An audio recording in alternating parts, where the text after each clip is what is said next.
and welcome to the Hawks Nest live stream show. My name is Brandon Kane. I appreciate you as ever for tuning on in.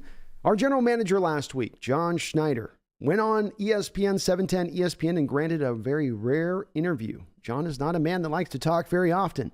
You're going to get an interview at the Combine. You'll get some interviews after the draft process, and he might do one or two interviews during the year.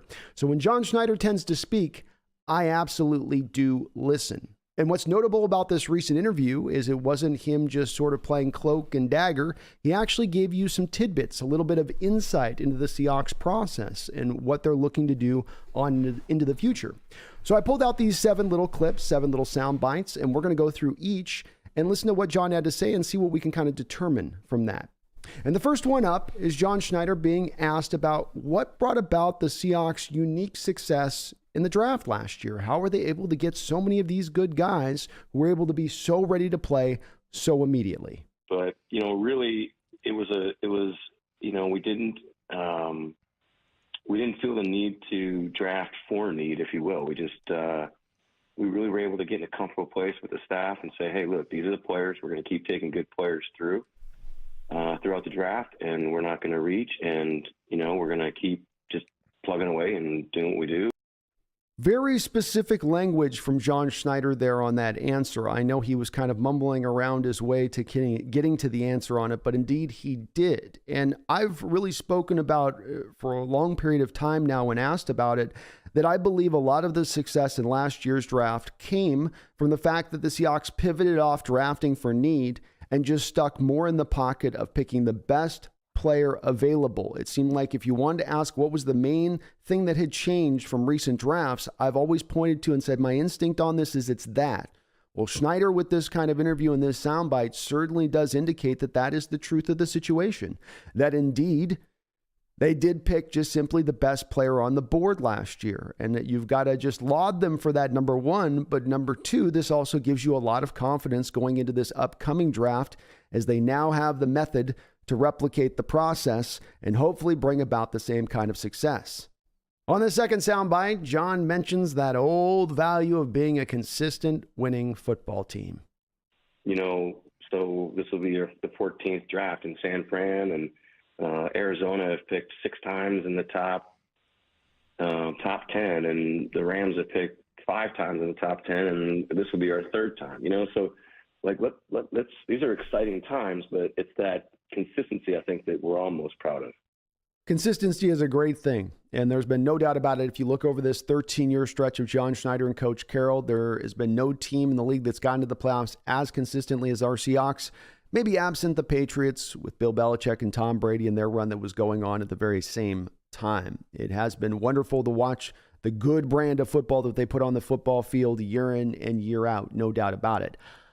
I would have liked to have maybe have seen a follow-up question on this one from Wyman or Bob on this in regards to, is there maybe been a year in recent years where because you have this consistent approach that you look at things, because you have your 2 and your 3-year plan that you've applied, that you didn't maybe go in as deeply as you could have on a given year, that you didn't take all of your chips and push them to the center table when you were in a Super Bowl window during maybe perhaps Russell Wilson's prime to truly try to maybe go for it a little more stronger than you did. A little bit of what we saw from the Rams last year, which they went all in on the middle of the table. And I'm not certainly advocating for all full whole hog like they did where you're going to give up future 5 first-round picks and all of the draft capital for years to come, but certainly to be aggressive in a way that goes for it on a particular year to understand now is your time, here's your window, let's go for it.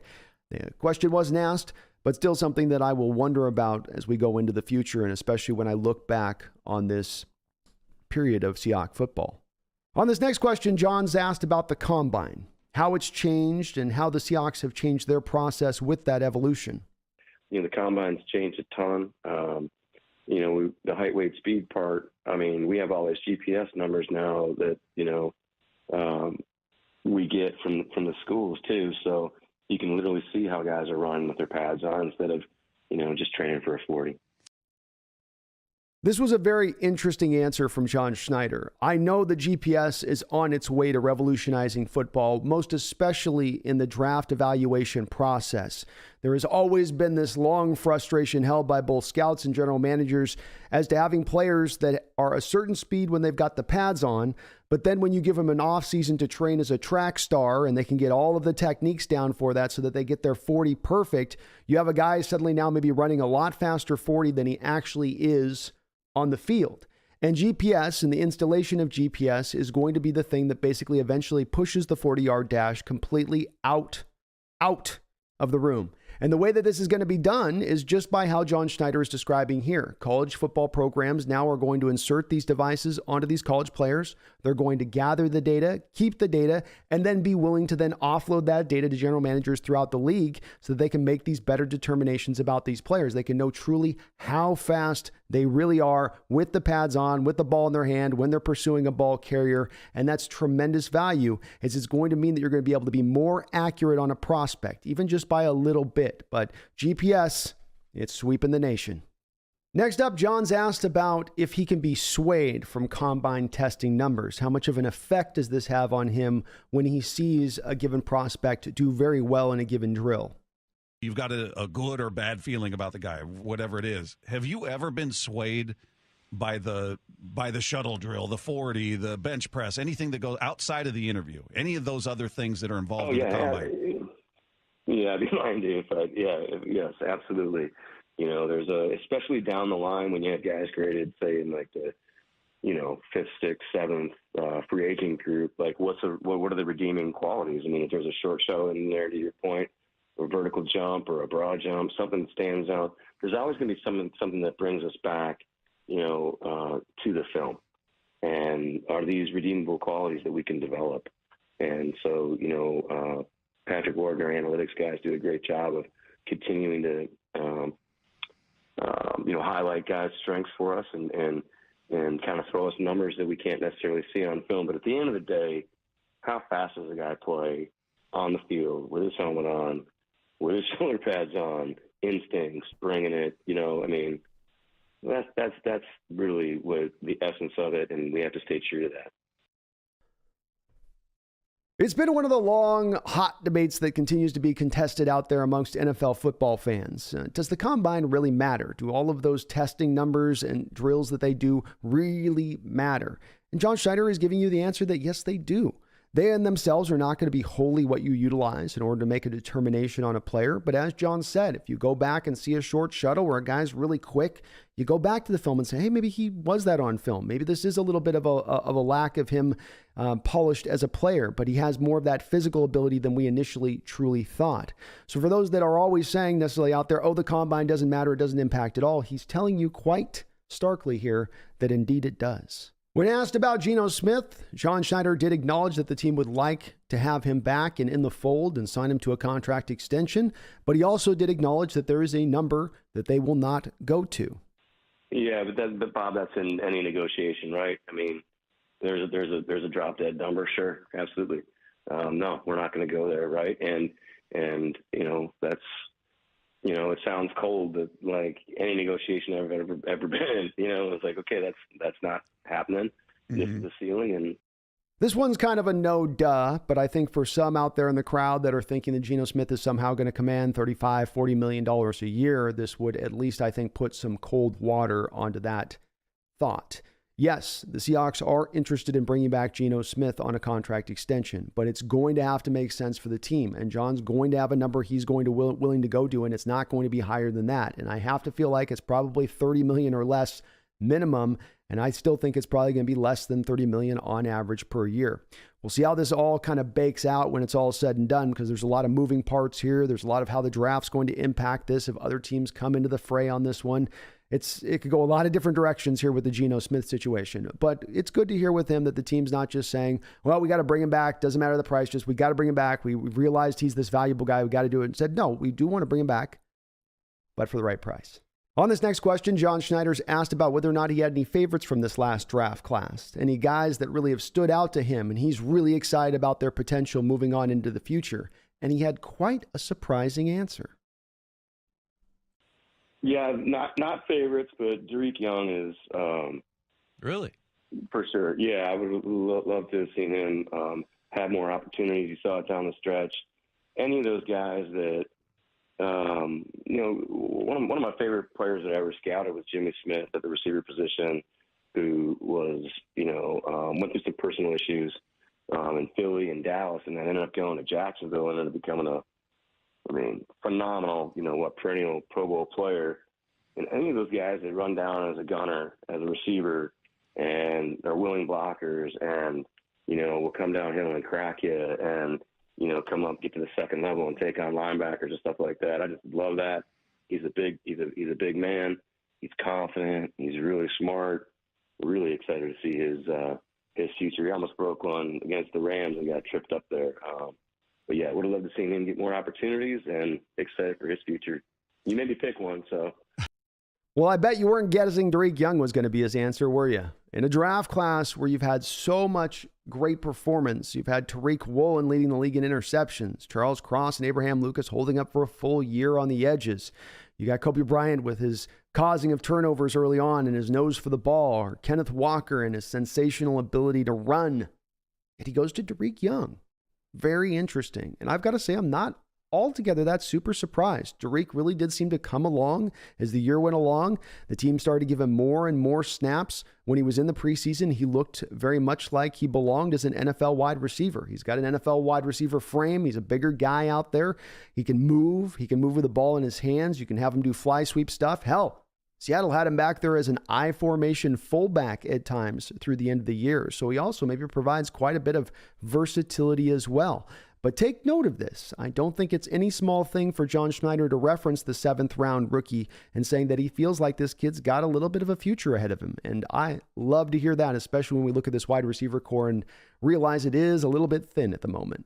John Schneider has never picked this high in the draft as he will be in this upcoming first round. And he was asked by Wyman and Bob if that changed their processes at all, changed a little bit of their philosophy in regards to how they view that pick and what they want to do with that selection.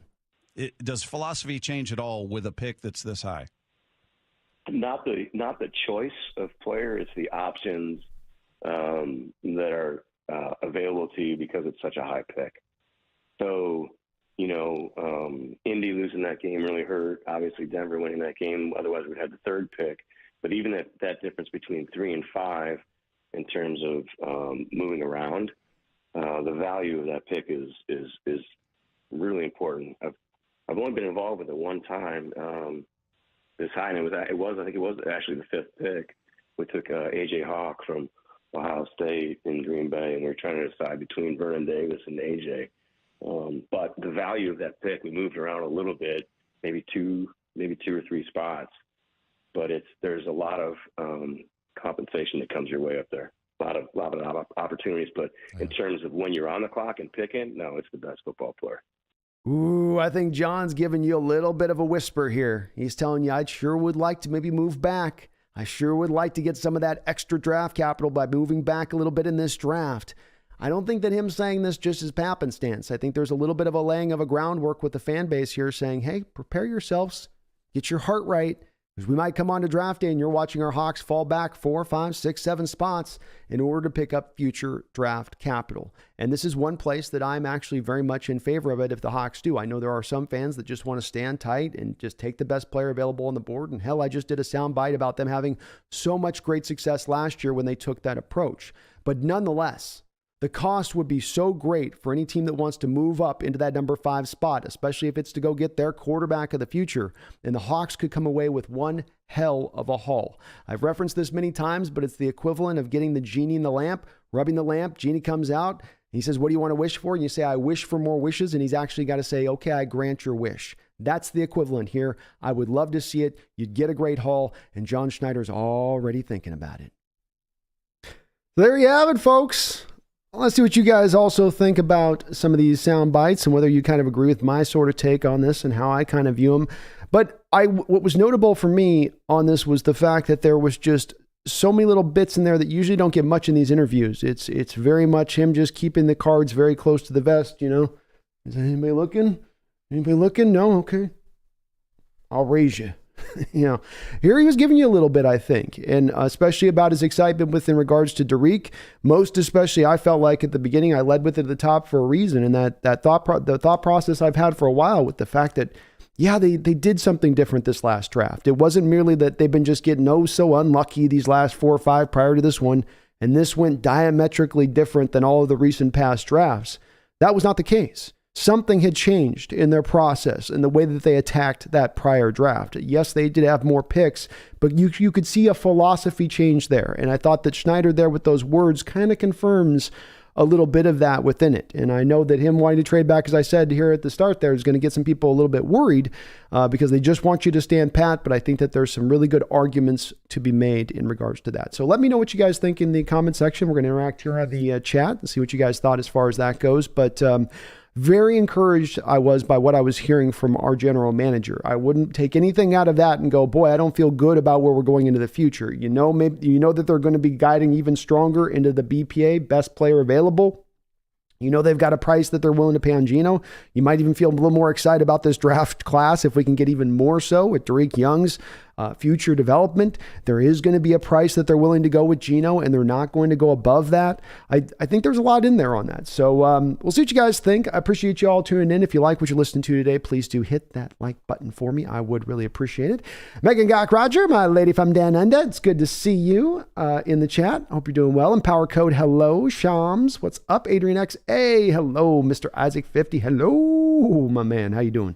Delikey, Pete is retiring. I haven't heard that he's retiring, Del.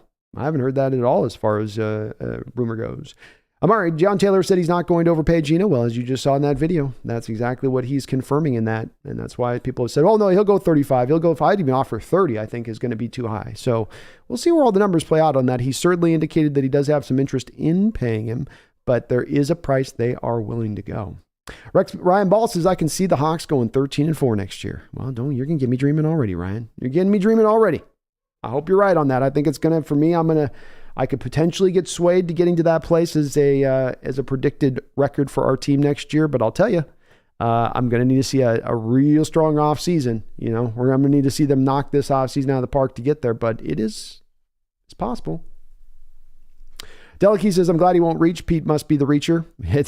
That's a little bit of my potential given instinct in that a bit. DVN, guest note to Cy in our future, laughing out loud. I remember someone said something about him possibly becoming head coach in the future. Well, he hasn't gotten any jobs yet. He's on the lookout. He's on the hunt. Can't blame the guy for looking for promotion. And Carroll's always encouraged all assistants to be able to go out there and interview. He doesn't, hold anybody down, so to speak. So he very well could end up coming right back to the Hawks, but there are those rumors out there. Rob Terrell, I believe they will pick the best player on the board again, unless someone blows them out of the water to trade back. I believe that that's probably where they're going to stand as well. And I'm thinking that one of the reasons that John led at the top of that interview with noting the fact that they were picking the value last year and that's what they want to do. That's where they are. And then he finished the video off, or finished off the interview, I should say, by saying, hey, we're going to maybe get some pretty tasty offers here on the other side of it. And I think he's giving you that glimpse. That's why I did want to pull these clips from it. I don't think they're just your normal standard issue general manager speaking in just real generalities and not really telling you much, saying a lot, but really speaking a lot, saying little. Delikey, Chicago Bears building a new stadium. Hopefully they're doing differently than the Buffalo Bills did with theirs. I'm sure they're not. I'm sure there's you got to go for Chicago outdoors, man. It's got to be outdoors. We need the wind. Do you? Yeah. Do you need the wintry wonderland? Do you? Does that make for a better brand of football in the modern age? Does it? But I haven't seen the plans yet. We'll see. Bills' last playoff game showed why it's insane why they and it's hilarious the way they built that team. Like we're gonna be out in the stadium that's got the elements blowing and everything else, but we can't run the ball ever. So it's your approach, huh? Herbicide says we should trade back to the 6th through the 9th, make a great draft.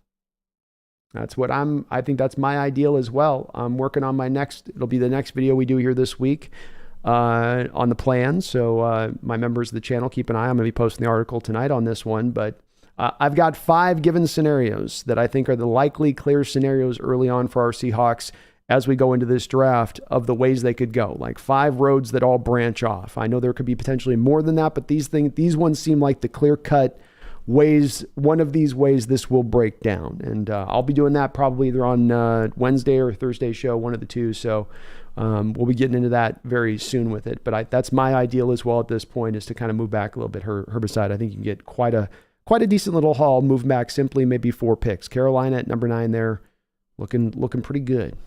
Pretty good. I'd let Geno walk. I let Geno walk. He's not a $30 million a year quarterback, period. Rather buy Deron Payne and draft best player available, or re-sign Locke for cheap and draft a rookie quarterback. I think that's a fairly smart approach. I'm kind of with you on this. I feel like Geno at $30 million even is a little bit like, that stings a little bit on that one. That price is a little high, especially with him talking about taking a discount. Tom Eden, because the dude was the assistant head coach, he's now interviewing with 3 teams already. Yeah. And Desai might get a defensive coordinator job, but we don't know yet. Just because he's interviewing doesn't mean he's going to necessarily get it, for sure. Herbicide, Carolina, Raiders, and Falcons all need quarterbacks. That's kind of at the head of what's going to be on the show. We talk about this in the future with it, is that it's not just a matter of you having 1, 2, 3, 4 teams that are vying to maybe trade up. Let's play this out in real time, right? Many people are telling me, well, it goes without saying that Jalen Carter and Will Anderson will be off the board. I don't know if that's going to be the case, but let's operate from the standpoint that that's the reality. So you're picking 5, those 2 guys are gone, bang, you got 2 picks before you select. We pretty much are certain at this point that 2 quarterbacks are going in the first 4 picks. That's going to happen. So, okay, 2 quarterbacks are off the board. Now what does that leave? QB number 3. The draft seems pretty much starting to really bear out here, if you go through all the consensus boards and what you're hearing in league circles and the whispers and all that indeed we're going to probably see 3 quarterbacks taken in the top 10 in this draft. Yes, there is a offseason we got to still get through and all that stuff as far as the evaluation process goes, but this is the favorite for it to be that way. So in my scenario there, you land at 5, Anderson, Carter gone, 2 quarterbacks gone, you got Levis there, you have 4 quarterback hungry teams sitting, 4, 5, 6, 9 spots behind you, let's say, in the draft. And now you've got now you not only have a team that has the want to move up, but you have multiple teams with the want to move up. And now we got a bidding war. I hear 1 first round pick. I got 2 first round picks, 2 first round picks. We got 2 first round picks and a 3rd round pick. Do I got 2 first round picks and a 3rd round pick from the gentleman out there in Las Vegas? Do I have 2 first round picks and 3 second round picks? 3 no second round, 2 first round picks, 2 second round picks, and 1 third round pick. What do I got? Oh, we got Carolina up on the back with that. And they're going to take that one. Do I got a Bowther that will be that? Do I have 3 first round picks? Oh my goodness, we've got 3 first round picks coming in from, this is how this stuff can start to get artificially inflated past what people would think if they're just sitting here on the offset. Go, you'll never get that. You would never get that amount of stuff for that trade back. That's only like 5 picks. Why would you get that amount? But that's how it can that's how it's played out in the past on these kind of deals. As Herbicide said, you got Kirby, Carolina, Raiders, Falcons, all needing quarterbacks. I'd add Titans on that list. They're not that far back either. Drunk Squidder, I keep saying Lamar to Seattle. I don't buy it. He's a good player, but his health is in question. Yeah, I don't know how that deal was pulled off myself either, Drunk. There's so many obstacles to getting it done. You have the obstacle of first, what is the draft capital to give up? He's coming off this injury. He's due to be paid. Ravens are going to want something for him. Probably that 2nd first round pick is a minimum. Ouch. And now I got to bring him in here, and now I've got to pay him not only top of the market. We were hearing reportedly that the Ravens are offering $135 and guaranteed, and he's like, no, I want the Deshaun Watson. So now we're talking about giving him the huge guarantees on top of it. I'm very, very, very hesitant to believe that that's going to be the way that this goes down. I've heard a few people say it though, Drunk. You're right. I mean, it's being said out there, no doubt about it. But boy, I can't give it any real weight. Rob Terrell, and DVN, you might be right on Desai, but I don't know if he's gotten offered the jobs yet. He's interviewing, but I don't know that he's been actually offered the position. If he is offered a defensive coordinator position, he probably would take it. I mean, it is technically at that point a promotion from what he's doing right now. Rob, hopefully someday they'll show GPS tracking live in a game with players and the ball. It's going to get to that point, Rob. That's why I said revolutionize in general, but right now it's just affecting the draft, but it will revolutionize football down the line. I mean, it will revolutionize the way we view players. We'll start talking about GPS speed and first 5 steps. And I mean, we're going to be getting into some micro stuff on this as far as data points go that help us better understand football players and the ones that are good and what makes certain ones special, especially when you keep in mind, like, or in my opinion at least, you can make an argument between one of two things being, quickness, athleticism, speed, whatever you want to call it, versus being strong and powerful are the 2 most important traits on a football field. And now I have a better way to measure one of those 2 most important traits on a football field, regardless of which side of the ball you operate on. It's going to help in the determination process so much more fully than that 40-yard dash, which starts to look a little bit, I don't know, archaic. Just a little bit archaic. Adrian X with a $2 donation. Thank you, Adrian X. I appreciate the dono, brother. It says, watching Purdy, why would we ever pay for Geno? I think that that's really a pretty good point on your part. I think that's certainly, as I've said, though I've been a guy, Adrian X, that has been very much on the favor of saying I would like to re-sign Geno at the right price. That doesn't mean that I can't necessarily come up with a great argument to the folks that say, wait. They grab the e-brake. We're about to do 60 on the freeway, and they pull it and they go, hold on. I thought this was about the blueprint from 10 years ago. I thought this was about trying to create and replicate the same kind of conditions that you had when you brought Russell Wilson in here, where you had sort of a super team already built, and not just the defense I'm talking here, and not just Marshawn Lynch I'm talking here. I'm talking the most money spent on an offensive line in the entire National Football League. Oh my goodness. And you're trying to do that, but within that, you've got to sort of go and check off every box that you're wanting to hit to make that blueprint go. And you're sort of leaving the roof off of the structure if you're now going to go overspend on the quarterback, because now that sort of disaffects you as far as now your ability to really build up the rest of the team. And I think it's the one point that I don't have a great pushback on Adrian X saying. I think it would be, if they wanted to go that route, I wouldn't poo-poo it, because I think that there's some intelligence behind it. As I've said, this was the pathway that got you a Super Bowl within the last 10 years, got you the only Super Bowl in this franchise history. It's not the stupidest thing in the world to try and go and tap back into that again. And it's not about creating a legendary defense, or it's just about that team, as much as having the legendary defense was a great part of it. It was the way that they built it can be replicated because it is an unusual approach where it's not so quarterback dependent. And I think that there's going to be some success there. The Niners, as you mentioned with Purdy, are seeing the success there. And again, in tandem with this point, Adrian X, that I've got this theory I'm building up on here that more and more now we're going to see these quarterbacks able to come in, and even guys that maybe have some talent limitations, if they have the right team built around them, they can actually, succeed. They can actually perform pretty well. Are they going to be stars? No.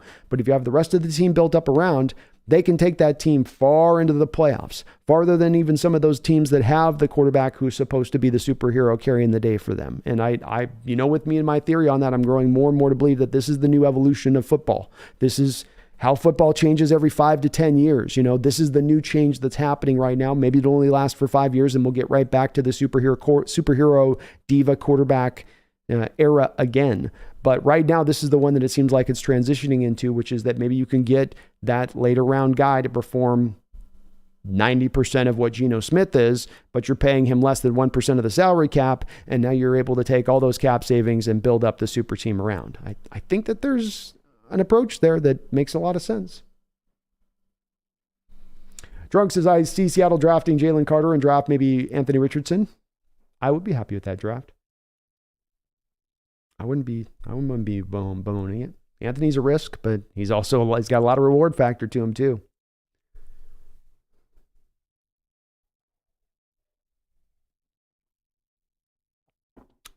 DVN, I do agree with you on this, in that Desai out there interviewing for jobs, I understand why he's doing it, but I think that is an indication, as you're doing that math that I did too, is that, okay, if he's out there interviewing for defensive coordinator jobs, I have not really thought this was ever going to be the case, but the fact that he's supposed to be the heir apparent, to Coach Carroll as the next head coach, and that's part of this like wink, wink, nudge, nudge handshake deal that's occurred in the background. I wouldn't think that he would leave to then go be a defensive coordinator when he has a theoretically guaranteed head coaching job on the horizon. That wouldn't add up to me in that way. Rob Terrell says CJ Stroud might be still sitting there with the 5th pick. He might be. In my given scenario, I think it's those three quarterbacks, and I think that not only and I'm uncertain which way they're going to go, I think that there's a lot of NFL teams out there that between Levis, Young, and Stroud, I think you could do a poll of all 32 NFL teams, and you might come away with 33% on all three of those guys carrying the vote. I think there's going to be a little bit of a variance between the opinion from team to team on those guys, and that means that any one of them could go higher or any one of them could drop into that fifth pick, but the bottom line point on it, Rob, to me is that you're going to probably be sitting there looking at a quarterback then at 5 if Carter and Anderson are going to go. And whether it's one of those three guys is, certainly I've got my favorite on that one, but if it's whoever it is, you have the option to pick, or then you have the option to trade back, but you do have that option of a quarterback then at that moment if the draft's going to play out in that fashion.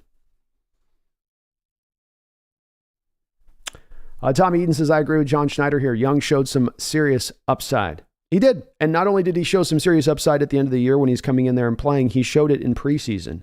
There was, when you saw him coming out of college, you couldn't even go watch game film. All you had was the highlights of him. Lenore was the college he was playing at. And, you saw him doing all the fly sweep stuff, all the bubble screen stuff. That was his highlights. You weren't seeing him do receiver stuff. He did some receiver stuff in preseason. He was running crisp routes. He was making some good catches. He was making catches with, defenders on him.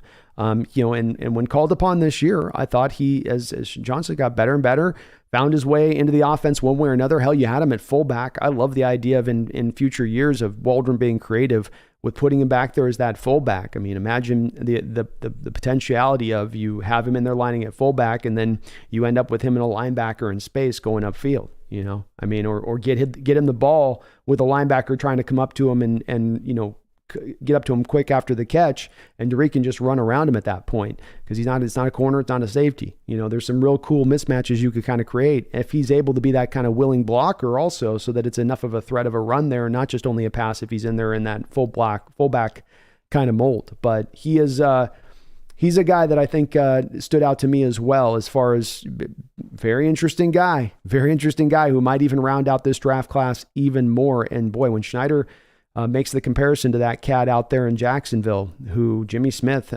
look at his stats, kids. Go back and look at him. So when Schneider doesn't throw around usually those kind of comparisons like that, and he was kind of subtly giving you Jimmy Smith comparisons to Tariq Young, which I kind of like that. I like that a lot. And Power Code Mafe year 2 is going to be crazy. Yes. Schneider did reference as well. Another key point I didn't talk about as much there on that, but the fact that he was going strong there in training camp and then had that injury with the Steelers, and maybe that did kind of, rob him a little bit on through the course of the year a little bit, and it never quite got completely right. But he's another guy, we're going to say this about guy after guy in this draft class. It's amazing. It's why we say this is like an all-time draft class. You don't get to usually just go one by one through them and go like, oh yeah, he's great. He does this, he does that. That was great. And this guy, oh my gosh, this guy. But then there's this guy, it's awesome. And again, knowing too, as I said at the start, that they did it by not happenstance, not by luck, not by, oh, just this year we got lucky, broken clock twice a day. It's always going to be right. No. You went BPA. You said, we're just going to trust the boards, trust the process. It won out. Fantastic to see. Delakey says Diggs needs to be a better tackler. Maybe a little bit. I would offer Dell, if you get more of the situations of the guys up front and doing their job, you put him less in situations of needing to tackle up the football field as often as he's often put into. That's really for me. I do remember back in the days with Earl Thomas coming up and struggling at times to tackle too, when he's having to come up, especially against bigger guys, bigger backs. So it's something that's wasn't as great with him this year, but we also got to remember too, Dell, he was coming off that injury, and he did talk about needing a little bit of time to trust that foot as the year was going on before he started to feel kind of more steady. And it seemed like he did get stronger as the year goes on, but I do think he's going to be here next year.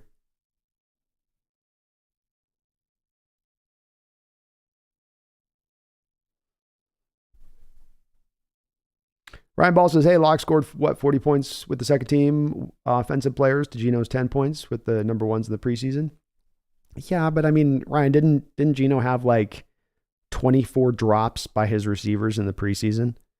Like, weren't all those third and fourth stringers just butterfingering the hell out of everything, if I remember correctly? You got to factor that in a little bit with it.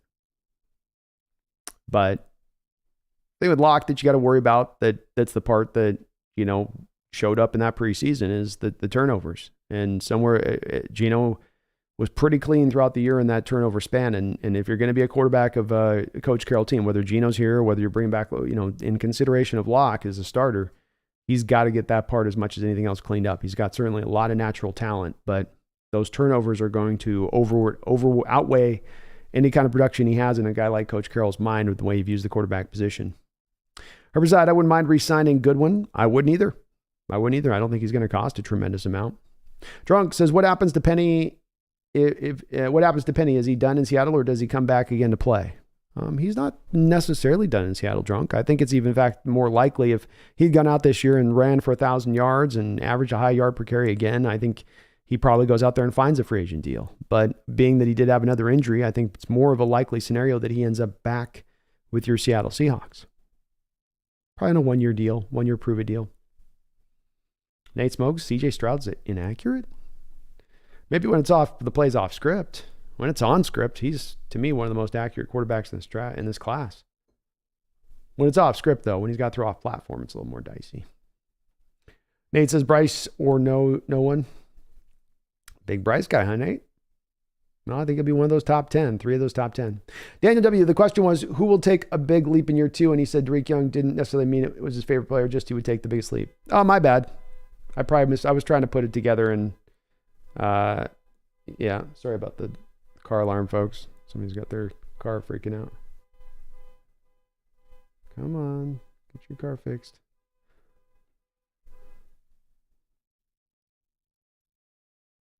But my dad.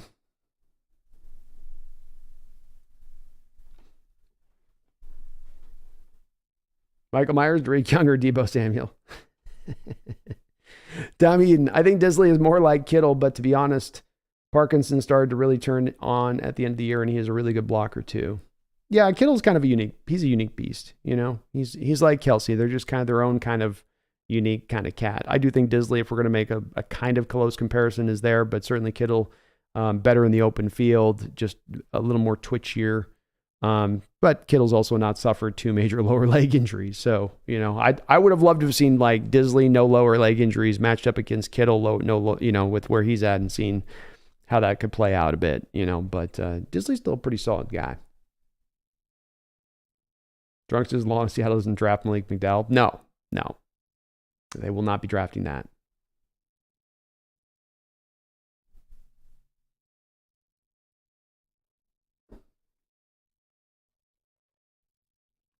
Nikki P., thank you for the $2 donation. Appreciate you, Nikki. Says, what do you think of Geno's numbers tweet? Well, let me bring it up.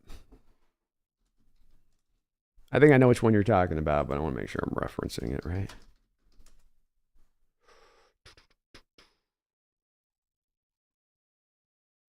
G Money. Okay.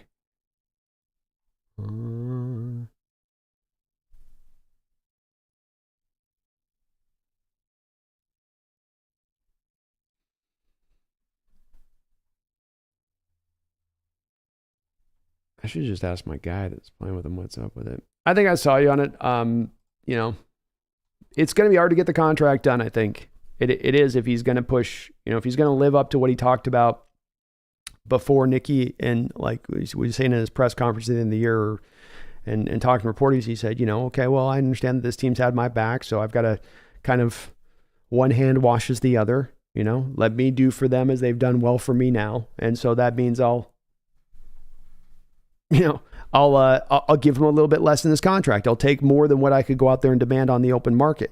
Now, does he feel like he can go out there and demand $40 million on the open market, and Seattle's offering 30, and he's like, or 25, he's like, you guys got to come on, I'll go to 30 maybe. That's the way I could see that playing out, to where it gets to that road of like, nope, we're not going there. And he's going, look, I gave you a $10 million discount off what I could get in the open market. But my argument for that is that, again, 1 year of performance, as good a performance as it was, to now go pay a quarterback on a $40 million average per year deal, or a $35 million average per year deal, he may feel he's worth it. He may be able to go out there and get that money, but I'm really hard pressed to do that. I think I don't like paying that money anyway to quarterbacks. If I'm going to be paying that kind of money for quarterbacks, then, you've got to have done it at least beyond 1 year. But could be the way it goes. I'm sure with him, Nikki, as these players doing these negotiations, they do these subtle little things that are as much, the tweets are less about talking to us as it's like trying to do some subtle talking back to the general manager as they're in the midst of, no doubt, probably fairly intense negotiations. So it's much about, are you sure you want to do numbers, man? Get it up. Where's the numbers? And that's very much where they could be kind of at with it. We haven't heard any talk. The background Hawks process on this is pretty quiet, so you don't tend to hear much about the negotiations and how they play out. They either come to a deal or they don't. But that is my worry on it in getting a Geno deal done. He thinks he's getting a discount. Hawks want the discount. They don't feel it's enough of a discount. Well, I can go get this out here, and then you're pushed to kind of go, okay, well, good luck.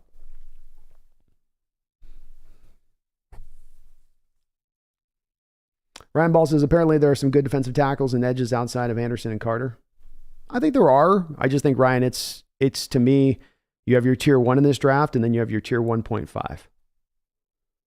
You know, tier 1, tier 1.5. And I think, when I look at the defensive edges that'll be up there in that 1.5 range, Tyree Wilson, Miles Murphy, Isaiah from Notre Dame, the pass rusher from Foskey from Notre Dame. Those guys are kind of more 1.5, maybe sliding even into just almost getting into tier 2. And though they're good, they're not necessarily. That's why I think John's going to be really open to trading back, is that the tier 1 group is so small this year. And even once you get to tier 5, absent that third quarterback in the mix, you're kind of out of tier 1 now. You're into tier 1.5, and so then you're drawn as a general manager to go, okay, let's move back. Hoodie Jube, what's up, man? Hey, everybody, sub up to Hoodie Jube. He's got a great Saints channel out there, doing some hard work, grinding out there. Appreciate seeing you in the chat, Hoodie, and do get subbed out there to Hoodie. Hoodie, I think you guys are going to get yourself a pretty good haul there for Sean Payton. Maybe we'll be trading back with you. You just get the Sean Payton picks. You just throw them all over to us, and then we hand you over the 5th or something, so you guys can finally go get a quarterback. Finally go get a QB. Good to see you in the chat, though, man.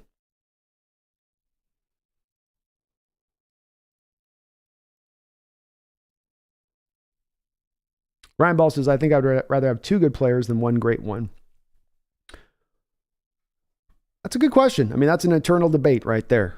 I don't know if I have a good way. I lean to one way or another on that. I think I lean more to get the great one, because I think a great one can be like a Reggie White was to the Packer defense, where they can just sort of change almost things over with just their presence. Not that they're just that great making play after play, but it just sort of just brings up a rising tide, lifts all boats, so to speak.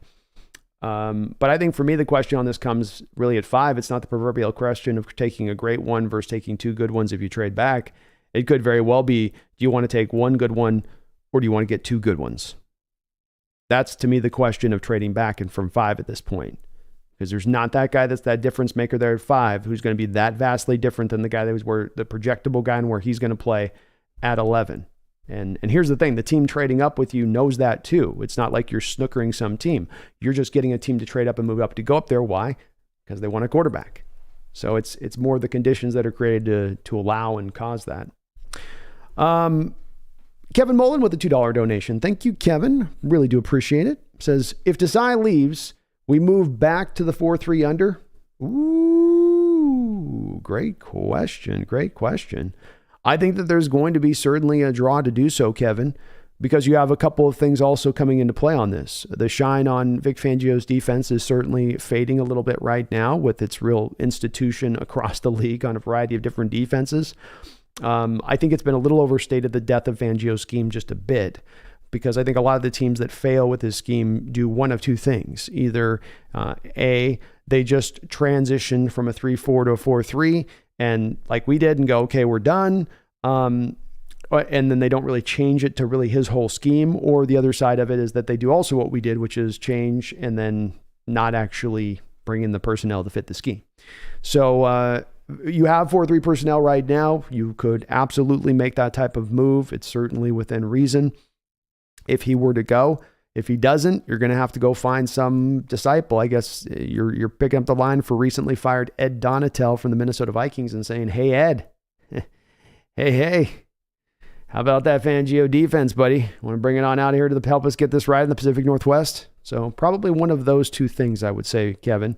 But more likely, your question is probably the answer to it, is that if he goes, he's the guy that was brought in to, oversee it. And if you don't have the expert on the defense, you probably don't want to try to run the defense at that point. Herbicide, I agree. Moving back, smart thing to do. I watch this. Keep trading back to not get the blue chip players. I'd rather have Will Anderson than 3 LJ Colliers. Yeah. So it's, and I'll be getting into this. I promise. We got a couple days later, and a few days from now, I'll be getting more into a show that has to do with just the 5 scenarios that are available to your Seahawks. And in scenario number 1, which I call the no-brainer, that is if Jalen Carter or Will Anderson is on the board, you run to the podium. You run, you don't walk to the podium. You don't take all 10, 15 minutes of the clock on the draft. You just get up there. You throw the card from 20 feet away at Roger Goodell's face, and you say, put it on the board, sucker. And that's what you do. So I don't think really anyone contests on that when I watch with that. But what we're talking about here, and this is really the key point on it, because I think some people get really hung up on this, and they get hung up on where you're selected at. And where if you're picking here, then you get this. And if you pick there, you get that. And it's really, every draft is different. Every draft is completely different. You can't just go the one size fits all in every draft. Well, there are 32 picks. So there must be 32 first round worthy players. I watch your comment says itself. LJ Collier being a first round pick obviously wasn't a first round worthy player, but you took him in the first round because he was part of that tier 2 group, which goes far and deep into the second round and even into the start of the third round. It's a pretty deep group of players that are very highly talented, starter capable, but probably not stars. Now, where that tier 2 group starts and begins varies year to year. This year, the tier 2 group is going to start real early. The reason for that, the NIL. Players are now being paid on the college scene, and so now that's reducing the number of players that are going to be in the draft that would have declared for the draft, thus reducing the talent pool. And this year is really one of the first years really fully impacted by that in the way that we're seeing, where there's really some true coin being dished around in that college scene of things. And so that tier 1 group going low. So just because you pick 5 doesn't necessarily mean that if you move back 5 to 7 spaces, you're getting a significantly different player I watch from where you would have been at 5 because of the fact it's a bigger tier 2 group this year. And that's why I think he's going to be more open to doing it. But I understand if we're playing this in last year's draft or playing this in most years' draft where there's actually a tier 1 group that is really strong up through 7 or 8 or 9 guys, and you don't want to go back to 12 or 13 because now you're outside of the tier 1. But that's not the case when you're sitting at 5. Absent taking the quarterback there, the third quarterback at that point off the board, you are at that point in a little bit of a pickle. You could end up picking a player at 5 who, if it was in any other recent drafts, would probably be going around 15, 16, or at the very least around 12, 13-ish, if I just want to be conservative about it. So you are technically 5th pick. You are on the 5th pick at that point. There is a player projected to go around that 5th pick, but when you put it through the lens of historically how the drafts bear out, you're not necessarily getting the value you think you are by just standing pat and taking BPA here. You got to kind of know where those tiers are at in a draft and then make the determinations from there. Remember too, I'm not saying with this I watch as well to leave and go back into the 20s or 25s or 30s. Part of the reason that the team failed in the first round in recent years that many people go back and point to, Jordan Brooks, LJ Collier, right? Trading back to the start of the second round for Link McDowell. A lot of the reason that you were failing out there because you were getting into the depths of already tier 2. Tier 2 usually starts out at 15, and so by the time you're picking 26, or I think in LJ Collier's case that was like 32, you're into the depth of tier 2, which, like I said, goes all the way to the third round, and it's a big group, and there's a lot of randomization in there. They're highly talented, but all of them have question marks. None of them at that point are just pure players. You know what you're getting. This is going to happen. It's all a little bit of the question mark aspect of things when you're in that realm of tier 2.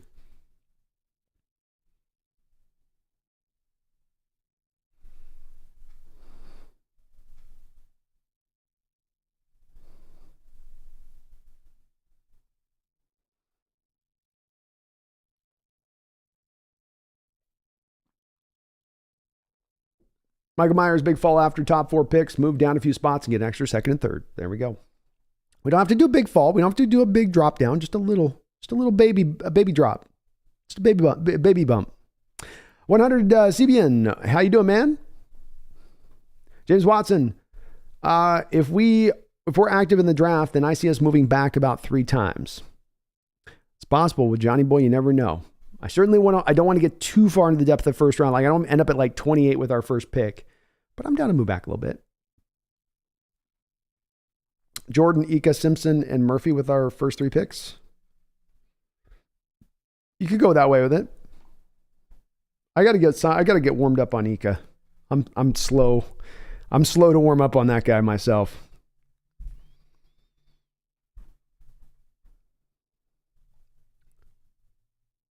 Michael Piatonsky. Brandon, what's your take on Tanner McKee? 3rd round developmental pick. I see him as a kind of a little bit of a lesser Jared Goff. He sort of strikes me as that to a degree. So I do like him as a developmental guy.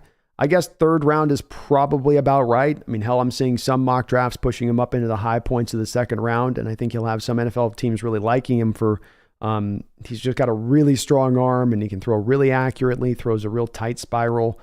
But I think for me, I'd rather be in the 3rd round if I'm taking him there. But I will also say, to your point on this, Michael, Schneider was at the Husky Stanford game. So he might have been down there to take a nice close look at Tanner in that particular game to see what he thought of him. And he's a guy that, a lot like I make the comparison on Goff. Goff was not a great college player playing at Cal. And it's a little bit of that same situation here with Tanner McKee, where you're looking at a player going, oh, he'll be way better as a pro than he was in college, given the situation that he was in. So I think 3rd round's probably right. Sure would like to get to the 4th, but I think he's probably even, I think the potential even of getting in the 2nd round is maybe possible with him. I think that is high for him though at that point. Kevin Mullen with a $10 donation. Thank you for the $10 donation, Kevin. Very kind of you, man. Appreciate you on the double dono. Says if we switch back to the 4-3, we already have the guys in place. Puna and Taylor become relevant again. Brooks can move back to weak side linebacker. In order for us to go full 3-4, it may take another offseason. I'm with you, man, on that. It's as you know on this, Kevin, with this channel, I was about week 4 saying, hey, how about we just go back to the 4-3 under?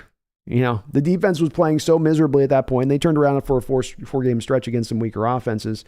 But I did say at that time, like, let's just go back to what we at least know. Yes, the 4-3 has a certain limitation to it. It'll never be probably an elite defense in how we ran it ever again, but it does get you to kind of at least more of a middle-of-the-road type place that you can build off of. And I would argue that the 4-3 under's failings in a lot of respects prior had to do with how much short selling we did on the defensive line. We forgot the fact that because we don't blitz, we don't have the guys on the line to get to the quarterback or to be disruptive. And that's really the key ingredient to make that 4-3 under system work. So if you just got back more into the philosophy of the scheme with it, you could make it work by going back to it. You're absolutely right. You've got the personnel in place, so you're not going to have to now wholly and rebuild it back up. 4-3 is a pretty easy one to put together. It seems like 3-4 is a little bit of a tougher one, especially finding the right guys for those 3-man fronts. Finding the right guys that can do the dirty work, that can take up the blockers, that can let your linebackers run free. But you're right. I think that going to this 3-4 defense and staying with it and holding to it is going to take probably a little bit more of a couple year process to get there. I don't know how you just jump there over, I guess maybe you could do a Deron Payne and Jalen Carter and, somebody else and just blow it out of the water, I guess, and just go it that way. But it does feel a little bit like, to your point on this, Kevin, just from a gut instinct standpoint, that it probably will take a couple years to get it through. I mean, you got to move off Quentin Jefferson, Poona Ford, Al Woods, maybe Brian Monet. I mean, that's 4 cats that you got to re-put back in there now to find the new 4. So that's a lot, to say nothing of the middle linebacker spot that you mentioned, which we easily could be saying. I mean, I don't think anybody would argue with this point that, Cody Parton and Jordan Brooks' best position is not as 3-4 inside linebackers. Both those guys are at their best having some guys up front, especially the 4-man fronts, that can better protect them so that they can run around.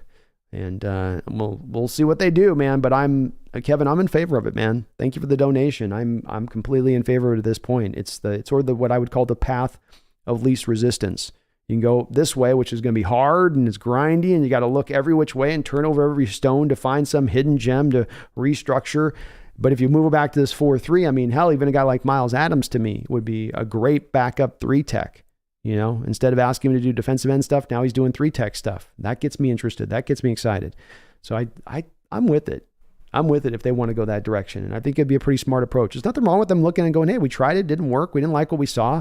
We don't like the direction of where this defense is going. It was something that was a bit of a du jour in the moment. We were trying to update the defense. We do need to update the defense, but we just have to understand that this isn't the way to do it from. So nothing wrong with that. It's worse to stay on something just for the sake of staying something, especially when you're seeing it not working or it being broken. Kevin, you're awesome though, man. Appreciate the donation. Henry Mars with a $2 donation says, Geno walks, signed Drew Lock to a 2-year, $20 million deal. Let's roll. Hey, let's roll, Henry Mars. Let's roll. Let's ride. Let's roll. I think that Drew does become option B very quickly if it's determined that Geno's going to command too much. And I think that they look to try to bring Drew into a very similar contract to what you had with Geno last year. Maybe that is a 2-year deal, so you can kind of steal something from him. Steal an extra year from him. I think they probably go 1 year myself, Henry, because what Seattle will know will probably happen is if you have Drew signed on the 1-year deal and then he goes out there and outperforms that 1-year deal, is he going to want to come and play on a final year where he's making $14 million or something a season when he feels like he can get way more out there on that open market, especially if you go and see a guy like Geno commanding 35, 40 on the open market? Probably not. And so then he becomes a problem in-house. I think that it's almost, even though a club would love to steal that extra year, and I'm with you, if you can steal that extra year, it's great. But sometimes I think the player's a little reticent, and the team's even reticent to do it because they don't want to come down to a situation that could get a little sticky and ugly down the road where they've got to sort of dig in their heels and say, well, you got your final year of your deal. I'm sorry that you want to be paid more, but that's not what we're going to do for you. So what do you want to do? What? So what? What, Drew? What? Start getting into that staring contest a little bit. Like, I'll retire. No, you won't. Yeah, I will. No, you won't. Yeah, But I think that is the backup option, Henry. Most importantly, that's the one that I think that they're going to lean into and go at if Geno were to go. And Geno had a 1-year, essentially $7 million deal this year. He had $3 million and then $4 million in incentives. So your deal with Drew Lock would be pretty much right along in the same point of things. So probably, somewhere in that same neighborhood. And if you get on 2-year deal, you could lower down that first year cap hit quite significantly. You just give him some guaranteed money and take it down to $5 million or something in this first year hit if you wanted to. Appreciate you, Henry. You're awesome. Alexander with a $2 donation. You're awesome as well, Alexander. Thank you so very much. He says, thoughts on drafting Hooker in the 3rd or 4th?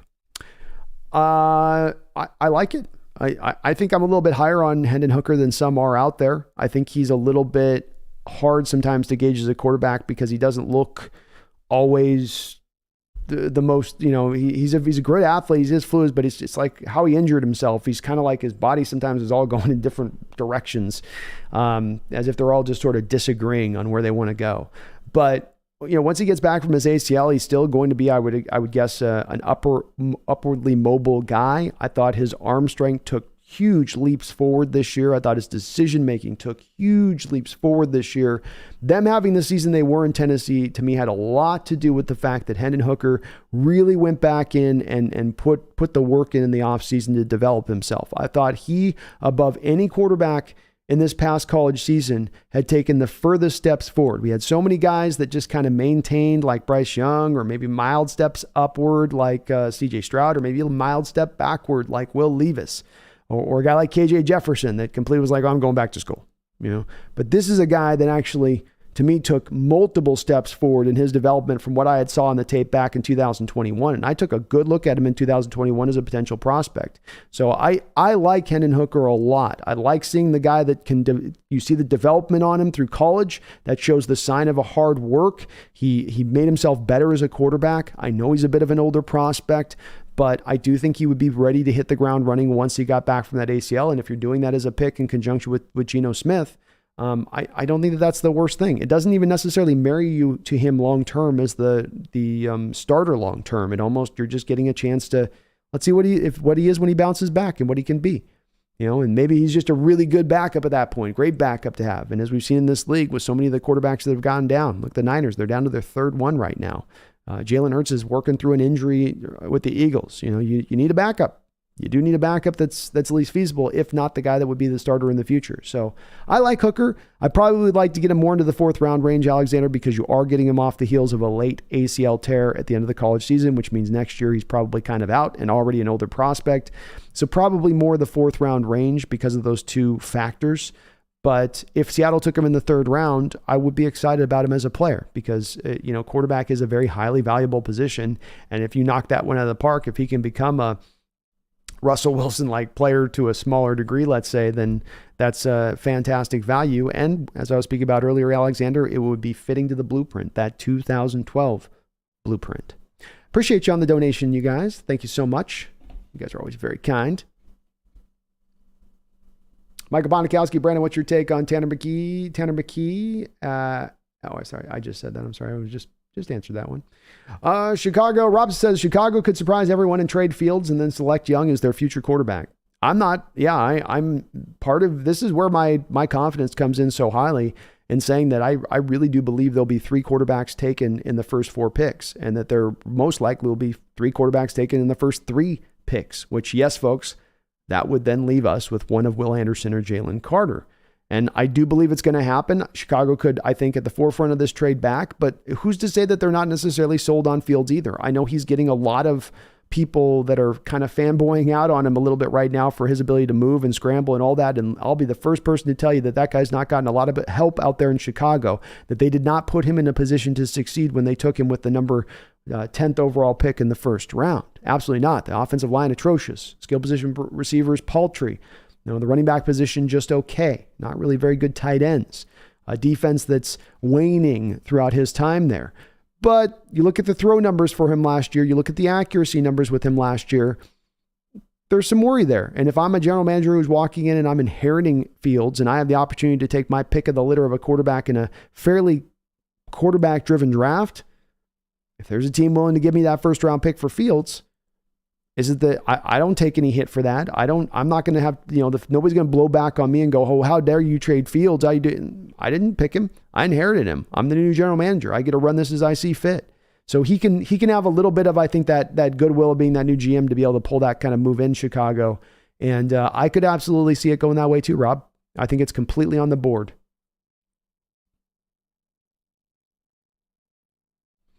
$16-bit blocker. Hey, man. How you doing? It's good to see you in the chat. Whitey Wise says we should all be praying for Carolina or Las Vegas to trade up to 4th or higher. Agreed? Here's my list. I got a list of these. These are the teams right behind us. Right behind us right now. You got the Jets. You've got a couple of different spots. You go mini drop back, you go a big drop back. But mini trade back, Lions, Raiders, Panthers, Falcons, Texans, Titans, all right behind you, all needing quarterbacks potentially, especially if in the Texans case, they were to, let's say, pass on a quarterback with that pick up ahead of us, right? Absolutely. Drunk Squitter says, I think the Bills Super Bowl window is closing soon. Sadly enough, it does feel a little bit like that, doesn't it, Drunk? And Josh is still a young guy. I feel like they have gotten a little bit of luck factor involved. He's a bigger guy. He can take that punishment as far as playing so wild and free as he does. But he had a flirtation with an injury this year. We saw with Cam Newton that you play like that for years on end. You eventually do wear your body down. You've got to protect yourself as a quarterback in this league. And they're dealing with his contract now too, right? So the money's there. They're paying, I think, Tre'Davious White, and they've got some other deals out there that they're dealing with. So they're not necessarily in the most greatest of cap, situation. You got Diggs now grumbling out there. Are they going to have to look at potentially moving him? He's been so much of a big part of them taking that step forward there and becoming an elite team. Yeah. You look a little bit at that Buffalo team and you go, oh boy, you guys, oh boy. And it's so strange to me, a team that plays in that environment, not to be able to run the football and not be able to do it for years on end and not really address it in the way that you've got to address it. Very strange for that team. I almost feel like they got a little bit gun shy over those years. Remember where they had 3 running backs they took over, again, it was Marshawn and then They took another kid out of, I forget his name, but they grabbed another high first-round pick, and they had Fred Jackson, I think, already, and maybe they're just like, we went too hard down that road before. Now we got to go way easier the other side, overcorrect. Grug says, if Desai does leave, I have zero faith in us attempting to run a 3-4 defense.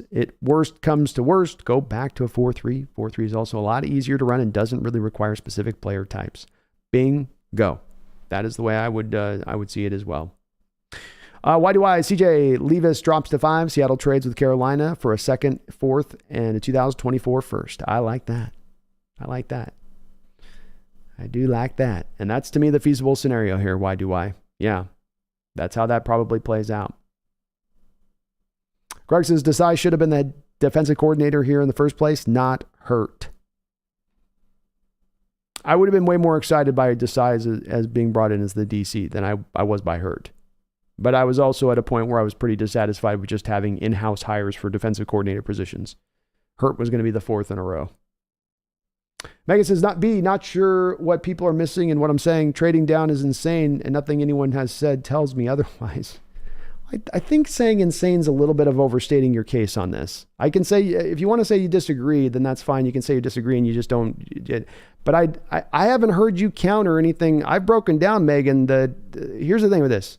When you disagree, we disagree. But if you're going to counter and say, nope, your side's wrong on it, if we're going to do the name call where you go, people are insane, then you're not actually addressing the argument itself at hand. And so if trading back is wrong, if trading back is not the appropriate move, if Jalen Carter and Will Anderson isn't there, but to pick that player right there is the only way to go, that's the only option to go with, that's the right way to go, and anything else to do stupid, that may be the case. But you got to build your argument for it. You can't say people are insane for thinking that that's the right approach to go. You got to go, here's why it doesn't work. Here's why it's not as smart to go this path. And I've yet to hear anyone on the side. I've yet to see you present an argument on your side of it. I appreciate where you're coming from, and we may disagree on this, but I've yet to hear anything from your argument aside of it as to why, if I can likely get one of Miles Murphy or Tyree Wilson at 9, and I'm likely to draft one of those guys anyway at 5, but I move back to 9, still get one of those guys, and I pick up extra draft capital, how is that insane? That makes a lot of sense. Again, you can disagree with it, but it ain't insane. Well, what you're advocating for is kind of not as much making a sense. Because in your scenario, you're still getting that guy, but you get no draft capital. But it seems all housed in just the fact of, well, you're at 5 and you have to pick there and you just have to select. But there never should be a hard and fast rule, Megan, where you just say, you only do this, you only do that. This is just how you got to do it. We always want to consider every possibility. Because if you're only thinking in one little narrow structure of things, there's all this out here going on, but you're always stuck down this path that takes us down the narrow road. The narrow road's going to be one that's going to be tough to find success on. I'm down for taking best player available. And if there was a guy that was at a level that was close to Will Anderson or Jalen Carter at 5, if those guys were off the board, hey, I would be right with you with saying you can't trade back. You're not going to get the same kind of player at 9 that you're going to get at 5, but you've not countered yet how it is I'm not getting a player very similar on that projectable state at 9 to what I have at 5. And that's the place where I think on the next step on the debate, we got to go forward from the folks on your side of it, Megan, is present to me how that player at 5 is so much better than the player I get at 9. Because I'm getting significant amount of draft capital for moving back those 4 spaces, as someone just mentioned below. 1st round pick, 3rd round pick, maybe another 4th round pick. If I'm going to wipe that off the board for the guy that I got to take at 5, then he's got to be pretty nice. He's got to be a lot nicer than the guy that I'm getting at 9, that mere 4 picks back. And he's just not. Miles Murphy and Tyree Wilson have questions, Megan. Whoever you take at that pick have questions that you don't normally have with the number 5 overall pick in a particular draft. And as I mentioned before, the reasoning behind this is the NIL. It's lowered it down, and it's just a little bit of a weaker draft in general on top of it. Those two combinations of those factors. Barry's Geno at $30 million a year isn't bad when you can add a few voidable years and spread out signing bonus and guaranteed monies. First year could be below $15 million. Yeah, you could pull it that way, I guess. I would feel a little bit better if there's voidable years on it. John did indicate last year that he was going to try to steer a little bit away from those voidable years as he had prior. And let's also remember is that the years that John Schneider did put the voidable years in for the most part, I know they did something with Gabe Jackson this last year, but they had to create cap space. That wasn't sort of an optional thing. And Schneider said he wasn't wanting to do it, even in the year where he had the voidable years that he put on those contracts, remember what he did was he still left $11 million on the cap, right? We went through that year, that final year of Russell Wilson, plus $11 million on the cap so that he could then roll that money over to sustain the voidable years the very next year. So he's not really a voidable guy in the way he wants to approach these contracts. But if you did that, from my standpoint, it could, like you said, you could lower it down on the first year hit and makes it a lot more pliable at that point. And you're right, Geno's first year will never be 30 million. But if you're at 30 million, absent doing voidable years, Barry, especially if I'm expecting probably a straight three-year contract at that point, how significant you're able to take that off the 30 million is going to be 17, 18, 19, so it's still going to be a pretty mighty big hit. It does eat up really at that point still then the majority of the functional cap space that you have to utilize in this given offseason. Adrian XA with a $2 donation says, what kind of quarterback would you want running Waldron's scheme? I would want first a guy with prerequisite size, because there's a lot of throws that have to be on 3 and 5 step drops. And that means that the quarterback's going to need to be able to see. I can't have a guy that can't play on time and on script. So that's first and foremost. I need a guy with a strong, accurate arm. Probably accuracy as much as anything over arm strength, though I really am more of an arm strength guy personally. That's not as much as Waldron's scheme, but I can acknowledge the fact that when you got guys like, let's say, Joe Montana or Steve Young in the past running West Coast offenses, you haven't always needed a strong arm Brett Favre-like quarterback to get the job done, but it does help. So I would want a guy that's going to got the size, has got the accuracy, can throw with anticipation, because on West Coast routes, you're not going to be able to see it open. So I'm going to want to look and see a lot of anticipatory throws on the tape in college. You're going to need a guy who hopefully has run a pro style system in college, like you've seen with Levis, that the footwork is already going to be there so that they can then hit the ground running really, really fast and not be held up on it. Beyond that, I think you'd like a little bit of mobility within this. So if stuff breaks down, the guy can get out of the pocket. You wouldn't want a complete statue in this day and age. I think that's where the West Coast offense has kind of matured a little bit and evolved a little bit. But decision-making is also a big part, because when you go through a West Coast offense, you're going to be doing a little bit more processing through reads. You're going to need to be a little bit on it in what you're seeing with your pre-snap indicators. So there's a bit of neck up stuff there involved with it too. But I know I'm kind of giving you a lot of answers on it, but I think though that's kind of your ideal quarterback. So you could maybe get away with a little bit less arm strength, but you still need the processing, anticipatory throws, accuracy, processing power out there on the field to go through, some mobility built in as well. I think those would be the main things in there. And if you could get arm strength in there, that'd be great as well. But as we saw this year with their infrequency of running the 9 routes and really throwing too many bombs, even with DK Metcalf and Tyler Lockett on the field, 2 guys that have been some of the best receivers in the sport at running those kind of routes, it's not as much the bread and butter of this offense, not as much the requirement of this offense. It's why a guy like Brock Purdy running this West Coast offense is having his success, because it's not requiring him to make those kind of throws all across the board and showing off some of his arm strength limitations that the guy does have a little bit. Appreciate you, Adrian X, though. Thank you for the double donos. Megan with a $5 donation. Thank you, Megan. It says, not me, B. So you would blow the highest pick we've had in years? That makes no sense at all to me, and you haven't explained it to me, so it does. Well, I've explained, but you're not dealing with any of the points that I mentioned. You just go, I don't get that, so I don't know what you mean. Like, well, I've explained it. I'll walk it through here. Let's walk it through, and I'm gonna make this really clear. So you've got to counter this, Megan. And I appreciate the donation, but I want to counter on this. I want to see what you say to this. You're picking 5. You're very likely if you pick at 5 because, and again, as I said with this, Megan, let's acknowledge this. So Jalen Carter and Will Anderson are there. I'm picking them.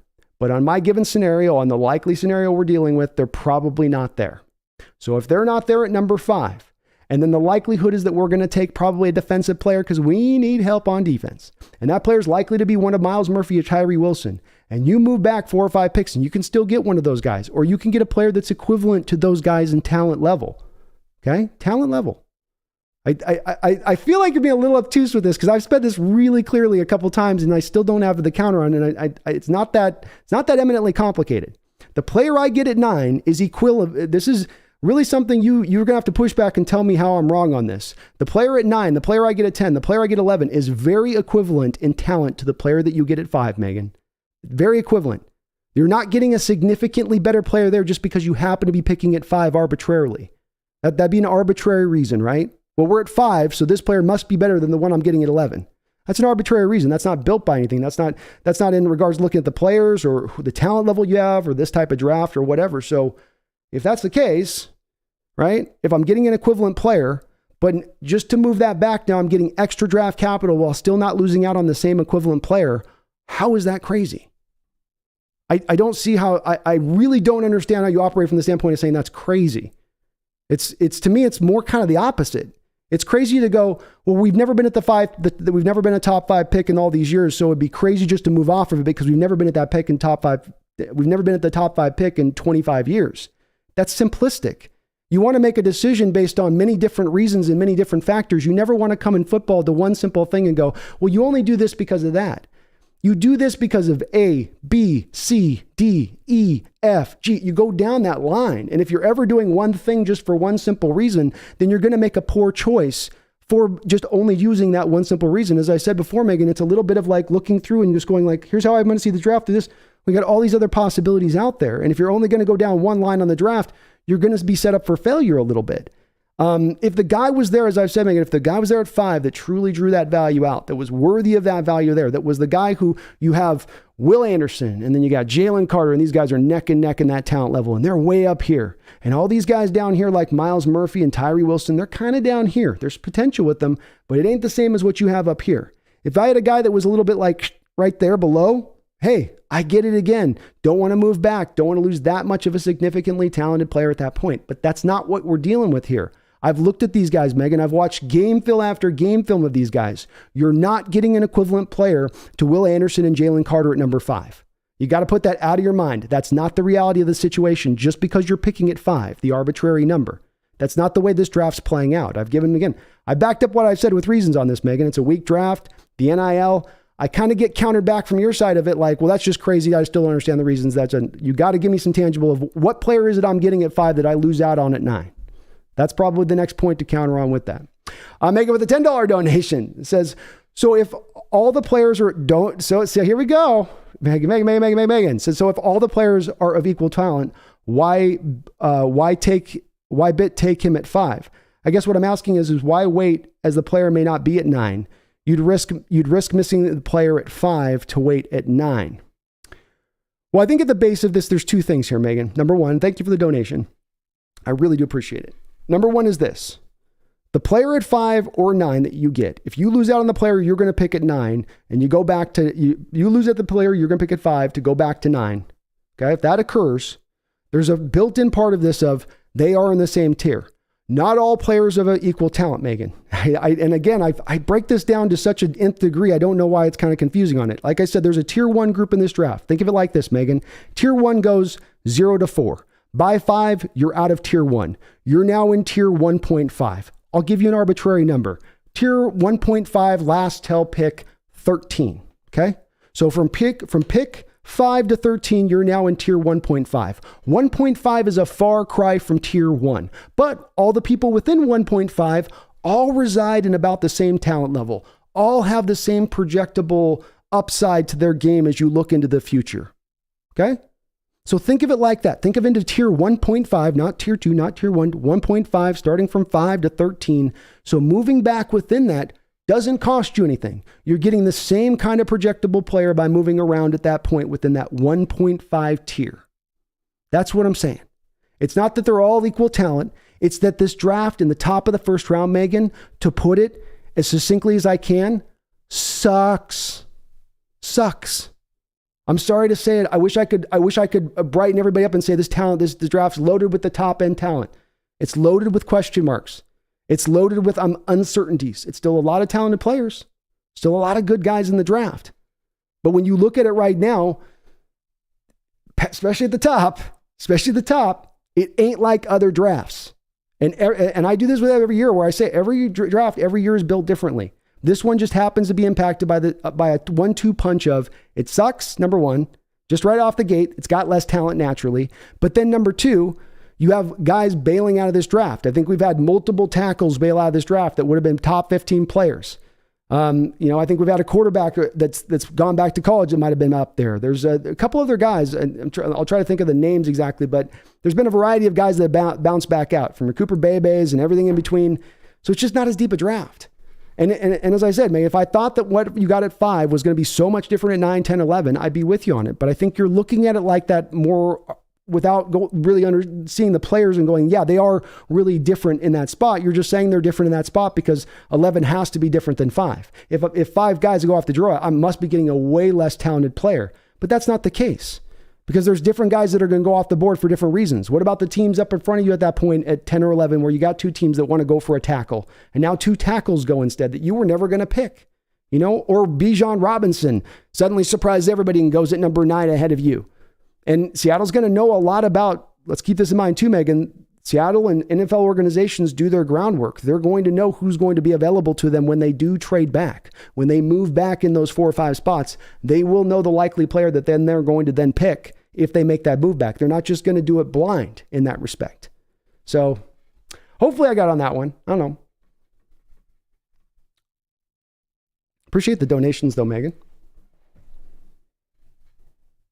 Denko, I'm a fan of trading back too if Anderson and Carter are gone. Yeah, I just think it's the way. It's just not the talent level it was at in recent years. It's not last year's first round in the top 10 picks. It's not. Last year was better as far as the depth of that tier 1 group. The last probably 5 drafts have been better in the tier 1 group than this year's draft. The only thing really pushing this tier 1 up happens to be the fact that we have a little bit of more of a quarterback rich draft at the top. And if not for that, we'd be going, ooh. Whitey Wise says Seattle is not signing a big name free agent. Seattle doesn't have the cap or history of doing that. Best hope for a productive free agent is a trade. Very possible, man. You're right. They don't have a deep history of doing that type of stuff. No doubt about that. Herbicide, I would trade back even Carter or Anderson is still on the board. We need more picks. It'd be tempted, Herbicide, but boy, those guys are difference makers for me. I'd have to just pull it on that one. Pull it. Tommy, I don't think John has any interest in paying a quarterback big money ever again. He has seen his best years when he had a cheap quarterback. I could see it as well. I think that's very much, John's been informed by that over the years. I think you're right.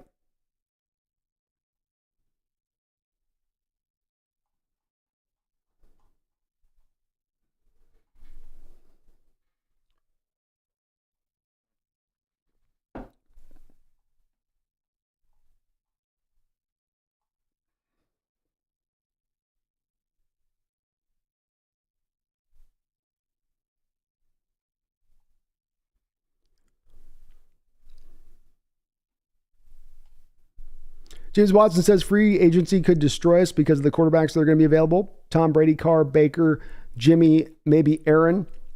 Lamar and Trey might get moved. Maybe on that. Lamar certainly I think is likely to be moved. Tom Brady, let's see if he really does want to play and continue to play. Maybe on that one. Carr, is he going to be a hot commodity out there in league circles? Maybe. I mean, I'm sure a team's going to sign him and maybe give him a chance to start, but I don't know if they're going to be like sold on him as absolutely being the answer to their future hopes. I don't think anybody's hitching their wagons to Baker long-term again. I don't think Jimmy Garoppolo, I don't think anybody's going to hitch their wagons to him either, James, because of the fact that he's got another injury again. He's going to be looked at as a guy that's kind of damaged goods, Mr. Glass. Aaron Rodgers looks like he might be retiring. So, I mean, the list is potentially could be that bad, but really the likely where that list goes, if you look at it, is a lot of those guys aren't going to give the shot. Some of those guys are going to retire. I think it really only Lamar is the guy that really is going to move that market in that way. And maybe Brady and Rodgers, if they do something on the other side of it.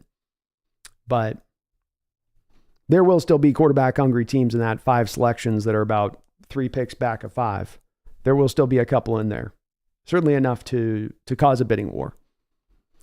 Adrian X8 with a $2 donation. Thank you, Adrian X. Your thoughts on Locke versus Purdy? Locke is our guy. Yeah, Locke's a better quarterback than Brock Purdy.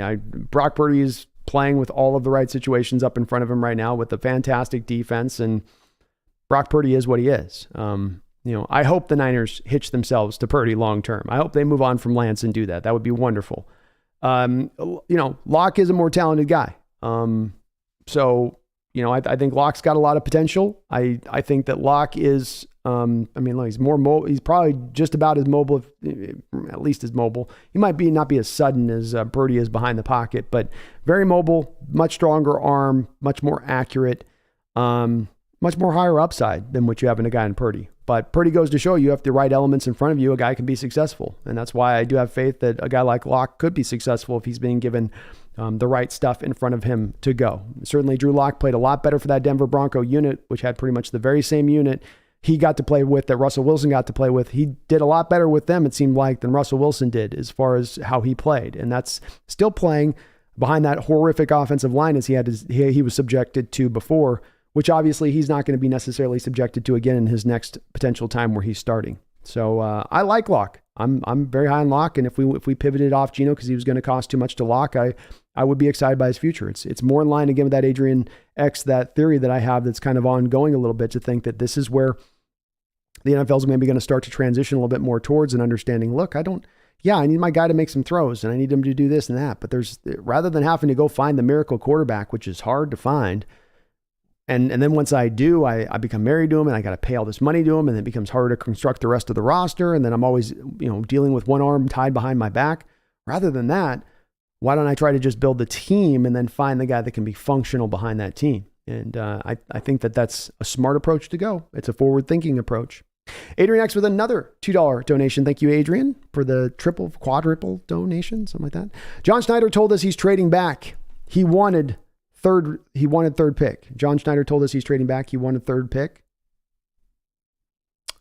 Yeah, I think he's definitely doing a little bit of a wink of, I'm looking here, Adrian X, to really move back. I think he's already gotten he's probably made some calls already and just sensed out the feel for where the energy's out there. And I'm sure he's got a couple of teams that are like, yeah, if Levis is sitting there, we're going to want to come up to you guys. And we know we're going to have to pay the price to do so. So I think John mentioning that is understanding he's already starting to get some heat on that pick. And he's going to be a guy to me that if he can stay in that top sort of 10, top 12 range of things, he still knows he's going to get a fairly equivalent guy, kind of like I was talking about here with Megan, and that he feels like he'll get that equivalent guy there. That's going to draw him to then make that trade. And man, you can only imagine what you're going to be able to get back in return. That's a very tasty, tasty scenario for me. Big Country, how you doing, man? Good to see you in here. Light Yagami, I think we are drafting a quarterback at 5. It's possible. Daniel, John Schneider talking to Geno. We're not going higher than 20 million. Do you think you're better than Brady? There you go, man. Brady's going to sign somewhere for the veteran minimum just so he can build up the team. What's up, Erickson? Good to see you in the chat. Sports fan, we can get a first out of the Panthers if there are other teams trying to trade up like the Raiders. You better believe we can, if not more. Yeah, DVN, they're not getting off Dak Prescott. The Cowboys are stuck with him.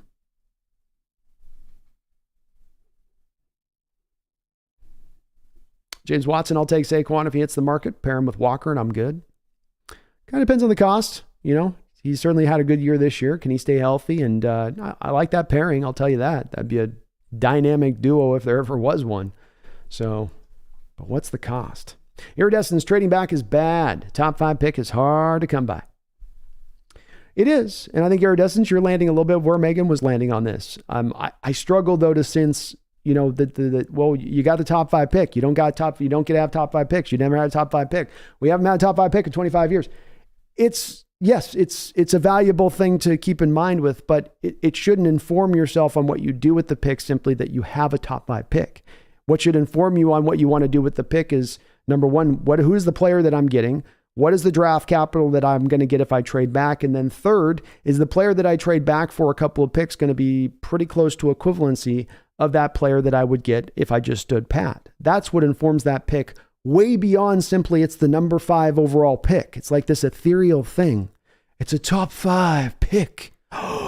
It is, but it's not. That doesn't make it any grander or greater if the player that I'm getting there that same player was in draft from 2020, would be going at pick 15. That doesn't make him a top 5 pick just simply because I pick him there at 5, does it? If his value doesn't equivalent to you needing to pick him there, that he's worth that worthwhile pick, then you shouldn't do it. You should be trying to move back. And that's what I'm arguing is kind of going to happen if you just are saying, well, we just have to pick here because we don't ever get to pick here and we'll never be here again. That doesn't seem like a real, I don't see the intelligence on that reasoning. Yes, you're not very often here, but that doesn't mean that you now should be unwilling to just move around simply because you're not very often here. That's a pathway to sort of limited, it's a very narrow corridor, a pathway of thinking.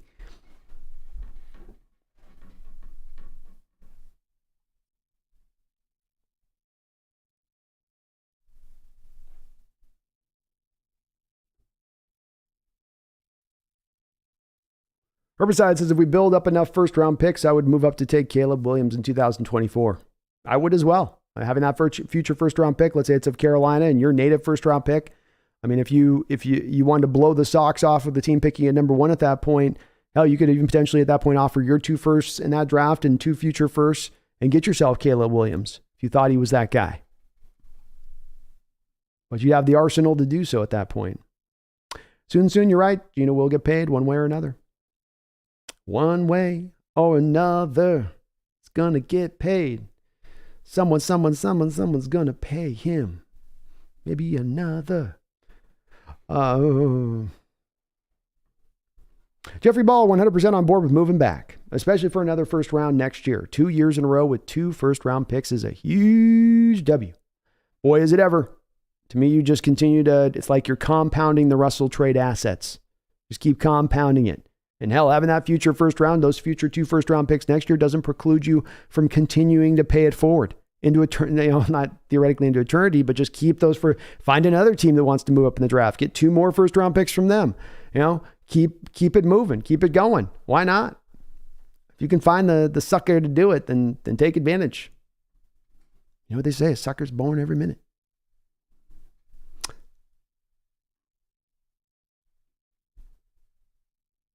Sam the Great says, if we don't pay Geno, believe me, someone will give him that $100 million. Very well might be, but I'm okay if it's going to go beyond the price to let him walk. I'm not overpaying the guy or paying him now market rate simply because he had the 1 year. And let's not forget, if you let Geno walk and, you play the compensatory game here a little bit with some of your own free agents, that's a 3rd round pick coming back. If he's going to sign that big contract, that's a 3rd round compensatory. Empower Code, apart from Tyree Wilson and Miles Murphy, what are other candidates we can take in the 5 to 10 range? Also, what are some center and inside linemen in this draft with good lateral movement and run scheme fits? It's a good question. Some of this Empower Code I would offer is I do need to do more of a dive into all of those positions. I'm 100 guys into this draft, but I'm not at a point, I think, of being educated enough to say that I know who exactly those guys are going to be necessarily all in that range. Sealy Ringo will be up in there. Peter Skoronski, maybe Paris Johnson, Quentin Johnson, the receiver from TCU, is probably going to be up in that range of things. Isaiah Foskey out of Notre Dame, probably in there. Maybe Christian Gonzalez, maybe Brian Branch if he really jumps up boards, and maybe Brian Brees, are all guys I would probably put early on right now in that territory of things. As far as inside linemen goes, it's been a lot of trash cans so far. It's been a lot of guys that are good players, but they don't have a lot of movement to them. I think Schmitz from the center position can do the movement stuff that you would like to see. Cedric Van Pran, he's going to be mobile. He's going to test really well, but he loses his feet a lot in open space. I don't trust him as much when you ask him to move from the center position. I haven't looked enough at the guards yet on the ones that I've looked at to give you an honest assessment yet as far as who are the good guard. There just hasn't been enough guys I've had a chance to look at. I'm driving as fast as I can through them, but it's a lot of prospects, so it's a lot of kind of ground to cover at this point. Nate Smokes, bro, I'm tired of saying Geno Smith is good enough. He's not good enough to win a Super Bowl. Get rid of him. Okay. Why is he not good enough to win a Super Bowl?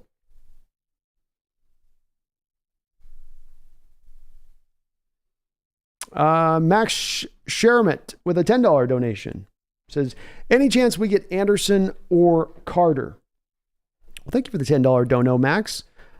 Yeah, I think that there's and as I say, people will hear me kind of talk about given scenarios. I wear multiple hats when I look at the draft. There's this scenario that happens. There's that scenario that could happen. There's this scenario that could happen. But I would offer that I think the likely scenario for the way that this draft plays out, if I was a betting man, if I was going to Vegas and they were saying, lay down a bet for me in the top of this draft through the first 4 picks, give me a bet that you're willing to lay. And my bet would be this. There are going to be 3 quarterbacks taken in the top 4 picks. I really do believe that. And if that's going to happen, Max, then that means that you're going to get one of Will Anderson or Jalen Carter available to you. And I do think that they would take whoever would be available to them at that point. I think that Carroll's going to fall in love with both of those 2 guys. No doubt about it. So I really feel it's going to go that way. I do. I think you're going to see the Texans taking a quarterback. I think Indianapolis takes a quarterback. That's your bare minimum. I think Chicago does one of 2 things. Trades out of the first round pick and somebody trades in to get a quarterback, or they move on from Fields and just take the guy that they like. But I do really firmly believe that this is going down the road of 3 quarterbacks in the first 4 picks. That's my bold prediction, man. It's money in the bank. Money in the bank. So yeah, Max, I do think you still have a chance of having one of those 2 guys. And let's also acknowledge too, Max, beyond that is the way that plays out as far as how we're kind of reading the road right now. Let's also remember the fact that drafts become highly changeable as you get through this pre-draft evaluation process. We were here last year. If you go back and you look last year at the mock drafts, go look at the mock drafts that were run before January 23rd. Go look at those. And you can find a good consensus. You could go look at 10 mock drafts and find a fairly good consensus on where people were thinking guys were going to be landing. This guy's definitely going here. That guy's definitely, Kayvon Thibodeau, number 1 overall pick. Right? But then we got to the draft. It wasn't Thibodeau. Wasn't Hutchinson. Wasn't any of the offensive linemen. Wasn't any of the 3 tackles taken the first 9 picks, right? Who ended up going? Trayvon Walker. So, let's remember these drafts are highly changeable. And I would tap the brakes of anyone who goes, I know exactly how this will play out with those first picks in front of us. Without it, wild things happen. You get into the evaluation process and there is some fluctuations. We have a general feel for how it will go right now, but certainly could change. That is the bit of the nature of the beast here on that one, Max. So have hope, brother. Have hope. R. Sanchez with a $5 donation. Appreciate you guys. Says, Geno's tweet makes me want to re-sign him even less. $20 million a year max or walk. Let lock rock 2023. Gotta let lock rock. Gotta let rock.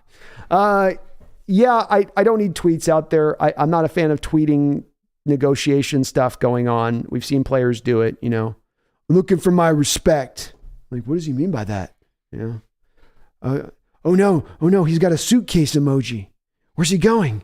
Got a suitcase emoji, or he scrubbed his social media profile.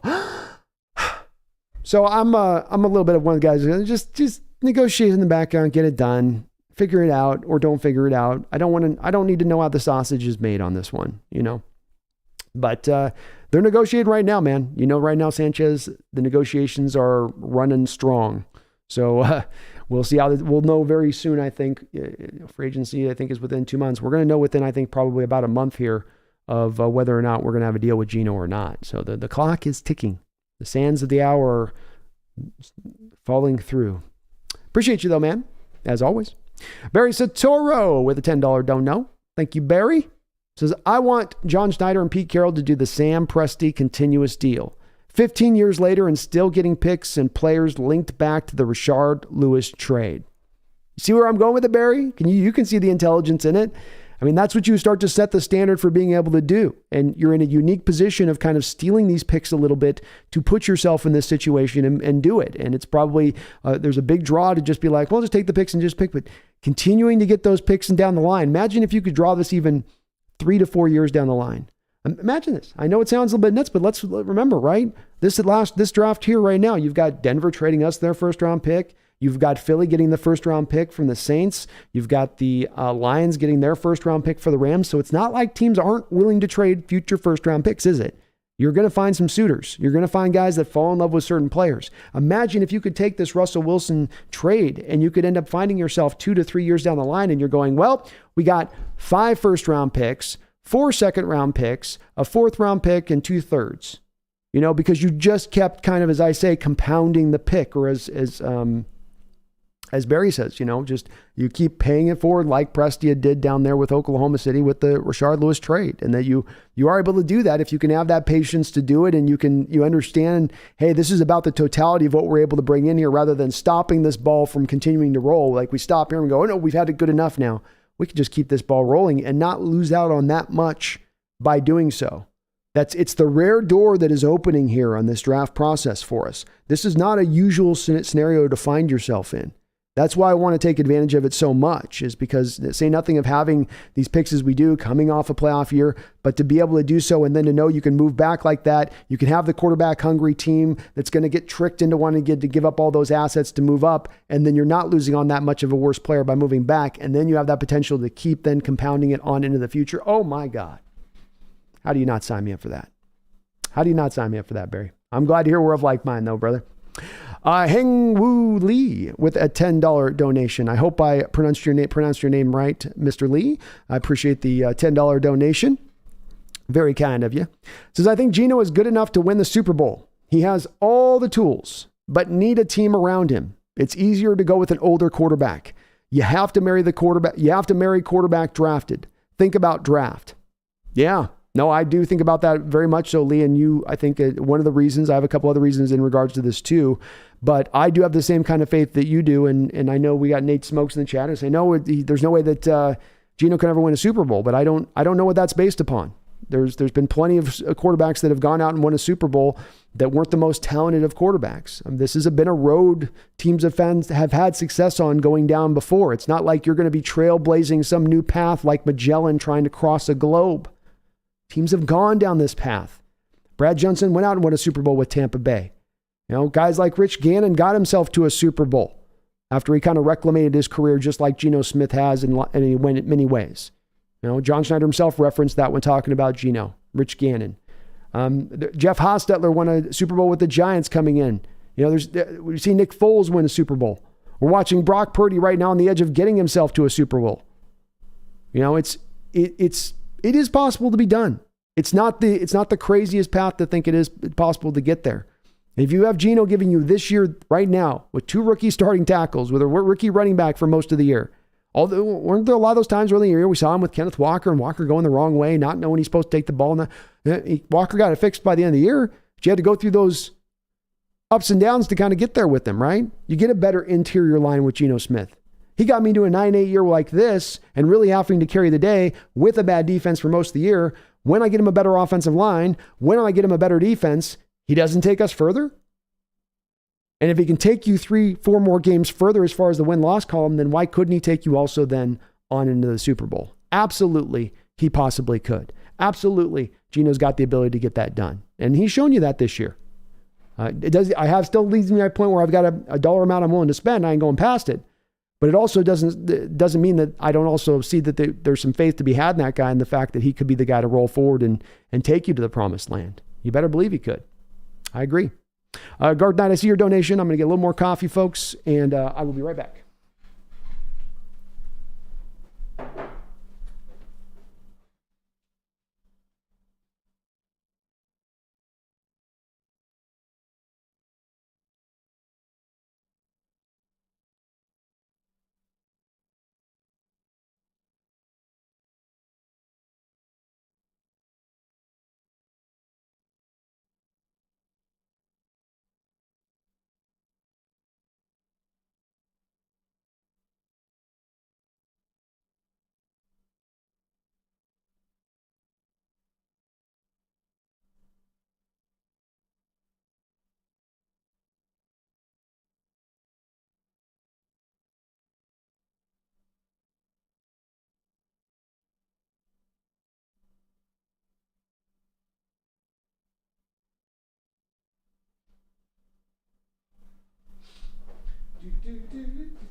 Thank you for bearing with me, folks. Please do hit that like button too if you guys like what you're listening to today. I would really appreciate it. Garth Knight with a $5 dono. Appreciate you, Garth. Thank you for the donation. Says Brando, just exercised my buddy's dog at the lake. They got sand and water all over my car. I was channeling your Nick Nolte in response. God damn, just God, who does cars anyway? Get your goddamn car out of my dog car. God, custom leather. God, Jesus. God. I can only imagine, Garth. I can only imagine, brother. Yeah, those dogs, that sand, when they get a little sand on them, I remember living in Maui, that'd be people's big thing where they take their dogs to the beach, and it was just like, their car basically turned into a beach is what happened. There wasn't any water, but you had beachfront property in that back seat with all that sand, I'll tell you that. So thank you, Garth, for the $5 dono. You're being a good friend, Garth. You're being a good friend, walking you didn't just take them on a miserable walk. You let them go out there and actually have some fun out there. So you're being a good dog walking friend in that respect of things. I probably would have just walked him around the block and been like, it's good enough. You're fine. You're fine. Sanchez with the $5 don't know. Says it's not can Geno win a Super Bowl? It's can he win a Super Bowl if you're paying him 30 to 35 million and don't have the money to address other needs? No. Correct.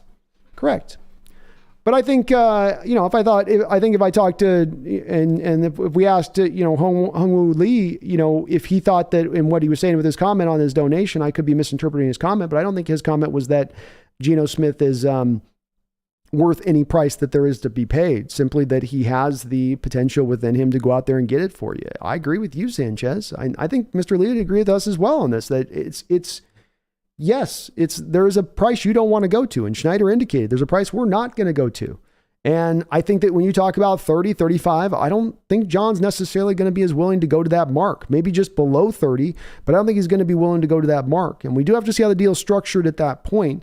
But if you're talking about getting now more into, my opinion, Sanchez, on an average year per basis, a deal that's sitting somewhere between 25 to 27 million per year, and you're lowering down the first 2 years cap hits, and you're giving yourself an easy exit out the back door on the other side of it on maybe the 3rd or 4th year, then I absolutely think it's an okay approach to go. And if he's taking up at that point 6-7% of the cap versus, let's say we're going to go take Will Levis, who's going to take up 3% of the cap, 4% of the cap with the number 5 overall pick, I think I'm going to go pay the Geno one on that point over taking that other approach.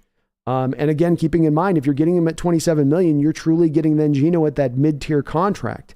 The top guys in the league are going to make, Lamar's going to make over 50 million probably on average if he signs a new deal. The next contracts to push up in the National Football League are going to go $55-60 million per year. You're getting a quarterback now that will be below that, half, not just half, below half, but be giving you theoretically, let's say, just to be conservative, top 12 level of QB play throughout the course of a year. That's good value. That's good team building. If you do the rest of the moves across the board with the rest of the team, if you get this defense to a point of not being league worst, if you get the interior of your offensive line not to a point that it's kind of completely a sieve at points in games and they can actually run block with some consistency, who's to say that he doesn't play even better than that?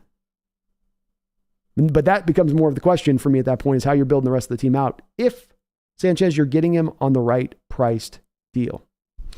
Hang-Woo Lee with a $2 donation. Another donation. Thank you, Hang-Woo. And I hope I'm pronouncing your name right. Got the name right. Yes. Okay. I like getting people's names right. It's kind of a little bit of a point of pride for me. I meant Dak Prescott at the end.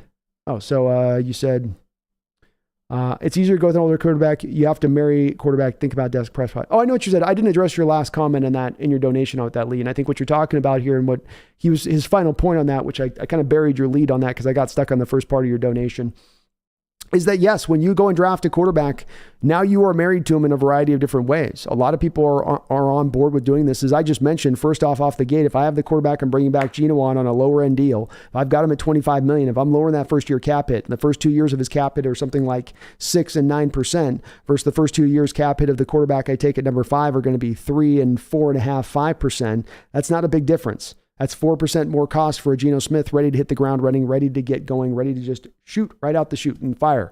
But as Hang spoke about here, you get yourself your quarterback, you take your guy. Let's say we go second, third round, we draft our guy. And then after that third year, they're then wanting to be paid. And then there's that that pull to then want to have to pay him, to not let them go, to be like, yeah, we know he's not quite. I mean, the Cowboys knew. Why did they wait so long? Why did they wait so long? Because they probably knew somewhere in the back of their mind that he's not really worth that. He's not, but Jerry was over there like, I just don't think he's not worth it. I'm telling you right now, Steven, we're going to pay this contract and it's going to burn our ass. It's going to burn my ass, it's going to burn your ass more because it's your final call. Now, I'm telling you what to do, but it's going to be your final call. Daddy, you tell me what to do. It's not my final call. It's your final call, you little son of a bitch. I give you the job to take the heat. Don't come in the kitchen. You can't handle the fire. All right? We knew he wasn't going to be good enough. All right, Hang Woo? We knew he wasn't. All right? There's no doubt about that. All right? But he was playing so damn well. And that magic was so good on that team, that Cowboy team. Oh, I dream about that team. I'll tell you what, I go to bed at night dreaming about that team. She'll win a Super Bowl. Still a catch. But I think they knew it too, Hang Woo. That's why they waited so long to pay Dak. Teams are realizing this more and more. I mean, the Kyler deal last year, you knew that Cardinal organization didn't want to sign him. He was dragging them to do it. He was pulling them to the table. I know you're gonna pay me. But teams are starting to wake up to this. And you're right, man. You do pay Geno on a contract extension. You're not necessarily marrying yourself to Geno. Might be a year or two, but then you can easily move off. But if you do draft your quarterback, now you're married to him. Better be the right guy. Better be the one that you want. And he's not necessarily going to be cheap if you're picking him high. So great points all around on that, Hang Woo. And I'm glad I got the name right, man. You're awesome. Thanks for the donos. In Utero with a $2 donation. Appreciate you. In Utero, good to see you in the chat. Says, need to let Geno test free agency and negotiate from there. I think certainly if you are at an impasse in negotiations right now, where Seattle comes into this and they go, look, we'd like to get this between 20 and 25. And Geno's like, I'd like to get this between 30 and 35. That to me is probably the place, to go. Or I think another place to go with this too in Utero is really you go, okay, is there a team out there, you hold the threat of the franchise tag up there at that point, because if he gets into free agency, he's going somewhere else. Someone's going to outpay what you're willing to pay. That's going to happen. And if that's going to happen, then put the threat of the franchise tag out there. See if you can get a team to bite on it at that point.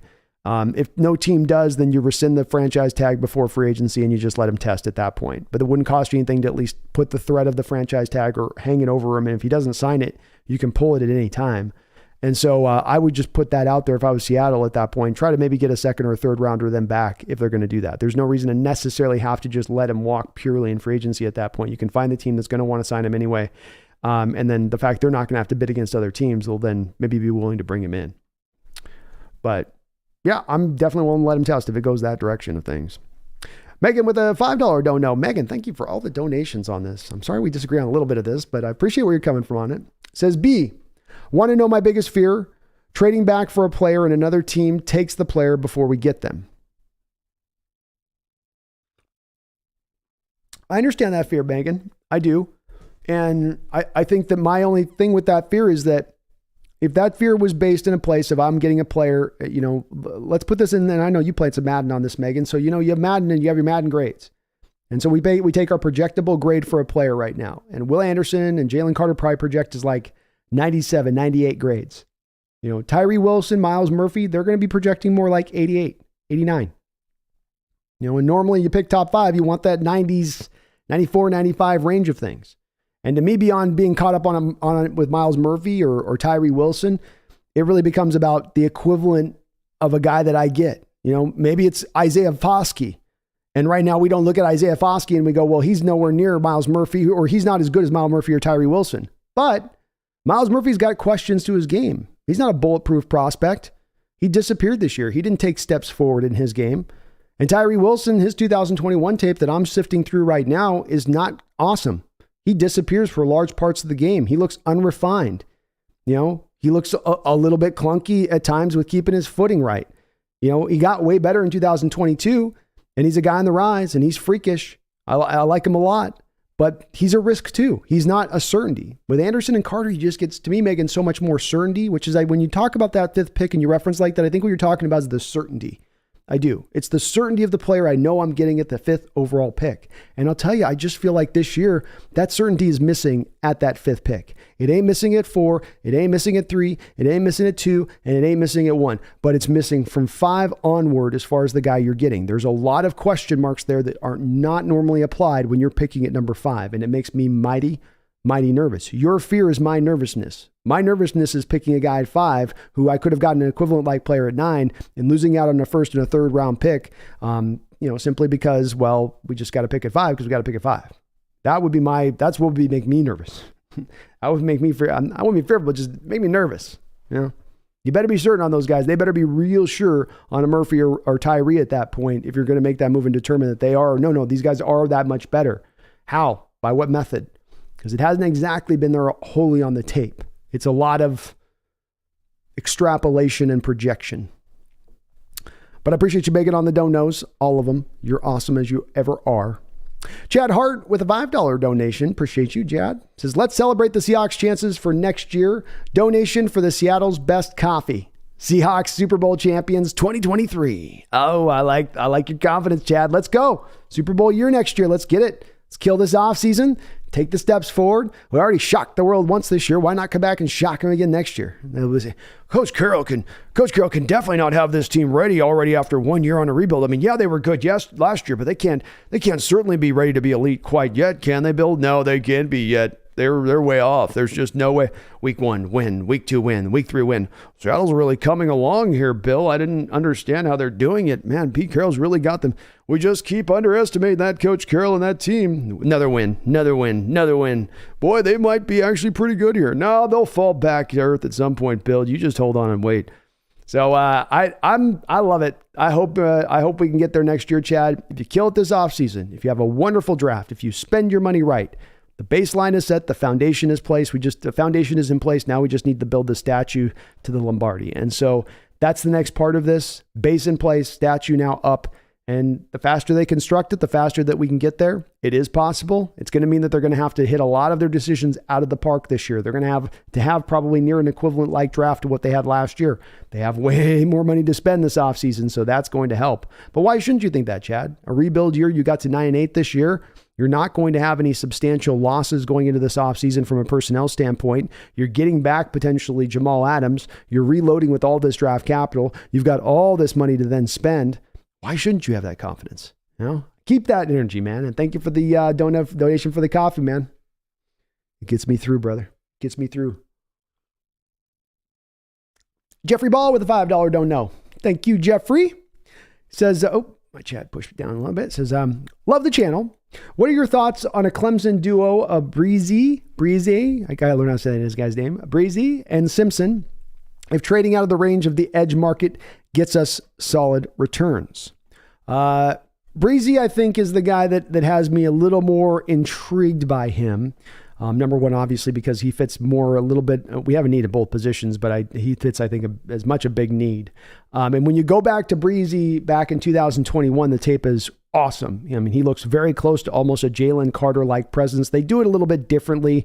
Carter does it with the first step quickness and pure power. Breezy is more slippery off of blocks. He just seems to just slide off blocks one way or another. It's very weird. It's like somebody took Vaseline and vast him up a little bit, and got him all, or took the baby oil or something. I don't know what it is, but the 2021 tape, really good. Pops off. He looks like an easily a top 5 pick. Then he has the ACL. I believe his sister passed. It was a little bit of a tough year for him this past year with Clemson, where he didn't look like he really was coming back, which was understandable, just coming off that injury and maybe needing that little bit of that year. But I think that Breezy definitely has a good projection going forward. He should be probably a top 15 pick in this draft as long as he can test well. He's going to have to prove that knee is stable and good for the long term. But if it is, and he passes the medical evaluations, he probably will be then a top 15 pick. I like him a lot. And I do have a lot of confidence with those defensive tackles when they have torn ACLs that they can bounce back to being close to what they were, or even getting really fully back to what they were. If it's a receiver or if it's a skill position player, I might be a little bit more reticent to think that, but we've got a baseline with defensive tackles having those injuries and still coming back and still being really strong, not necessarily having that wreck 'em. And he already got back this year at the very least, which shows that, he felt pretty good about the leg in itself. Simpson is another one. All these Clemson defenders from Murphy to Breezy to Simpson, what is it? There's a KJ guy, the edge guy that they've got out there as well. Man, they are all tough evaluations. Really talented guys. Absolutely, from a talent standpoint, what you would love to get in a draft. The problem comes into play is that there's that uncertainty there that does lie. With Simpson, he played more as an outside kind of linebacker a little bit last year. He was being asked to do a little more freelance kind of stuff, just rove all over the field and just be kind of a dynamic presence everywhere. This year, they were asking him to do a little bit more of the inside traditional stuff at middle linebacker, and he didn't exactly take to it super naturally. So I do like Simpson, but I want to think I'm getting like a little bit of a lesser Micah Parsons type guy, and I might be getting a guy that's a man without a position a bit. So there's some little bit of worries with him.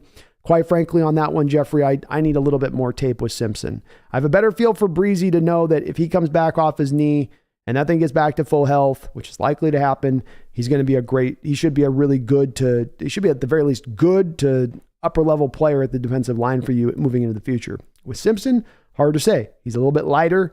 He's tried that move. You want to ideally have Simpson moved into middle linebacker, but then he showed that wasn't a natural fit for him. So now you're going, okay, well, maybe he is more into the, he's more of a guy that you would like to maybe long-term look at trying to change into more of like an Uchenna Nwosu, similar kind of 6'2" like build, move him up off the outside. He's really light though too. He's like 20 pounds lighter than Uchenna. So you'd have to put on a lot of weight to make that happen. Simpson's a tough one though, Ryan, Jeffrey. He's a hard one for me right now. Early in the process, I was just like, I saw his highlight tape and I'm like, sign me up. He can cover in space, fleet of foot, fast. You can have him rush off the edge, but I'm not sure on the middle linebacker stuff.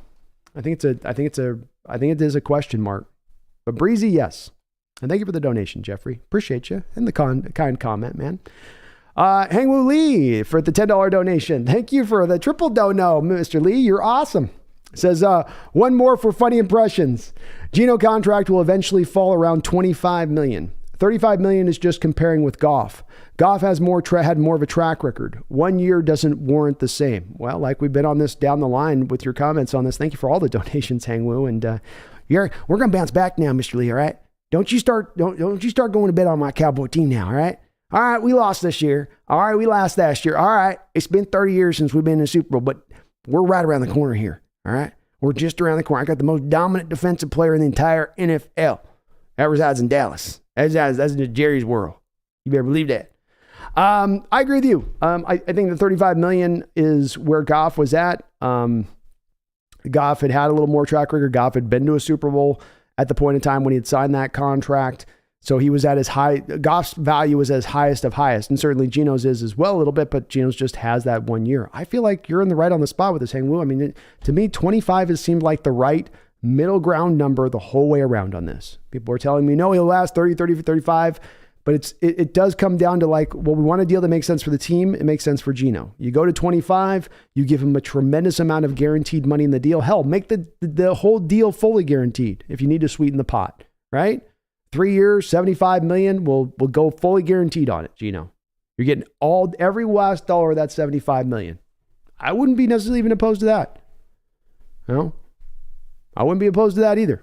So I think 25 is the right number, man. I do think that's where you land. I just think that is the middle ground road right there. And that's right there where it's like, when you come to negotiations, where's our middle ground? Where is it that this can make sense for everybody?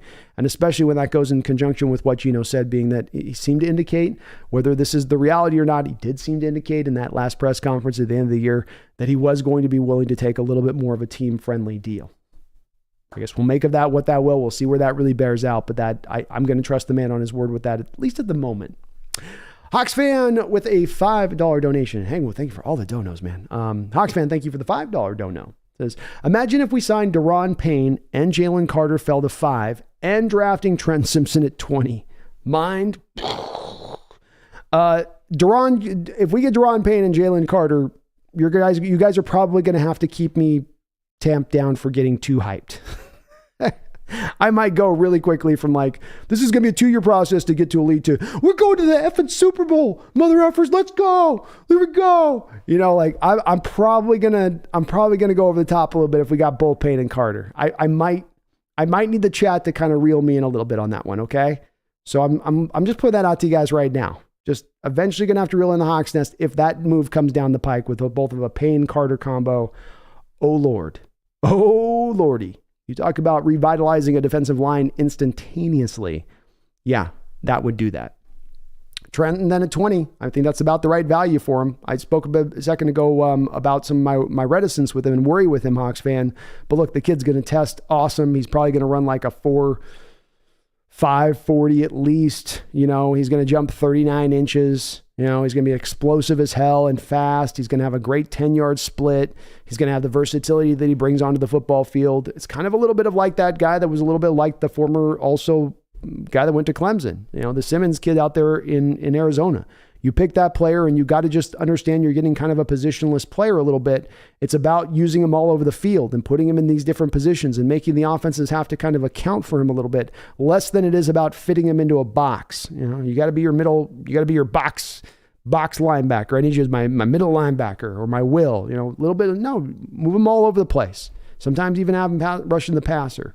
And if you use him in that fashion, I think you'll get some great success out of him. I think Arizona's really struggled to find how to use Simmons in the right kind of way. They get glimpses and flashes, but they don't really have the role kind of set like they needed to do. You needed a plan with Simmons when you drafted him. You're going to need a plan with Trenton Simpson when you draft him. But Hawks fan, you're getting me hyped, man.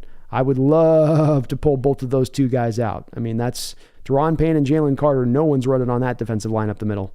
All A-gap runs have now been killed in perpetuity. No more A-gap runs.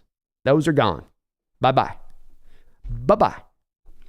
R. Sanchez with a $2 donation. Thank you, Sanchez. Says, for being a defensive guy, Pete's a quarterback whisperer.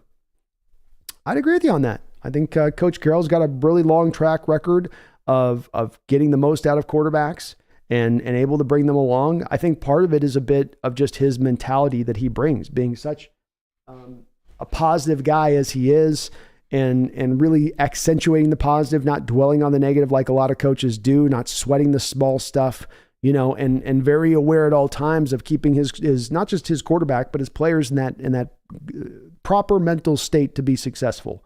And I think that's where he is uniquely equipped as a coach to being even a defensive-minded coach, because usually defensive coaches can be the quarterback killers, right? You have a Brian Flores type who hates Tua, hates every part of him with every fiber of his being. And then, you get a Mike McDaniels and he's like, he's able to do something. So, defensive coaches don't usually tend to lean and help out their quarterbacks. They tend to be curmudgeon-y and kind of mean towards them a little bit.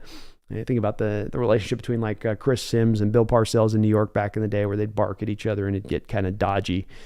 But I think that's a place he has shown himself to be good. I don't like Carroll having a lot of his hands on the offense, but I certainly think that he as a head coach understands. This is part of why I've said at times I'd love to see Carroll drifting back more into being more of that head coach role, the purified head coaching role, less about you being in on every play call and having your say in with it, more of you managing and guiding the game, guiding the players, getting the motivation for those players, getting everything, on track with that, and then allowing your coordinators to coordinate, to do their job. I think that would be where I'd love to see the team kind of moving into the future. But yeah, I think a lot of Geno's success this year does come with having a guy like Coach Carroll here who can foresee that success, who didn't look at Geno through the lens of you are what you are and you'll always be that and you can never be anything more. And said he was, I know you can be more.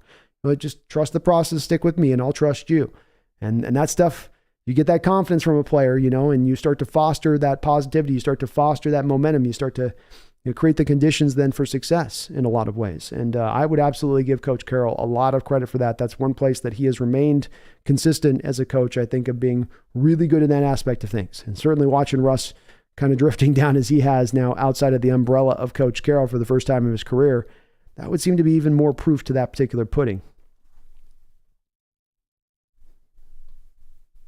Chosen says, without D-line pressure, we give up too much opportunity to our opponents. It's been that way for years, hasn't it, Chosen One? The pass rush problems, going back to the 4-3 defense, were the main crutch of the problem in 4-3 defenses.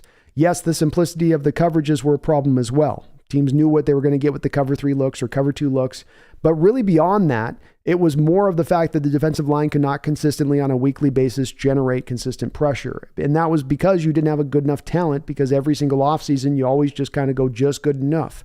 I think the team has started to recognize this in recent years. We came into this year with Darrell Taylor, they were pretty high on. You still went out there and drafted Boye Mafe. You signed Uchenna Nwosu out there in free agency. They've taken some slight steps here to kind of recognize this. They need to recognize it on the interior now. The place where they're going to find the success here is the day that we find this is the last point that we had success on this back in the Legion of Boom days, where you realize, look, when I'm not going to want to blitz very often at all. The front four guys got to get the job done, but that means that every one of these guys has got to be quality. Not one or two of these guys are quality and the rest suck. Not one or two of these guys are quality and the other two guys are just kind of there, right? Not just having three guys and then nothing else from a depth standpoint. You need the quality and you need the depth. And that means you've got to attack this on a real strong level on a couple of different levels with it, which means it's not just about a one or two player proposition. It means that you need multiple players here to make this work, to make this go. R. Sanchez with a $2 donation says, it's crazy. People wanted the Seahawks to draft Malik Willis. I pushed back against a lot of that, R. Sanchez. I've got a video I'm going to eventually get out here is a little bit about the landmines our Seahawks avoided this past offseason and as it pertains to the quarterback position. And Malik Willis was one of those guys. Guy that I never quite, I could see when things were going great with him and right, why people liked him a lot, but hard to understand why people loved him so much considering how many flaws he had, the level of competition he was playing against, how long it was going to take him to develop to get around the other side. I think people just got dodgy with the quarterback position and they get a little bit antsy, where if you don't have your guy, you got to go get your guy. And that's the part where I will continue as Sanchez on this channel to kind of push back on that mentality a little bit of, we got to go get our guy for the future. Got to go get our guy. No, we don't. We're not building this team in that same kind of baseline as other teams. There are teams out there that are built to be quarterback heavy and have him be that superhero. We're not going to be requiring that of the position. So it means that there's less of a need of having to always have your QB of the future right now. Do we have a guy right now that's going to be good enough if we put the right team around him? But really at the first point of that proposition is the right team around him, not the quarterback itself. Quarterback's still important. Quarterback's still going to factor in huge. But what we're trying to build is, again, back to that 2012 blueprint, which is the team itself being what drives this thing. The whole team itself, not the QB. QB important. The team driving it. Thank you, Sanchez, for all the donos, man. You're awesome. Hank will leave with another $5 donation. Man, thank you for all the donations. You are awesome. It says, tell Jerry we will trade our defense for theirs, but we get to keep Woolen. They get our kicker too. Great show, my man. Hey, Jerry, what do you say, man? We'll give you. No. Hey, Texas, we negotiate, Mr. Lee. All right. You ain't going to throw us off with that first offer. You're going to have to give us a little more than that. All right. All right, I ain't gonna give you Micah Parsons, the most dominant defender in the entire NFL. He's a game wrecker. You saw what he did to Purdy the other night. You took that man with one arm and threw him 10 yards. Nearly threw him out of the damn stadium. That's what you get with that man, all right? And you want me to give him up for, what, peanuts? What are you giving me? Huh? I don't want that. Nope, I ain't taking your deal on that. I do like Boy Mafe. But no, we're keeping our defense. Thank you, though, Mr. Lee. I appreciate you, brother. You're awesome. Sanchez with another $5 donation. You're awesome as well, brother. Says, watching the Niners last night, Purdy's arm reminds me of a weaker Chad Pennington.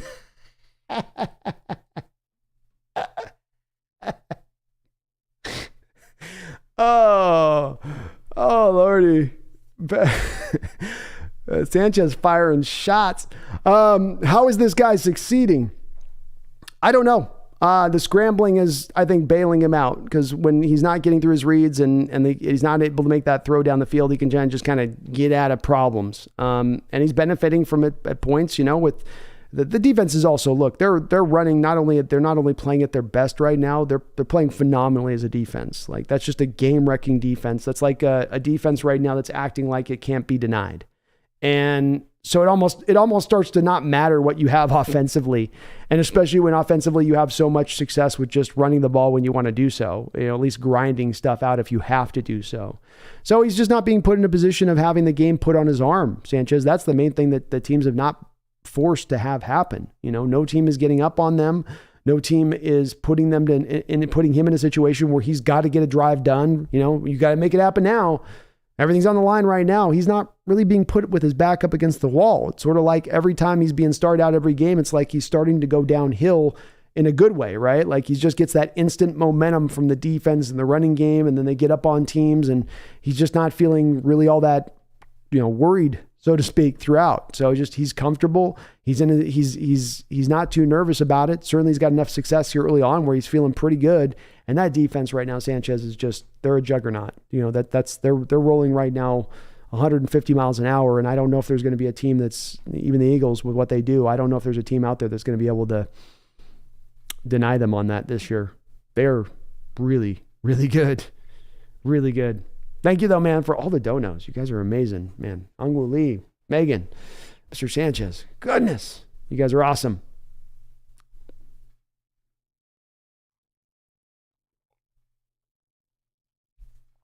Weston Baylor says, what is the absolute maximum salary you'd be paying Geno?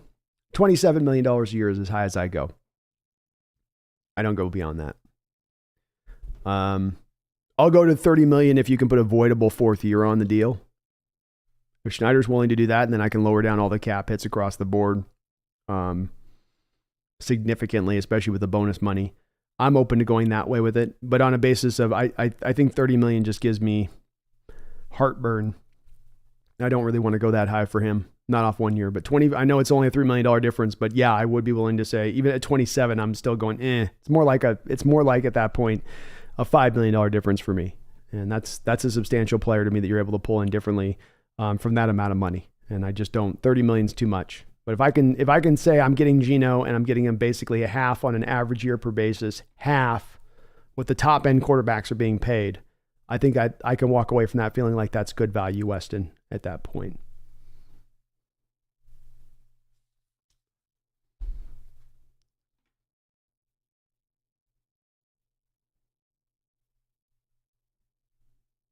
Defenses in the beginning of Schneider said they would go for the best player available. That's why we hit gold. So why worry about the number? Yeah. I think we can trust John. If he trade back 5 picks too, if John's picking in the top 15, none of us should have any worries about John Schneider picking in the top 15. You've had 4 opportunities in 13 years to pick in the top 13 picks. All 4 of those players, were home run players. All 4. So, when he's picking up in that top range, he does pretty good. Whether he's picking 5, 10, 12, he's picking pretty good.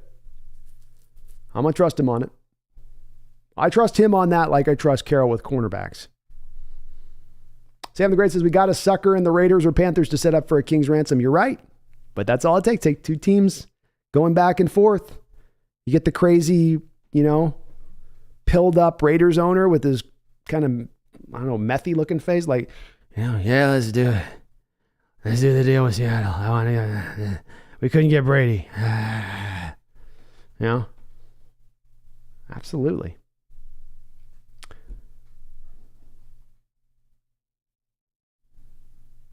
Ethan says, another great attribute of trading back is that we could get the opportunity of having ongoing high first-round picks throughout a Super Bowl window. Current example equals the Eagles. Bingo, dude. Bingo. It's my thinking, too.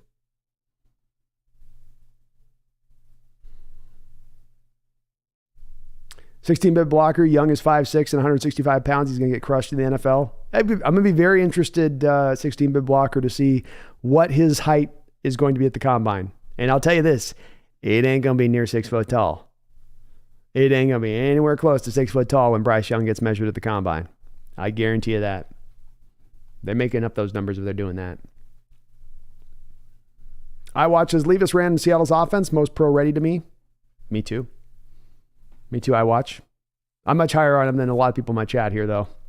Power code Geno will ask for 30 35 million, if not more. Anything below that is ludicrous. He might. And like someone say, might be able to get that on the open market. But that doesn't mean that it's the right deal for us to pay that price.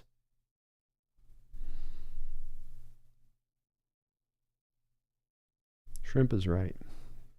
You then imagine being a contender a year or 2 from now and having a top 10 pick because we did both an approach, trade back and have a great player while not elite and have another opportunity the next year. Exactly. Tommy says Bryce Young is the most talented wide receiver I've ever seen play quarterback. Seriously, he's exactly the same height and weight as Tyler Lockett. Tyler ducks under tackles for a reason in the NFL. That's right. And there's a reason a guy that is as slight as Bryce Young has not been manning the quarterback position here in recent history.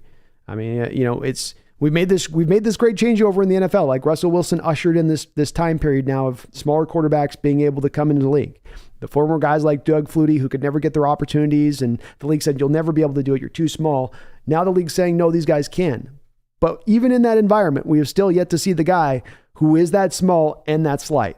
Guys like Russell Wilson or Kyler Murray or the 6-foot quarterbacks that do tend to start are going to be a little thicker. They're going to carry 215, 220 out there, if not more. I mean, in Russell's case, let's face it, he's probably been pushing 235, 240 on some game days, right? Am I right? I mean, a little big. But, yeah, he's not a big dude. He's slight, small, even you could say. Francisco Gutierrez, thank you for the $2 donation. I really do appreciate it, and you're awesome for doing so. He asks, what are your thoughts on the Jamal situation? I think that I don't think you can move off of him this offseason, Francisco. Not because I love Jamal necessarily as a player. I'm hopeful for him, but the contract just doesn't allow you to do it. You just signed him to a contract extension not 2 years ago. That bonus money would accelerate. You'd kill your cap by moving off from him this offseason. There's nothing in the savings there. Now you get into next offseason, you could do a post June 1st and start to get into a territory where it makes a little more sense. I think you've got to view the Jamal situation as a bonus situation. And what's nice about this, I've heard some differing reports, but if indeed you're able to bring back Ryan Neal on a restricted 1-year deal, as he's in that last year of his rookie contract, and you can bring him back now as that insurance point for Jamal in his situation, that then means that saves you one pick from having to go in the draft and taking a guy like Christopher Smith, let's say in the second round, because I would not have a lot of confidence in looking at Jamal going forward and going, yeah, he'll stay healthy. Yeah, he'll be out on the football field a lot. Sure. I can't say that. So you can't move off from Francisco. You've got some insurance with Ryan Neal. And if he goes through another year like this where he's injured, then you're going to be able to move off from him after the season. But you are still, I think, absent the team just being like, look, sunk cost, we're done. We've seen enough. We don't care what we gave up. He's most likely coming back. He's most likely going to be earmarked as your starter. Appreciate you. Thank you for the $2 dono. Garth Knight with a $5 donation. Appreciate you, Garth, too. Thank you for all the donos, Garth. You guys are awesome on the donations, man. Thank you so much. He says, Sanchez brings up a good point about Pennington's arm. What are some of the weak arm quarterbacks you recall outside of Chad Pennington? Yeah, Sanchez kind of grabbed the poster boy there with Chad Pennington, because that is your guy right there. That's like weak arm city there a little bit. I would say that's it. He's probably as weak an arm in the NFL as we've seen in recent given history. Some other weaker arm guys. It's a good question on that. Trying to go through my data banks here of my files. I think certainly Jimmy Garoppolo is a guy that I don't think has a very strong arm past 10 yards, 15 yards. I think he's really struggles to push the ball up the football field. He's been a guy in recent history. Who's another? It feels like we've had some more than this. I'm trying to think. Even a guy like Drew Brees didn't have the strongest arm. It's like he got to play in a dome, and I think that helped him out quite a bit. I think Matt Ryan was never the strongest arm guy, but got to play in a dome and wasn't in, played down the South, just like Drew Brees and Matt Ryan both kind of have. In fact, they got to play in the same conference, playing a lot of games outside, warm weather, controlled conditions. Your arm limitations aren't as put up on as bright as display, I would say. Who would be another one that would be out there that would be in recent history? Going through my data banks here. Jake Plummer, back in the day. Jake the Snake didn't have the strongest of arms when he came through. Mightily accurate. He was a gamer. He's a gritty gamer. That's what he was. Who else? I don't know. I'll think about it, Garth. Sure, there's a couple other guys that I'm missing on that list.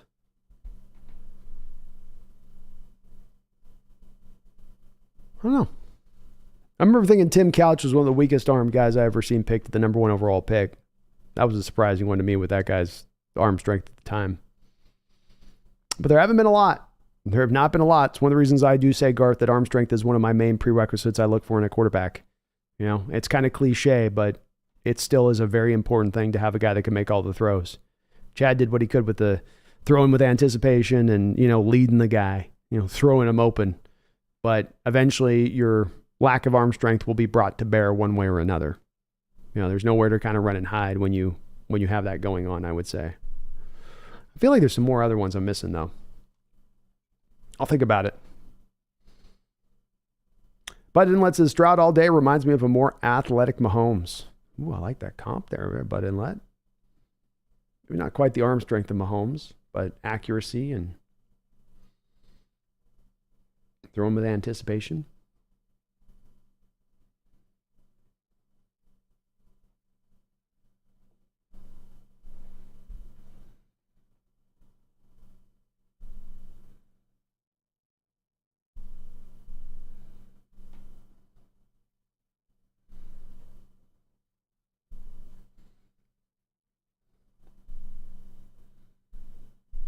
Dom Eden says, also think of this. Geno's 2 years younger than Russ. At this age, Russ was looking like an MVP. Now look at him. QBs fall off fast. You want to hitch your ride to that percentage? Well, I think that the thing with quarterbacks falling off fast is that we've learned with a lot of these quarterbacks, they can fall off at different ages. It does fall off fast. You're right about that, Tommy. I think, though, that some of what happens with Russell is that his falling off fast, his quickening of his aging process has been brought about by the fact that he didn't do the neck up work that he needed to do. If you're going to get older and you're going to lose your physical abilities, then you're going to need your brain to be working a little bit more in overdrive. You know, that's where Russell didn't pick that up. He didn't take those steps forward. Geno's taken those steps forward in his game. That's where a lot of his successes come from. To my mind, that means that that's a lot more sustainable for him into the future then too. That means that there's a lot of reason to believe that that will then continue forward, at least through the next couple of years, and that's not just going to fall off a shelf like we saw with Russ. It's possible, but I think it's not going to happen like that. And certainly he didn't show any physical, reductions throughout the course of the year. You know, he can make every NFL throw that you need a guy to make, Geno can make. And he's got the plus mobility. Hell, he ran as fast as Kyler Murray, I think, at one point this year in the open field. Or faster, I think. Herbicide says, we go after the same player as we would from 5 to 9. Yeah, agreed.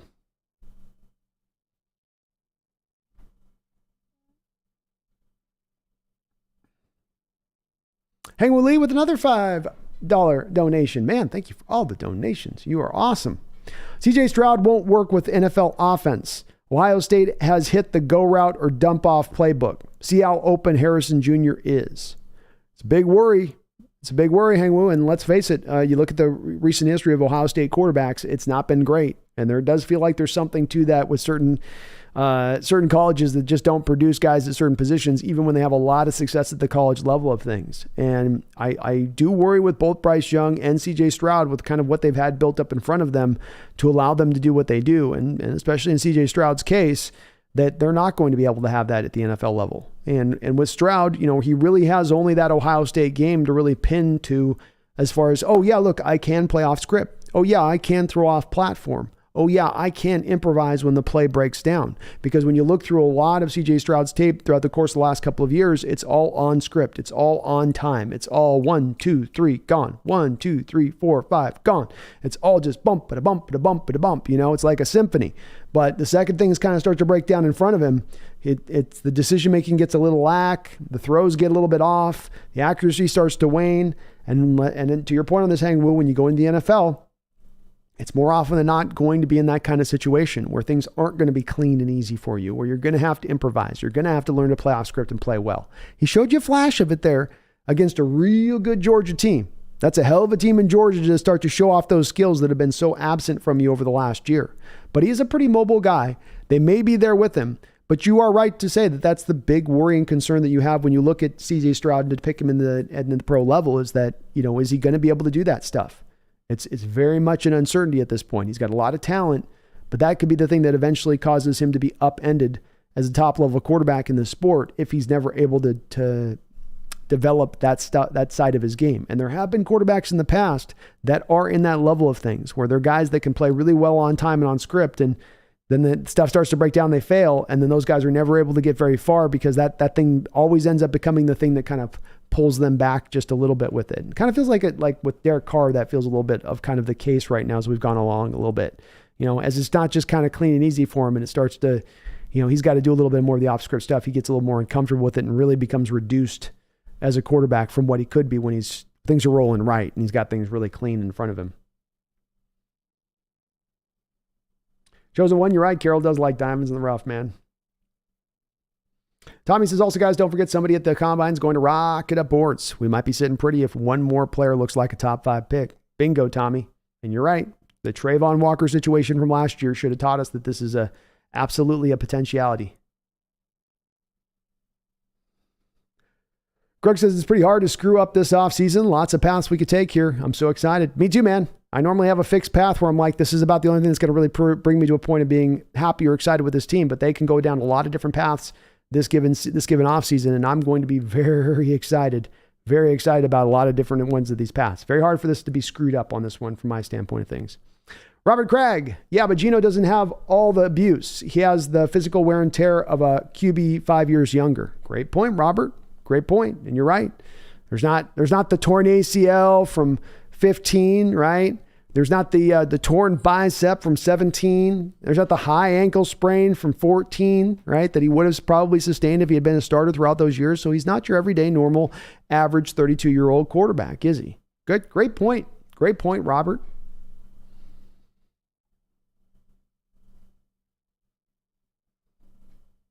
Herbicide says Miles and Tyree are the same player. One of them will be there at 9. I agree. And I think that's how that will probably play out.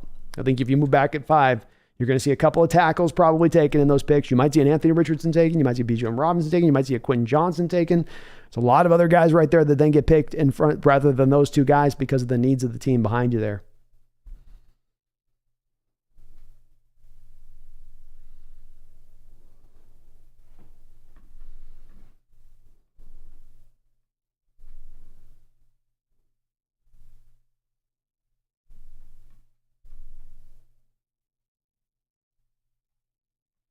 Yeah, Jason Wolf, you're not muted. Every time I've seen you in here, you're chatting, talking. Sometimes people get muted.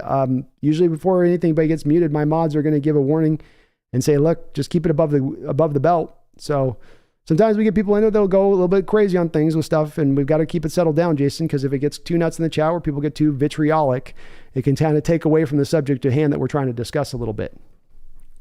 We just want to try to keep it a point. So I see your comments in here all the time, so I don't know when you're muted or how you're muted.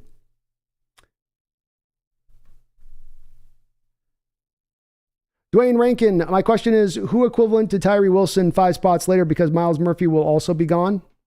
I don't know if Myles Murphy will also be gone, but Dwayne, there's a variety of guys that could be there that could be just as good as those players. I mean, if you're talking about projectable status as far as equivalent players, as far as ability players, as far as guys that are going to be good equivalent, probably pros to what Myles Murphy and Tyree Wilson project out to be. Everything from now, is it a defensive line position that you need maybe as far as that equivalent guy goes? No, probably not that. But everything from receiver to a couple of corners will be in there. Brian Breezy would be in there. I mean, if you're talking about even a guy like Brian Breezy and you're putting him in the same level in the place of Tyree Wilson or Myles Murphy, I'm not so certain that guy's that far off of those two guys, Dwayne. And I don't believe you're going to see all 3 of those guys gone by the time that you then pick at number 9 if that went 5 spots later. I just don't think you're going to see most drafts don't go that defensive heavy. Like last year where we saw 3 tackles taken in the first 9 picks. That tends to be what you see in given drafts because of the need of offensive linemen. So you'll probably see a couple of tackles taken in there too as well.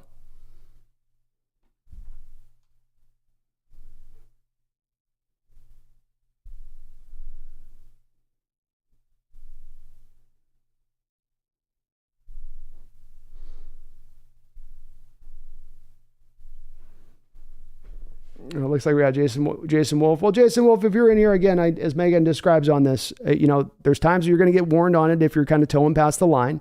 This has been done. We do this purposefully because, Jason, we go down the road at times where people come in and they want to start kind of throwing furniture all over the place in the chat. And then it disrupts the chat, disrupts like us having the good conversation, what we're really trying to talk about. And then they kind of dominate onto themselves and then make it more about that. And that's what we're trying to avoid. So when there's a warning given, and if you're going to ignore the warning and then we got to do what we got to do on it, I'm sorry if that hurts you that happens in that way. But, I'm not Chat Sports, and Chat Sports isn't trying to necessarily foster the kind of chat community that I'm trying to foster, which is that we're going to have decorum. We're going to be able to be civil with each other, and we're going to be able to debate the points without having to overstep the line. And if I can read in the chat, I can see where my mods give the warnings. If you're going to ignore the warnings, then it's kind of on you at that point. You've been warned. And again, I can see your comment in here, so it ain't like somebody pushed you out of here to never speak again or something. Michael says, yeah, next class looks to be deep, not opposed to trading back for next year's picks. Me neither, Michael. And I'm glad to hear it, man.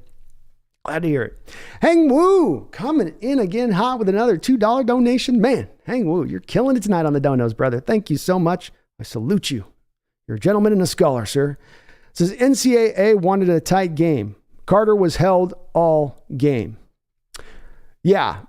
I don't. There's been a big narrative thing coming out of the 2 playoff games with Georgia that somehow this shows that Carter's not worthwhile of being a top end pick, or that he somehow got exposed, or there's conditioning issues with him, or I hear a lot of just kind of silly, what I consider to be kind of silly sticking points on Jalen Carter and that. And what I watched in both of those 2 games, and the footage that I watched, was a guy that was being double teamed out of the 3 tech position more often than not. That there was an offensive lines with a lot of great players they were dealing with on the defensive line of that Georgia team, including guys like Nolan Smith and other future first round picks that are coming through there right now that'll be in future drafts. And he was the guy. He was the man that they determined, this is who we've got to make sure that we're taking care of. He is our problem. And that alone should tell you a lot about who Jalen is as a player and what kind of problem he is for the opposition. And the tape backed this up off of what you watched of Jalen Carter during the year in the teams that Georgia played. So yeah, it's, double teams, a lot of running away from him. You saw with the TCU trying to get the ball out of their hand really quick before the pass rush could even get there.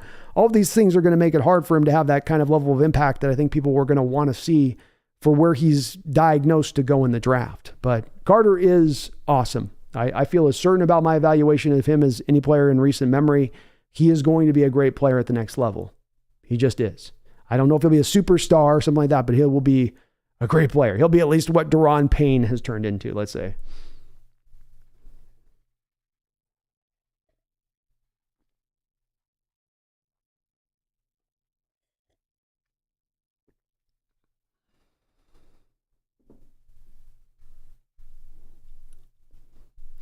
I watch as Michael Mayer could be a Kelsey-like tight end, could go top 15. I don't think he's going to run a fast 40 enough to pull that off. I mean, is a guy going 4.6 in the 40 from the tight end position going to go top 15? I don't know. I don't think so. My comp actually for Michael Mayer is Zach Miller, former Seahawks tight end. And I think he went... Where did the Raiders take him?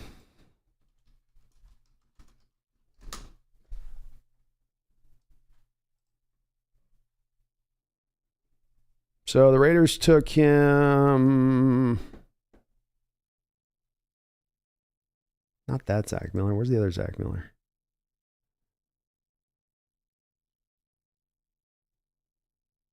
Not that Zach Miller. Too many Zach Millers.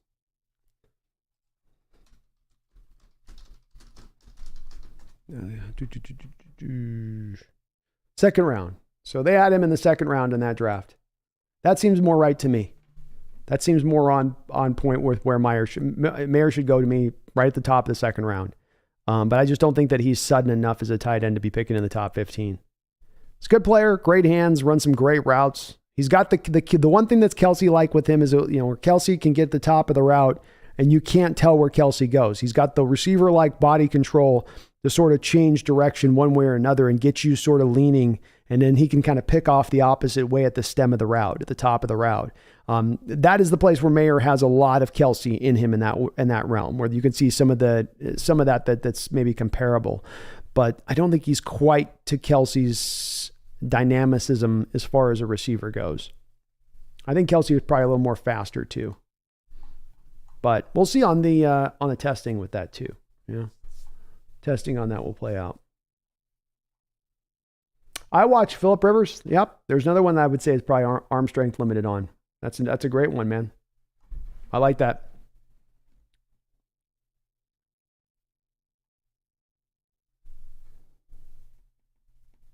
Big Country says, I want Geno for $25 million too, but I'm not sure it's realistic. That would be $15 million below his market value, quote unquote. It might be. It might be. I think the Hawks have got to stand pat with it though, and if it gets too high, they've got to be willing to let him walk. And I would be willing to let him walk. I don't want to be paying for just one season top of the market price. You know, you don't want to pay a guy at his highest value at the highest cost, and you pay that highest cost. That's not, to me, the smart money approach on it myself. I think, I want to get a little bit of a discount here. I'm getting a discount at 25. You know, you're going to have to give a discount, but you're being put in a great situation to succeed now and into the future. Or do you want to go to a crap team where you're going to have to carry the day and they're going to expect to pay you $40 million and they're going to expect you to strap that cape onto your back and take flight? And that's the question Geno's got to ask himself, and maybe he's willing to bet on himself in that way. But I wouldn't go that route with it myself. Wu-Tang Financial with a $5 donation. Thank you, Wu-Tang. Appreciate you, man. It's good to see you in the chat too, brother. Says, yo, let's hope those playoff games drop Carter's stock. It'll be scrumptious if he falls to 5. Oh, it'll be so scrumptious, Wu-Tang. Imagine we get a kick off this draft with Carter off the top, off the rip. Like, oh, we're just beginning with Carter. Now let's go get on to our other first round pick and our other two second round picks and our 10 total picks in this draft. Let's now move on into that. We'll begin with Carter. We'll start with him. It would be wonderful, Wu-Tang. And I do hope that does fit where the team somehow are like, well, you can't take a guy with conditioning issues in the top 5. You guys don't. You guys pass on that. You please give him over to us. Please do that. Yes, please talk yourself into that. Please go that route of things. I would be wonderful. He's going to be a phenomenal player. I really do. I loved his tape. Carter's he is going to be a problem at the NFL level. And I would so love it if we land him. That'd be my dream scenario if we can pick him, if he could fall in that way. But yeah, it's weird how you can watch a game and you can concentrate on a player in a game. Like I was concentrating on Carter in those playoff games, and you come out of it and other people have just this. It's one thing if you're just kind of watching the game casually and not really locking on a player, but that there is such differing opinion in watching Carter in those 2 playoff games from what I saw, from what I was watching. I'm watching him on one play cause pressure and he causes an interception. I see him on another play where he's causing both the left guard and the left tackle to double team him, which you don't usually see on 3-tech defensive tackles, by the way. And on that play, Georgia runs a blitz, which then allows their guy to come free and get the sack. I see stuff like that in the game, but maybe I was missing something with that too. It could have been, but I love the guy. He's going to be awesome. I hear you, Kitty. Barry Satoro, and thank you, Wu-Tang, for the $5 dono, man. Barry with the $2 donation. Appreciate you, Barry, for double dono. Says, to be fair, we know little until the end of the combine. True. Combine, pro days, interviews. There's a whole process here that the NFL values to a very large degree, and that is going to change the nature of this game in a big degree. I mean, we know the NFL's got private investigators. If you're going to take a guy top 10, top 5, you're going to have private investigators out there. Jalen Carter, all these guys, you're going to have the due diligence done on these guys to see as their character concerns, as their worries. We don't know any of that stuff. Past a Daniel Jeremiah interview, whereas I'm hearing from some NFL people that there's concerns with Jalen Carter. Past that nebulous stuff, which is very non-specific, we really don't know, anything about these guys on that background stuff. And there could be background stuff there that's enough to X a guy off your board on that basis alone, regardless of what they do from a testing numbers standpoint of things. So you're right, Barry. The combine is going to be a big factor here. And until that happens, we don't really have as much a certain feel for where it'll all play out quite yet. Garth Knight with another $5 donation. Appreciate you, Garth. Thank you for the $5. It says, Brando, I got here a little late. Can you give a short synopsis of the Schneider interview? Absolutely, I can do that. And thank you for all the donations tonight, Garth. I really do appreciate it, man. There were 7 main clips that I pulled through with John Schneider. In the first clip, he talks about why they had the draft success that they did last year, Garth. I thought it was notable the fact that John brought up that they really were having internal discussions about, we're just going to trust our board. We're just going to stand pat. We're just going to take that best player that we've got on the board. We're not going to get too cute with this. And I think that spoke to a little bit of a change of process last year, Garth, in the respect of them just going more to a BPA, best player available, rather than trying to reach and go to more of a need, which is where I think they were led to more in recent given history.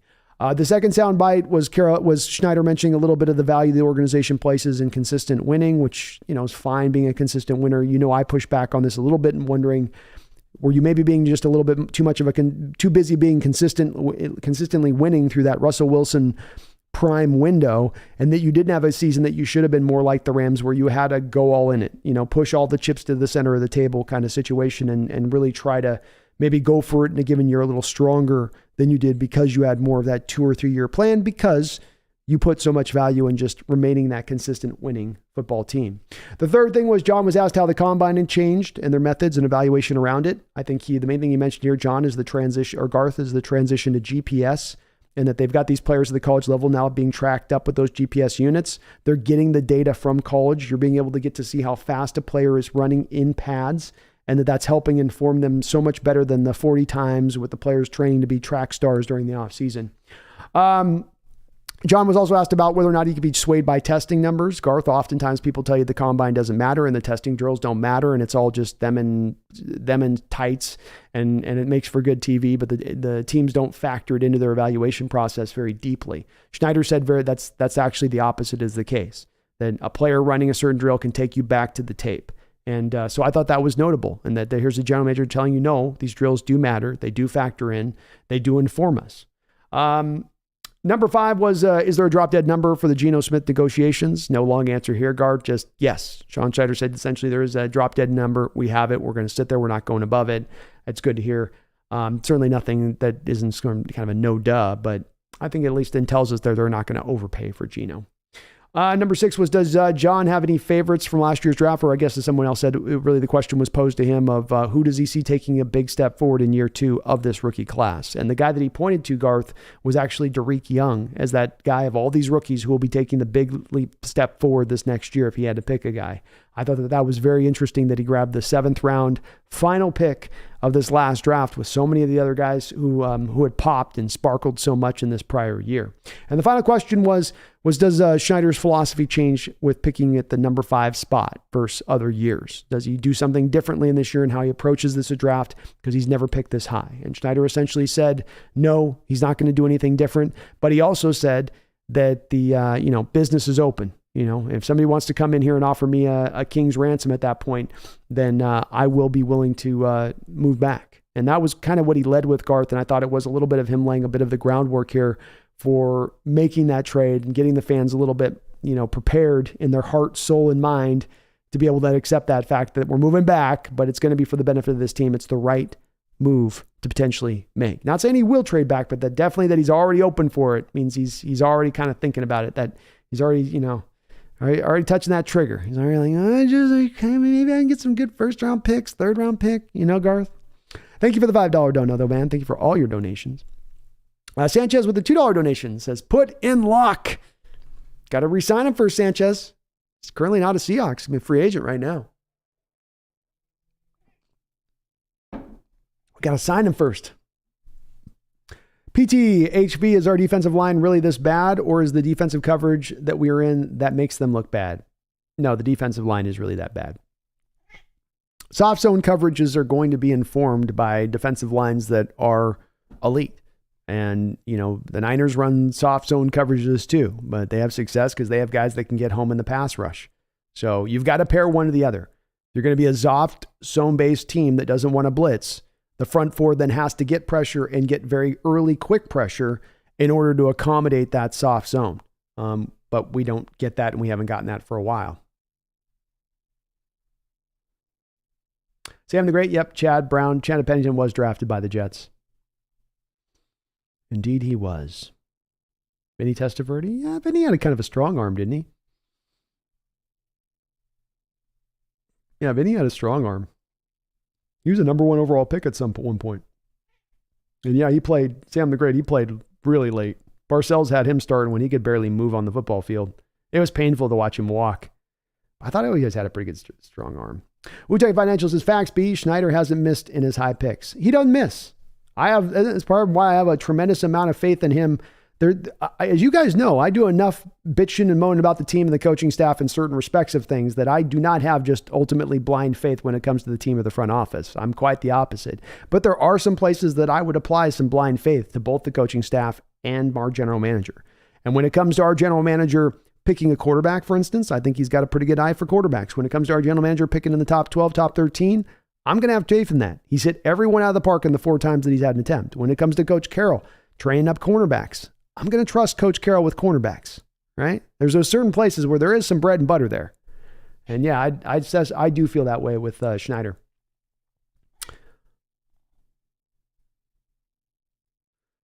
Jack says Bruce Irvin was a bad pick when you consider who was available.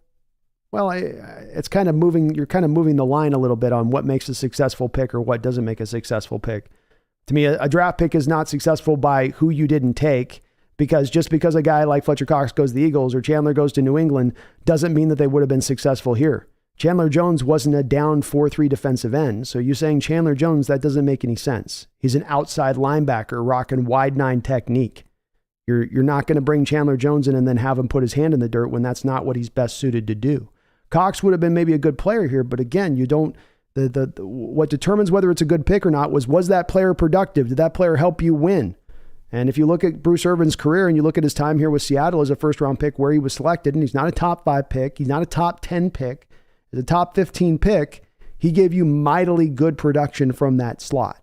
And he was absolutely a home run pick for the production that he gave you. You know, you got 8 sacks instantaneously off him the moment he walked in the room. He gave you 2 positions for 1 at one time, playing both Sam linebacker and as a defensive end in pass rush situations. So yeah, it was. I don't think you judge drafts based on the other players picked behind. You judge it on who the player is that you picked. Mez Ape says, laugh my ass off, the meth face. You know he's got it. You know he's got it, Mez Ape.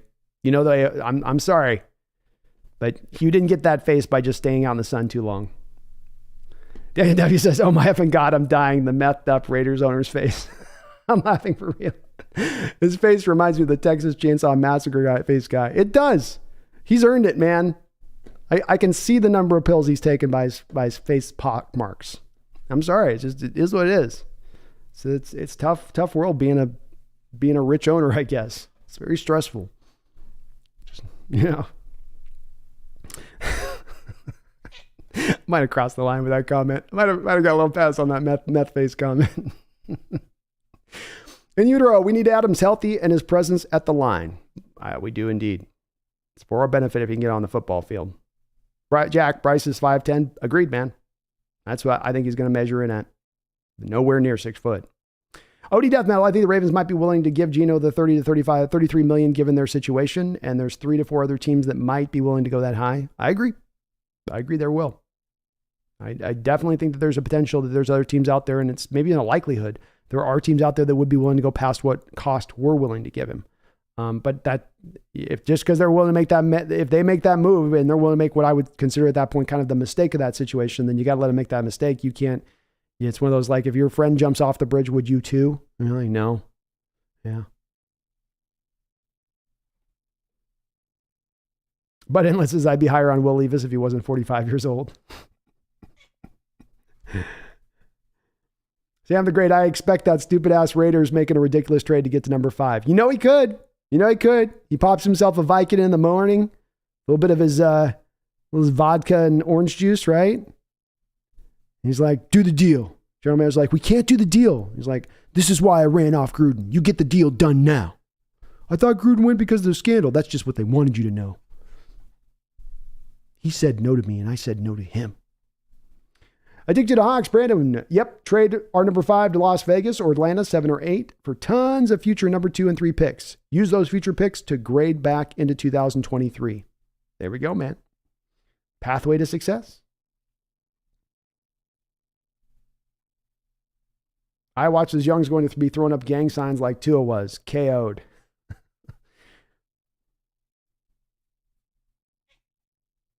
Sanchez says, which team's going to take a flyer on Stenson Bennett? I thought he was going back to school, Sanchez. I think he's going back for one more final year. And he probably would have gone 5th roundish if he came out, 4th, 5th roundish. Probably 5th. 5th sounds right. Life is a lottery. Stay high in class. Says, who cares if the top 5 quarterback isn't cheap? We need Super Bowl wins. We do indeed. Jack Russ is thick. He is thick. He's a big boy. And utero, got to give big hands, though. Kyler's problem is tiny hands that can't hold the ball well. Yeah, you got to have big hands. Big hands are necessary, especially if you're going in an inclement weather climate like Seattle with the wet weather. Having those small hands, having those baby hands doesn't lend itself well. Chase Stern, y'all must be joking about Young. There's no way he's any shorter than 5'9.5". I just want to see I want to see the measurement taking it happen. I want to see that guy pressing the hair all the way down. I want him standing as tall as he possibly can. I want to see where it's at. I think somebody said 5'10". I think 5'10" sounds right to me, Chase, minimum. But if he came in at 5'9", I would not be shocked in the least. He looks 5'9" on the field. It's just how thin he is. Tommy says, laughing out loud, Russ was about the same size as Lynch, I think. That's a guess, but it feels about right. Yeah, it feels about right. Sam the Great, Russ was the best tiny quarterback of all time in his prime. He was. Ryan, if Geno wants to win the Super Bowl, his best option would be to take a team-friendly contract with the Hawks. If he cares more about money than Super Bowls, he will sign a big contract elsewhere. Beautifully put. I can't add more than that, man. Jeffrey Todd, would you prefer Tyree Wilson, Miles Murphy, or trade back? Trade back, Jeffrey. Trade back. I like those guys, but I don't like those guys at number 5. I like those guys at like 9 or 10.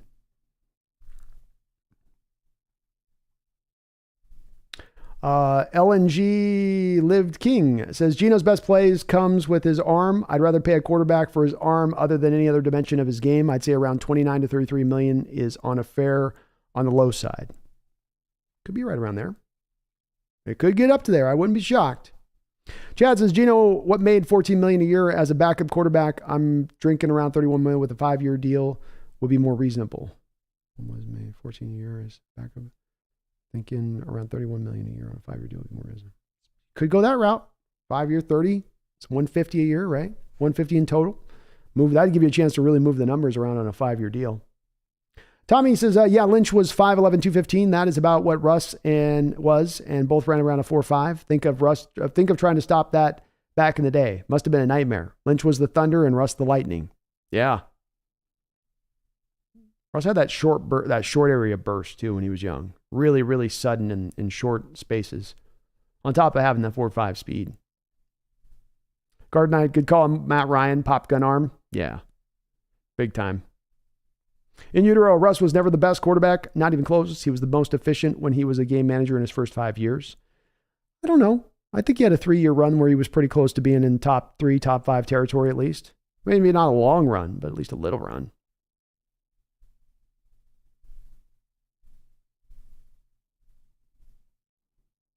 All pro Seahawks says freaking Brock Purdy has a mega weak arm. He does. Somebody was saying that there's like lesser Pennington, and that's right. It's a lesser Pennington. And Pennington had the pop gun of pop gun arms. Oh, Sanchez. Yeah, Leinart. That's another good one. That's a great one, actually. Fantastic. I like that one. Guard Knight with another $5 dono. Thank you, Guard. I appreciate you, brother, for all the donations. It says, Brando, you definitely crossed the line on that Mark Davis, but it's the only explanation for his haircut and the fact he flies to a barber to get it that way. And the fact that he's flying to his barber in Puerto Rico. La Farmacida? Was it La Farmaceutica? La Farmaceutica? Por favor, Davis. Quiero farmacéutica? And he's like, just show me the La Biblioteca. You mean farmacéutica? Yes. It's the thing that goes across my mind whenever I see Mark Davis's face. I'm just like, was it 20 pills today, Mark? Or was it 25? Was today a tough day? Was today one of those tough days where it's like, oh, I got to put on my own socks. Life's lottery, stay high in classes. Jack Campbell, if we go linebacker. I'm okay with Jack. I just can't take him in the first or second. It'd be a little high for me. Just a bit up there for me. Drunk Squitter says, not going to lie, I like Miles Murphy. I don't mind trading down a spot or two. Me neither. I like him. I love him too. He's a good player. He is a good player.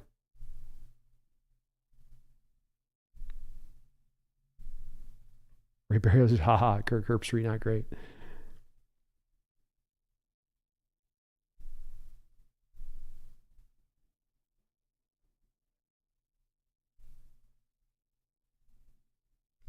All Pro Seahawks says when you pick in the top 10, it should always be used on a player who's going to make an immediate impact. I think that's the ideal, yeah. Jack says the Georgia game made Stroud a ton of money. It did, Jack. It could eventually turn him into the number one pick in the draft. It could. And in fact, I think when I talk about this scenario playing out, and is where I see it likely is I see the Bears trading back, moving for a team that moves up to number one, and whoever moves up to number one, I think they're taking CJ Stroud at that point if they're moving up to do that.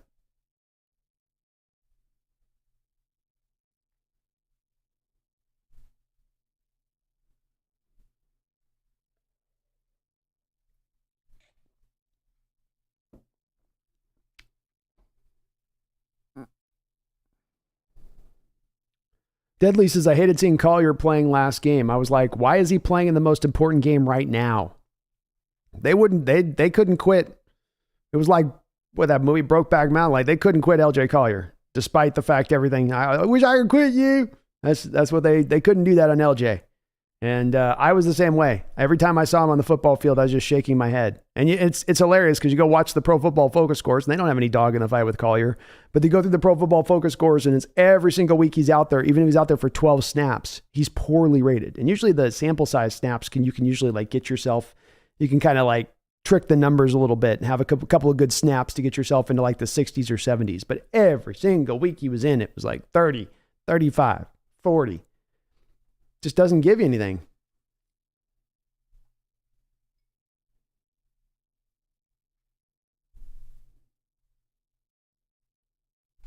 Joshua says we need to invest in the defense. Oh, you're probably speaking to somebody in the chat there. Sorry. Life in the lottery. High class. Would you take Benson over CJ? No, absolutely not. No.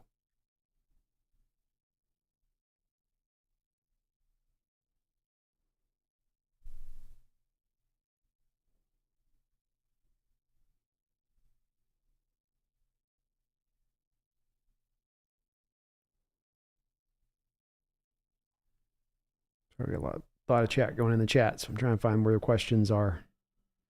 I got to kind of parse through here a little bit on some of this. Hank Woo, Lee, again, thank you. Another $5 donation, brother. Appreciate you. You're awesome. Says, Purdy asked his coach if he can make the Geno to DK throw when he reads the blitz. Then Kyle told him, if you try that, I will cut your ass right now. That's exactly how the conversation went. Shanahan, first, you left out the part, Hank Woo, where he actually laughed at him for like 3 awkward minutes, like a belly laugh, slapping his knee, and then Shanahan, after he finally stopped laughing and the tears, he cleared them through his eyes. He was like, oh, Jesus, that's great, Brock. A 9 route. That's great. To Debo. Oh, yeah. Wait, you're being serious? No, wait, you're being serious? No, you do that, I will cut you. You do ever go there. No. You can't, it's your arm's too weak, man. Sorry.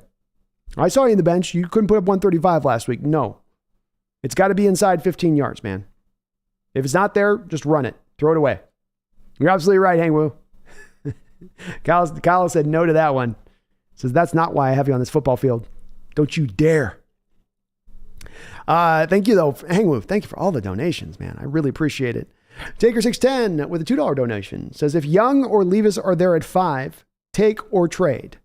I would trade because I think there's going to be a quarterback hungry team, Taker610, that's going to be willing to move up, that's going to give you the King's ransom in return, and you're going to still be able to go get a really good player and not move back that far. I would love to be able to take this first round pick we're sitting on and then turn it into multiple first round picks in the future.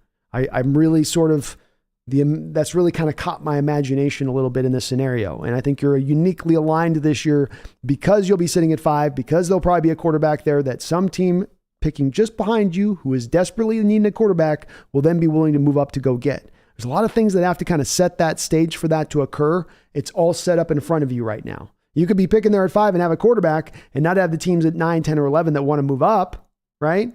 Or you could be at 5 and there not be a quarterback, but there's teams that would have been willing to trade up if there was a quarterback there worthy of being picked at that spot. But you've got kind of the perfect, like an eclipse, like a lunar eclipse. Everything kind of comes into alignment a little bit in this scenario for the potential of you being able to move back and get that haul, that magnificent, beautiful, wonderful haul.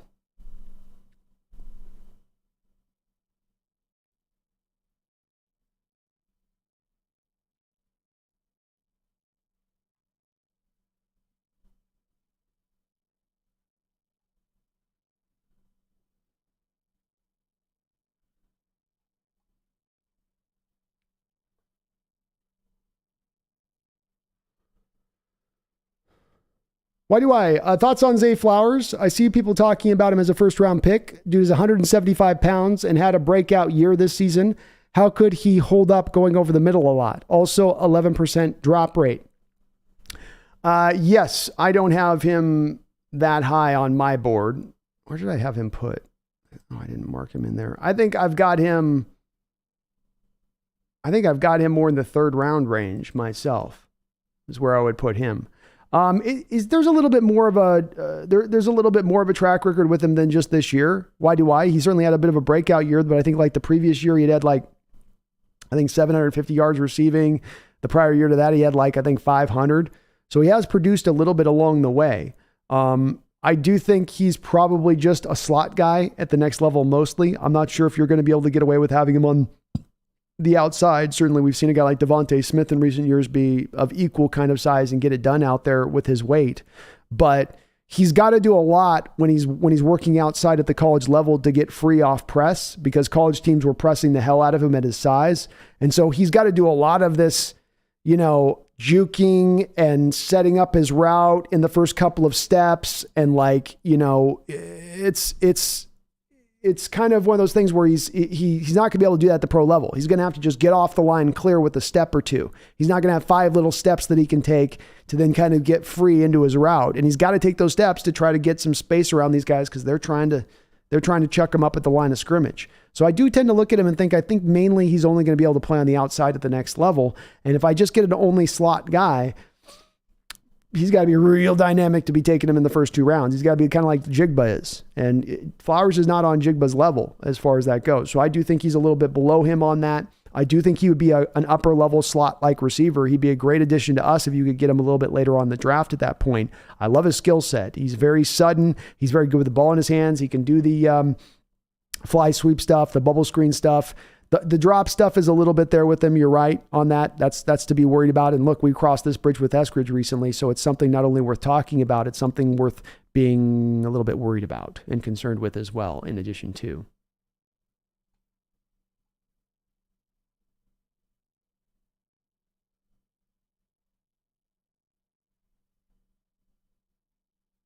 Hangwas says there isn't a quarterback market, 20 million-ish. It's like the 5th-year option price. You're right. That's been the place. There's been no middle ground contract with quarterbacks in recent history. It's been high of heights or low of lows, and there is no middle ground. I'd love to see them find that middle ground with Geno this offseason. That's why I landed that 25, saying that's kind of your new middle ground that's not been established in the NFL, but kind of should be. There should be more of a blue-collar contract market for quarterbacks out there. And that's why I'd like that to be where it doesn't have to be at the height of 35, 40 million. You got to push it up that mark, keeping it more in a realistic place. Kyler Robeson, if Seattle goes and gets Daron Payne, do we trade down? Thoughts on Stroud at 5? Is there a valuable linebacker worth our 5th pick? There is not a linebacker worth our 5th pick. Not even close, Kyler. It's a very weak draft for linebackers, and especially weak for upper-level linebackers. If Seattle goes and gets Daron Payne, do we trade down? I don't think we necessarily trade down, Kyler. I don't think that would even preclude you from going out and taking Jalen Carter if you sign Daron Payne. I think you absolutely can still go back and get another defensive tackle there if there's one available to him. I do think they're going to look at trading down regardless, though. And if Stroud is there, I think he is definitely an option that they look at. Regardless of whether you re-sign Geno Smith or not, I think he's a player that the Seahawks would value, would like. I don't know where John Schneider sits on him. I don't know how much where he's at on any of these quarterbacks, so it's hard to predict whether or not you'd actually pick Stroud there or want to move back or want to try to trade back and get a team to move up to go get Stroud. But I think the team would like him. I think he ticks a lot of the boxes off that they want for the quarterback position. I do.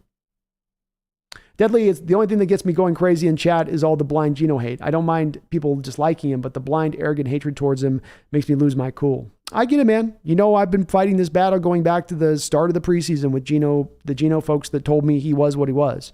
I've really found it surprising that, I've had to go into the preseason and have people telling me that I'm crazy for saying, look, I think he can have a little bit better year than a lot of you are thinking. I think he's a lot better than you guys are thinking.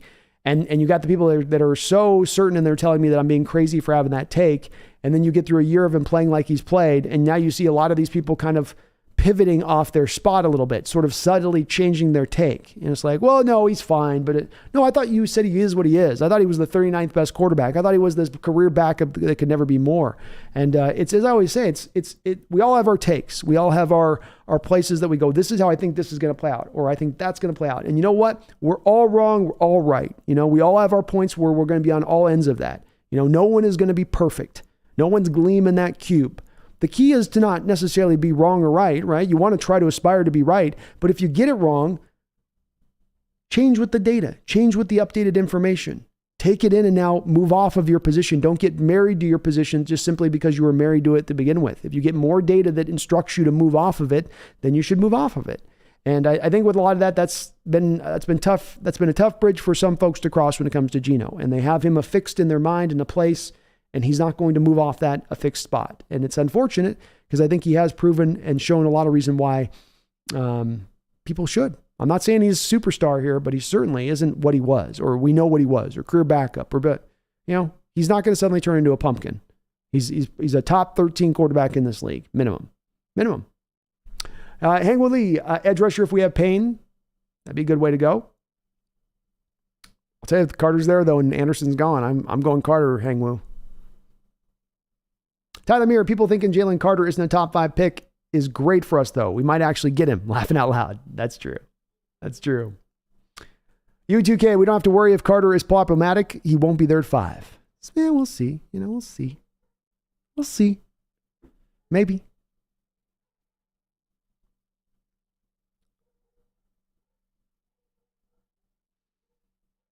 Jack, Rob Stanton hates Jalen Carter. That's probably where that originated from among the fans, laughing out loud.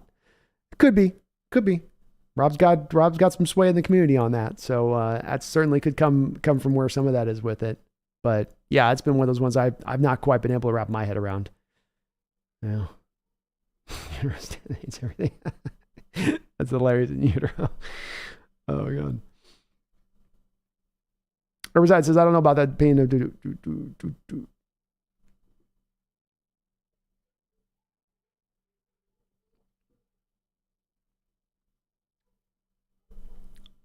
UGK says, I don't like Carter either. Much prefer Anderson or a quarterback. Yeah, we got a couple of those folks in that category of things. Save the geese. Can't disagree with his takes or he'll hate on you. Yeah, that's why I try to be open-minded here on takes. And it gets hard at times because we do get passionate. And, as we saw earlier in the chat, people that get mad if they aren't able to just go off at times in whatever manner they see fit. But I think it's best when you try to foster these communities to try to bring in as many, even if I disagree with folks on stuff, I usually at least can understand where you're coming from. And I try to, as I can, fight against necessarily acting like the opinion I'm going to provide this channel is the end all be all. It's not. And, it's hard. I think you get a little into yourself a little bit on these kind of things when you do that. And there's really a draw to kind of be that way a little bit. And I think Rob does good work though. I do. Soon. And realist is right. He is at least willing to be honest with his takes and stand on them a little bit. I appreciate that. Even when they're not takes that are always going to be well received. But if it's honest, if it's truthful, then you got to appreciate having the guts to go out there and do that in that respect, because you definitely get your feet to the fire when you have a take that's not necessarily going to be super happy, joy.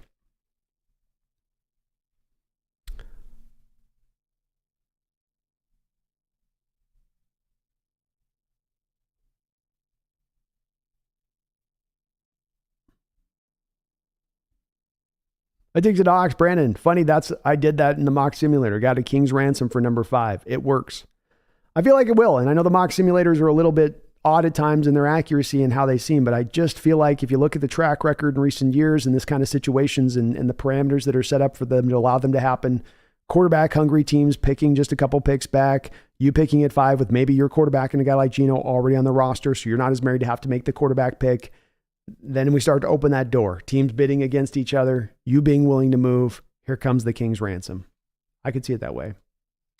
Lion Garcia, LJ is such a bust. Dude was the worst pick. It's nuts. It's nuts. If you guys ever want to watch, you ever guys want to laugh, have a funny watch, go watch my I did a video I posted, I think last year with my reaction to the first 3 picks live as they were being picked. And LJ was the first of the bunch when I first started the channel off.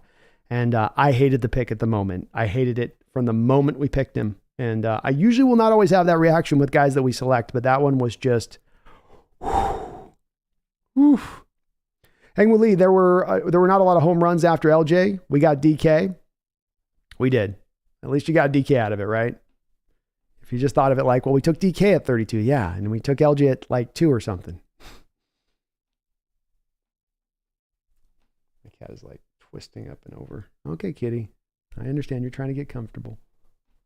You get cozy here. You get cozy. Don't worry about it. I'm doing a show, but you get cozy. You get cozy. Herbicide says, I was just thinking about how Bruce tackled Barkley by using Daniel Jones. That was awesome. That was awesome. Push Daniel Jones into Barkley to tackle him. How about Bruce coming back this year, giving us some heroic effort? And Hang Willie, yeah, LJ was a need pick. 100% he was a need pick. Seattle had decided going into that draft that they were going to take a defensive end with their first pick. And they made that, they didn't, no matter what happened in that first round, that's the pick they were going to make. Weston Baylor, I've been thinking about something crazy. Hear me out. We trade out of 5 and acquire another pick in the first, bringing our total to 3. We grab Breezy, Skoronski for guard, and Bijan. What say you? Let me think about this here. We trade out of 5, acquire another pick in the first, in our total to 3. I guess I'm off, Weston, on thinking on this. So you trade out of 5 and you acquire another pick in the first. How would that bring your total of first round picks to 3? Because you're trading out of 5, so you're moving back to a spot, right? Out of 5. I think if we end up with those 3 guys, I'm sign me up. And I think Skoronski could be kicked into a guard. I think he's got kind of the Brian Bulaga short arm thing going, which could eventually see him kicked into guard. And if you want to go that route with the Weston, then I'm good with that. I'd love to build up the offensive line. I think there's a pick you're adding extra there. Because if you move out of 5 and you go to like 12, you're only getting 2 first round picks then. But maybe you're advocating for kind of moving back multiple times to get to 3 first round picks, in which case those would be the 3 guys you take. And if you went that route, I love it, man. I love it. I think Bijan Robinson is the most talented back to come out since Saquon Barkley, and maybe even more talented than Saquon was. So I'm with you on that one. Yeah, tackle the guard's a good idea on that one. I like where you're thinking with Skoronski too on that, Weston, because of those short arms. And there's not a lot of short arm tackles in the league. Not a lot of guys starting out there. And if he goes out there and he measures, which I think he's going to, which is sub 32-inch arms at the combine, that's going to push a lot of people into thinking Skoronski should be probably kicked into the inside. But he'd be a great left guard. Tommy Eaton says, that's what I'm saying. When we played cover 3 zone in college, I was a cornerback. We always had the blitz on. It's a good idea to bring it. Force the issue. Unfortunately, we don't like to blitz here, of course. Sanchez says, didn't Schneider bring Matt Flynn with him? Yeah, I did sign Flynn to a contract. It was a good deal they gave him, but it wasn't a deal that they couldn't get out from under. They weren't in a position to pick in the top of the draft to go get a pure quarterback. I think they looked at it like, let's try a couple different options in a few different ways here. But look, he found Russell Wilson when nobody was willing to make Russell Wilson the pick, right? He was the pro days of Patrick Mahomes and Josh Allen recently. I think that there's a little bit of a goodwill he's going to earn from me with that in the way he looks at picks. But he's not maybe perfect on it. Hangwood League corner at 20 makes a lot of sense because of the fact that that's where the value will be. This draft's got a lot of corners in the 15 to 30. There's going to be probably like 6 or 7 corners taken. A lot. Just because they're that talented, and that's where some of the strength of this class is at. It could make a lot of sense. Brandon B., what round would you be okay with the Seahawks taking a wide receiver? And do you have a favorite that would be at that spot? I mean, you could honestly probably talk me into even taking a wide receiver with the 2nd round pick because of the fact that we don't have any real trust or faith in Eskridge going forward. And if you've not made any free agent contracts that you've handed out there, and you're coming back in to look into this next year, hoping that just Tyler Lockett and DK can remain healthy through a full year again and sort of carry the water for the receiving core again, I'm reticent to believe that that's going to be able to play out in that way. So if you want to go 2nd round and start looking at a guy in that realm of things and who to maybe pick in there, I'd be okay with it. Ideally, I think if you could get into 3rd round range that might be a little bit of a better kind of spot for me, so to speak, to take a look at. Don't have a really great feel for the receivers quite yet in this draft. I don't even have any real guys with a second round grade yet. I've got Quentin Johnson, Jordan Addison, and Jackson Smith and Jigba as your 3 first round wide receivers. And then I know I've got Jalen Hyatt a little bit lower than other people do. Some have him in the first round, some have him in the second round. I think he's a little bit, for me, not quite in that same area of things. But third round, Jalen Hyatt, Rashee Rice, Nathaniel Dell. I might look for one of those 3 guys in there, I guess, would be where I'd go with it, Brandon. But I'm still just kind of getting into the wide receivers. Just starting to kind of get into the guys in this draft. I've looked at like 7 or 8 of them. So I've got a lot more to kind of pick through on that. There could be that list will probably be changing here once I get through those.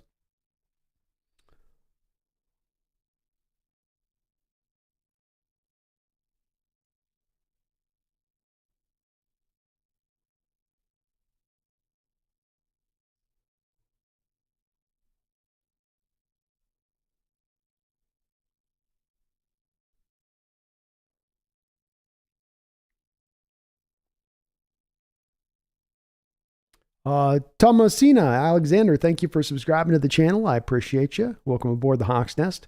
Hang Woo Lee with another $2 donation. Thank you, Hang Woo. Says Arizona won't pick defense. Kyler wants receivers.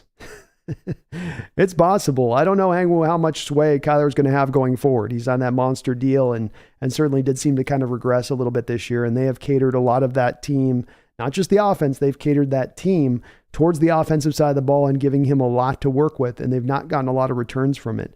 I think Arizona's got to twist back in towards starting to understand the value of defense and building their defense back up a little bit.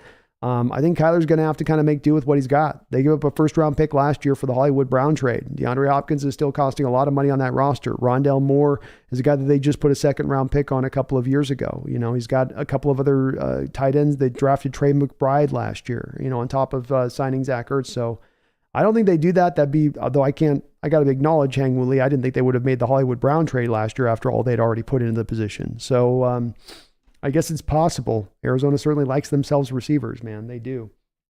But I have to feel like they've got to finally look at this year and say, oh, okay, this is a year that makes us somewhat kind of have to start to look at changing course. This is not working. Going super offense is not carrying the day for us. It's not even getting us into the playoffs.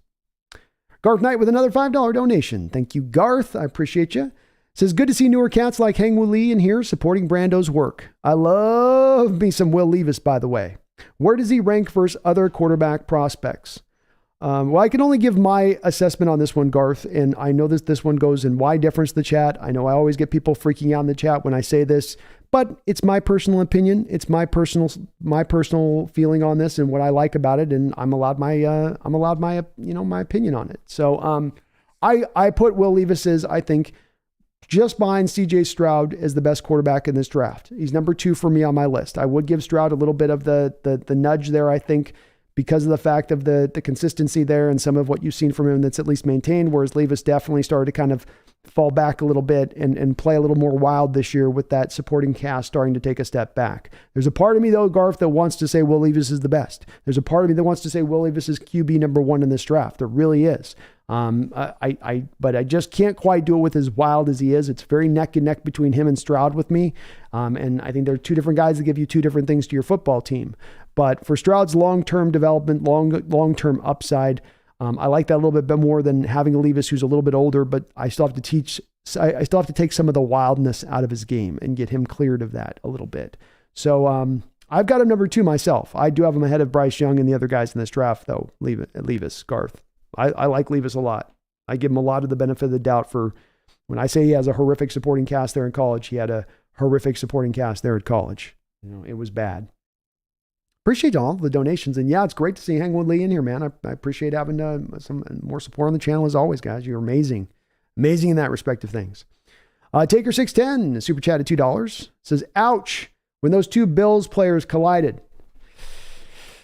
Tough game for Buffalo. Taker 610. It's kind of an indicative of the game that they were having and what they were dealing with and just nothing, you know, some days it's just not your day. You know, some days It's just nothing's going to break right in your favor. Players aren't ready to go, get out coached, just other teams are rolling along and you're not rolling along at the same place, even if you had a successful year. It felt like a little bit like maybe the Bills ran into that in the Cincinnati game. And Cincinnati's a great team. Bills also got put on display for where they're a little limited right now and where they're failing as a team, keeping them from getting to a place of getting to Super Bowls. But yeah, it's tough for Bills. Tough for Bills. The Hamlin incident and just not playing at your best at the end of the year. It's why I always say it doesn't matter how talented as a team you are. It doesn't matter how good you are coming into the year or how good you're playing in September. You've got to be playing your best football at the end of the year or something close to it if you're going to hope to win Super Bowls. And that's just not the way it worked out for the Bills this given year.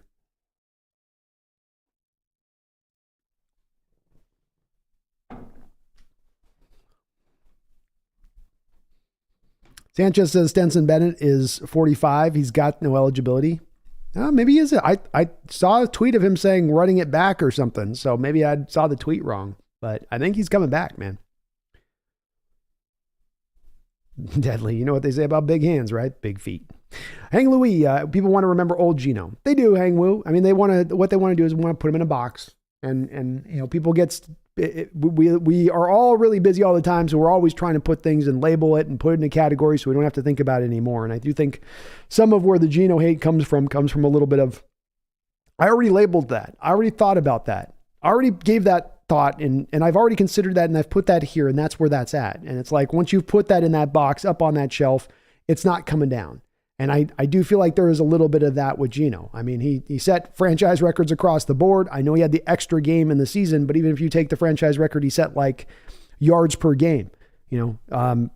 Russell had averaged 15 more yards per game than Geno did this year in the year he set that franchise record. So it wasn't like Russell was far and away better and that one extra game somehow let Geno overtake everything. And it just, no, he had one of the best years in Seahawks history at the quarterback position.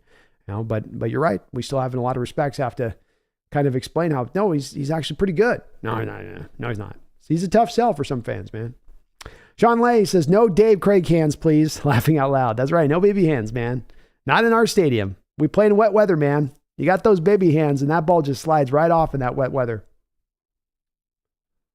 All Pro Seahawks at Hawks Nest. Why is Stetson Bennett rated so low? He's a winner. I get that he's short, but he has a pretty good arm and great accuracy.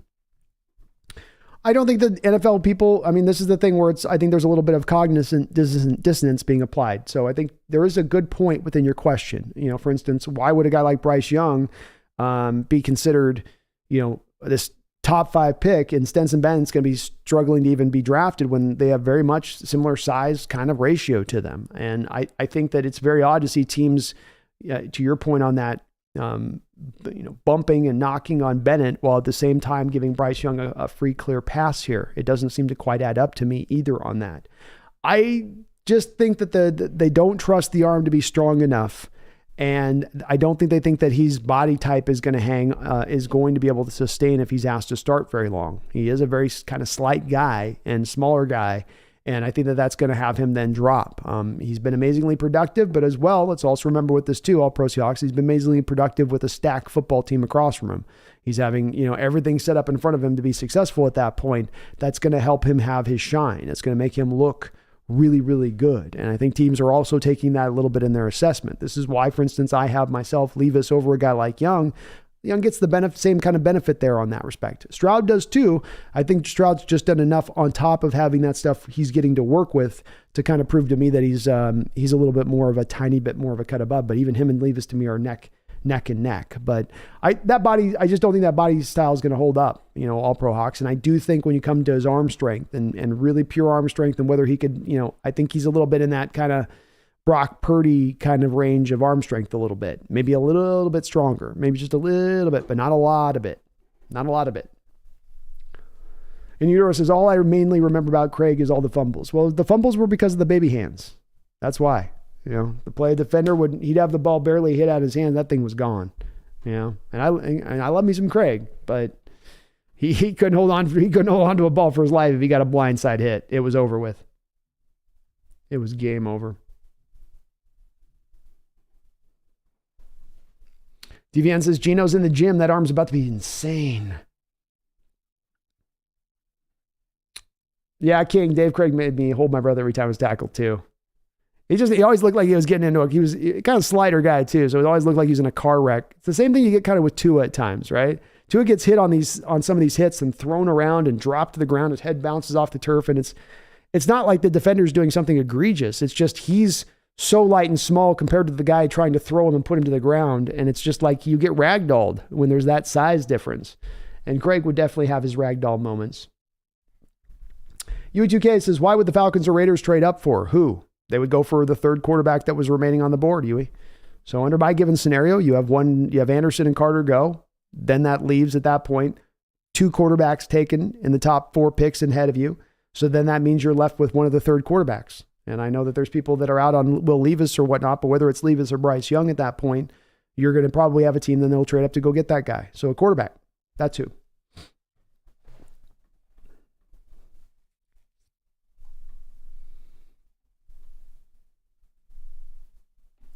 Staniel says Purdy's playing good football given his handicaps. He is. He's playing around his limitations. He knows what he is. And that's it might seem like that's like subtle shade, but it's not. For a rookie to have that sense of wherewithal and recognition of what you can do and what you can't do, that's one of the hardest places for young quarterbacks to figure out. Can I make this throw? Do I have enough to get that in there? I did in college. I don't know if I do right. I'm not sure. I'll try it. Intercepted. He's not had any of those kind of growing pains because he's kind of gotten onto the field right from the start and knowing what he can go out there and get done, know what he can accomplish. It's impressive.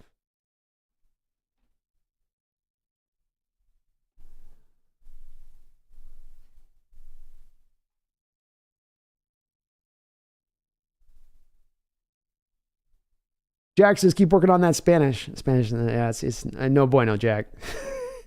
I was a D student in Spanish in high school. I am not a bilingual man. I better hope English remains a standard here. I'm going to be in trouble. 16-bit blocker says, Mark Davis is the Jabba the Hutt with bad bangs. That's exactly right. If you were to tell me like what would the son of a rich football owner look like as they get to be 40 years old? That's about, for a team that ends up in Vegas, that's about exactly what I would come up with in my mind. If I type that into those new AI picture models, like Mark Davis's picture is what would come out from the AI. Give me a second generation football owner who probably likes himself pills. Mark Davis.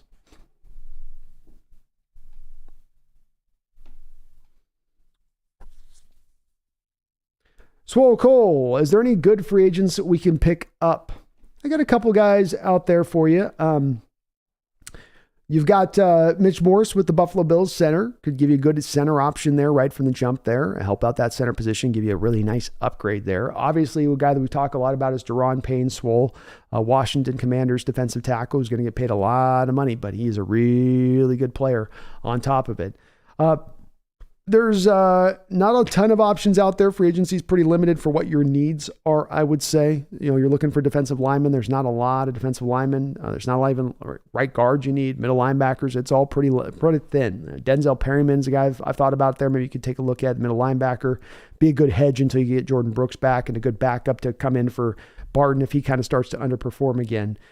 Brock Heward was mentioning a guy out of Cincinnati in their recent show. They were talking about a guy that really good coverage grade, good overall linebacker, still relatively young, probably would be a fit for our scheme. That guy's got me kind of interested too as a possibility with what he wasn't even on my radar yet, but it's very thin. It's a very thin class right now, Swokol, of free agents. There's not a lot of guys, and I'll be diving a little bit deeper into it in future shows to try to get to a couple of more names. But at the first blush of things and looking at it, I found the list to be pretty empty at the positions of need for us.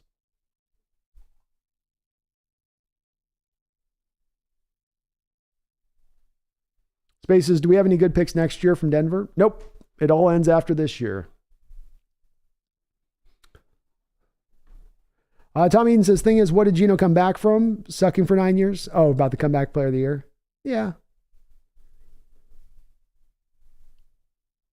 Comeback player has always been kind of a loosely applied thing too.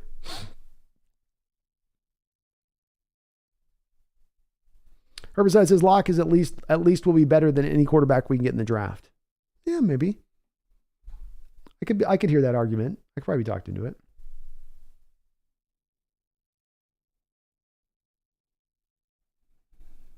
Mike says, yep, trade it. We do best with second rounders. Dig to Docs, Brandon, yep, lots of PFF simulator using number 5 pick. We don't have enough other picks to help us trade number 5. There we go. It's the smart money for me at this point. Tommy says we have to pay Locke to come back, though, and there's no way that is happening unless he thinks he can start. Agreed. I don't think he comes back here with Geno coming back here. And soon Locke hopium. Oh, nice. Swole Cold Dexter at 9? Gervon Dexter? No. I can't take him that high. No way. I'm much lower on Gervon Dexter if we're talking about him at number 9. No, sir. In utero, I don't get the inconsistency with Locke. Sometimes he looked great. Other times he made you think he was blind. Yeah, I break it down a little bit like this with Locke, I think. He got in the first game in the preseason. He played great up into that final play. And that final play, he blew the blindside blitzer that was coming that he didn't pick up. And both Carroll and Locke acknowledged after that preseason game that was indeed on Locke. He missed the read there. He got sacked, fumble, bad turnover. When it comes to what I think is the Vikings game, I believe it was, where he had the picks, or that last preseason, it was Cowboys game, where he had the couple of picks and the interceptions. He's coming off COVID, right? So we know he's not 100%. He also knows he's behind the 8 ball in the battle with Geno because he's been back a week, because he's been down because of the virus. So he's out there and he's kind of pressing a little bit. I don't think that means that that's who he is necessarily as a player, is just this wild player that's just always going to throw interceptions. I think that's the reason why in that situation he was pressing a little bit harder. And so it makes it look a little bit worse than it really was, I think, his performance in that preseason.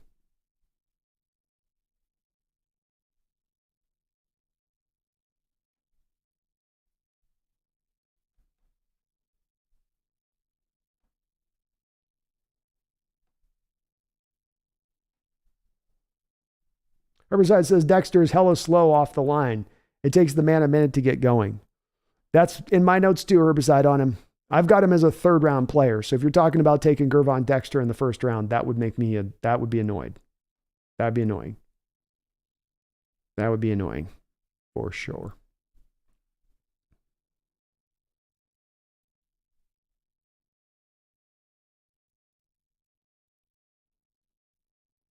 Will Valdez says one mock draft had Seattle taking Carter at 5 and Ringo at 20, drawing comparisons to Woolen. If this happens, would you agree with taking a cornerback at 20? I think taking a cornerback at 20 can make some sense. I know it's not necessarily a need for a lot of people, and I agree with those people in that they go, well, look at our cornerback room's already stocked. We don't need an outside corner. The question comes down to, though, what you have to keep in mind with this, though, is the way the Seahawks would be viewing their evaluation process of players, and they've told you this. This is not me coming up with this out of the ether of nowhere. The Seahawks have told you exactly this is how they scout guys and how they judge guys. And so when they look at a given prospect, they're looking at their own roster and they're saying, is this guy better than what we have on the roster? They're not looking at the roster going, well, we got Trey Brown, we got Mike Jackson, we've got Kobe Bryant, and we have Tariq. We've got already plenty of outside guys. They go, hey, is Sealy Ringo better than Mike Jackson? Is Sealy Ringo better than Trey Brown? Is Sealy Ringo better than Kobe Bryant? That's the way that would be driven by this is how, and you get mad at me about this, but this is how the organization has told you that they look at players. And so when you talk about Sealy Ringo being an option at 20, and if they fall in love with Ringo, and I definitely think they could fall in love in Ringo, they certainly have never taken a cornerback that high. And I don't think you have to necessarily take a cornerback that high in this Carroll system.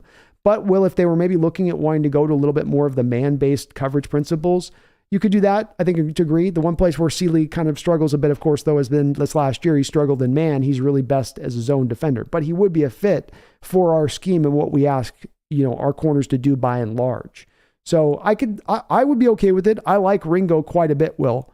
So if you're getting him at 20, I'm not going to poo-poo that myself. I think he's going to be a very good player. Tape was a little inconsistent this year from where you'd want it to be, but he is going to be very, very. He is a very, very talented player, and he's going to test very, very well. So I'd be okay with that draft. I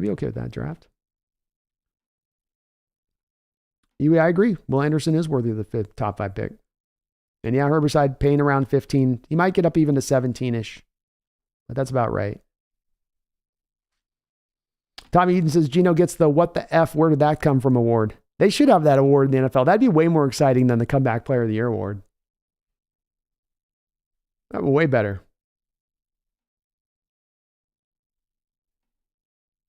I don't know, UE2K, if Geno's the new Fitzmagic. I don't think Fitzpatrick came into any of his 15 organizations and any of the times he had starting and set franchise records in any of those organizations.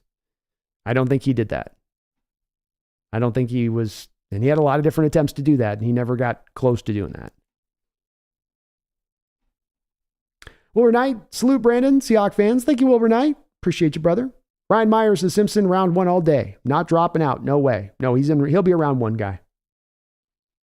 He's a round one guy. That's right. Jack says, I wouldn't take any linebacker in this class in the first. I could do Trent, but he'd be the only one. And even that one, I do have worries with it, Jack. I do. Addicted to Hawks, the only good pumpkin is the one that sits on Brandon's lap sometimes. Yeah, she's needing some love today. I got a little blanket on my lap, so she's like, ooh, blanket. Yeah, I like that. Garth Knight with a $5 don't know. Thank you, Garth, for the seventh don't know tonight, man. You're awesome. Says, Brando, if I purchased you a Dave Craig rookie card, would you pin it in your background?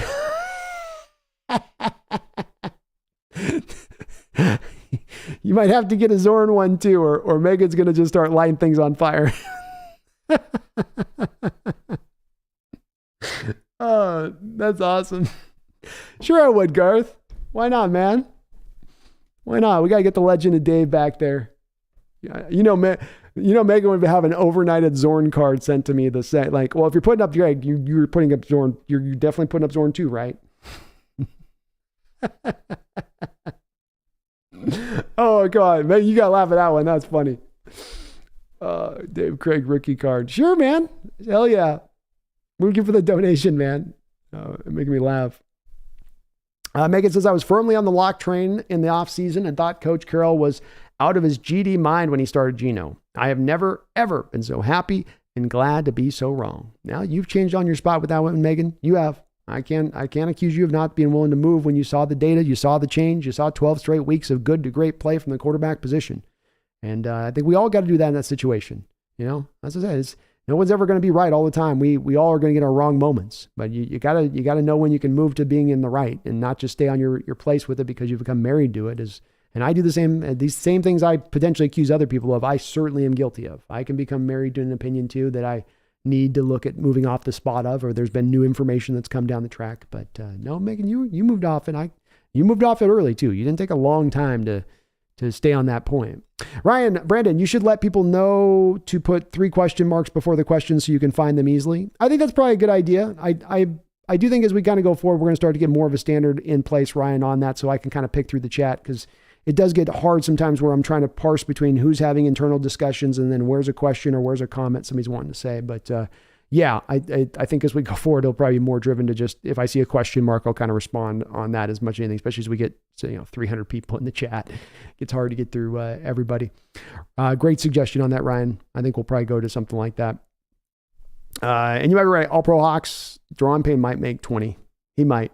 It's possible. He got, like you said, he got those sacks and he was a great run stuffer. He's a 1-2 punch. He ain't just a one trick pony kind of guy. Ramsey Foster, how about something different? Who do you see us going for with our second round picks? Do we find a linebacker in the second round worth taking?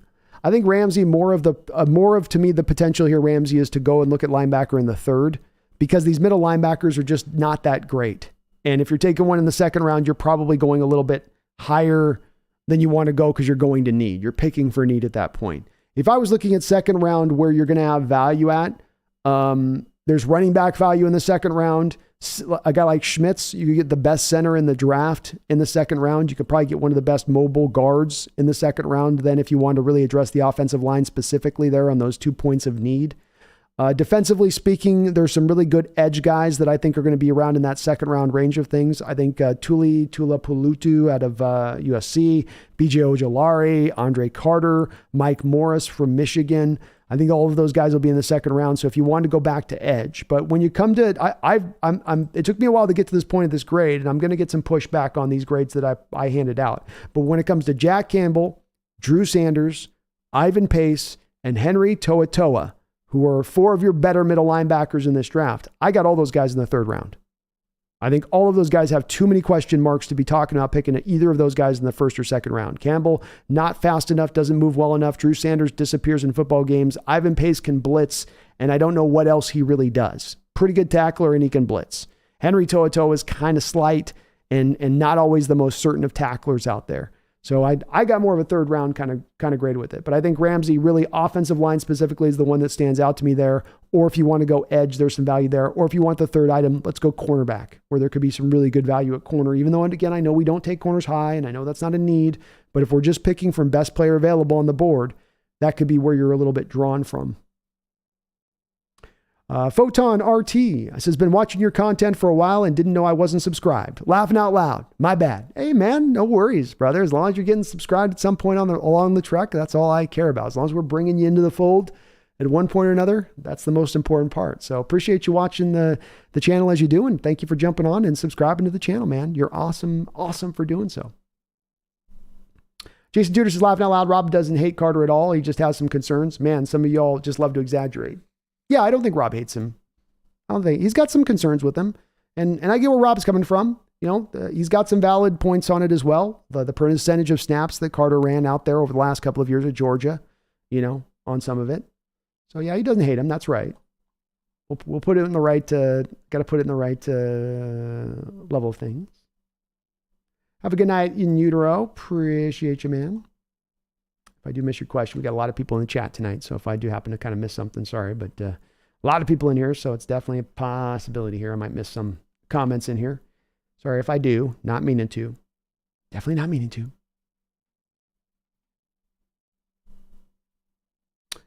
UHK says, you always paint Schneider in the most glowing light. He's definitely done a poor job the last few years to be fired. Well, I think the thing that I've also said with it, Yui, is that I do give him a little bit of a pass because I do know that he has a head coach who has more power than he's had, who can overrule him at any point in time. I've also said I'm not certain of what happens in the background process of who's been gone where and what's gone bad. I think that when I look at Schneider, Yui 2K, I do make some kind of intelligent leaps of logic here. I don't think Schneider, a guy coming from Green Bay, is the kind of guy that's driven to want to make the 2 first-round picks and a third-round pick for Jamal Adams a strong safety. I don't think that he's trying to make those kind of selections. I think that's Coach Carroll coming in and saying, you do this. Going out there and reaching for a guy like LJ Collier with that pick, that was Coach Carroll saying, we need a defensive end, get us a pass rusher. I don't care, whatever, get it for us. That's my inclination on this, is that Coach Carroll wanted that power, wanted that vice presidential power throughout this time in Seattle coming out of USC for a reason. And it's not to not wield that power, Yui. It's because he wanted to wield it. It's because he wanted that control and power. And so where Schneider starts, where Carroll ends, I'm not really certain. But where I'm going to definitely paint him in that good light is I look at last year and we hear the rumors about maybe some of that power being pulled, wrestled away from Coach Carroll, given back over to John Schneider. And you look at how they played the free agent period. You look at the dealings with offloading the bad contracts that they looked at as were bad, being, okay, we're getting out from Russell, we're going to get the maximum return. Okay, we're going to get out from Bobby Wagner. I mean, Yui, he just pulled off the heist of the century. Why shouldn't I be putting that guy in this light? He just had one of the best drafts in Seahawks history. How do you not put that guy in a great light? Have there been missteps in the recent past? Yes, but again, how do you know what was Carroll? How do we know what was Schneider? Who can say that for sure at that point? It's very hard. It's very difficult. Only Jody Snyder and the people that are on that ownership staff there know really what is what and where is who. I will say this, Yui, we come out of this draft and we have another awesome draft, and not just an awesome draft of we've got to wait till they're on the field, but it looks like an awesome draft on paper too. As last year's draft did look, I think we can all that much more certain say, hey, something diametrically changed last year into that offseason. What could it have been? Well, it would seem to be that maybe Schneider's got a little bit more say over what they do and how they do it. You know? So, yeah, I am a little more glowing on him. I'm certainly not as, I certainly give him a little bit more room, but I think I got reason to give him a little bit more room too. GoX22 says, Brandon, if I missed it, just keep going. What do you think about void years, contracts? I personally do not like them. Not good business. Avoid them if possible. I think that when you're in a competitive market and you have your competitor willing to do things that go outside the normal set of rules, and they go outside those set of rules and they find success within them, I don't think that you can just blindly look at it and go, well, we've got to, that's just not a smart way to go. That's going to put you in trouble territory. You've got to kind of knuckle under, I think, a little bit more and just say, well, this is now the price of doing business. And the NFL is getting more competitive than ever. And teams are being more willing to sacrifice not only draft capital, but salary cap space into the future to win now. Can you be a team that is so good in your evaluation process, that is so good in how you spend money, that you leave those advantages on the table for other teams to take, and you don't take them because you're worried about the long-term risk? That's a little bit of what I talk about Go Hawks 2023 and the value that John Schneider places in being a consistent winning football team. Great that we've been consistently winning. Great that we get to the playoffs more often than we don't. That's awesome. I love that fact. But does that come at a cost on a given year where you could have gone for it a little more stronger? You could have sacrificed a future draft capital. You could have sacrificed salary cap space to make your team a little bit better, to push you a little bit further in that given year when you were in, let's say, Russell Wilson's prime or your theoretical Super Bowl window. That would be the question I'd ask on the other side of it. In general, I'm with you in that I don't necessarily love voidable years, and I wouldn't want to operate as a team to do that. But if I'm a team that is determined, as I say, there are 4 stages a team finds itself in the NFL specifically. Maybe this is true in other sports, but I've really only thought of it in just how this applies to the NFL. You have the first stage, which is rebuilding. That's the stage we're very well acquainted with so far, isn't it? We're about to get acquainted with the second stage. That is ascent. And the last stage of that is then elite, but there's a 4th stage that's not on your rise from going from rebuild to ascent to elite. And that 4th one is called in between. That's when you're that proverbial 8-8 team, always sort of middle of the road, kind of like where we see the Cowboys land over the last few years. You're just kind of stuck in that place. And so you got to realize where you are. And so Go Hawks 2023, if I'm in the elite stage, if I'm not in ascent, if I'm not in rebuild, if I'm not in the in-between, if I'm in elite, if I'm in, we're going for it now, Super Bowl window opened, well, then I want every card on the table. I want every possibility at my disposal in order to improve my ball club and make me better. And if that's voidable years to get that to go, then that's voidable years to get that to go. If it wasn't proliferating football as much as it's now begun to proliferate football, much like the guaranteed money over bonus money, I might be more reticent to use it. But this is now the new lay of the land, man. You know, these are the new rules. And if you don't play by them, you're leaving an advantage on the table. But I agree with you. In general, you don't want to do it, but I wouldn't be against doing it. Jeremy Bohm, I'd like to see a DeForest Buckner trade for us. Colts have got to make some decisions. They're in some sticky territory right now with, I think, their cap situation a little bit. DeForest Buckner would be a great player to bring into the fold. Megan says, John didn't screw up last year, but I guess that may be considered an exception to the rule. Yeah, I guess maybe. But again, if it happened to Megan because he was given a little more power from Carroll, but Carroll had a little bit of those vice presidential duties pulled from his grasp a little bit, that may be a little bit of an explanation of why that success occurred. Lion Garcia, I like Saiki Ika in the 2nd round. I'm trying to get warmed up on him a little bit, Lion Garcia. He's an interesting cat, but I can't quite get there with him on it. In Euro, some people act like all the other team general managers have this amazing draft record, but they don't. It's like baseball where 300 is great. Excellent point, man. Excellent point. And Tommy, you're right. Colts might be willing to move to Buckner. They might be saying, hey, we're in a rebuild mode here. We got to get this all right. This team just we thought we were more getting close to a run, but we're actually got to re-put this through. It ain't good enough right now.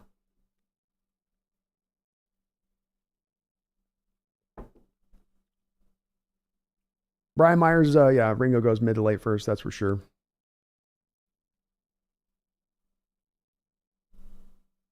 Overnight, you're right on point, dude. Cam Smith, Gonzalez, Oregon, right behind Ringo. That's your 1, 2, 3 right there.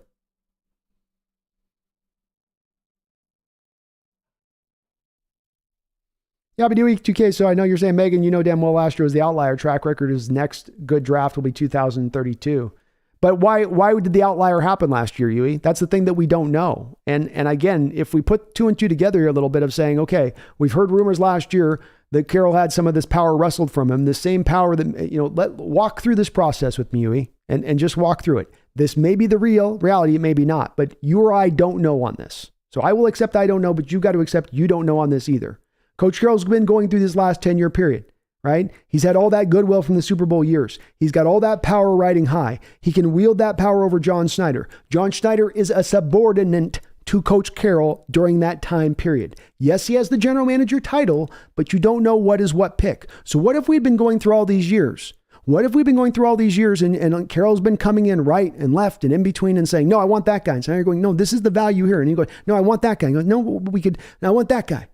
What if a lot of these bad picks through the years we trace back to it being Carroll's oversight? As I said from the start, you or I don't know, but it is a possibility of the situation. And that does come when you look at last year's draft and that rumor that control was wrestled away and that Schneider now got to step to more of the forefront and to have more of that power and control. Then that better explains why you had that success in last year's draft and why then you would have the future success into this year's draft in addition to it. Because they're changing their ways, changing the philosophy of failure that had caused it before. So why would I continue to hang and hammer on John Schneider for philosophies that have been changed? When I hammer on Coach Carroll, I hammer him on stuff that he doesn't change, like his defense, like his secondary coverages, right? Well, like the soft nature of his defense.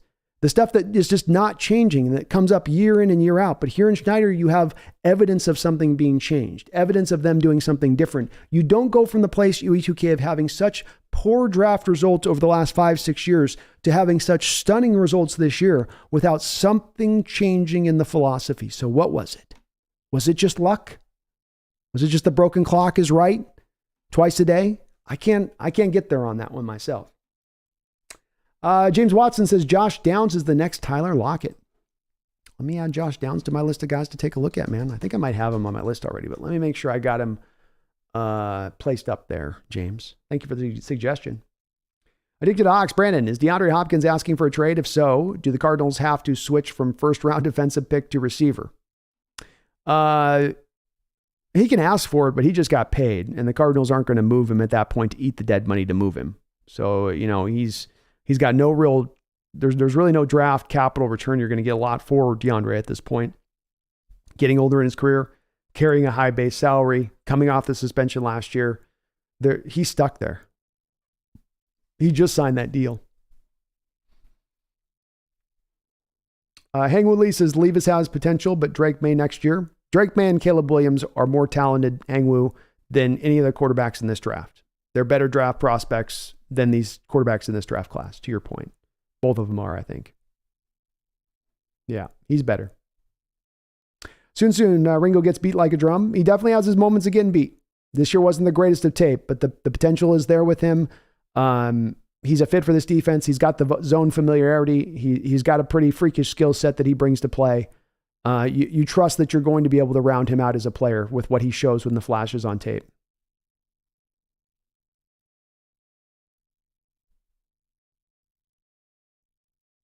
Goak says, agree with you, Brandon, about your quarterbacks in 23 drafts, CJ then Levis. That's my 1-2, man. I feel pretty good about it, too. Hangwoo says, Stroud has Harrison Jr. open by a mile. He does. He's got a lot of that on that tape. He does. But he also does a very good job, Hangwoo Lee, on a lot of his throws of throwing with anticipation, of throwing into tight windows. He's very pinpoint in his accuracy. Those things are irregardless of whether or not he has, a lot of separation with his wide receivers. But it's a good point. It's not that it's not invalid, but I think he does stuff outside of that, beyond that too, at the same point in time. Megan says, what do you mean wildness in Levis? What do you mean wildness in Levis B? He's like an 80s parties film, Megan, like he's like a Porky's or something, all those like, subtle, soft, whatever 80s movies that were quasi comedy. He's like that. It's wild. It's going in every different direction there, Jeremy says, I don't want to draft a quarterback with any of our first round picks. Now, I agree with you, as I think many of us would be in that same boat on that. Lion Garcia, who do you think is better, Miles Murphy or Tyree Wilson? In my opinion, I think Tyree Wilson is better. I think I agree with you on that. I think Tyree Wilson is a guy that's kind of developing in, and he's still got some of that upside development that's en route. I don't know with Miles Murphy if he's going to become consistent enough as a player to what I'd like to see for where we're looking at picking at. So I just like a little bit more of the upside I get in Wilson. And if I'm going to be picking that high at 5 overall and looking at a guy, I do want to be going for really upside at that point above all else.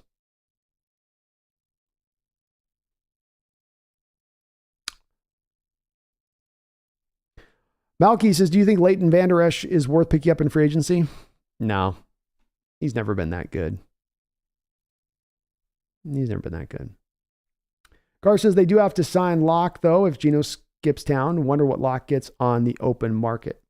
I think he probably gets, 2-year deal. I think a team probably talks themselves into looking at Geno's situation and with some of the trends in the NFL and goes, well, hey, maybe we can get more out of this guy. Put a good team in front of him, put a better unit in front of him offensively than what he had in Denver, and we're going to get more out of this player. I think a team could very well do that. It's hard to say what the price would be or the cost would be or how that'd go, Garth, but I think it's a real possibility. Real possibility he gets a decent contract. I'm not saying big money, but somebody offers him a 3-year low-end contract, a 2-year low-end contract, or at least the equivalent of Geno's deal last year, essentially a 1-year, $7 million deal, minimum.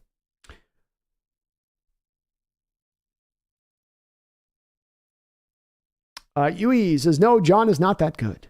He's been good twice in a decade. Team is talent deficient, and that's John's fault. Again, I know your acknowledgement of this because I'm behind the chat so much will become later down the deal. But again, I think you're not acknowledging a little bit of the fact that Carroll has been the vice president, that Carroll's carried more sway over John. And you could say, well, John should have left if he didn't have the control because he's got to take the heat for that. And I would say to you, if your answer is on the other side of that, I'd say that's kind of bunkus. John should have to leave because he takes the heat for Carroll's decision. No, if Carroll makes the wrong decisions and he's the one that was the party that was responsible for the main poor decisions that have been running over the last 5 years, when you go from LJ Collier's to Jamal Adams trades to Jordan Brooks at 26, who was John? Who was Pete? And like I said on this, you or I don't know. You or I don't know. I know we can't say it like we could say it in other situations where you could purely put it on the general manager like you're trying to do. You can't do that because you have a head coach that's the vice president. You have a head coach that's higher ranked. And you can't ignore that fact in this discussion. It's very, very pertinent. It's very pertinent, especially if it's coming on the heels of your general manager having the head coach putting his foot on his neck through that 10-year period there. And now that foot's been removed. And now you have a general manager who's actually really talented and capable and able, being able to run unfettered, which is, I think, just as likely the situation to be playing out here as it is to say that, well, it was all John Schneider with the bad picks on the other end of it. And again, we come back to neither of us really.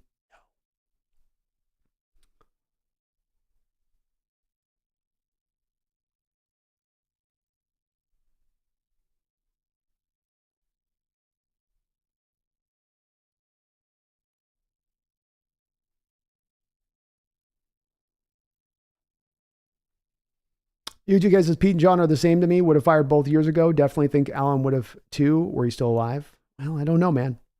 I think he might have made the same decision that his sister had made with regards to if it was about, hey, what I had to do to bring Pete in here is I had to give him all the power. That was the way I was going to pull Pete in from USC. And there was no way I was getting Pete if I didn't give him the power that we provided him. But now I've gotten to see, Yui, with this Coach Carroll situation that the power is causing us to have some problematic issues, especially in drafting and how we spend our money. So let me change that. And as I always do, Yui, let me provide some proof that Paul Allen would have done that. Because you know what? He actually did it before.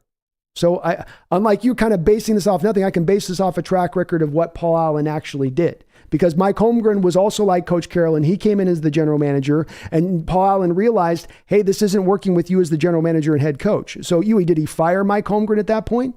Did he say, okay, it just doesn't work? Or instead, did he take the general manager duties away from Mike Holmgren, made him simply then the head coach, and got an actual general manager in the room? So you could say that, but that's not the track record of Paul Allen. That's not the way that he had gone in the past. Tommy Eaton says, Stenson Bennett's kind of like AJ McCarron, though is how he is seen. Personally, as someone who lives in Georgia and watching every game of his career, I think it's a given. I think given a chance, he would be successful. We'll see, man. It'd be interesting to see if a team does on that. I'm a little reticent with it, but we'll see. I watch. It just seemed like we drafted who we should have drafted. Oh wow.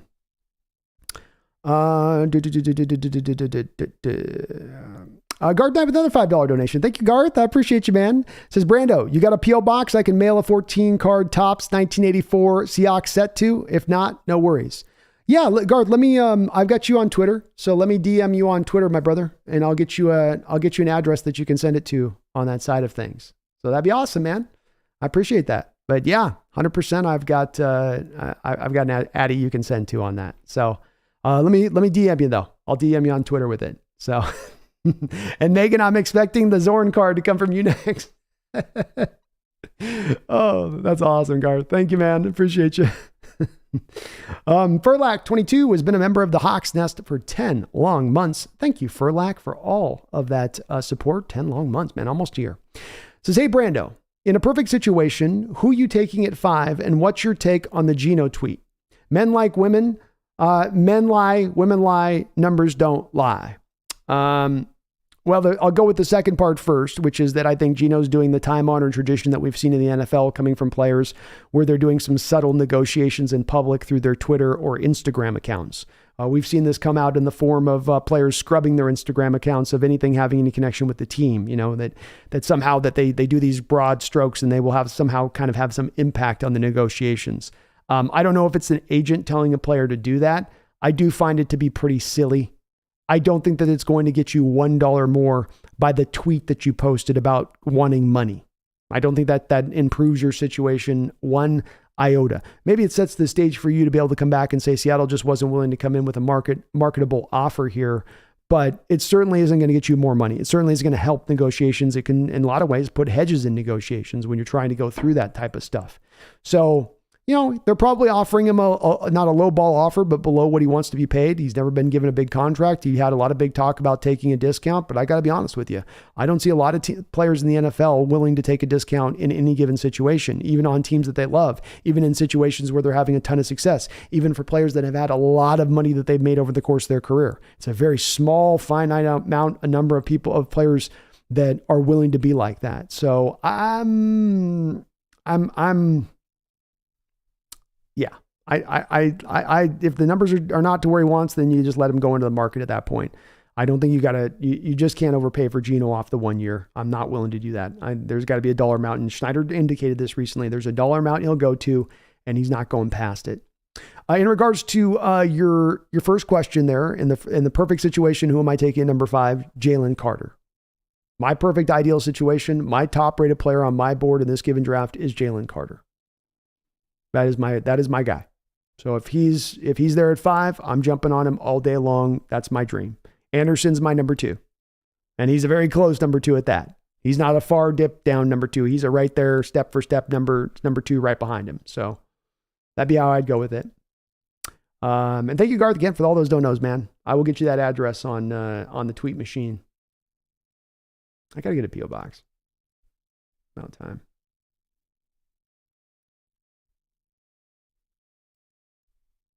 Hangwoo Lee says Geno won't get more money outside the Hawks. He might, Hangwoo. There might be a team. It just takes one team to be silly with the funny money. U2K says they are joined at the hip, being Schneider and Carroll, and both equally responsible for the roster. Yeah, I mean, it's not equally at the hip when one guy has more power than the other. That's not an equal hip situation. I think you're overlooking that a little bit on that. One guy can come in and tell another guy what time of day it is. And that other guy's got to nod his head and say, okay. That's how that plays out. And you can then make the argument, well, maybe Schneider just needs to leave then if he's going to be blah, blah, blah. But it doesn't change the fact, that's kind of then moving the ball. The original ball point is, and this is the key point on this with you, is does Coach Carroll have more power than Schneider over this last 10 years? Does he have ultimate say on this roster? Because if he has ultimate say, that's not conjoined hip equal say. That is one guy having more say and another guy having a voice. But one guy still has more say, even if the other guy's got a voice. That guy might be doing a lot of talking. This guy's got the final word. And that is a very key point I think you're missing on this just a tiny bit with this one. And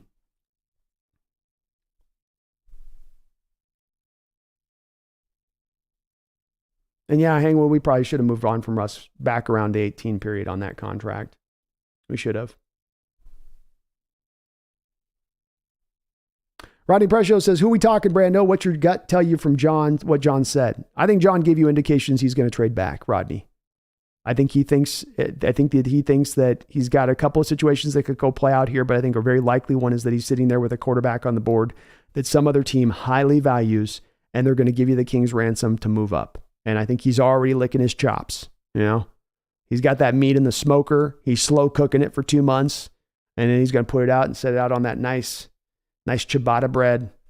That's where he's going with it.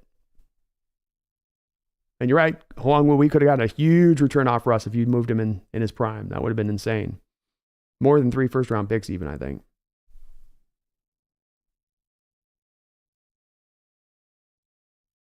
All Pro Seahawks, Hawks Nest. But wouldn't you think Seattle would be perfect place for Stetson Bennett? Very quarterback-friendly system, lots of draft capital, not far from a stacked team. Oh, yeah, I think you could have potentially some success here, All Pro Seahawks. I do come in this with some prejudicial feelings towards having undersized quarterbacks. Having watched Russell Wilson for 10 years play in Seattle, having watched Russell Wilson have limitations by not being able to see over the top of offensive linemen, having watched Russell Wilson at times have to align back and shotgun an extra yard and a half so he could see clearly over the top of the linemen, right? Not always having as easy a time of playing on script because he just can't see guys breaking open. I don't want to deal from those same limitations going forward. But if you're going to make All Pro Seahawks a 4th round pick on Stetson Bennett, I mean, I'm not gonna swear at that. I'm not gonna get mad at that, And you're not earmarking him then to be your starter of the future at that point. He can come in and compete, and there's nothing wrong. I mean, hell, what we saw with Russell Wilson when he came in here was a pretty stacked room as far as competition goes. You can knock Matt Flynn for all you want or Tavares Jackson all you want, but those were at least 3 capable quarterbacks that you had in the room to let that sort of situation work itself out, let competition sort of win out at that point. And so you could maybe create a little bit more of those conditions and at the very least have a very solid potential backup that you're getting then in Stetson Bennett. There's really not a lot of risk there with him. But I'm just not with the slight guys myself, All Pro Seahawks. I think you can get away with it on the college level. Bryce Young, Stetson Bennett can get away with it there. I don't think that you can get away with it as much on the NFL level. I think Russell Wilson has changed this a little bit and gotten teams to think that you can, but he was more of the unique unicorn and not the rule. He was the exception. He was the anomaly. And we've got to start understanding, to me, more of the rule is if I've got a guy that's a sub 200-pound quarterback, that cat's going to get broken if he's being asked to start a lot of games at the NFL level.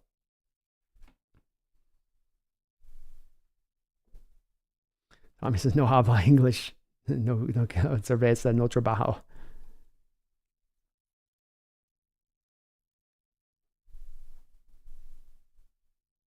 UTK says, John's Geno comments are hollow. What else is he going to say? The bank is wide open for Geno. He'll play hardball as usual.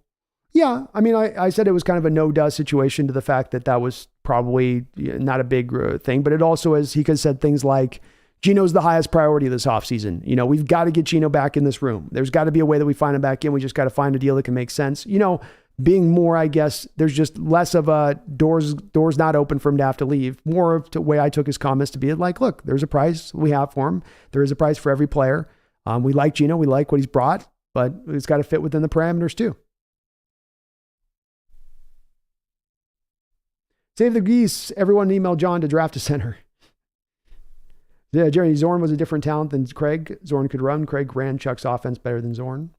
There is that. Yeah. Hang with Lee. Geno can hold for a bit. He has more than a month, but there is a ceiling. If a team needs a quarterback, they will draft. Yeah. It'll be a little bit of, this is just the negotiations. It's going to take some time to play out. Ethan Tech World. Hey, Brandon, here's one for you. Jerry Jones reacting to watching American Psycho. I just watched it for the first time recently. I tell you, that Christian Bale, I'm not so certain he's not a Texan. He's played a Texan, all right? He's got a Texan spirit to him. You watch him as that American Psycho guy. He's a yuppie Texan is what he is in that movie. He just doesn't have no accent. But that's straight killers like that. They only come from Texas. You ain't that good at killing unless you come from Texas. We only produce the best here. Best football, best serial killers. Crazy movie though, ain't it, Ethan? Upo, Luke Wilper is the best center in the draft, and I hate Ohio State better than Schmitz and Van Pram. I think Upo, a little bit of that is impacted, don't you think, a little bit on the type of scheme you're running? I mean, if you have a scheme that's more built on needing a mobile offensive lineman, would you still say Luke Wilper? And both in Schmitz and Van Pran's case, both of those guys are going to test out much higher than Wilper is, especially in the short area. When we look at all of those guys as 20 cone drills and all the 10-yard splits in their 40s, those guys are going to be kind of further along than Wilper is. He's kind of, to me, a little bit of a phone booth center, which isn't to be that he's bad, Upo. I think he's a good player. I think he's a third-round guy, but he doesn't have that mobility that's going to fit to what we need in this scheme. We got to get guys that can pull in space and come back across the formation and get to the second level. In Wilper, I saw more of just kind of a double-team type center in there a little bit. A guy that could hold up if you needed him to one-on-one with a zero tech, but not necessarily a guy that was going to be able to pull in space. Just my initial assessment on it. I save the geese. Atlanta will probably take Tyree Wilson at 8. Vegas are a good trade down spot. Atlanta might. They might. They might be looking QB2, save the geese. I don't think that they're necessarily married to Desmond Ridder just because they took him in the 3rd round last year. I watched Payne as Young as well. Not many 3 techs that get sacks than Young in free agency. Ever, I'd give him $20 million a year over Geno at $30 million. Well, solid point. Might be the choice you'd have to make to get Deron Payne in here. Save the geese. Van Pran went back to school. Did he? I thought I saw you announced. God, these kids are all going back. Hold on here. Hold the phone a minute. He is turning down a chance to enter the draft. Well, there goes another center. Damn it. Thank you for letting me know on that. Boy, this draft gets thinner and thinner. I'll tell you what. I've had like 5 guys that I've scouted that have had to take the names off the draft boards. Ugh. Brutal.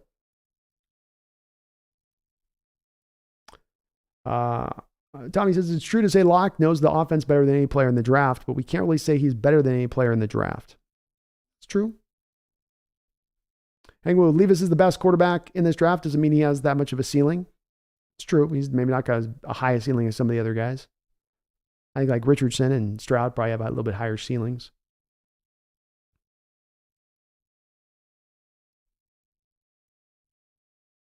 Goax 2023 says Locke's better than any in the draft. Doesn't say much about CJ and Levis then. Do not agree Locke better than all the QBs. Yeah, if I was trying to say that, I didn't mean that in that way. So I think I was trying to put that in a different fashion and it didn't maybe come out right. UGK, I certainly don't think that Levis is the best quarterback, but if Seahawks think the best quarterback in the draft is there at 5, they may have to take him. It very well may. Just maybe don't overthink it, Just grab the guy. If he's the guy they're sold on, especially. And yeah, soon, I think Carolina's a possibility to move up. I don't know if you were asking me on that one. Tommy says, we may not think we need another cornerback, but what if we see another Woolen in the draft? Would you pass on Woolen at 20? No, I wouldn't. I definitely wouldn't. I think you got to go for value. As I say, Tommy, I'm a best player available on the board guy. That's not informed then by what you have on your roster already. That's a best player available. And if it's the best, it's the best. And when it comes to corner, when it's Mike Jackson, Trey Brown, or Kobe Bryant, none of those guys have instilled themselves as being the answer in the long term. They might be, but they're not embedded,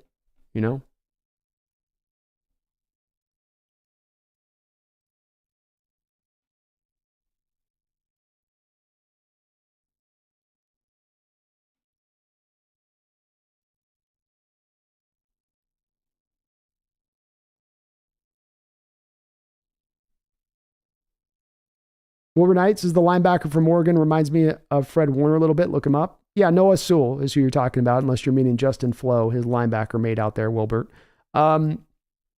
His tape is really underwhelming to me. His highlights might look really good, but the tape that I've watched on him, and I've watched about 4 games on Noah Sewell, his reactions are not great. His instincts are not great. He's not consistent enough as a tackler for how big and explosive he is. I don't trust him in coverage. I wasn't really blown away by him, Wilbert. He's a guy that I've got even at a 4th round grade on.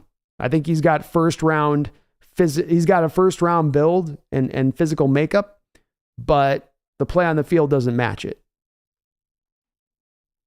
to me.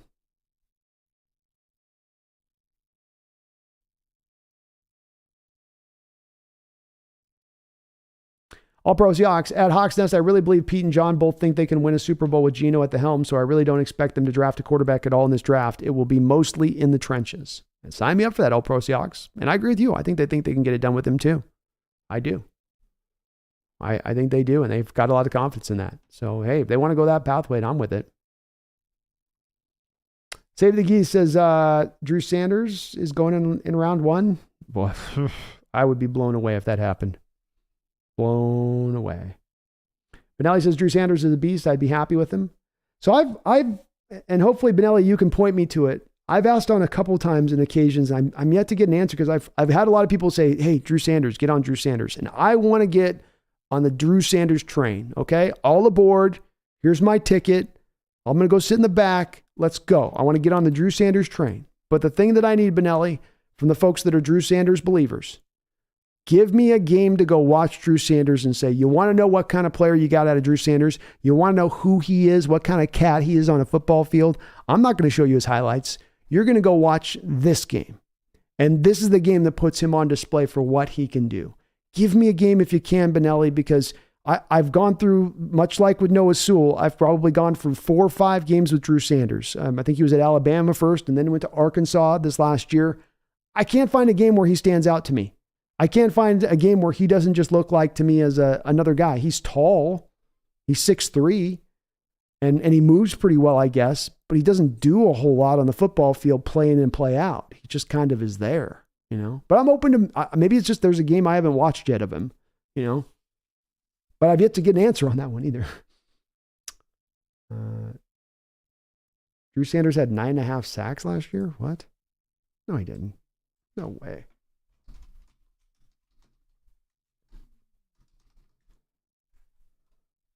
He did have 9.5 sacks. Well, maybe I got to go find the damn game then with this kid. Because I'll tell you what, every game I've watched of him, it's just disappear. But you're right, I didn't realize he had that many sacks to save the Geese. That's a great stat. None of the games I watched, he was getting any pressure either. It was like, okay.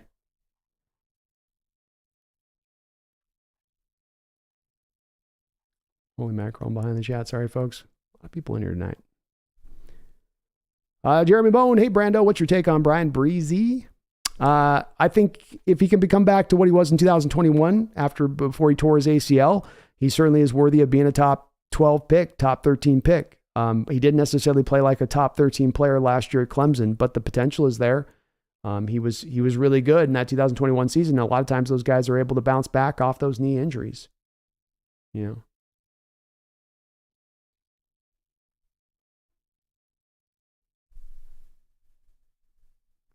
John Robinson says Zay Flowers is going to hold up in the NFL because of a little attribute called elusiveness. You can't hurt somebody if you can't get a clean hit on them. I'm super surprised at Purdy's elusiveness. Definitely was going to help him out. He's going to need it, John. I mean, if you guys defenders get their hands on him at the line of scrimmage, it's going to be game over. And he does take a lot of steps to get clear off the line of scrimmage. You watch him and he's doing that, the typewriter foot thing at the line of scrimmage to try to get himself clear every time. Sometimes in routes, you just got to get in your route and get upfield. You got to take one step left or right, get up the football field. You can't do the, 15 moves to kind of get free. But look, he's very sudden, John, and he stands out off the tape. Highly productive player. Gives you a lot from that slot if he's only a slot guy. But I don't know, man. There's not a lot of guys at 180 pounds lining up on the outside and having a tremendous amount of success. If he's going to be there, he better run like a, 4.340 if we're talking about that. The world, go check out the LJ Collier didn't call video. Go check out the LJ Collier draft call video and pay special attention to the expression on John Schneider and how he spoke compared to a draft like 2022. He did not look happy. I buy it, man. That's why I say I think a lot of some of these picks, bad picks in recent years, do come back to Carroll. I do. It's not like Carroll hasn't shown you on a football field that he absolutely wants to put his finger in every single pie, right? He's got his hands in the offensive pie and the special teams pie and the defensive pie. He's not a hands-off coach. I don't mean this is a negative way. I just mean this is neither negative nor positive. Coach Carroll is a guy that wants to have full control. That's who he is. So to think that suddenly then ends when he has the power to wield that sword from a front office standpoint to me would seem a little bit silly. He absolutely is going to be wielding that sword. He's absolutely going to be making those decisions. Garth Knight, another $5 donation. Thank you, Garth, man. All the donations tonight, man. You're awesome. Appreciate you, brother. And I will get you that address, by the way. He says, I think the players union kind of forbids players from taking a discount unless it's like the Tom Brady pushing the pay into the future. I could be wrong. No, you're right on that. In that the Players Association, the Players Union, certainly does not like the players to take a discount and does not encourage the players to take a discount, does not want to see that. So yeah, I would say though, at the end of the day, they don't get to make the final call on that, Garth. And if the player does recognize, hey, here's Carroll and Schneider who have given me my first true chance in the NFL that I may not have ever gotten again if they didn't give it to me now. I may not even be in this position to go earn this next contract if there weren't these two guys here willing to give me my chance now. Maybe I can reward that. And you can go outside then of that mandate that's come down from the union to not necessarily take discounts. But if a player wants to do so, they can do so. Brady's taking a discount. Mahomes is taking a discount. Like you said, it does tend to come on the heels of pushing money a little further down the track to a degree. But the union doesn't have any say over this. They can They can recommend. They can say that we highly would like to see you do this instead of doing that. But at the end of the day, they don't wield the power to be able to control the situation either. You are right, though, Garth. 100% you're right. They have certainly pushed that mandate down to the players not to take a discount. That's not what they want to see. It goes against everything the union stands for in a lot of ways, Garth. Thank you, though, for all the donations, man. You are awesome. Taker610 with a $2 donation says, could you see Ballmer buying the Hawks? Yeah, you better believe I could see it. Many people have asked who would be my ideal to see our Hawks being bought by. I think Ballmer would be my ideal. That would be the one that would get me most excited because he would be providing everything that you want from an owner, in my opinion. He's going to give you a guy that wants to win, but not going to be too hands-on in the respect of he's going to be like like Al Davis of old or Jerry Jones, where he wants to be a de facto general manager, but then he's got the purse strings and he's got the monetary ability to not have to win if he's got to lay down $150 million and put it into escrow or something like that for a given player on a guaranteed money deal. So I think that he is your ideal a little bit, Taker 610. He's from the local area. He's got the local roots. He's got the money. He's going to have the will to want to win. That is kind of your ideal situation for the next owner. That is exactly what you want on all the way down the line. And so I hope he's the one on it. I hope he's interested in it. I don't know if he is because he obviously already has the NBA team, but it'd be great to see. GoHawks 2023 and Taker 610. Thank you for the $2 donation. Garth, thank you for your 10 donations tonight. It says GoHawks 2023. So Brandon, then would sign Washington's Payne using void years? No, you wouldn't use void years with Payne. He'd probably just get a 4-year deal at huge money, somewhere between probably 17 and 20 million a year is what you're going to have to pay for Payne at that point on a 4-year deal. But I don't think the team doesn't tend to give out 5-year deals, so it would be 4 years. No, I don't think they would do that with voidable years on that. It's possible, but I don't think you would do it.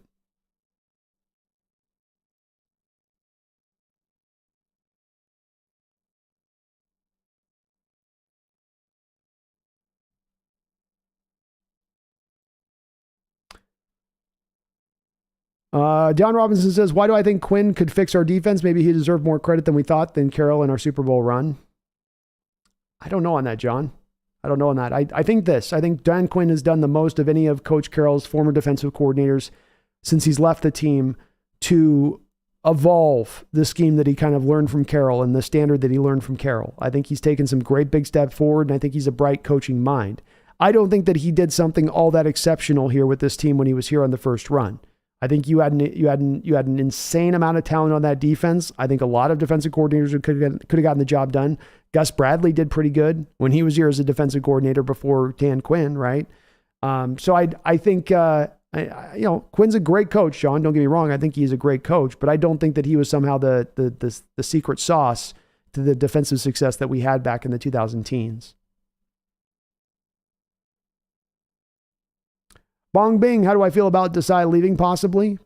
I mean, it's a hit, especially if you want to adapt this Fangio scheme and get it to really rock, and you're going to need a guy that understands it from a detailed-based perspective, and you lose him, you don't have that guy anymore, so that would sting. You might have to go back to a 4-3 defense. As far as losing him as a defensive talent coach goes, I don't know a lot about what his impact was last year. What did he do last year that made our defense better? Because we were basically a league worst defense through most of the year. So it's not like he got, more with less like he did in Chicago here. There was more talent on this defense than he had in that Chicago team that he got more out of, and he got more productivity out of in his final year there as defensive coordinator. But I'm not going to cry tears if he goes. He didn't do a lot to blow me away with his presence here. And maybe he was hindered. Maybe he was, handcuffed a little bit by Carroll and having to fit to Carroll's machinations for a defense. But he didn't blow me away either. John says, the crappy thing about Geno being good, not great, is if I don't think he possessed enough qualities to overcome our deficiencies in our coaching staff. That's a fair point.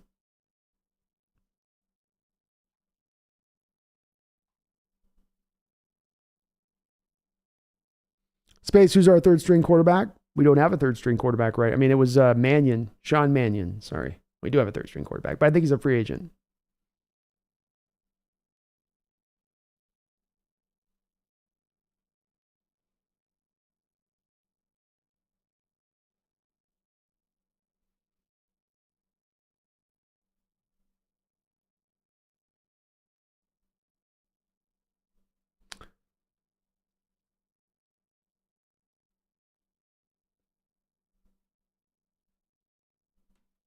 John Robinson says like I said, if you draft AR-15, you immediately are in the top 5 in a run game. Draft a run-blocking fullback and get a power back and commit to running the ball. Yeah, you kind of could take a page out of the Philadelphia Eagles book with that, right, John? That's what they've done with essentially Hurts. You'd be looking to do kind of the same thing if you were to take AR. I like it, man. I like it. Outside the box approach. By the Inlet says Sealy Ringo was also born in Tacoma. There we go. I like that. Feels like to me Tacoma's produced some pretty good Tacoma area has produced some pretty good safeties, right? Didn't Lawyer Malloy come out of there? Pretty good cornerbacks. That's the one thing I wonder about Ringo too, guys. If you're not big on Ringo, the one fallback you might have with Ringo is that my comp for Sealy Ringo is actually who was it? It was the Malcolm guy, Malcolm Jenkins. Malcolm Jenkins is my comp for Sealy Ringo, and Malcolm Jenkins was originally a top 5 pick at cornerback out of Ohio State when he was coming out in the draft, and he eventually got transitioned into becoming a safety. You could very well do the same thing with Sealy Ringo and essentially turn him into that Malcolm Jenkins-like safety in your defense. Malcolm went out and won a Super Bowl with Philly. So, just saying. Kirk Stemmer says Drake May looked horrible in the only game I watched. Interesting. I watched just one quick one. He looked pretty good in what I saw.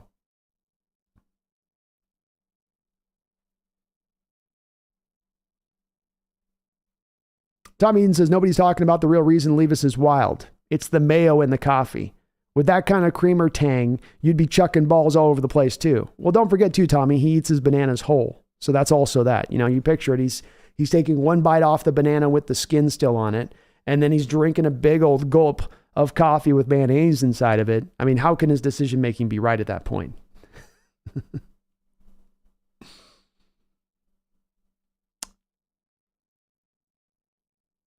Benelli says Miles Murphy better run stopper than Tyree.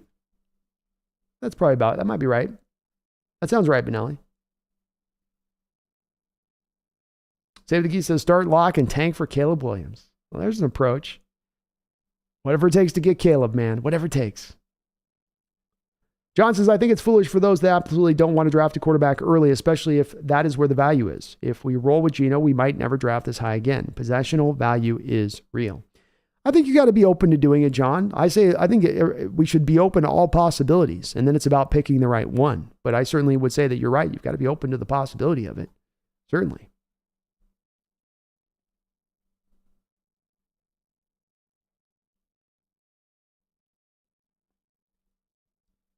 Ryan Ball says we should draft 5 defensive tackles and 5 defensive ends and let them compete. That'd be an approach, Ryan. Would be funny if it worked too. Hey, that's outside the box though, you know. That's how you get there with those kind of approaches. Sometimes outside the box. In Furlock, yeah, CJ Stroud has put up too much production to be denied over the last couple of years. To just say, well, it's just Ohio State offense being what it is, you know. Annoyed Sloth says, which of our free agents would you re-sign? Annoyed, I would try to re-sign Marquise Goodwin, and I would try to re-sign Rashad Penny on the offensive side of the ball to 1-year deals at low-end deals, you know, maybe give them a little bit of incentives within it, but try to bring both of those guys back into the fray would be nice. Austin Blythe, I'd look at bringing back, but I want to bring him back as a backup center, so he's got to come back. I'm not paying him $4 million to be a backup center, let's say. But if he wants to come back on maybe a vet minimum deal, I don't think there's going to be a lot of teams that are going to give him a chance as a starter anywhere else. I wouldn't mind seeing that. Defensively,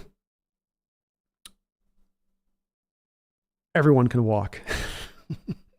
Get them all out. Defensively speaking, we don't have any real free agents. Ryan Neal's a restricted free agent, Annoyed Sloth, so he's coming back, and that's not just that he's not a pure free agent, so I wouldn't count him as a free agent. Justin Coleman can go bye-bye. Puna Ford, I think, is a free agent. He can go by. Al Woods, you're not bringing him back. So that's pretty much about it at that point. Pretty much about it. Just a couple of guys on the offensive side of the ball that I take a look at, and everyone else I'm letting them walk. Travis Homer, I'm letting him walk.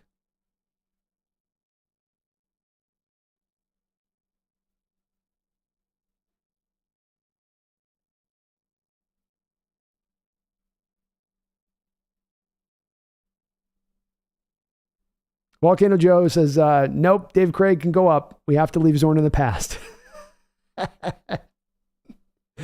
Oh. Volcano says, just to even it out, I'll send you a Kenny Easley card. All right, man, bet. Bet. I'll hit me up on Volcano Joe. Hit me up on Twitter if you got that. If you guys send me that stuff, I'll put it up in the background. I got to fill this background up. We got a lot of white space here, right? A lot of space over here. There's too much white space in that background. We got to get that filled up a little bit. I do. John says, I think it's selfish for Pete Carroll to return, especially if he's done in 2023 when his contract expires, because he won't be there to see all these high draft picks through the developmental time. Maybe. I think Carroll probably feels like he's done enough to earn the right to go out on his own terms. And because there isn't that ownership group in there, that's going to be kind of the way it plays out, whether it's kind of right or wrong on that, John, with that. So it's just kind of is what it is on that one a little bit.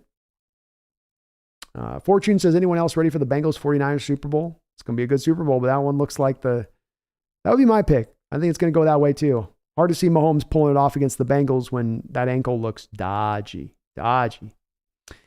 Megan says, no chance, B. Admit it. Jim Zorn's better and maybe my guy. Soon says, Carter used to be my dream. Keep him as your dream, Soon. Keep him. Don't give up yet.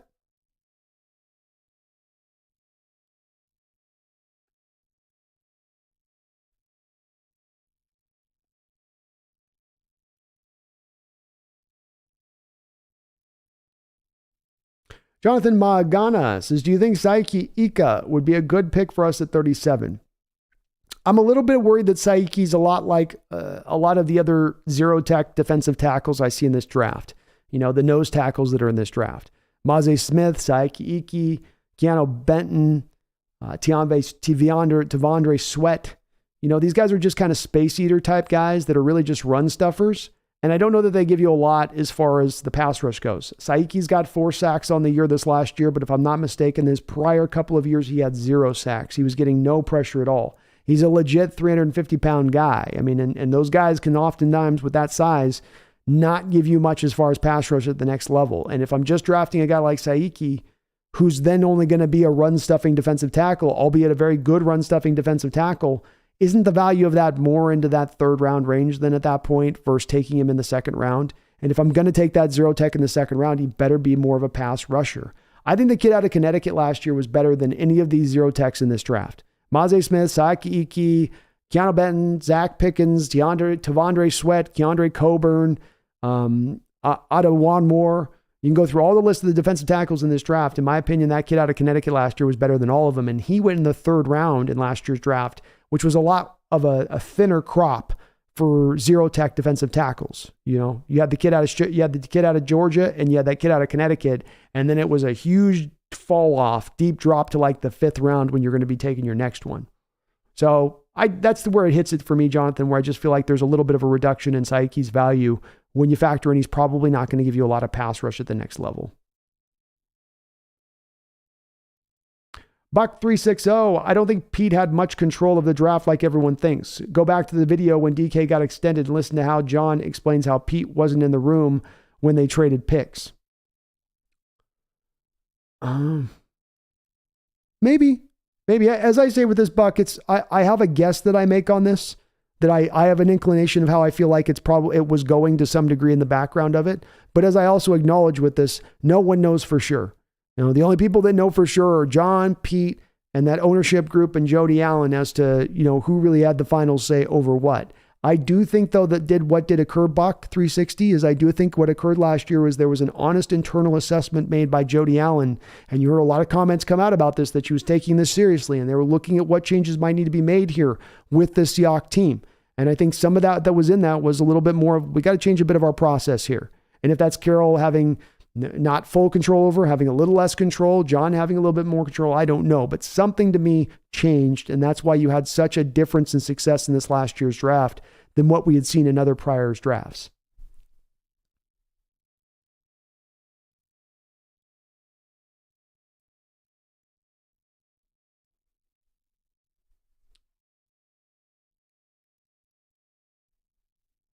Tom Eaton says, if you aim for your Super Bowl window and you're not in it, you hit the wall. It's the worst place to be. We cannot be that team.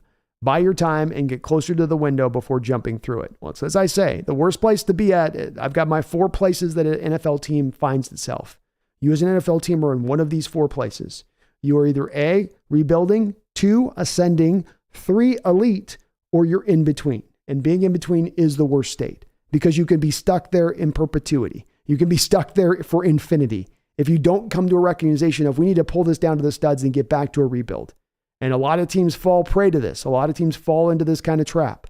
And you're right. That's not the place that you want to land. You need to avoid it almost at all costs.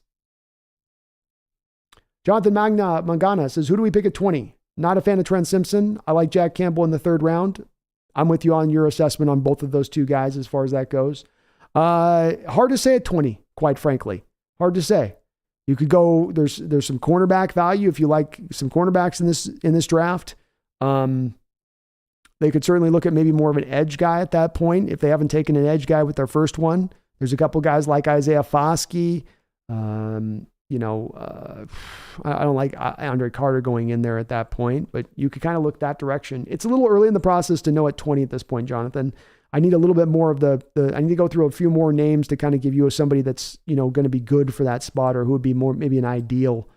So I don't have any real great answer for you on 20 yet at this point, but you have a variety of ways you can go. I don't think that there's just one fixed path on that one, but I'm with you on your linebacker assessment.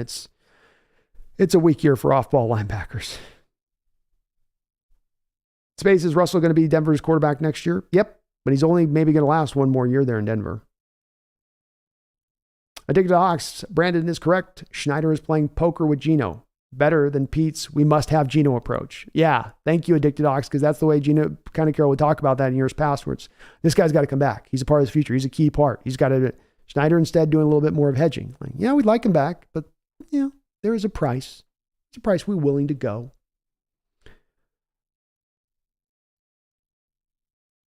Yeah, Russell Marquez, Van Pran's going back to school. Ugh. In the Deck World. Awesome, Brandon. I mean, Jerry, great impression. Thank you, man. That sucks. Van Pran back to school. I was really warming up on that guy.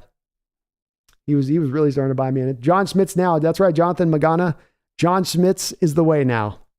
John Smits is the Mandalorian here. NIL got another one, man. NIL got another one. Nomad says, love how the Seahawks draft. Me too, man. Especially last year. Tommy, the NIL is messing everything up. Why has it got to be this year? When we finally get a pick high, the NIL has got to have effect. Couldn't they have waited a couple more years? Damn it. And save the geese. I think Seattle might have to grab that center with that second round pick. You might have to take a guy like Schmitz that you might have more of a late second round grade on or a third round grade, but the recognition of it's a very thin class at center. This is the best in the draft. Get the best center in the draft. That may be just what, and I'm not a fan of doing the taken for need, but center's a big need. And there's nobody in free agency, and there's not a lot of guys in the draft. And you got to do something at the position. Randy Wagner says Geno's where he's at, but just asking, what would the Seahawks look like with Tom Brady as a 2023 and a hopeful drafted rookie quarterback?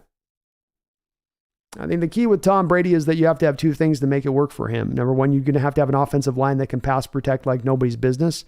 And then you've got to have the skill position players on the outside and enough, a good amount of them, not just one or two. You need 3, 4 guys out there that can be dangerous. If you can provide that element to Tom Brady, even at his age, he can still be probably a pretty good quarterback in this sport. What would it look like with Tom Brady here versus Geno? I don't know if you're getting wildly different levels of performance between those two guys in 2023 for where Tom is versus where Geno is. I don't know that he's significantly better than Geno at this point in time in his career, especially when you consider with Tom the mobility and the lack of mobility that's there that's not getting better any time soon. I know. Nomad, Seattle needs receivers and D-line. We do. Big Country looked up the current quarterback contracts, and only 2 of the top 10 are good contracts. Allen Mahomes, really hoping teams stop giving out these insane contracts. It's where I think the game's evolving to. It's the evolution that I think moves forward, and maybe it only lasts for the next couple of years. But I think teams are going to start to do this pushback on, we have to pay our guy. He's our guy. We got to pay him. Well, is he the right guy? Is he good enough? Well, he's our guy. We got to pay him. We drafted him. We got to pay him. So many of these contracts the last few years have come down the track that have these high-paid guys that have just turned out bad. And this year has been really an exclamation point for that. It's been bubbling for years. There's been those years we've seen Big Country where they'll show a stat at the end of the year where they're showing you the top 7 paid quarterbacks in that given season, all missing the playoffs, maybe absent one. And it certainly is not a guaranteed for success to go out there and pay a quarterback big money. It certainly is not, the track record is not, oh, this is the right pathway to go. Instead, it's really the track record should be informing you of this is not really the right way you want to go of paying top of the market for a QB. You really don't want to. Only Krill says, I still want to see Kobe play on the outside. Me too. Me too. Yeah, Megan. I like Sue's build, Megan. The instincts aren't there, you know? We already got in Jordan Brooks, a guy with some struggling instincts. Yep, Nomad, you got to dominate the trenches if you want to have a chance. That's right. If you want to win. Brian Myers, D-line, O-line. That is the priority. Jonathan Magana, Gervon Dexter at 83 would be great. You could sign me up for 83 with Gervon. I think I've got him more into a little bit of the top of the 4th, end of the 3rd, but that's not a big reach. Lethal Lance says Drew Sanders has like a 13% kiss tackle rate. That would be bad, right?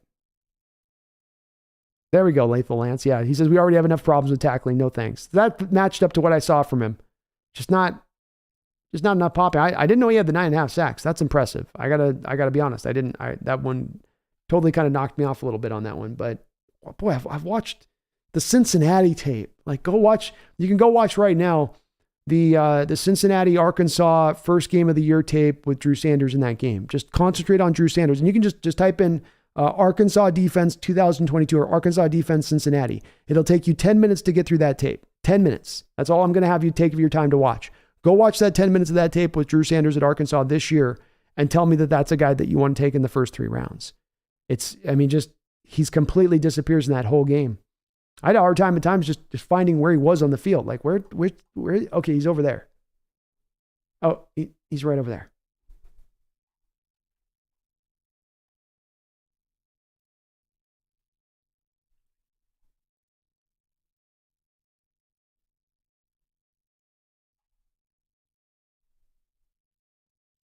Jonathan McGuire, Sewell's a 3rd to 4th rounder. Yeah, I've got him as a 4th rounder.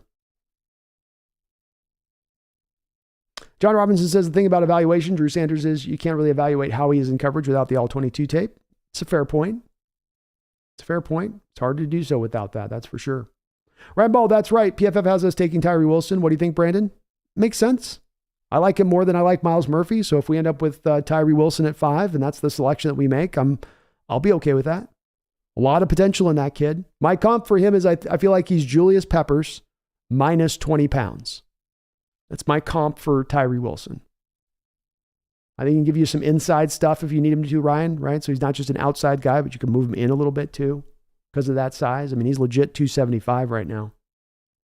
Greg, inside linebackers are becoming smaller and faster. Guys like Jack Campbell won't do in this league. We need guys like Simpson. I agree. You want to look like, to your point on that, Greg, you want to go looking at where the league's going in a positional group, not where it's at or where it's been 20 years ago, which would be the case in a guy like Jack Campbell. ZZ says DeMarvion Overshawn, better than all those linebackers. Let me take a look at him, man. DeMarvion Overshawn. I got him down, man. I'll take a look at him. Garth Knight, another $5 don't know, Garth. Thank you so much, man. He says, how depressing would it be to watch the Rams and Niners win the Super Bowl back-to-back? Come on, Mahomes, Burrow. Yeah, it's going to be brutal, Garth. And especially those Niner fans getting real talky, real lippy this year, them Niner fans, you know? They're feeling themselves. Bad enough I had to deal with the Rams fans all last offseason. Now I'm going to have to deal with the 49er fans too. Yeah, it's gonna be tough. It's going to be a tough pill to swallow to have to watch them do what they're doing, you know? But it is also more of a confirmation of we are in the toughest division in football, basically. And, you know, look at how many times we get to the Super Bowl out in the West in the last 10 years. It's been pretty ridiculous how we've kind of dominated out the NFC in that respect of things for the most part. So, yeah, it wouldn't be fun, Garth. I'm not looking forward to that. Please, God, let Cincinnati get their first Super Bowl this year. Please let that happen.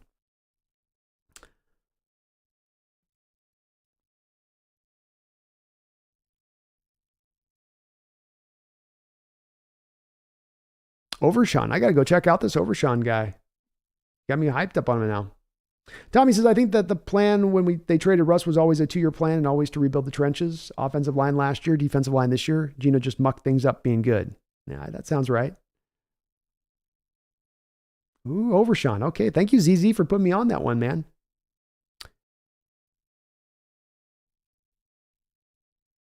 We'll reach out to Mina at some point at TheSeahawks, see if we can get her on the B&B show. See if she's down. Russell Markey, I'm not in on Sewell. Sewell's just, I'm out on him. Physically, it's there. Everything else you'd want from a guy and just ain't there. Jonathan Magana, Diane Henley will be there in the 3rd round. I agree. I currently have, I think, a 4th round grade on Dan. I guess learn how to pronounce his name right, but I've got a 4th round grade, I think, on him. Yep. 4th round grade on Diane. Dayon.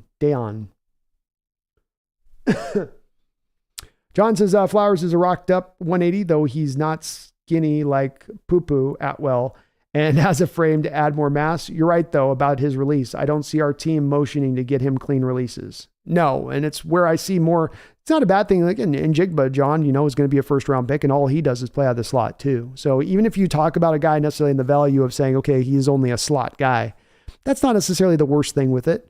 John, it's not like there's no value to that. The 3rd receiver on an NFL field is more valuable than they've ever been before. Many teams stay in 3 wide receiver looks a huge majority of the time. I think when when you look at him adding to us here, John, and he's an exciting player, I'd be happy to have him. I certainly like him better, John, than I liked Eskridge, I think, in many respects, but I never saw Eskridge as a 2nd round player either.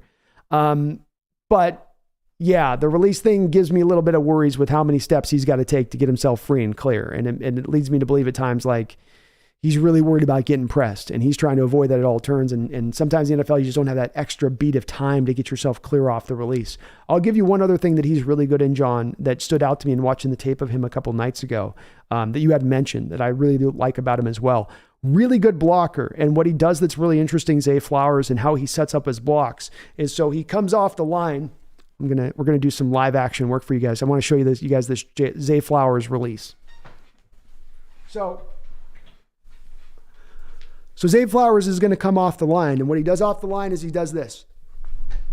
Okay, you're going to get that, where he's going to go one way or the other with it. But what he does is he's a really good run blocker. When he does that juke stutter step move, he can come off of it and then lead into a run blocking aspect of things. It's really impressive, John, in that he's one of the few guys that kind of does that way, where he's setting off his release, so he gets the cornerback kind of moving his feet, going, oh, is he going to try to go sideways on me? And then he comes right up and then he lays the run block element. And he's actually, with a guy that's only 180 pounds, he's actually really, really effective at being able to generate really good blocks in the running game, despite being a little bit of an undersized cat out there. So at least in that part of it, John, you don't have to worry about that in him. I just made myself get out of breath. God, I'm getting old. Whew. 1 second, folks. I got to go to the bathroom. 1 second.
Oh, thank you for bearing with me on that one.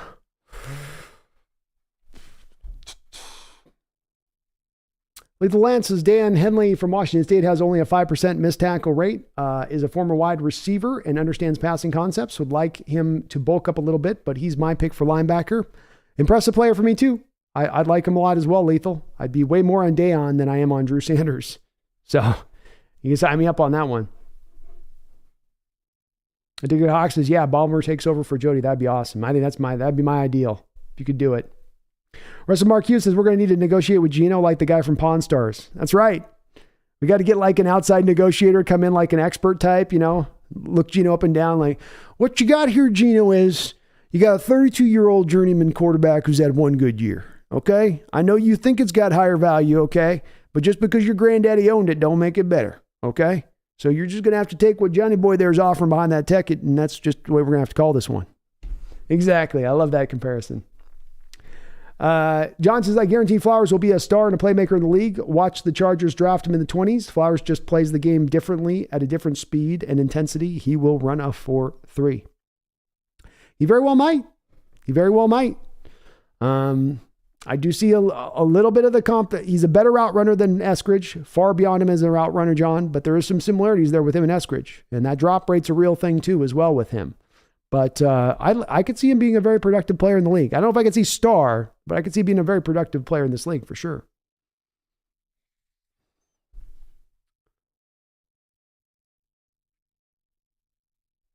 Sam the Great, Ballmer owning the Clippers and the Seahawks, that'd be insane. It would be insane. Insanely awesome.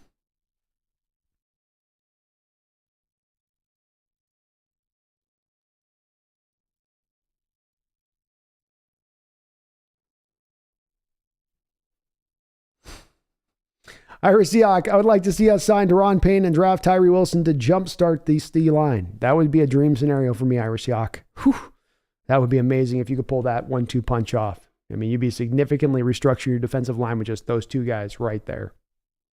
Lethal Lance, any thoughts on trading with Panthers or Texans for the 2024 first-round pick so we have a shot at getting Caleb Williams? Yes. I don't know if it provides you the shot to get Caleb Williams, but it certainly puts you in a position to better potentially do so. But yes, I think my ideal scenario here, Lethal Lance, if I have one scenario and we're going to be doing a show in a couple days, I'm doing a show around the 5 given scenarios that I think are facing our Seahawks in this upcoming draft, that I think are very clearly now presenting themselves, and specifically in regards to that number 5 overall selection and what they could do. But yes, I think within that, my preference on this, Lethal Lance, is you move back that 4 spaces, right? Like you mentioned, Panthers, or go back an extra couple spaces to go to the Texans, right? But then you're able to get that future first-round pick. You get back maybe a second and a third in this year's draft to do that. On top of their, of course, first-round pick that you get in the first round too. And that's just, to me, that's kind of it's very close to being kind of a no-brainer kind of deal that you would take, Lethal. It is. And then that does set you in a position to next year, if not Caleb Williams, maybe the kid out of North Carolina at that point, if you can continue to develop. Maybe somebody else who may come and rise to the forefront at that point. But that would at least give you the ammunition to do so. Sign me up. John Robinson says there's a super dynamic returner for TCU. I forget his name. He's a guy we could get in the 7th round, and he clocked 23 miles per hour. Worth it to fix our punt return position. I tend to lean in the respect of this, John, and then look, I'd love to get a better punt returner. I would. Do I want to bring a guy in to be just a punt returner who that's all he can kind of do at that point? He doesn't provide you anything as a wide receiver, because remember, John, with Ooga Boogie already in here, he's just a kick returner. That's his only real role that he's going to provide you on the team. He's not really doing anything else beyond that. Can you afford to do that at 2 different returning positions? I don't think you can. And when it comes to the punt return game, I just feel like it's been neutralized in the modern age by how good punters have gotten. It used to be when you were a punter, you had to decide whether or not you wanted to hit it long and you're going to hit it low, or you're going to hit it high and you're going to hit it short. Now you have punters that can hit it high and long and put a weird wobble on it, so the guy might fumble it if he doesn't really try to secure it. It's just gotten harder. Really, it's gotten harder to be able to be very dynamic in the punt return game. So it's less of value to me, John, now, even about talking about getting a guy in the 7th round, as far as I don't know how much he's really going to bring that forward, unless he's like Devin Hester reborn. The Uso Truth says, I just want the Eagles to beat the hell out of the Niners. Don't we all? Don't we all? John says, I love Tariq Young too, like Schneider, and I think he's the talent to be our wide receiver too, and our gadget player like Taysom and Debo. Absolutely. He's got that in him, man. That's all he did at Lenore, man, was do that bubble screen, fly sweep stuff.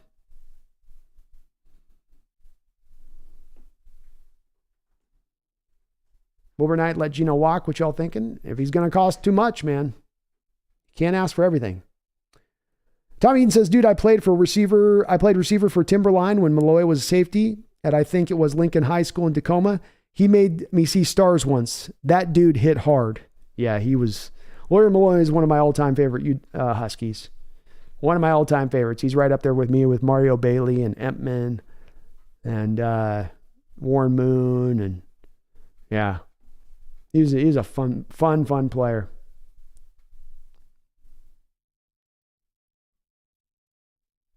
Buda Baker's a good one too. Can't deny Buda Baker either though. Fortune, man, the Cowboys fans are some bitter biscuits today. After saying the Seahawks were easy beats for the 49ers all week, and they will shred the Niners defense, they scored less points than the Seahawks did. Yeah, they're in a tough state. They've unfortunately the Cowboys, they've got to make a little bit of that piece that the Denver Broncos do, where it's like you're stuck with a quarterback that you're not now sold on, that you're overpaying, that you can't get out from under a contract, and you've got no hope on the horizon of significantly improving your team when your team absolutely needs improvements if you're really going to truly try to aspire to get to a Super Bowl championship. That's why I did say I feel like the Cowboys are a bit of the poster boy for the in-between teams. Those teams that think they're contenders, that think they're elite, that think they're in their Super Bowl window, when actually they're more in that in-between middle of the road area of things, and they're stuck. And they can't get out. And Jerry's getting old, and he knows he's near death, and he wants to win now. I don't have a lot of time now, Steven. I want to win today. You understand, boy? Daddy, we need to rebuild. We got Dak. He's costing too much. You made me sign him. I didn't want to sign him, and you told me to. I told you to sign him because that was the right move to make. You paid too much. I told you.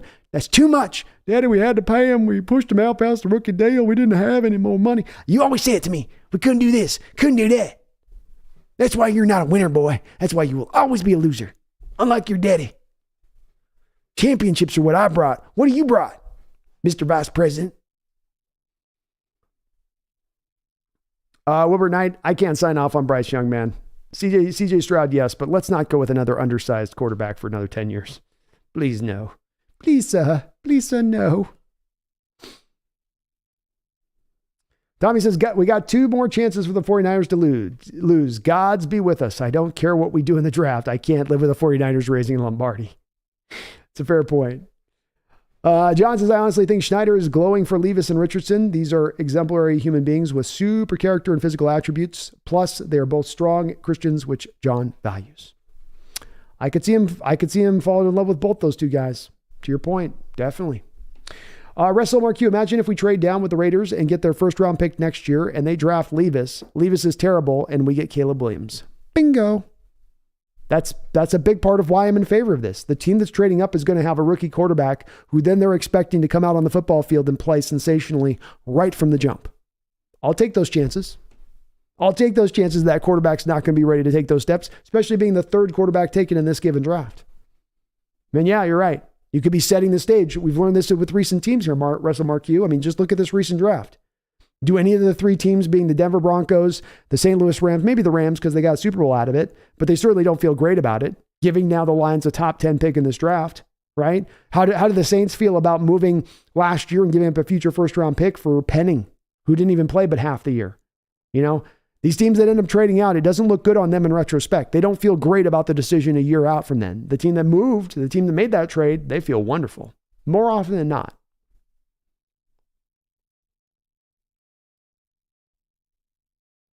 Space, I heard Carrot Top is on the short list to buy the Hawks. He's got that money? He's got that billionaire money? Damn. Comedy gets you far.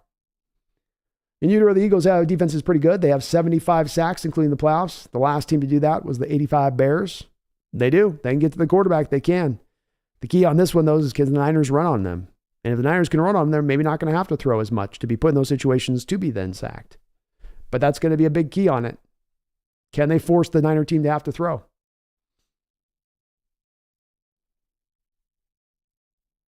ZZ Gervon Dexter, he's okay. He's okay. He's a very good pass rusher, but it is tough with the pass rusher where one of the first attributes you talk about with him is he's really slow off the snap. You go, no quickness, but then he's a hell of a rusher once he finally gets up to speed. But he's one of the few real kind of 3rd, 4th roundish, 3 tech type defensive tackles. It's more of kind of 0 techs in that spot. John says, now that I look back now that I look back in time, I think I was more fond of Holmgren as a coach. He was such a warm man and a great coach. He even resigned which is admirable because he said coaches have a shelf life. He did. He did indeed. I like Holmgren too. I look very fondly back on him as well, John. The establishment of this winning culture began with Mike Holmgren and Paul Allen. Gene D, Eagles offense is looking fired. Doubt the Niners can stop them. We'll see. It's going to be a tough test. It's going to be a tough test for that team. Ryball says, I am still on the Pete train, but the next season is the season. I will decide whether or not the Pete haters are right or wrong. Good luck, Pete.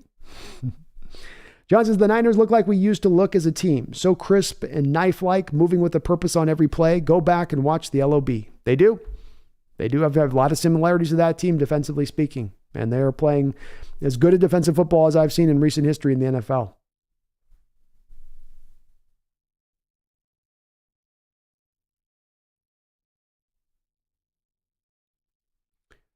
Brandon, can you imagine playing in poker against Schneider in Vegas? No, I can't. I might get him to show his tell.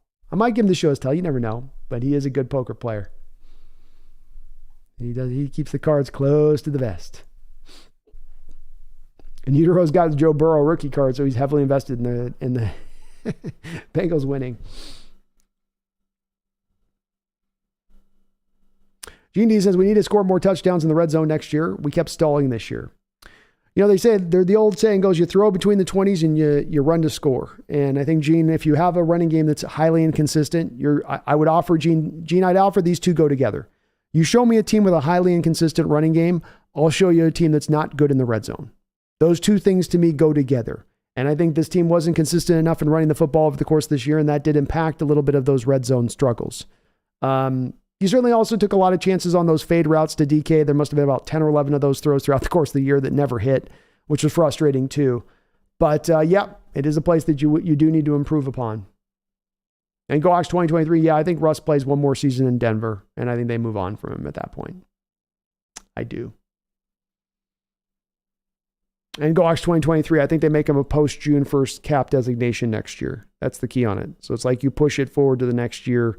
It's still a big hit at that point. You still have to eat a lot.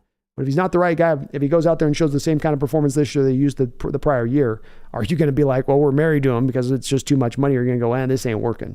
And I mean, there's already some heat to kind of push him out already after this year. So that would be a full-on raging bonfire by next year, I would think. John Robinson says, you know who's a baby Jalen Carter who just declared for the draft that I would love to get? Jerzon Newton. He had 40 freaking pressures this year and reminds me of Bennett with his hands and quickness.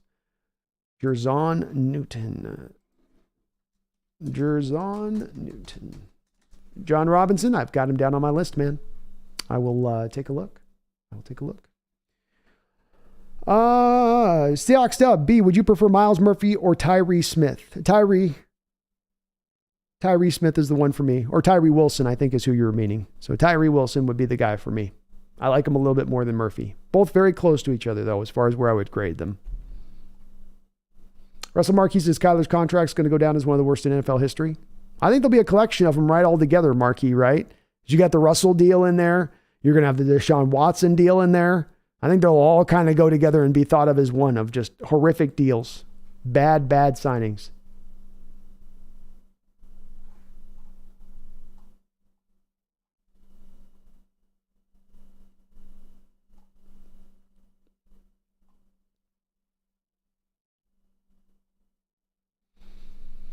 John Robinson says, man, I love Papoe at linebacker. He's going to run 4.4 and can hit like a freight train. He's undersized, so might not fit our 3.4, but top in the class in coverage. I think he's a possibility, John.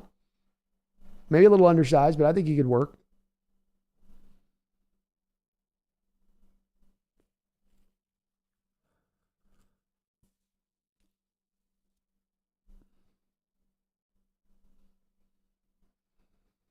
Seahawks Gaming says they compared Tyree Wilson to Carlos Dunlap, and Dunlap didn't fit our scheme. Yeah, the comparison on Carlos Dunlap is not there with Tyree Wilson. There's a Carlos Dunlap in this draft, but Carlos Dunlap is Zach Harrison out of Ohio State. That's your Carlos Dunlap comp. Tyree Wilson is way more thicker and more firmly built than the kind of the thin, long-armed Carlos Dunlap. He's just a little bit more, and the first step quickness with Tyree is way better. That's not a good comparison. Whoever put that one out there of Tyree Wilson to Carlos Dunlap, that doesn't fit. Go watch Harrison's tape at Ohio State. That's your Dunlap. That's your poor man's Dunlap. Russell Marquis, Deuce Vaughn would be a good late round pick. He might be an answer for a returner as well. I love him, man. My comp for him is Darren Sproles. And I think he's probably, I think I'm going to have him higher up on my draft boards than other people are. So some people are saying late round pick, but I think he's going to be picked pretty high because people are going to recognize he can be like an Austin Eckler kind of player too. Austin Eckler or, like I said, Darren Sproles, not a guy you're looking at as your money back, as your guy that's going to carry the ball 20 times, but you get him 10 to 12 touches a game and he can be pretty dynamic within that.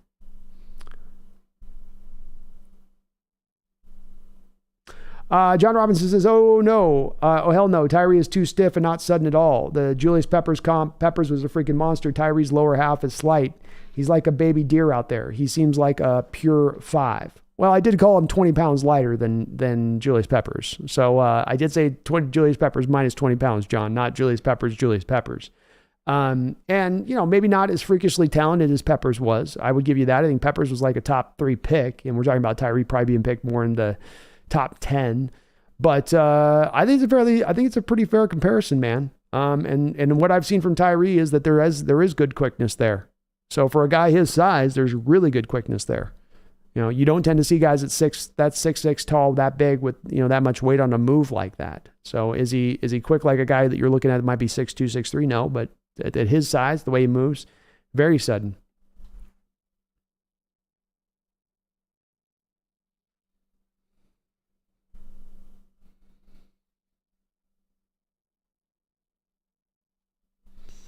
YDY says, watch Drew Sanders play Alabama in 2022. Thank you. I appreciate you giving me the game. Let me write this down.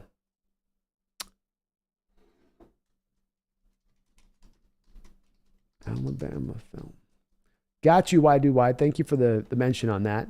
He watches coverage against TNM. He might be the best coverage inside linebacker in the draft. I will check him out on that. Thank you for the suggestion on that. I've been looking for a good game to go check out. So I appreciate you putting me onto him a little bit with that. I'll go check it out and let you know what I see on the next stream. TGC Nave, thoughts on drafting a quarterback like Max Duggan or Stetson Bennett late?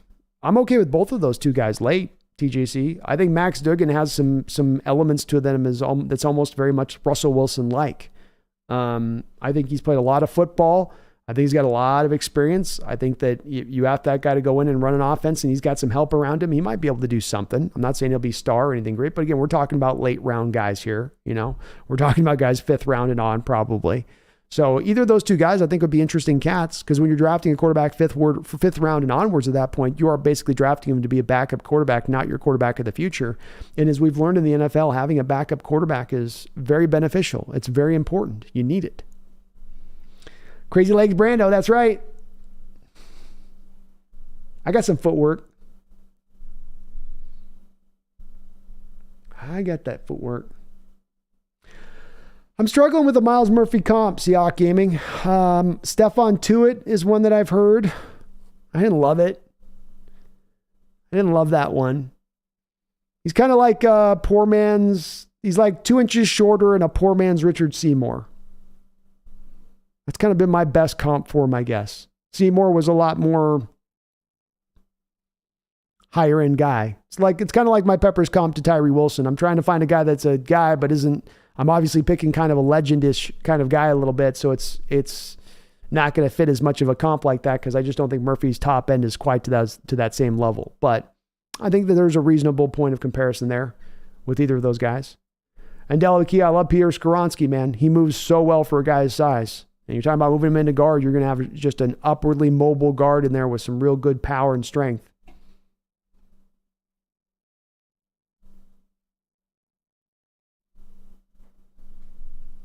His face is, yeah, that was sweet. I could really feel it.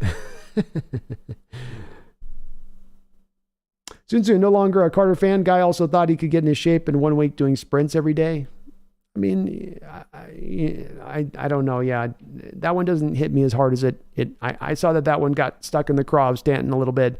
That one didn't get stuck in my craw as much soon. These kids are kids at the end of the day. They're not 30-year-old professionals, been there for 10 years. They're finding and they're learning their path and they're growing through it. The fact that he recognized he needed to get into better shape and that he was trying to do all that he could to try to improve himself and that he was out there doing it, I thought I took that as a good thing. Better that than he was like, yeah, so what? I'll be a top 5 pick, right? Better that than saying, you know what? I don't want to play in these bowl games. I don't want to play for this national title. I've already ascended to being a top 5 player in this upcoming draft. There's no more work for me left to do. So I'm going to do what a lot of these players do, which is I'm going to shut it down. I'm going to sit down back here. I'll support my team, but I ain't going to risk myself on the field. He risked himself on the field in those 2 games that he went out there and played. They hadn't been playing football, the team, basically, in that, he hadn't played a real meaningful game at that point by the time he got to those bowl games in 45 days?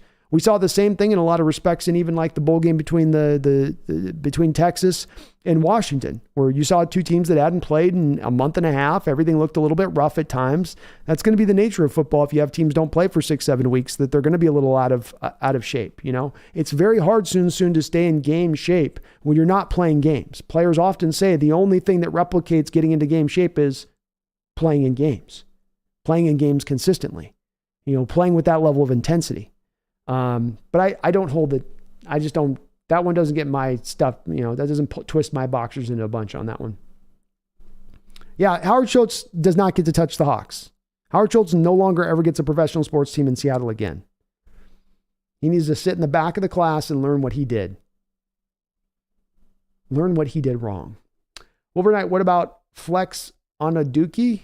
Is that a real name? That's not a real name, right? That can't be a real name.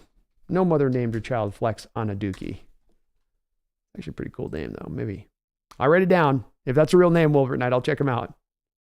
John Robinson says, D. Winters from TCU is a sleeper at linebacker, just a solid player who has all of his own coverage instincts. I'll write him down as well, man. John getting deep already into the prospects, getting deep on that list. D. Winters. Got it down.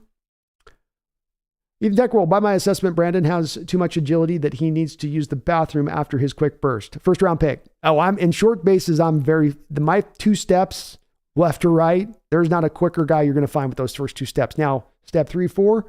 Okay. It slows down to hurry there. Okay. I'm not going to lie.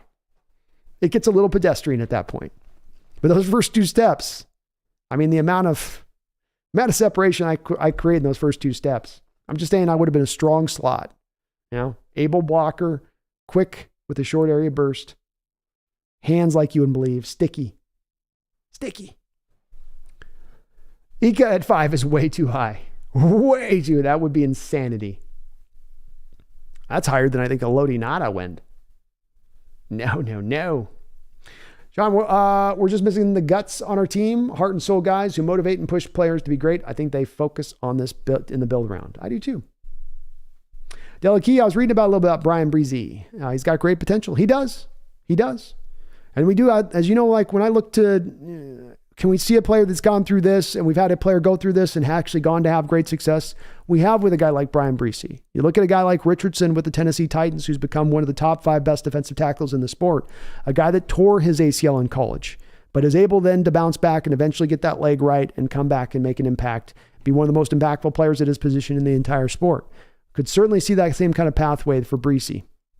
Stoyanov says, should we take Stroud at 5 if he's there? I loved what he did versus Georgia. That Georgia defense is no joke. No joke. You're right, Stoyan. And he didn't have an easy way through that Georgia defense either, did he? It was tough sailing all the way through in that respect of things. So,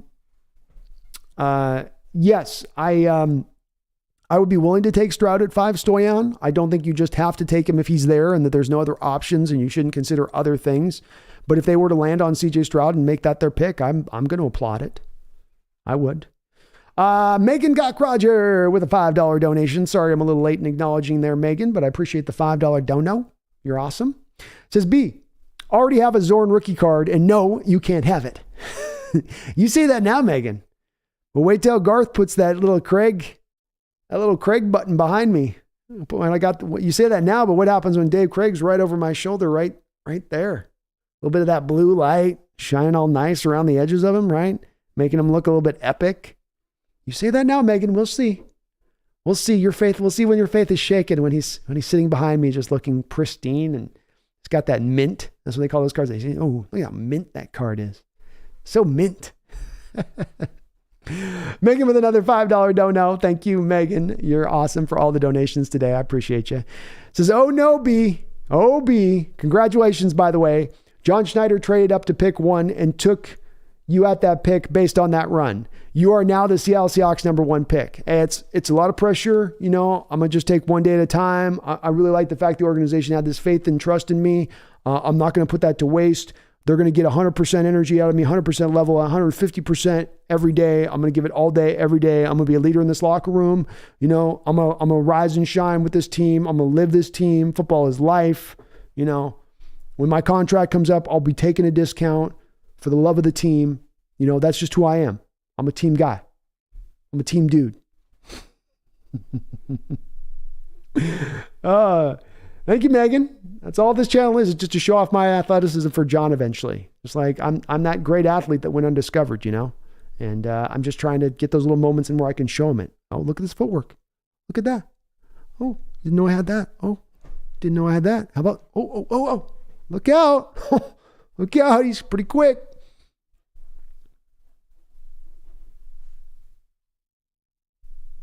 YDY says, did you say cornerback at 20? You know, the highest cornerback Pete has ever drafted is 90th in the 3rd, not happening. Let me give you a scenario. We mentioned Sealy Ringo with this YDY, and I agree with you. It's not a likely scenario to happen, but does it remove it completely from the possibility? No. What if you took a guy like Sealy Ringo and you loved a lot, and I'm meaning the front office, loved a lot of his upside as a corner and felt like he could be a great corner in this defense. But then you also thought, knew that eventually you could transition him to free safety and that he could be one of the best free safeties in all of football. He could be a Malcolm Jenkins-like free safety if you made that transition and change there eventually down the road. Would that maybe inform them on that pick better as far as rather than just looking at him through the lens of being only a cornerback and that's only where his top end is at in the future? That's part of why I say it could inform that pick a little bit. I'll grant you why that it's unlikely, that it's not the number one scenario that's due to happen here, but it's not out of the realm. And when I look at the cornerbacks in this draft, and if we're talking about operating from picking the best player available, at 20, you very well could land there and find the best player available on your board is indeed a cornerback.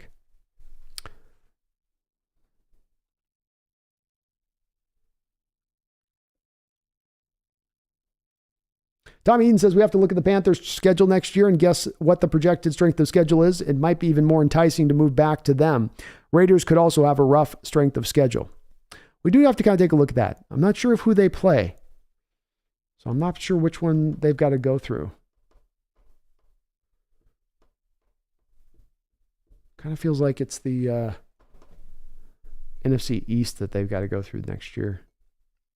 Bobby Savage Hill, I was joined a little bit late, but what's the buzz about Tyree Wilson? If Anderson and Carter are taken, why might we take him versus Murphy or Breezy? Breeze has that injury concern, but his talent is there. I think all three of those guys, Bobby Savage Hill, as I've said, I think most NFL drafts, I have tier 1, tier 2. Tier 1 tends to go from pick 1 to about pick 13, 14. Then you get from pick about 15 in the first round all the way to pick the first 10 picks in the third round. That big chunk is usually tier 2. I'd offer this year you have tier 1, and then you have tier 1.5, and then you have tier 2. I would offer that Murphy, Breezy, and Tyree Wilson are all basically in that tier 1.5. So they're all very close as far as where you might project them to go down the road.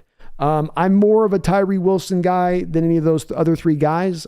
He's really growing on me with the more tape that I watch of him. I love his upside. I love his potential. I think he is growing as a player. With Murphy, I don't know as much if he's going to grow more as a player, but there is a lot that he brings that are exciting traits to the game. His explosiveness for his size is unique and would be very helpful on this defense. But I do worry a little bit about him maybe not having as much of the top end side that I can see on Tyree Wilson. Brian Breezy remains a little bit of the wild card here between those three guys. The talent is equivalent, but he could end up being the most talented of those three. As you said, he had the ACL injury that he was fighting back through last year. Fighting back through that ACL injury, He wasn't at his best last year, so you would expect having another year removed from that surgery, he would be a little bit better moving into next year. And this being this year, his first year as a pro. So I think that could be very well the case. I love them all three. I don't really have a super huge favorite over one or the other Bobby Savage Hill. All three of those guys I'd feel pretty good about us taking. I like that it's all pretty, that's about the right spot to take them in the draft if you take them in that territory of things. But there's questions with all three of them. A lot more questions, I think, Bobby, than you'd like to have if you were picking a guy at the top 5. Addicted to Hawks, Brandon, big if, Carter's available at number 5, does he become the Hawks version of Aaron Donald? No. We can't apply to Jalen Carter. If you have a generational pass rusher from a position, if you have arguably the best player at his position, and that guy's been in this league the last 10 years, you're not going to probably see that guy coming back through the league anytime soon. If you look at Aaron Donald's numbers coming out of Pitt with the amount of pressures and the amount of sacks he was generating, he was showing you, if you were paying attention, not you, but people were paying attention at that time to what this guy was doing out there, that, okay, this is a different cat. This is a different guy. Yeah, he was 6 feet tall. Jalen Carter's got more of the prerequisite size you would look for at the position, but Aaron Donald's in his own territory. I even think when you talk about Chris Jones, it's not even at a Chris Jones point. And I don't think it's a bad thing to say that I love Jalen Carter, but he's not necessarily one of the best. He doesn't project out to be one of the best defensive tackles to ever play the game. And I think when we end up looking at Chris Jones and Aaron Donald's career, I think we're going to be looking and saying those guys are, at least in Donald's case, maybe the best defensive tackle that's ever played the sport. And in Chris Jones's case, maybe you're saying he's a top 6, top 7 guy. I do think, in my opinion, the Jalen Carter comparison for me, I put it up in that video a couple weeks ago, Addicted to Hawks. I still do believe it. I think that he is a bright match for Cortez Kennedy as being that. That's what I see. Not Aaron Donald. Aaron Donald's a better player than Cortez was. He just is. And I think even Chris Jones will probably end up playing out to become a little bit better player than what Cortez was. But there's not a huge pull between that, So still, I have a very highly talented comp to him. You bring him in here, he's going to be a game wrecker for you in the middle. He's going to help to solidify you on the inside of that defensive line. He's going to be an impactful player. But to the point of like Donald that just can destroy a whole game plan all on his own, I don't know. That might be a bit much on that one. Sector 7 with a $20 donation. Sector 7, thank you, coming in with a hot big $20 donation, brother. You were awesome. I really do appreciate it, man. Woo, let's go. He says, I've been riding the Bengals train since Snow Burrow ended up there. It's been amazing seeing them do this well. Bengals 2023 Super Bowl champions. Even bought a Bengals flag, my AFC team. Hey, I can't knock you picking up them as an AFC team, man.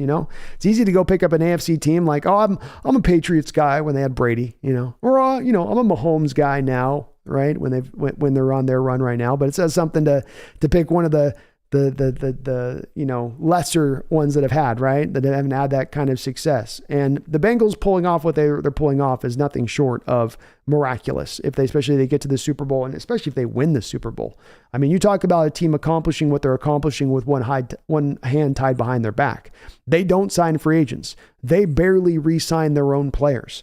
They brought Joe Burrow onto that team at a time when that line was in shambles. And quite frankly, it's never really gotten to be all that great. At least they took some steps last offseason to actually go get some guys in free agency to start to improve it a little bit. But boy, they put that guy behind a murderer's row every week of defenders in his face. And he got the ACL torn in his first year. And you go, boy, is this kid going to get broken in half before he's even had a chance to start to get to going, to get to moving? But it speaks to Burrow's greatness as a player that he overcame that. It speaks to his greatness as a player that he overcame that, and not only overcame it, but he has thrived. Not necessarily having to fight his way through just to get in the playoffs, but they're out there showing that they're one of the truly elite teams out there in the NFL. You go on the road in Buffalo and you blow the doors off Buffalo in the playoffs. Teams don't do that. Especially that's a good Buffalo's team. I'm with you, and this has been one of the more impressive things I've seen of a team in recent memory and history, understanding that Bengals situation, understanding what they're against, understanding what Burrow's been up against a little bit when he came there. And if they win it, that would be amazing to see. That would be truly, truly amazing to see. But if they've won it, they've had to earn it too. Because if they win it now, that means they would have gone through, San Diego, but they would have gone through who was the first team? I'm forgetting the first team that they played on this, but essentially you've gone through a fairly tough division first off. Then you've had to play Buffalo, and you had to play Kansas City, and you're potentially going to have to play the Niners or the Eagles. So it ain't like it's been an easy path to go there and win it if they do win it too. They've absolutely earned it. And Burrow at that point, his star should shine very, very bright. He's earned the hype that's rolling there at that point, But it's been amazing, Spectre 7. I would never have thought Burrow going into that situation was going to be able to have the kind of success he did, even if he was great. Even if he was as great as he's been, I would have still said, nope, they're not going to do enough in free agency. They're not going to give him enough help on offensive line because they started too late in getting him that help rather than having it in place before he arrived. But they have found some amazing success off at Spectre 7. I can't deny it, man. It's kind of crazy to see in a lot of respects. Megan with a $5 donation. Thank you, Megan. I really do appreciate it. She says, my mint condition largent set will keep me happy, B. Hey, a mint largent set will do that. I can't deny that, Megan. That'll make you feel a little bit better about whatever's going on. I'm just saying though, you might see that Craig card over my shoulder there. Might start wearing on you a little bit. Going, damn it, just take the Zorn. Get it up there. No, put it in front of Craig. In front of Craig. I want you to block out Craig a little bit. Appreciate you, Megan. You're awesome. Mint Largent. Even I don't have a Mint Largent. I got the baseballs, but I don't have the football ones as much. Garth Knight with a $5 donation. Thank you, Garth. Very kind of you. Somebody else? Nope, we got them all here. Appreciate you, Garth. You're awesome, brother. Says Brando. I could be wrong, but did Craig and Kurt Warner get picked in the same draft? If memory serves me, Warner went number 3.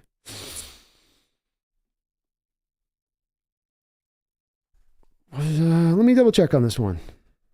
I got to double check. I'm completely unsure on this. I thought Dave Craig was undrafted, but it could have been at that time too, where they had like 15 rounds of draft. Let's see here.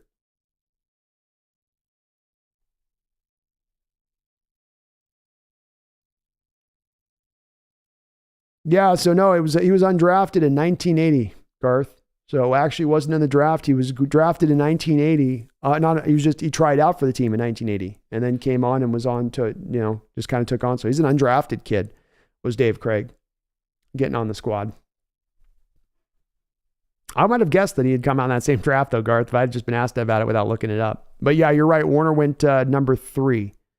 I think Eric Dickerson went just ahead of Warner at 2.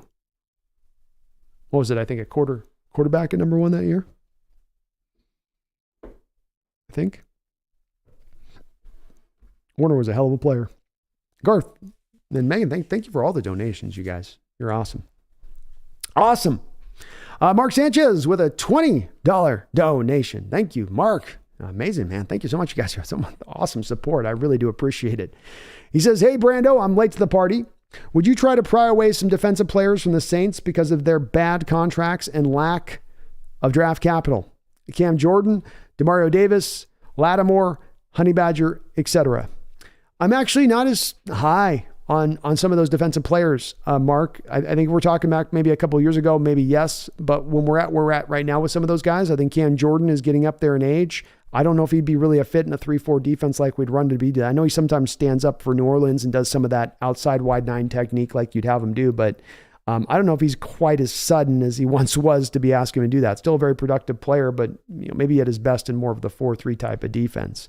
Demario Davis is kind of getting old as a linebacker. It's a little bit of like with the problem with going out and, if you're going to look at Demario Davis, why not just go get Levante David then in free agency? If you want to go get the guy that's in his 30s and go with it there. So I think that if we're talking about Demario in his prime, yeah, but if you're talking about where he is right now, which is he's still a very good player, but you're kind of going and getting that guy that's just about close to falling off the shelf at that point if you're bringing him in. And it's not going to be cheap to bring him in. It's not like the Saints are just going to give him away for, a 5th round pick at that point. You're going to have to give up some pretty good draft capital to do so.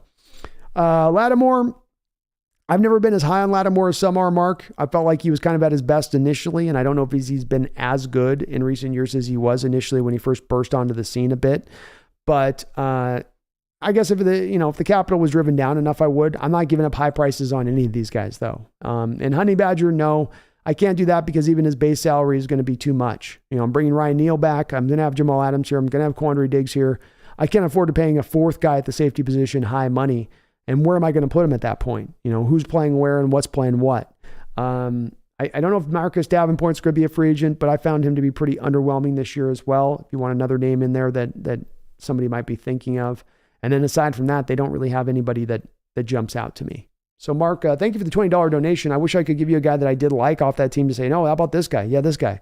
Maybe Kamara if they want to give him away for like nothing, on the offensive side of the ball. But defensively, I think they're just getting a little bit too old. And when it comes to defenses, Mark, I really land in the place of when you build the defense and construct the defense, you want the younger defense. You want maybe a couple of veterans in there, but it's better to have the young, hungry guys that are going to fly around to the ball as opposed to the older guys that are kind of beat up. They've had their nicks. They've gone through their wars. They're kind of going to be taking care of their body a little bit more, not playing with the kind of the reckless abandoned spirit that you need for a defense to really be cooking on all cylinders.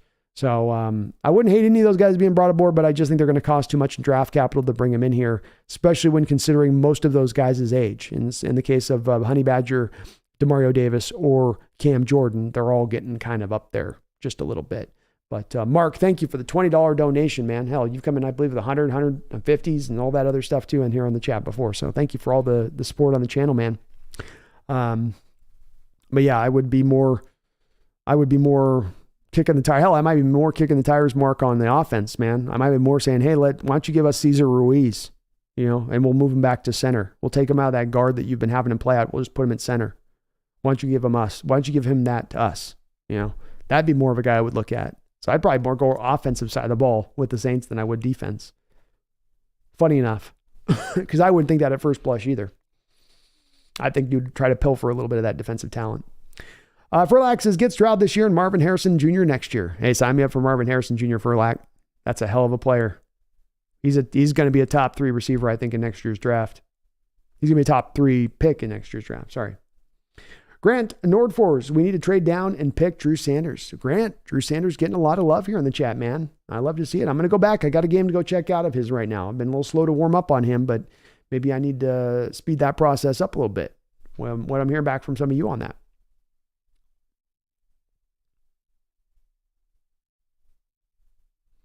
Jonathan Magana says, as horrible as Barton and Brooks are, won't be back until October. We have to draft Henley. We got to draft somebody, man. Henley would be a good guy to do it on. Yeah, Lawyer Molay is from Tacoma. I thought so.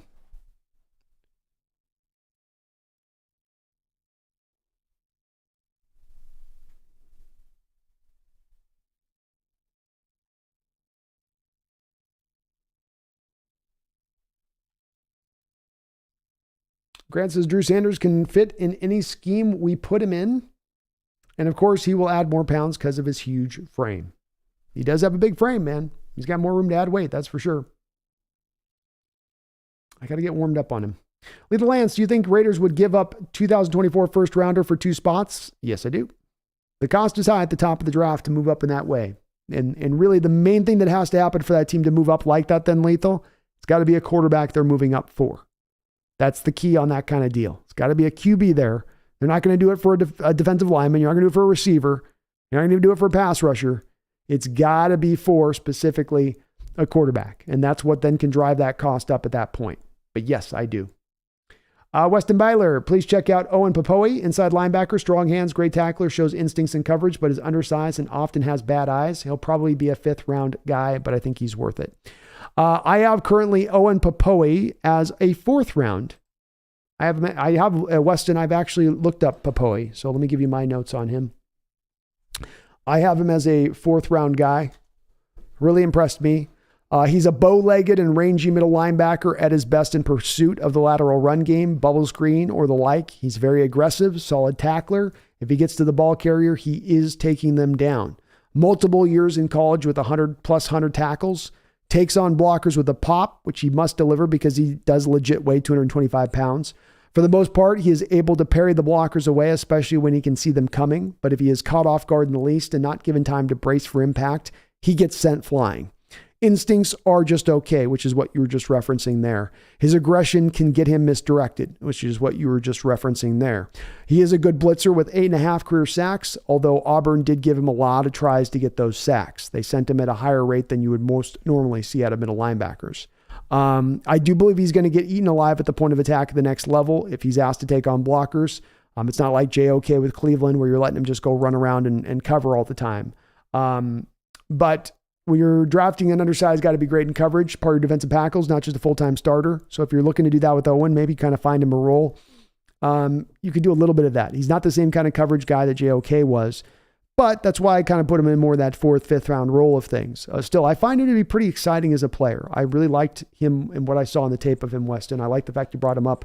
I think that's a good potential player to be looking at for our Hawks in that 4th, 5th round range, especially as I see a lot of those middle linebackers all kind of clumped up in the same kind of area, all clumped up in the same kind of area. Delokey says if Bryce can gain 20 pounds, he can be 6'1", 210. He's not 6'1", Delokey. Bryce Young's not 6 foot tall. And now you got him going up to 6'1". My man's going to be 5'10" at the combine. And when you get shorter and shorter and shorter, we start talking about adding on 10, 20, 25 pounds. And like we're just talking about Drew Sanders, 6'3", got some frame to put on the weight. When you're 5'10", you kind of are the size you are. Could he get thicker? Could he? Maybe. But I don't have a lot of track record of guys coming out at 180 pounds that suddenly turn into 215 when they get into the pros at the quarterback position. I guess it's possible, but hard to see. Clean cuts. Do you believe in the Levis hype? Personally, I'm more sold on Stroud. Well, I think we're actually of like-minded here, clean cuts. I like Stroud a little more than I like Levis. It's a little bit, but I do love Levis quite a bit. He's my quarterback number 2 in this draft for me. I think that he's got the opposite situation that Bryce Young or CJ Stroud are getting to operate with. He has less to work with around him than them by a wide margin, and he's having to overcome it quite often. And that puts him in positions of looking like he's failing or not able to get it done or turnover prone. But all of that stuff really mostly comes out of the fact that he's having to overcome the limitations around him, not because he himself is limited. So I give him a little more room on that one, clean cuts. A lot of people in the chat here, though, you'll see don't necessarily do that same thing. But yes, I do. Mark Sanchez with another $10 donation. Thank you, Mark. I really do appreciate it, brother. You're awesome for doing so. Says, would you trade up for the number 3 with the Cards to secure picking Carter or Will Anderson? No. I think the price would be too high. In this case, I think you're looking at maybe having to give up a first-round pick, but minimum, you're going to have to give up probably that first, second-round pick of the Denver Broncos to move up just those 2 spots. That price is too high for me to go and do that. I do love Carter and Anderson. I do think that they're separators on the defensive side of the ball from the rest in this class, but I don't like trading up in drafts. I really don't. For all the reasons, Mark, that I love the thought of trading back are all the reasons why I hate trading up. I love the aspect of trading back because you get the king's ransom, because you get desperation, because you get the team that's willing to give you more than they really rightly should. That's the kind of situation I want to take advantage of. I don't want to end up in that boat where I'm trading up to give up more than I should. And as much as I like those guys, that is the boat that you would find yourself in on. I love them, but I can't give up our picks. I want our picks. I want to add to our picks. I don't want to remove our picks. As much as I love those guys, I just can't. I couldn't pull that ripcord, man. That's too far. It's the bridge too far for me, brother. It just is. I see where you're going with it, but I can't quite get there. You can maybe do it for like maybe a third, I guess, Mark. If I get away with like, hey, here's our 3rd round pick. Let us move up on that. If I could do that, maybe, but I think the price will be too high to go there. Jonathan agrees with me that Popoe is a sleeper. Raider 24 Nation. What's good, 12s? What's up, Raider Nation? Asking for prayers and any support one can do for our son Raider Adam Rogers. 6 months old, was born with 5 holes in his heart. He has had multiple heart surgeries, but is recovering. Well, here's some prayers out right now for me, my man, out to Andrew Rogers. I hope he's got the good Lord looking out for him, and everybody and a good medical staff over the top of him, taking good care of him, and hopefully that kid can find his way around. You know, he's going to be one hell of a fighter if he can turn his way through the edge of this, and it's good to hear that he is at least recovering. So, yes, big prayers out to him, man. Definitely. Delicky says, I drank with Carrot Top at Dave & Buster's in Jacksonville. Was he a good guy? And yeah, Indu Euro Carrot Top definitely went on the roids for a little while. Definitely a little over the roids.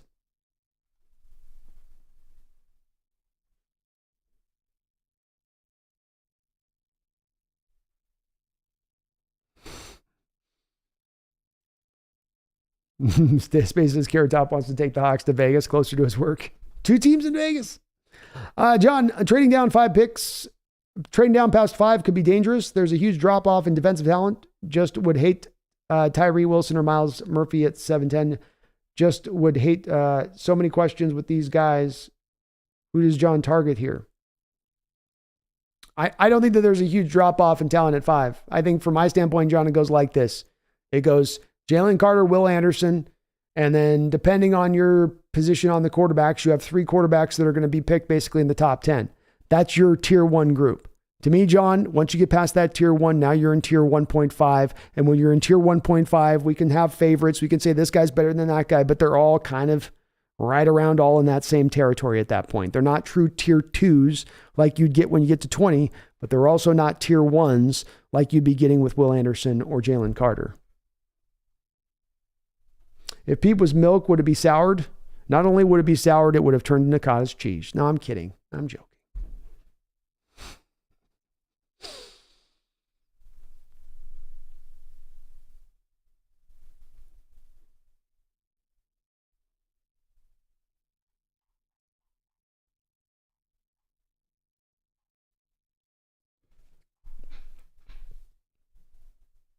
"13th man, I am still live, man. We are still live." John says, my gut says stay away from Breezy, that he won't stay healthy. Props to him for playing in the bowl game. Guys that are talented that young fall off when guys bridge physical gap later. Guys that are talented that young fall off when guys bridge physical gap later. Yeah, maybe. I'm not sure what you were saying there exactly.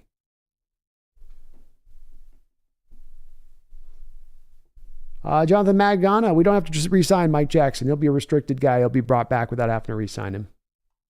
I don't think you'll have to do that. 16-bed blocker says, Pete just texted me. Love Brandon's footwork. He offered a 3-year contract barring injury. My medicals are clear, man. No surgeries. None of that.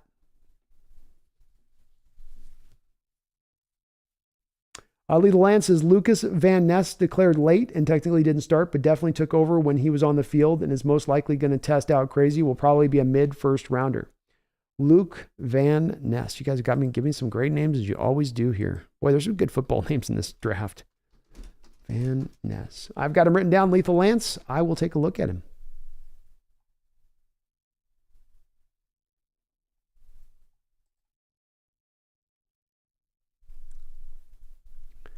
Students and I have high hopes for Andre Carter.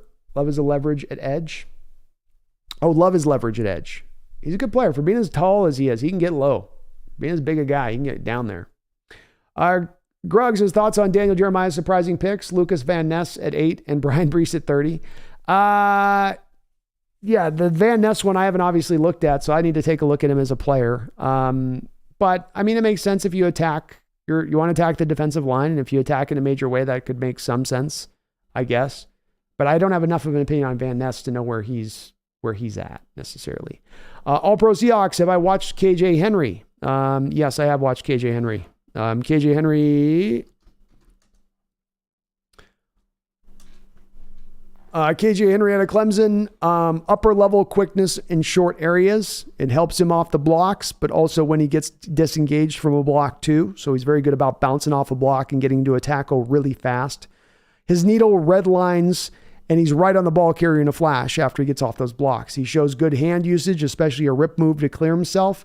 The last 3 years, he's gone 3, 4, 4, and he's gone 4, 4, 5, and 3.5 sacks. So, he essentially has stayed at the same level of production throughout his time there in Clemson. It's my issue with some of these Clemson players like Trenton Simpson or Miles Murphy. These guys kind of topped out last year. They kind of are what they are. And I would have liked to have seen Henry in this final year, especially with all that defensive talent on that Clemson team, take some more steps forward. Not the most elite production, but it's not dissuading either, and it's been pretty consistent. He's also got 6 passes defensed last year, so he's a guy that can knock balls down at the line of scrimmage, real active hands, really aware and able to watch the quarterback as he's kind of rushing the passer. That's a nice skill in certain respects. He's got some long arms, which does help, and you do have to acknowledge that at least some steps forward he took in his game this year was he did double his tackle production, which does show up on tape. A little more active in the run game this year than he was in the prior year's film. And he does really get after it this year in the run game versus where I saw him on 2021. I like him as a prospect, but I do think that with the level of production you're getting from him and at that point, I don't want to be picking him high. I can't go first, second round even with that guy. I think it's more probably third round and onwards. Jonathan Magana, Andre Carter at 37. You could go there. That's about right value for him.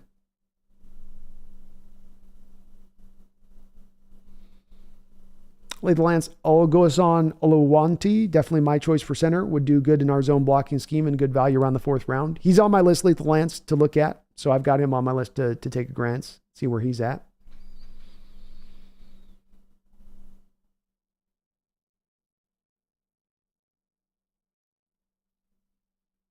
Cat-like reflexes.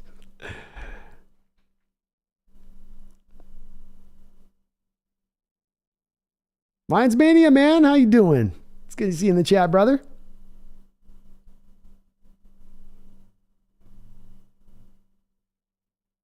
Very good to see you in the chat.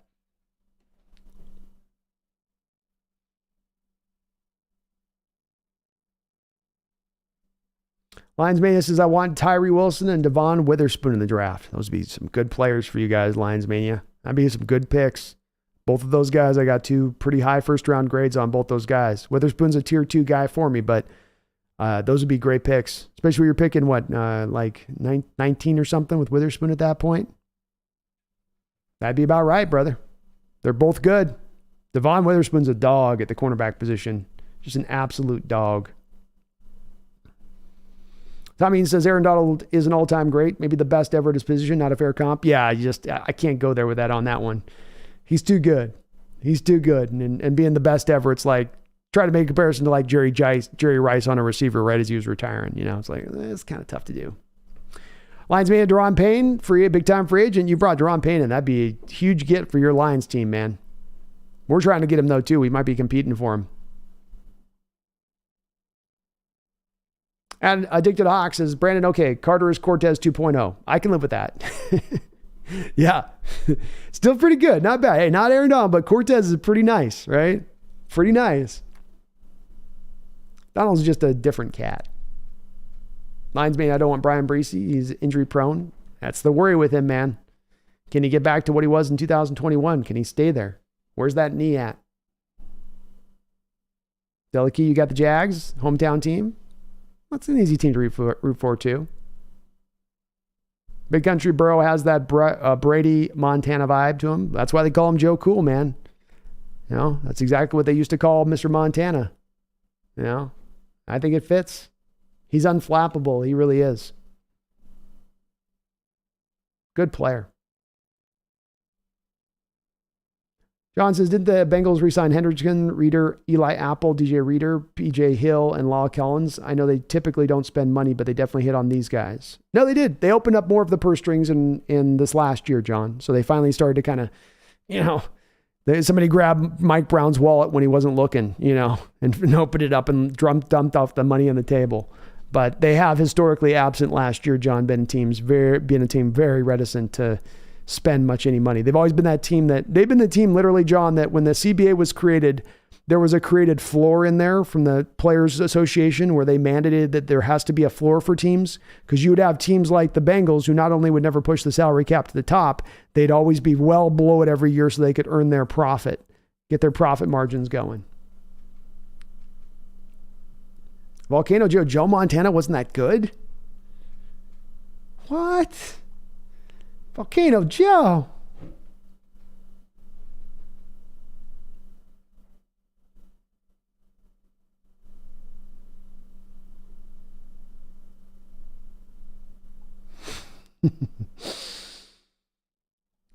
John Robinson, what a pick picking Jamar Chase instead of Penny Sewell, although they could have used him bad. When you have those top end playmakers that can separate and make huge plays in huge moments, it's all you need. Well, and Jamar's one of those really unique receivers, right? He ain't just like a DJ Moore at Carolina, like a really good first round receiver. Like he's true difference maker receiver at the position. Truly a guy that should be talked about in that top 4, top 3 realm.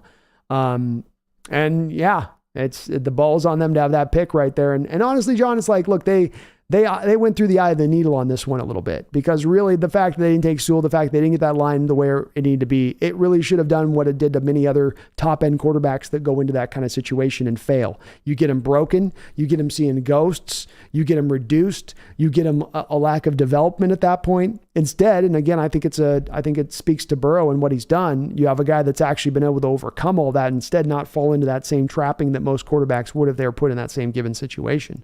But it's worked out for them, which is kind of the bottom line point.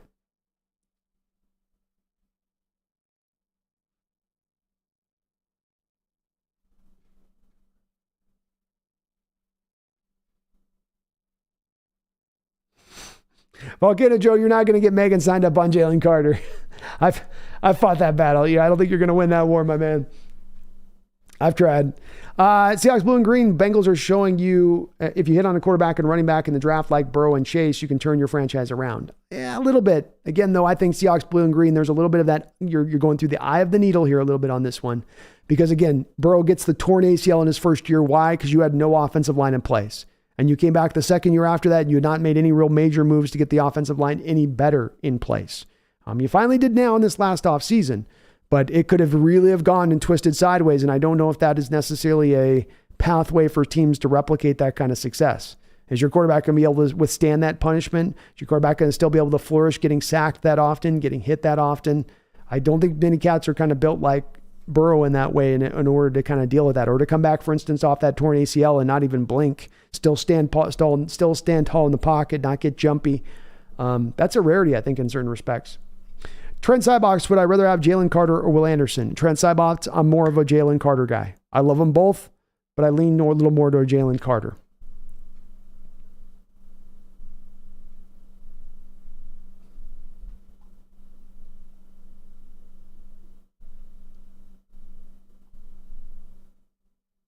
Delikey, did Kenny Easley die? No, Kenny Easley's still alive.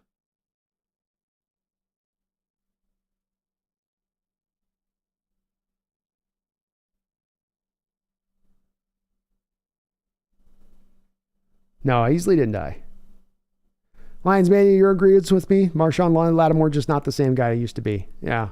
Sometimes it happens. Guys they come and burst onto the scene and they're at their best, and then suddenly stuff just kind of trickles back a little bit. No, Volcano Joe, Easley didn't pass. That's for sure. Zigzag says, Kenny Easley alive, Kenny from South Park dead. Many times. I like that joke.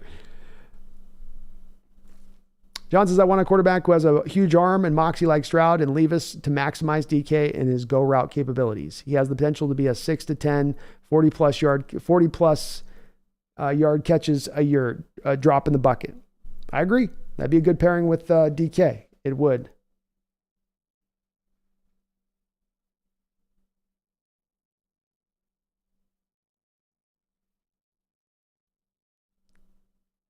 Because you're wrong, man.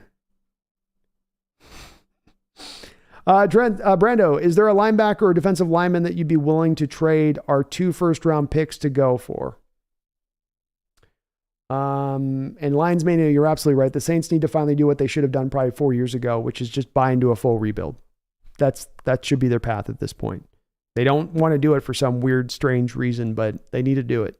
It's screaming at them to be done. Trent Cybots, I don't really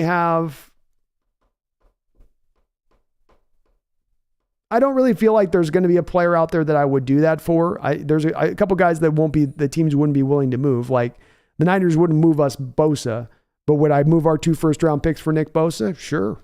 I don't think the Browns would be willing to move Myles Garrett for 2 first-round picks. Maybe they would, but I might be on board with doing that.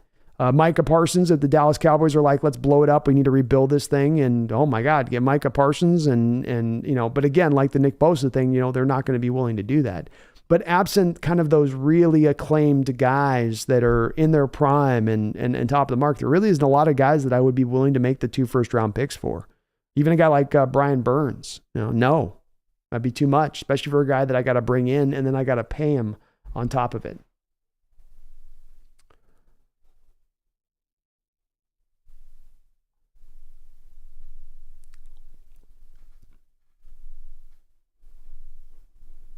Overnight says, Lattimore's a lockdown. Look what he did to A.J. Brown a few weeks ago. I don't think he's a bad player, Wilbert. I'll say that. I don't think he's bad. But just, do I want to give up prime draft capital to go get him? No. I'd be doing a little bit more based, I feel like, on reputation.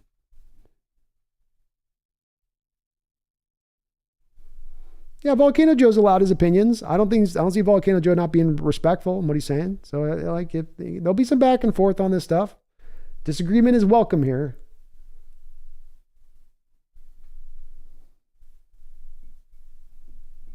John says, I love Jalen Carter too. I just don't like the fact that defensive tackle has a tendency to disappear in games. There are so many low-rated defensive tackles in the league right now and few high ones. You kind of make a little bit of an explanation, though, John, of if you look at Jalen Carter as being one of those potentially high ones, why he carries so much more value to me than a guy like Will Anderson, because it is so hard to find those guys. And if he is one of those guys, then you want to jump on him with both feet. So I agree with you. There's a lot that do disappear. There are few real difference makers at the position in the sport. But I think Carter is going to be that guy. D-Nugget says, fire Pete.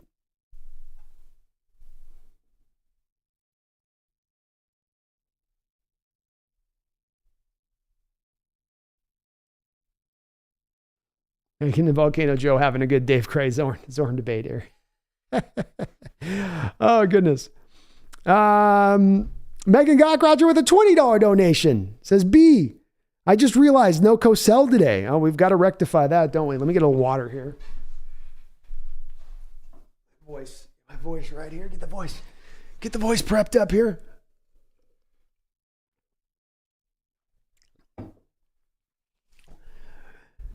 Hello, Seattle fans. This is Howard Cosell, and I'm coming at you today live from the Hawks Nest stream, where a virulent debate has broken out between the many different encampments of Seahawks fans perpetuating to know what your Seahawks should do in the upcoming draft. You have those that say it must be a quarterback, that the perfunctory nature of the position is a requirement that needs itself to be fulfilled in this upcoming draft. And one would be insane, nothing short of institutionalized, if they were to pass on a quarterback at said number 5 pick. But then you've got your faithful that say, no, the defense is the problem. This is our standard issue. Let us solve this. Let us rectify this in the best of fashions. Which camp is right? Which camp is wrong? Who is to tell? One thing you will know for sure, that me, Howard Cosell, will tell it like it is. Hopefully that's okay, Megan. I'm 6 hours in, so the voice definitely starts to wane on it a bit, but Howard loves the discussion. This is the kind of talk that I, as a sports fan, live for. It's nothing like watching a fan base go head to head and have this kind of awesome debate as we are turning over the many fantastic players that are going to be available in this upcoming NFL draft. I appreciate you, Megan. Thank you for the $20 dono. Hope that was okay, Cosell. It feels a little light today, but voice gets a little cracky. Up. Megan, you're awesome for all the donos, and I love to see the energy. Megan, you got some fire today. I like that fire you're bringing in the chat today, Megan. I like that fire in the chat. People are going. The passion is beautiful in here, man. That's why I say let's let it go, let it burn, baby. That's good. That's a lot better energy than the energy of lack of care. Whatever happens. No, care. Want to see things a certain way, right or wrong. At least we're coming from that passionate point, and that's the stuff that I love to see. Spectre 7 with a $2 donation. Thank you, Spectre 7 says Eagles smack the poop out of Purdy, right? To me, I think a little bit of the key comes down to this. I mean, easier said than done. Yeah, the Eagles have got to stop the running game. We can talk all we want about the Eagles and their ability to rush the passer and get after the quarterback, but if the Niners aren't going to throw, and there's been games that we've seen from Shanahan in the past where he's been able to reduce down and limit down what he's needed from his quarterback down to a very few, small attempts. I mean, what do you have, like 6 attempts for Garoppolo one time and in that Packer when they had a couple of years ago? I mean, they can just run the ball constantly at that point if they want to. Are the Eagles going to be able to stop that? They have the personnel to do so, but that's really where that key of that game comes down to. It's kind of absent Purdy. Yes, if you stop the run, and yes, if you force Brock Purdy, the Eagles are going to win that game. If you force Purdy to have to beat you, I think the Eagles are going to win that game. But as we saw with our Seahawks, it's an easier said than done approach, forcing Purdy or getting him in the position where he's the guy that's got to do it, because you first have to stop that running game, which is pretty hard. Comes at you from a lot of different angles. They got both Debo and Matt McCaffrey running right now. So I don't think that I can easily predict Sector 7 that's the way that's going to play out. It might. It's possible. But you've got to get first to the place of stopping the run, and I don't know if the Eagles are going to be able to do that with the way the Niners can run the ball. And especially when you consider, I think the Niners are going to be able to hold down that offense of the Eagles enough to where the 49ers aren't going to have to put up 24 points to win that game. If they put up 20 points, they probably win that football game. So they will if they stop the run, Sector 7. But if they don't stop the run, then they're never going to put Purdy in a position of having to beat him essentially, and then they probably don't smack him in the mouth at that point. Thank you for the donation, though. I do appreciate it. Guard Knight with another $5 donation. Thank you, Guard. Says that Megan hates Carter with a passion. She seems to appreciate handsome lefties disregarding the fellows on the line of scrimmage. You know, I'm not going to talk bad about handsome. I'm not going to talk bad about handsome lefties here, Garth. Okay, as a left-handed man myself, I'm not going to begin to throw any kind of shade at handsome left-handed folks. That's a valuable thing in this society. We're a rare bunch, us left-handers. So what are you going to do? But no, I got to I'll give her props, man. She's been consistent on this. And as I say with this, there's disagreement we have on this channel all the time. And the expectation is not that we all have to think the same way. I don't want to have that in here. I want difference of opinion. I want people that not only have difference of opinion, but have a difference of opinion and are passionate in how they feel about it. And I might come to a point of disagreement, but I will never at any point here on this channel poo-poo the idea of having different thoughts and different approaches and the way people see things differently. I think that I don't share the criticism of Jalen Carter. I don't look at Jalen Carter and go, there's the lazy factor and I don't like the lack of production. And I turn on the game film. I watch that guy, and what I do with all these prospects is I turn on the game film, and I'm not watching a football game. I'm watching what that player's doing. And when I turn on the game film and I watch Jalen Carter, I don't see a lazy guy on the football field. I see a guy playing 100 miles an hour every time he's out there on a step. I see a guy getting double teamed all the time, which is highly unusual for a 3-tech like he is. But teams commit to double teaming him. It's that old axiom. It's a little bit like you'd apply a bit with DK Metcalf, where people go, DK's just limited. He's not that good. He's really overrated. Some of the stuff that you'll hear from people that are kind of haters of DK Metcalf. And my contention to them always is this. Okay, so DK is overrated. Okay, gotcha. If DK is overrated, then why do defensive coordinators in the NFL, why do 32 NFL defensive coordinators in the NFL double team him at essentially the highest rate in all of the NFL? That doesn't add up. If he's overrated and he's being overrated by the fans and by people nationally, essentially, that have a casual eye on the sport and really don't know the ins and outs of the game, all of that, well, then why are all of these defensive coordinators week after week after week making that same mistake of the casual fan, of the casual eye? And I think the same thing is a little bit applied for me when it comes to Jalen Carter on this, when I look at it. And then when I look at it play in and play out, he's just a difference maker. He's one of the best defensive tackles that I've seen coming out of any recent drafts. He pops off the tape to me. He goes beyond stats. He is a guy that you have to run away from. You cannot run at. He causes you to have to double team him on a consistent basis. All that stuff I think translates into the NFL. Teams are going to try to double him in the NFL as well. Nobody's going to want to single block this guy. But I think that if Megan's going to say, well, look at the production, look at the 30% snaps on the field throughout his college career, I think that's a valid place for her to come from and saying that those are valid criticisms, and they're not empty criticisms. I can counter them a little bit, but they're still valid as well. They are.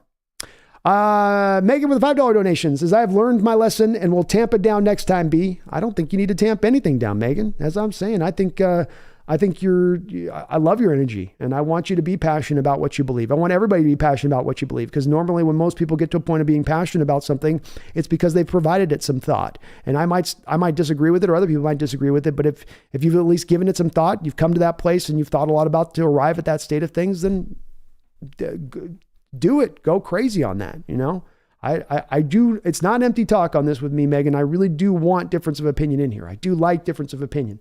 I also want people to be accepting the fact that if I go, look, I might not be on the same opinion of you. Let's both accept that of each other. We can both come to a peaceful state if that's the case. That's got to be kind of the flip side of that.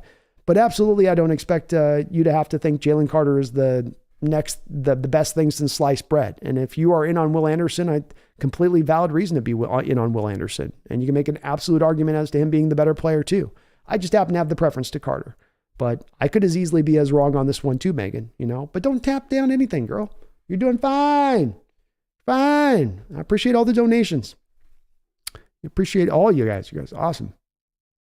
Sector 7 with the $5 dono too. Thank you, Spectre, for your triple quad donations you've done on the channel here today. I appreciate you, man. Very awesome of you. He says, 49ers have a weak secondary in my view. Burrow and Chase abused them in the bowl is my prediction.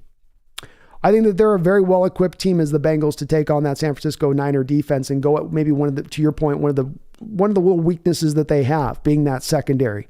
And that pass rush does a lot to be able to kind of help that secondary out and bail it out a little bit with, I think, some of maybe the inequities that they have back there, to your point on it. And when you've got those 3 wide receiver sets that the Bengals can run out with Boyd and Higgins and Jamar, they can go after that third best cornerback of the Niners and really pick them apart, really go after them. And it doesn't have to be necessarily long developing routes that rely upon the Bengals to pass protect great in order for Burrow to get that kind of production at that point on that Niner defense.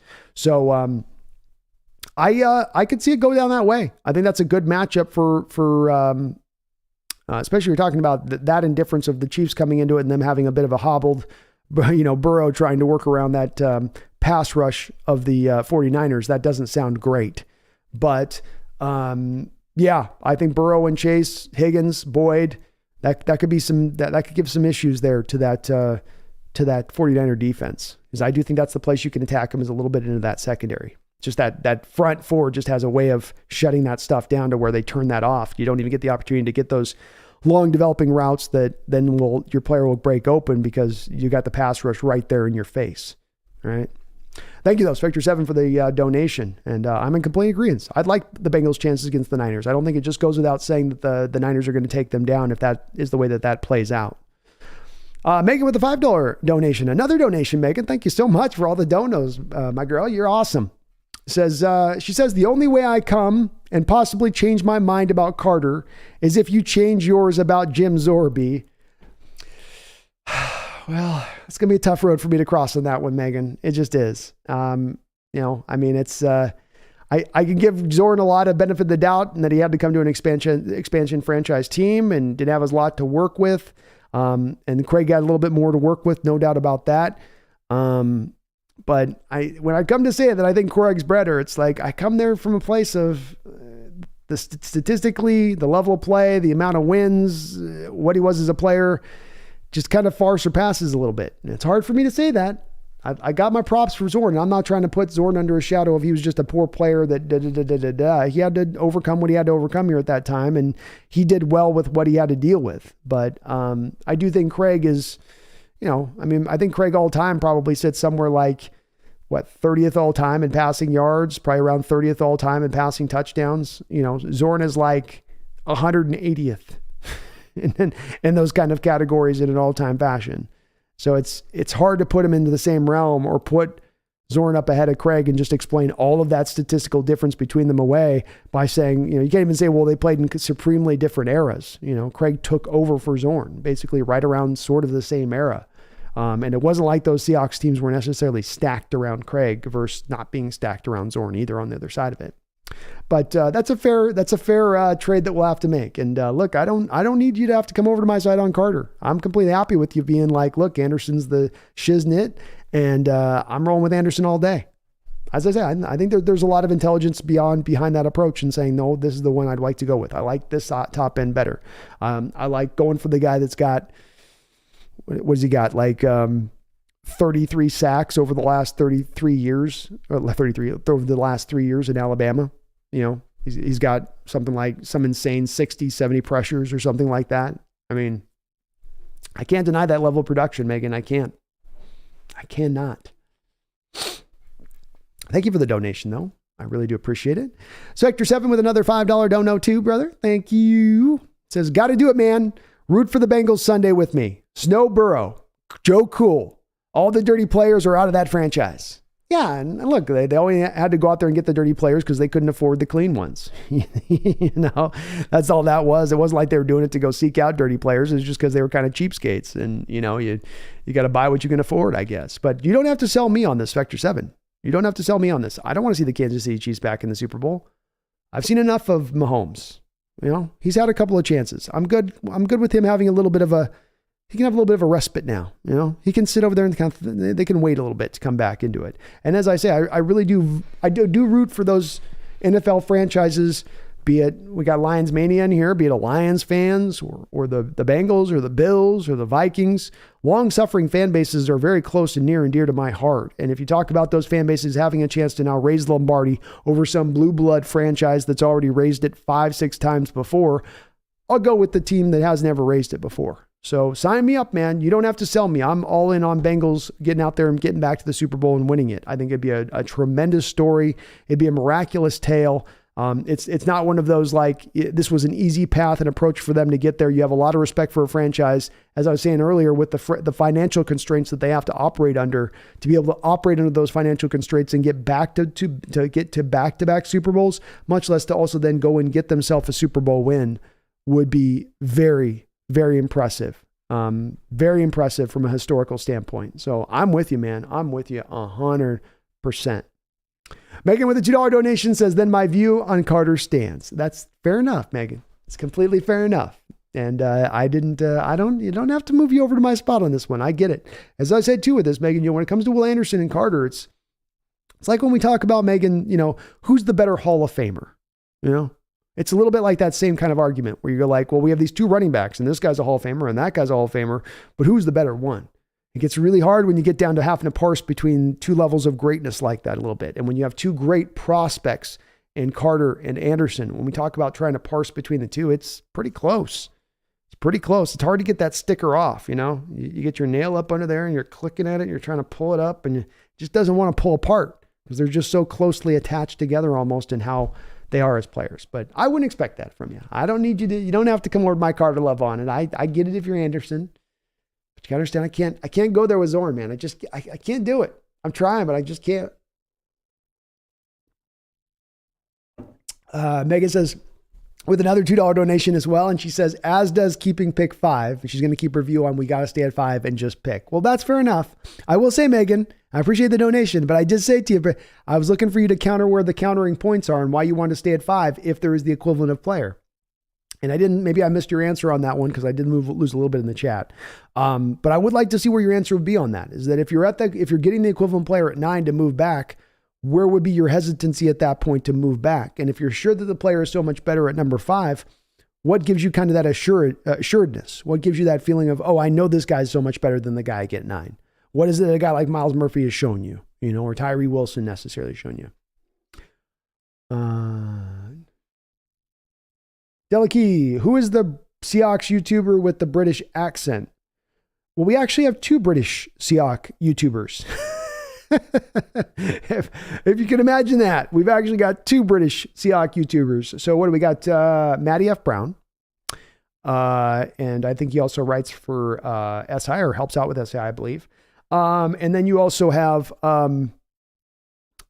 got Rob Stanton, who runs the Seahawks draft blog. So you got both of those 2 guys as well on the other side of it. We're worldwide Seahawks fans. Doesn't matter what, not just as fans, but as YouTubers, we kind of are quietly taking over the world. It's just happening without anybody noticing. We're going to wake up one day and it's going to be a Seahawks world and everybody's going to be like, how the hell did this happen? This is random. That was weird, but it is happening. It is occurring. We're already seeing the influence in Australia, right? Even with this chat, we know Germany, we own Germany, right? Now we need to just get into Russia. We're just starting to leak into Russia. We got to wait for the war to end before we can get to there because there's political things. But worldwide, Seahawks fandom worldwide, it's coming. And Volcano Joe, we can always come to a common place on Steve Largent, can't we? Every Seahawks fan can come to a common ground on that one. All hail Steve is right. He's the common denominator. Volcano Joe says, this debate has been going on for decades in my house. Laughing out loud. My father is all about Zorn. I am all about Craig and Hasselbeck. It's the eternal debate, Volcano Joe. It's the eternal debate. TM, is that the linebacker from Arkansas? That'd be Drew Sanders, if that's who you're referencing on that, TM. And that is the linebacker from Arkansas. Yep. Ethan Tech World, Aaron Goldsmith is returning to the Mariners broadcast crew. Yeah. Favorite call? What a silly hack. Call it feeble. Love it. He provides some nice variety from Sims and Riz. That's cool to hear he's coming back. But Ethan Tech World, you're going to be on my channel. And I'm going to be streaming over on the Crow's Nest. So you don't need any of that play-by-play out there. You're coming for the play-by-play right here. Coming right here.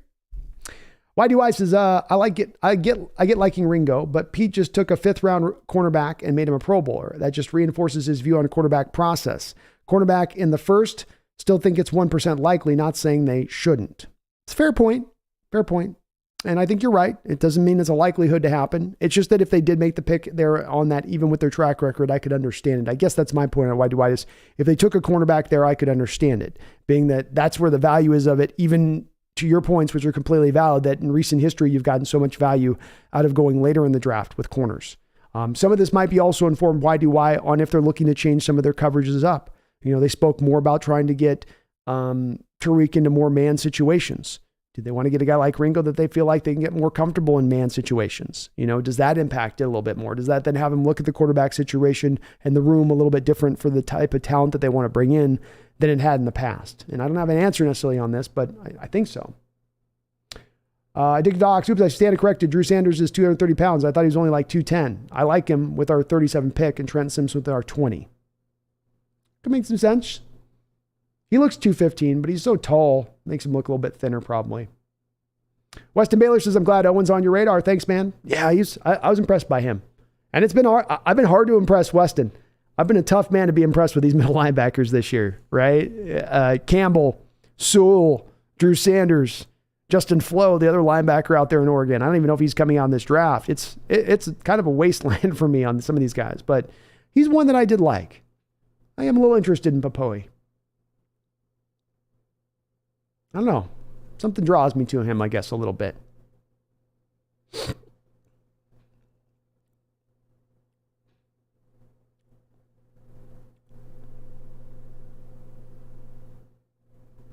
Garth Knight with a $5 dono. Thank you, Garth. I do appreciate it, brother. Says Bengals are 0-3 in the Super Bowl, right?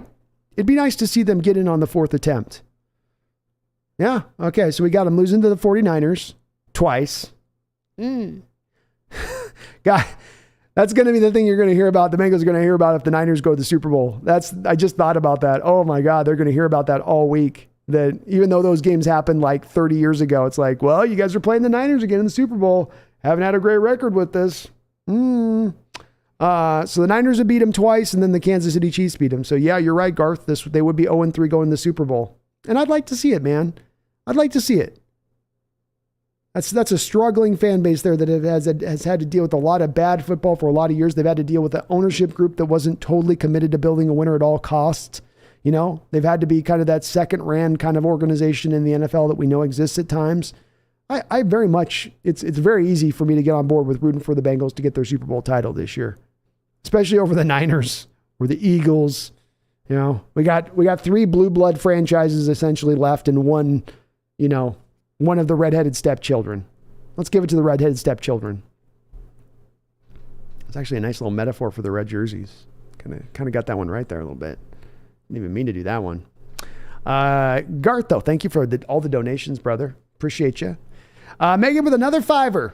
My gosh, Megan, thank you for all the donos. You're awesome. I do appreciate it. I really do. She says, I said that I'm keeping 5 as I want to be sure that if I drop to 9, The player I'm dropping for is there, and no team takes them from me under me. That's fair enough, Megan. I think that's a valid way of looking at it with it. That you want to make sure you know who is picking out there ahead of it. I think if you did move to 9, Megan, I do think Schneider would have a very good idea of what those teams are doing up ahead of them before they made that move. I don't think they would just make it blindly and like, well, let's hope Tyree or Murphy's there. I think so to that point, and to your point on that would then provide a little more of that assurance I think you're looking for there if you move back at that point. But I think it's certainly valid no matter what to say, look, these guys are of higher value to what you're going to get there, and you're going to lose out on them if you don't pick here. And I don't want to lose out on that. I'm already losing out essentially on Anderson, Carter, who are already going to be off the board because we're not picking high enough to get them. So I'm with that, Megan. I think that's a valid approach to it. I think you're going to still get your option of one of those two guys if you move back to number 9. But if you move back to 11 or 12, then that probably wouldn't be the case. You would be having to go with a different player at that point. I still feel like they might be a player at that spot that would be talented enough to be very close to those two guys, that there wouldn't be some huge drop then to that next guy, that they'd still be very much near the levels. But I get where you're coming from on it. I really do. Megan with another $5 donation. She says, my father used to say I was the most stubborn person aside from my mother that he ever knew. You are yet to see how stubborn I can be. That's fair enough, Megan. That's fair enough. So, I have nothing further to offer on that one. And I don't mind I don't mind being stubborn. I don't mind being stubborn. I'll probe a little bit to understand what's feeding your thinking on a given thing. How did you arrive where you arrived? What brought you to this process? But if we're born stubborn, we're born stubborn. There ain't going to be nothing that moved it. And your dad knew what he's getting into. You knew he was going to get that as a child when he married your mom. So there's a bit of it probably that, your dad probably liked in that, he probably saw it of good value to a certain degree. So, it's all good, Megan. It's all good. Thank you for all the donations. My goodness, Megan, very kind of you. Very, very kind. I really do appreciate it. And like I said, I like where you're coming from. It's okay for us to have this disagreement and be in different places here. It really is. Garth Knight with the $5 don't know. Thank you, Garth. Says Brando. Say the Hawks keep the number 5 pick and draft the best player available with Carter and Terminator gone. Who would that player likely be? I think it's going to be one of Myles Murphy or Tyree Wilson, Garth. I think obviously to me, well, the first thing on this, Garth, comes to quarterback, because really the best player available at that point, it really would be the third quarterback off that would be available to you, because you have Carter and Anderson going, and then you're going to have 2 quarterbacks go aside from Anderson and Carter most likely, which then leaves you with the third quarterback. So really the quarterback would be the best, but absent the quarterback, Garth, Tyree Wilson of Texas Tech and all of his potential with his big, huge frame, Myles Murphy with his explosiveness, kind of as a 3-4 defensive end type, with the Clemson would be probably one of the 2 guys that you would most likely look at if those guys are off the board and you're just standing pat picking, and Garth, you weren't going to be taking that third quarterback or trading to a team to go get that third quarterback at that point. So if that's the case, it is probably that. In between Murphy and Wilson for me, Garth, I go with Tyree Wilson. I'll go with Tyree. I think I like a little bit of the ceiling on Tyree, maybe versus the floor of Myles Murphy. Maybe that's the best way to put that. I like it a little bit better. So I'd go that route, Garth. Thank you for the don't know, brother. Appreciate you. Mark Sanchez with another $10 don't know. Mark, you're awesome. Appreciate you too, brother. I really do. He says, huge what if. What if both Carter and Anderson are available at 5? Then who do you choose? Again, gigantic if. I move back with the Lions, Mark, 1 pick. I pick up a second rounder. I then take whoever they pick, whoever they don't pick. How do you like that, Mark, for sitting on both sides of the fence? I move back with Detroit. Detroit makes the pick, and then I'll take whoever they don't grab. How's that sound? If I'm standing pat, Mark, here's where I stand on this. I love Will Anderson. I think Will Anderson is Charles Haley. I do. And Charles Haley was a great player in the NFL, probably won, 5-6 championships on 2 different teams. Outstanding off the edge. No doubt about it. When I look at Carter, though, I do see a guy that's a little more difference maker to the inside for me. And I feel like when I did some research on this, Mark, and I looked at the edge players that are in the NFL, the great edge players over the last 10 years, and I assembled that list of great edge players. And then I went out there and I assembled a list of the truly great defensive tackles that have been in the sport. And I do in the last 10 years. I'm not talking about the best all time, the great defensive tackles in the sport. And you can basically count it on your hand, the number of guys. Versus the edges, that list is going to quadruple that list.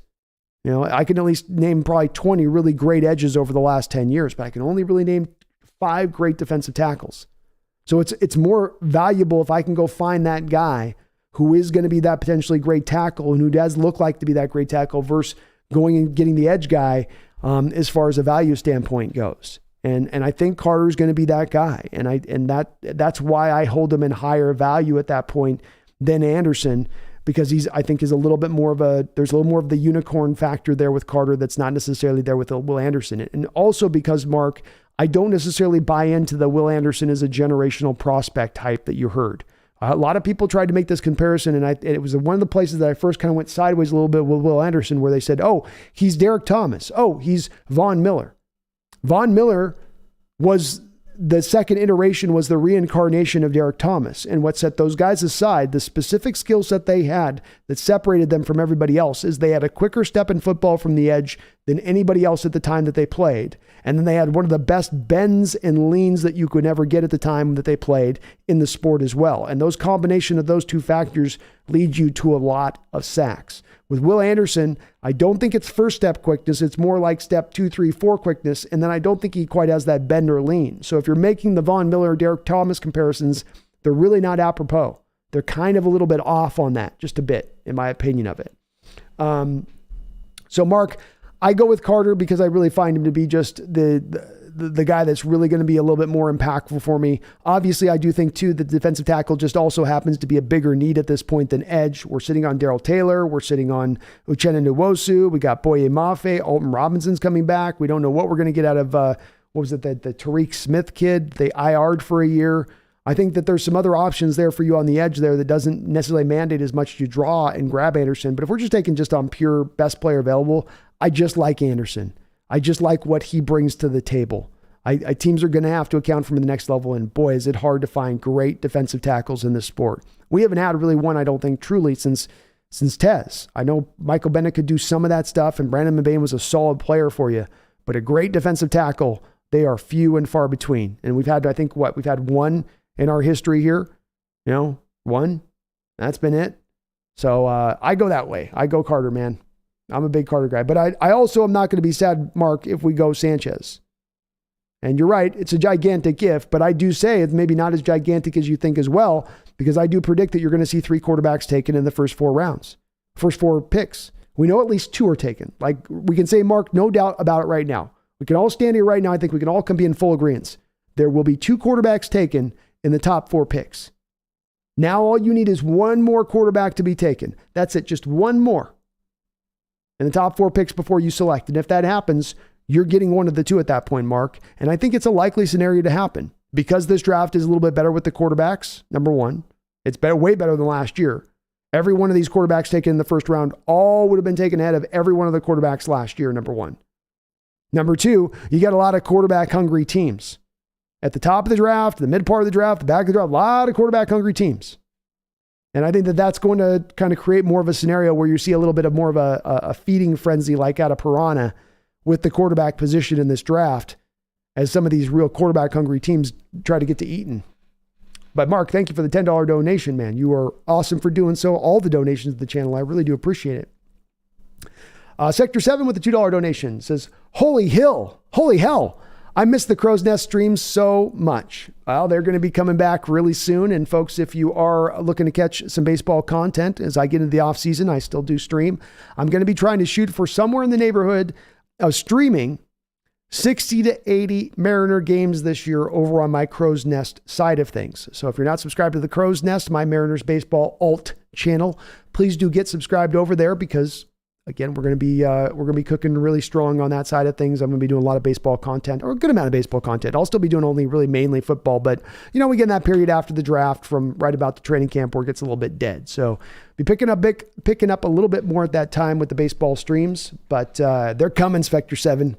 Baseball season will soon be upon you.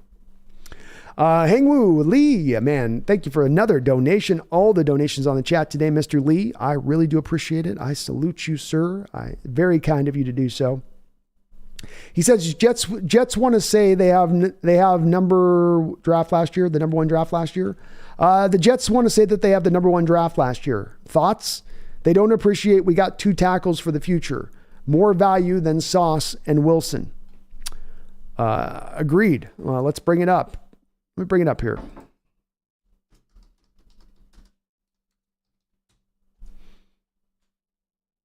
So the Jets got Ahmad Gardner, Garrett Wilson, Jermaine Johnson.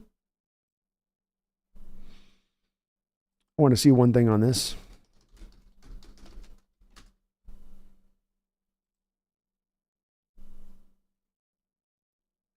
All right, Jermaine Johnson had a solid year. Kind of looking through these.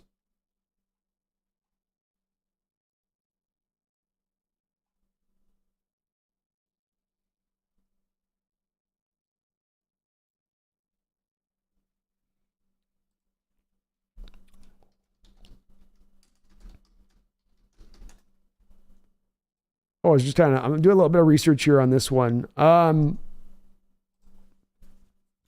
think their draft comes fairly close, Hangwoo, to our draft. I think when you factor in, though, the fact that you got a full season out of Walker, even if Breece Hall burst onto the scene and had the injury situation, Walker outplayed him. My feeling is that Tariq Woolen outplayed Sauce Gardner. So right out of the gate, 2 of those higher picks are outplayed there at that point. Did Garrett Wilson outperform Charles Cross over the course of the year with what he did left tackle? I guess it's hard to compare those two, but I think you're right to say, look, you got 2 bookend tackles in this draft for the future. And not only just 2 bookend tackles that are going to be league average guys, but 2 guys with star potential up ahead of them. There's Jeremy Ruckert, who's okay tight end there for the Jets. We'll see where he goes long term. But I think the 2 things that then are the sub factors, then you look on the other side of that, is you got Michael Clemens, who I loved a lot, coming out of last year's draft. I think it was Texas A&M, and he performed really well for them. And Jermaine Johnson performed pretty well for them.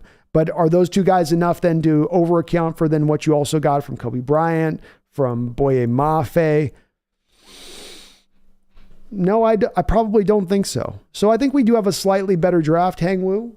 I think slight would be the way that I would put it. I don't know if I would say it was like a huge, great degree. I think Jets had a really, really impressive draft. I mean, they did not on top. They had a lot of picks, which helped, but we had a lot of picks too.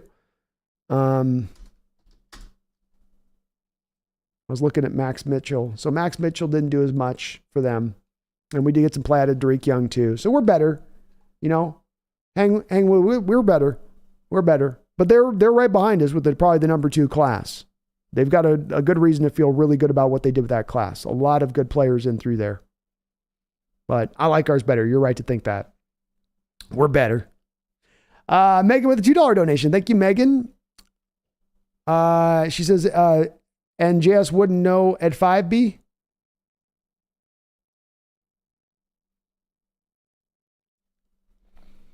No, I'm saying JS, essentially, Megan, what I'm saying is John Schneider would know that he could move back to 9 and still pick up the same player he might intend to get at 5. That's the theory that I'm putting through this. So it would be the theory, Megan, to play it out and kind of to give you like a real scenario. You're at 5, you go to 9. Okay, so you move back to 9, but John Schneider knows the Lions at 6, are going to take this given player, and then the team at 7 is going to take this player, and the team at 8 is going to take that player, and then you're going to end up with Tyree Wilson, who you really wanted all along. I think when you're only talking about a mere 4 picks at that point, there's a little bit of an easier point of making that prediction if you're a general manager, especially because, Megan, they can make calls. They can talk to their general managers and say, hey, hey, buddy, how you doing? Hey, John, you having a good day on the draft? Yeah, we're doing good. Look, we're not looking to moving back, but we're just trying to determine who you guys are kind of looking around at if we do move back. Are you in on player ABC, or are you guys going to maybe be doing something else? Hey, we're going to maybe be doing something else. Okay, so we got a pathway to get back to Tyree Wilson at 9 at that point. Kind of going like, that would be how I would see it sort of playing like that, Megan. That's what I mean by John Schneider would know that he could get those players at 9. So if he knows he can get the guy at 9, yeah, I know I can get him at 5, but if I know for sure I can get him at 9 too, and in the process pick up the extra first and the extra 3rd round pick, and maybe even a little bit more beyond that, I think that you make that move if you know you can go get that same guy back a little bit later on. But thank you, Megan. Appreciate you. And Megan coming with another $5 donation. I thank you so much, Megan. I do appreciate it. She says, my parents were divorced 1 week after my 9th birthday, B. Game on. Oh, hell. Well, she got a little extra stubborn maybe for dad, I'm not saying I know, but maybe she was a little extra, It got out of the cutesy phase of it and went to more of a annoyance phase, but game on is right, Megan. And I love it. Keep your stubborn ways on that. You don't need to be flexible on this. I'm okay with you being stubborn as long as you're passionate about your beliefs. That's my mandate. That's my prerequisite. That's my requirement. But game on is right. Game on is right. Garth Knight with a $5 dono. Garth, thank you for the donos. Thank you for all the donations. You guys are amazing. Says Brando, if you're going to watch the Mariners game, you might as well call it. So us YouTube listeners don't have to suffer commercials with Jay Buhner. Brandon, if you're going to watch the Mariners game, you might as well call it so us YouTube listeners don't have to suffer through commercials with Jay Buhner. Sorry, it took me a second to reread that a few times on that to get that one right. But yeah, why not? No commercials with me, man. I just keep yakking away 24/7, commercials or not. So, I'm going to fill the space with it, and I love doing it. It's like the play-by-play that I get to do for the Seahawks games. It's a different kind of thing that I get to do for the channel. It's separate from just talking to the chat. It kind of gives me a little bit of a chance to be kind of creative at times on the telecast on it. And I really do enjoy it. There were some fun games last year that we got to watch and witness, and doing it live with the folks on the channel and stuff was pretty cool. Pretty cool. And especially that Mariner team is going to be a very exciting team, I think, this year to watch on top of it, Garth, which doesn't help. Well, it doesn't hurt, right? It doesn't hurt that the team's also going to be pretty doggone good on top of it. So I know you'll be there, Garth. Glad I got you signed up on that one. But I'm going to try. My goal this year is at 60 games minimum. I'm going to try to do half the schedule if I can pull it off. It might be a little too aggressive on my part, but that's going to be the goal of mine as we stream a good 60, 80 games this year. It'll be pretty intense. Be very, very intense.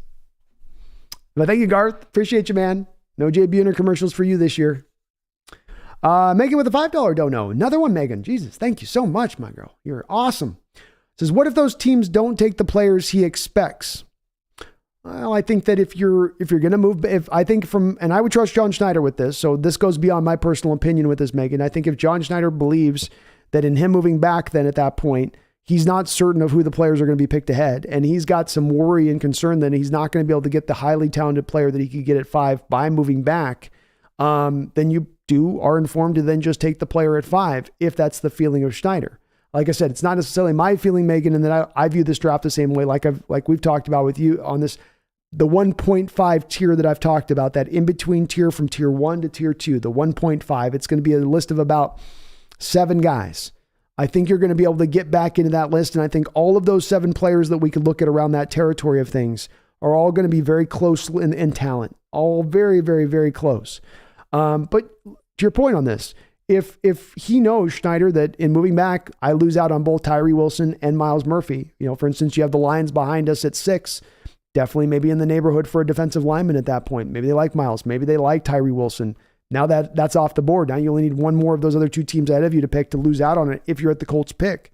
So if that's the case, then I'm going to be a little bit, if I'm John Schneider, less likely to move down at that point if I don't know. Like you say, there's some unexpectedness about what is going to be available, or if you're going to lose out on your guys, the guys you like, one of these 2 top end guys.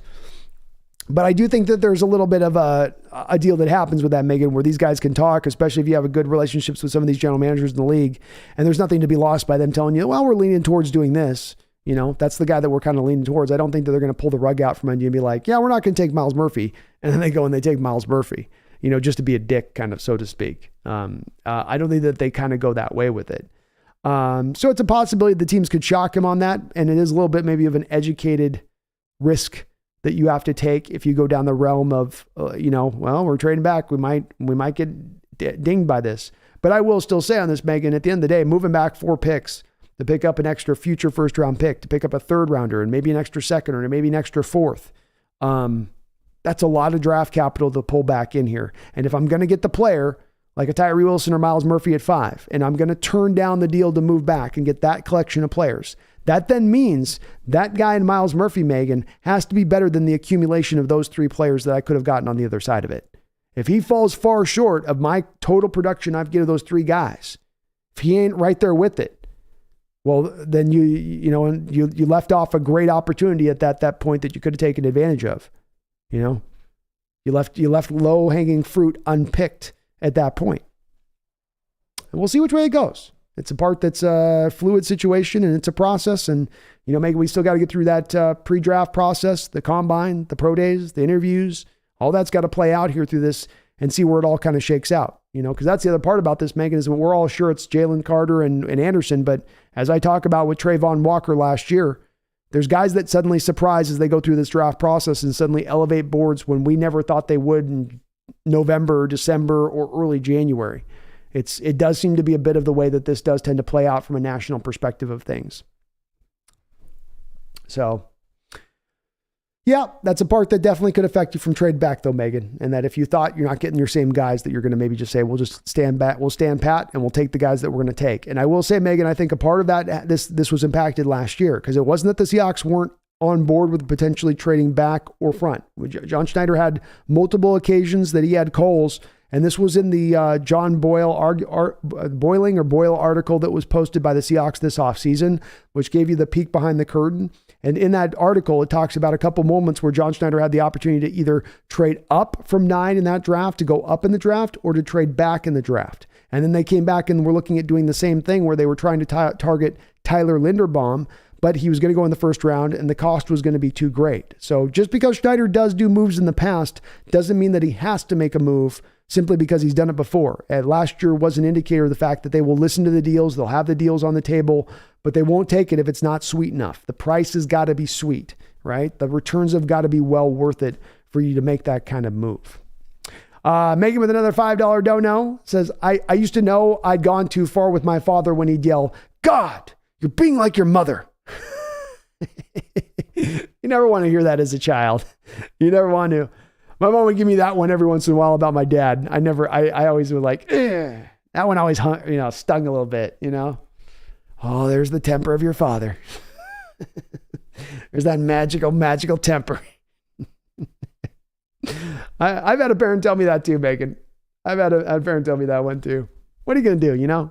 I just took it back to mom. I'm like, hey, Mom, you chose him.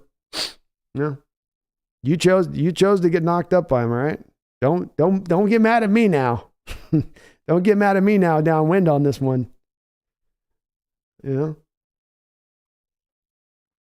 your pickings. Sean Hines says, what do I think about Gervon Dexter? He's an unusual 3-tech defensive tackle in this draft, Sean. There's guys like Kalijah Kancey, who's way better, I think, and going to be a first-round pick. But nonetheless, he's an interesting cat in this draft, Sean, and that there's not a lot of real good 3-tech defensive tackles in this draft. Two things that get me a little bit problematic with me on him. I don't know if he's as good as stopping the run. He's kind of slow off the line, which when you're talking about a guy with a pass rush as his forte, and him being a pass rusher as a 3-tech, being slow off the line is not the greatest first thing that you like to see. That scares me a little bit with him. But you can't deny the production as a pass rusher there from the inside. And he is a talented player. He's got good size. He seems to have pretty good length, plays with relatively good power, can sometimes get himself out in front of himself and kind of fall over because he gets too overextended off and trying to really drive that power off to get himself free. But I've got him more in probably, where do I've got him at right now?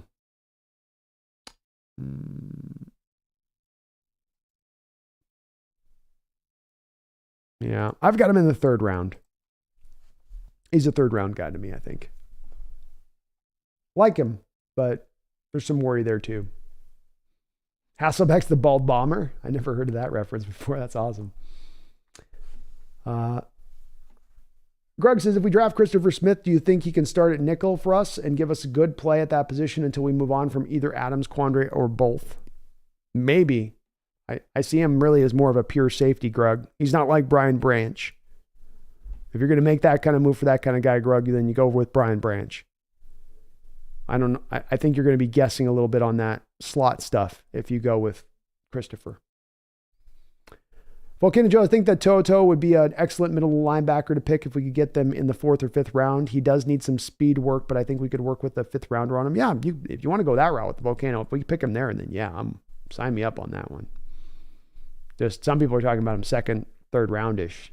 John Robinson says, what will Will Anderson run in the 40? And is he a sub 1.5, 10-yard split dude? Yeah. His step 2, 3, 4 will bring him into being a 1.5 guy. If there's a measurement for first step quickness, though, with Anderson, I don't think he's a quickness guy, but it's not first step quickness. Step 2, 3, 4 are faster than anybody else that you have coming off the edge in this draft, as far as Anderson's concerned. But, of course, in a 10-yard split, John, you're going to have step 2, 3, 4. And so that should give him that. I think 1.50 is right on the button. He'll run like a 1.52 10-yard split. 40, I bet he runs. He'll run like a 4.6, 4.55 maybe. But the split, of course, the 10-yard split, as you know, John, with those edge rushers is more important than the 40. If you're in the 1.50 10-yard split, that's the part that's going to be what they're, rush the bat. So you're running 10 yards most not. So that's going to carry more value. John says, do you see the NFL loving Bryce Young as much as the NFL pundits and PFF like him? And will he go top 2? Kind of feels like he will, John. I don't know. That's my feeling, is that I long thought the NFL would get hip to this and not overlook the fact that he's got such size limitations, but I'm not so sure that they're showing a willingness to do that. This seems to be like he's gotten everybody to buy in. Nobody is worried about his size in the least, it seems like. I'm not hearing it mentioned anywhere near like I think it should be.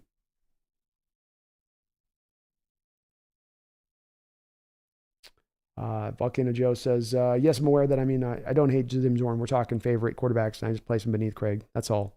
That's all my argument. I love them both. That's fair enough, Volcano Joe. I get where you're coming from, man. Delakey says, Bryce is taller than me. I met him in Gainesville. How tall are you, Aki? Maybe it's just that he's so thin. He just looks really small in the field. Hangwell Lee says, I will give Levis this. Him not playing in a bowl game, their offense scored 0 points and Iowa defense scored 14. Aha. That's right. As bad as Levis is, the second you removed him off that Kentucky team and went into a bowl game, they did nothing offensively. Not like, they did almost nothing. No, they 0 points. Couldn't do anything. And yeah, he's a hard evaluation, Hangwoo, because there's not been as much a quarterback that's come out in recent drafts who's had this much failing around him to make him look kind of so bad, to tamper down his stock a little bit. And then that requires a little bit more imagination when you apply it to Will Levis and going, okay, look, you got to look past the fact he's got no skill position players and guys are dropping passes right and left. You got to look past the fact that he was without his best and really only the second best offensive player was gone most of the year in Rodriguez through the first half of the year. You got to look past the fact that his offensive line was a sieve and was allowing pressure all across the board. It wasn't just a matter of his offensive line allows like one guy to get through every play. It's like every play there are multiple guys coming from either side at Levis to where there's no escape plan. He leaves this guy and runs away from this guy. He's running right into the arms of this waiting defender and vice versa. And you're under that deluge. And then, by the way, the final point being the Kentucky defense was also complete crap. That too. And he just happened to also be still playing in the toughest conference of all of football while dealing with those limitations all over the team. And that's where I give him more of that benefit of the doubt, Hangwoo. That's where I go, no, I take more of that into account, I think, than others do. But can't deny it. There is a lot of turnovers. There's a lot of wild play within that.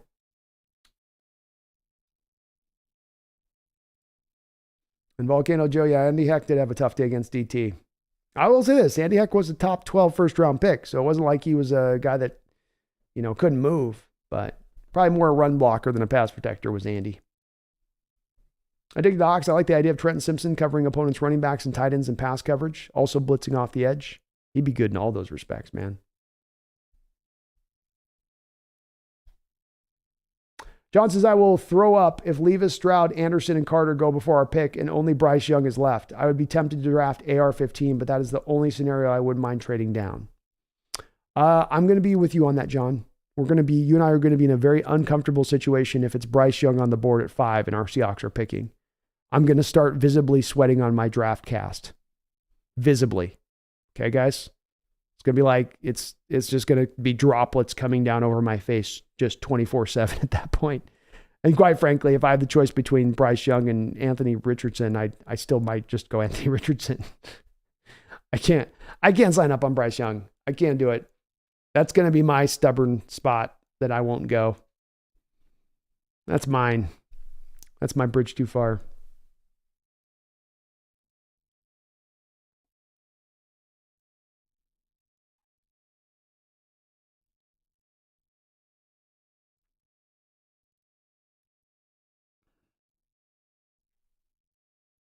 Seahawks blue and green, that's the worst scenario. If Young is left when we pick, it is the worst scenario.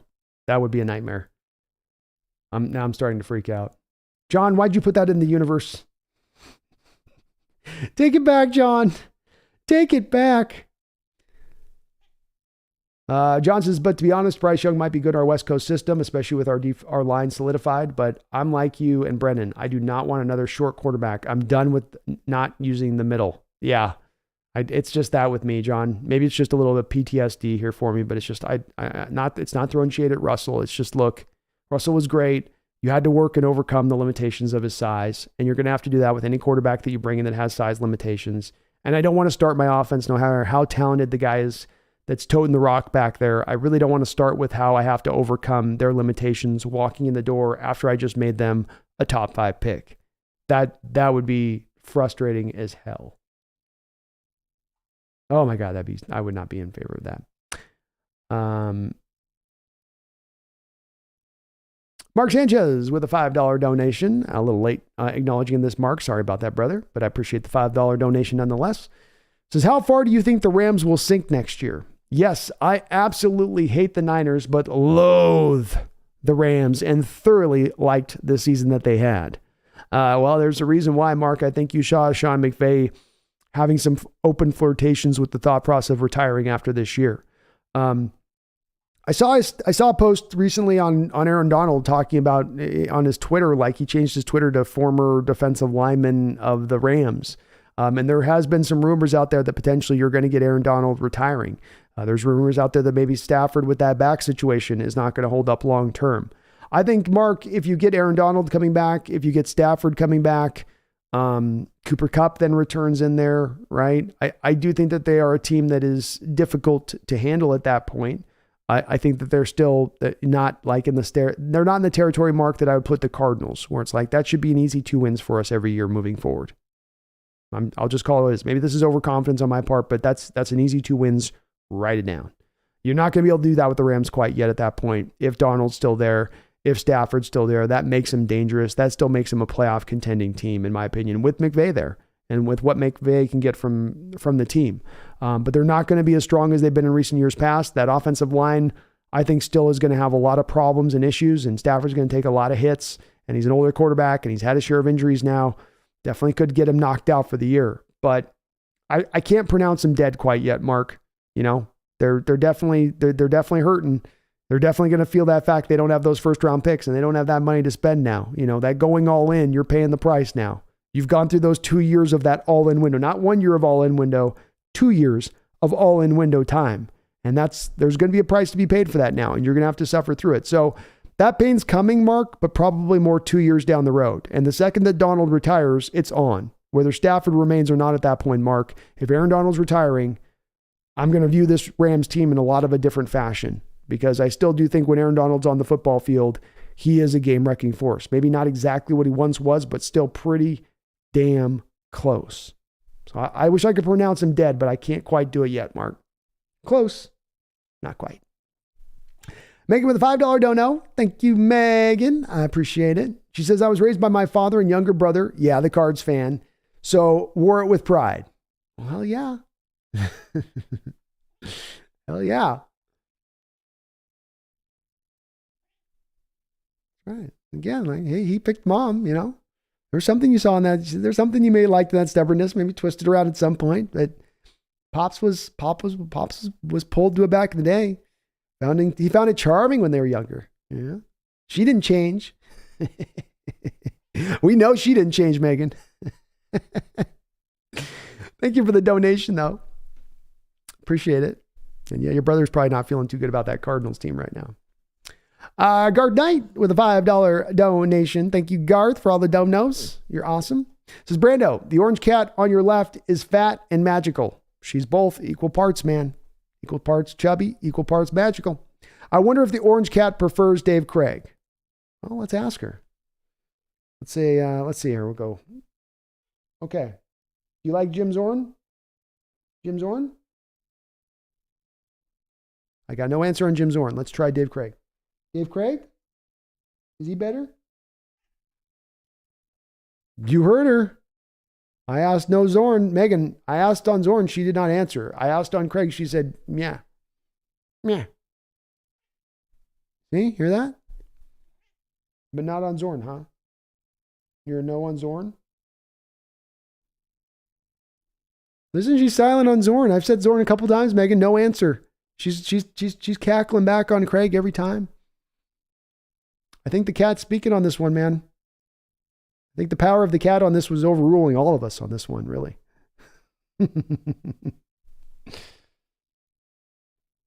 Between Garth, between Dave Craig and Jim Zorn, she prefers pets. That's what she prefers. Wonderful pets. But you're right, man. She is fat and magical. And I love my big girl. I love my big girl. Oh. She's got a nice little love session going here. Garth, thank you for the $5 dono, man. All the donations on the channel tonight, man. Jesus, like $100 in donations. Appreciate you. You too, Megan. Like, dang, well, probably well over 100 or not right there at this point. So thank you to both you guys. You got awesome guys and girls. Mark Sanchez has also been a big donator on this channel. A couple donos here today. Thank you so much to you too, Mark. You are awesome as well. He says, I have a Dan McGuire and Rick Meyer cards somewhere. Which of these QBs was better? Those years were rough as a Hawks fan. Those years were brutal as a Hawks fan. This is before cable. This is before the Sunday ticket. This was back when if you didn't sell out the stadium, then you didn't get to watch the games. If you didn't sell out, what was it, like something stupid like 93% of the seats or something? You know, the blackout rules of the NFL were just ridiculous back in the day. Oh, we're just not going to put our product on television if you don't sell out the seats enough. Like, what? Such a stupid choice by them at the time. To answer your question, Mark, Rick Meyer was a vastly superior quarterback to Dan McGuire. Rick Meyer was right there in contention. If he didn't win it, I think was rookie of the year. And in his first year, he actually had a really good rookie campaign where he showed you he might very well be the answer. You felt at the end of his first year with Rick Meyer, you felt good about having made him the number 2 overall selection. He just didn't progress as a player. He didn't take steps forward as a player. There was some talent there, but never could kind of come forward with it. He was what he was kind of out the box, and that's what he was going to be. And he wasn't going to go forward. With Dan McGuire, what you had happen there was Dan McGuire was a pick that was selected because of Ken Behring, not because of Chuck Knox. Chuck Knox in that draft, Mark, wanted Brett Favre. That was his guy. He said, I wanted the kid out of Mississippi.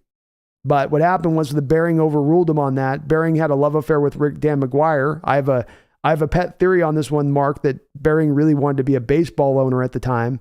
And then he liked Mark McGuire, and and Behring was from the California area, right? So there's a reason why he might have a predilection towards liking Mark McGuire, who was with the A's at the time. And so he was like, well, his brother hits the ball really far, so that must mean that, you know, he's going to be a great quarterback. You know, one's good as a good pro in one sport, and this guy's be a good pro in the other one. Like, just the dumbest type of thinking you could apply as to why you would select a player, especially a guy in Dan McGuire, that you picked really high in the draft. He wasn't a quarterback you took at the end of the first round. He was a guy that you took relatively high. It wasn't the number 2 overall selection of Myers, but I think he was like top 12 or something. But that McGuire pick, even my little young self at the time, Mark, I forget how exactly old I was, but probably like 10 or 11 or something. And even at the time, I remember going, what? What? No. He's not hitting a baseball. No, it was a dumb selection, dumb pick. But that's what you get with bad ownership at times. They come in and they want to make the selection. It happened a couple of years ago with Cleveland. Give me Johnny Manziel. He's not worth it. We can't take it. I want Johnny Manziel. No, I really like him. I went to college down there in Texas A&M. I like that guy. You get those kind of picks that'll happen. Or the Titans many years ago with Vince Young. That was that owner, I think, was had gone to Texas, University of Texas. And so he loved him. He wanted Vince Young because of that. But that's what happened there with Ken Behring, unfortunately, Mark. he came in and messed that one up. But Meyer, way better player and not a very good player. Kind of a career backup when it was all said and done with Rick. But Meyer was out of the league, I think, within a couple of years. You're not going to ever get anything out of that McGuire card unless there's some weird misprint thing that causes it to be higher valued. You never get anything out of it. Maybe the Rick might be worth like $5-10 in 30 years. Maybe. But the dollar will be worth nothing, so it's really not worth nothing. Megan, my God, coming in with the $100 donation? Whoo! Oh, my Lord, Megan. Going strong in the paint tonight, Megan. Jesus, thank you so much. I really do appreciate you. Wow, $100 donation. My goodness, you are awesome, Megan. I really do appreciate it. That's very kind of you. Very, very kind of you. And it's not just that $100 donation. You put nearly another $100 in donations on this channel in this stream. So thank you for all of the support to the channel, Megan, on top of being my main mod in here and making sure that the house stays clear, that we don't get any trolls and we don't get any disruption here in the chat so that we can keep the good, honest discussion going, But my God, $100 donation. Thank you. Thank you so very much. I salute you, my kind ma'am. You're very, very kind. She says, already asked her, Zorn all the way. And the one who counts, my nephew Oliver, is all about Zorn. So we'll take him over the cat, to which I'm allergic to any day. Hey, the power of a young man, the power of a child does outbeat the power of the cat. I can't deny that, Megan. Okay. There's a scale here. There's a pecking order. I can't deny the pecking order. A cat compared to a normal grown man or grown woman, way more magical, way more capable of making predictions and determinations. A young child, a child that's not even gotten to puberty yet. As we all know with magic, that's a more magical being. So, Megan, I can't dispute that. Okay. I can't dispute that. The power of the child on that's a little bit more undefeatable as it pertains to the cat. Oh, Zorn all the way. Zorn all the way, Megan. Oh, that's awesome. I know Oliver's probably a lefty too, Megan. That's probably what that is. Probably likes it because he's a lefty too. But Megan, thank you again. All the you guys are just amazing. And Jesus, $100 donation. As I say this, Megan, thank you doesn't seem enough. It really doesn't seem enough when you put that big fat of a donation down. So thank you so much. Coming in so strong, so much on the channel. My goodness. I really do appreciate it. Man, $100 donation, folks. I just thank you ain't enough when you're dropping a hundo down. It just ain't enough. I wish I'd do a little bit more on that. So, you're awesome, Megan. You really are awesome. Garth with a $5 dono. Honestly, Rick Meyer was not tall. His only worth was the trade to Chicago because Notre Dame was close. Yeah. The main value of Rick Meyer was the fact that you got the move to Chicago and you got the first round pick back in return. I think it was like the 11th overall first round pick. So you got a meaty first round pick back for Rick, even after he'd kind of proved he wasn't the guy. And 6 foot tall, I think. Rick was right at about 6 foot. Not anything over 6 foot. But his comp was also Montana, and Montana wasn't the tallest of guys either at the position. But that's right. That's right. And boy, we snookered Chicago on that one. Chicago Bears getting the quarterback position wrong for 40 straight years.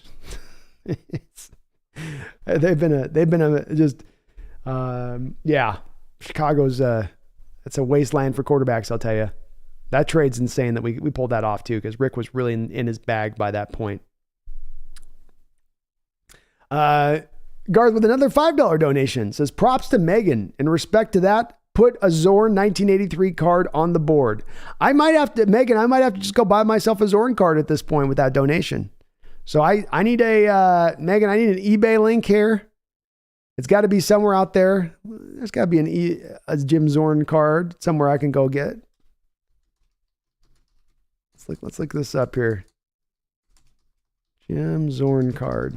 Got to be a card somewhere with Jim Zorn. 99 cents?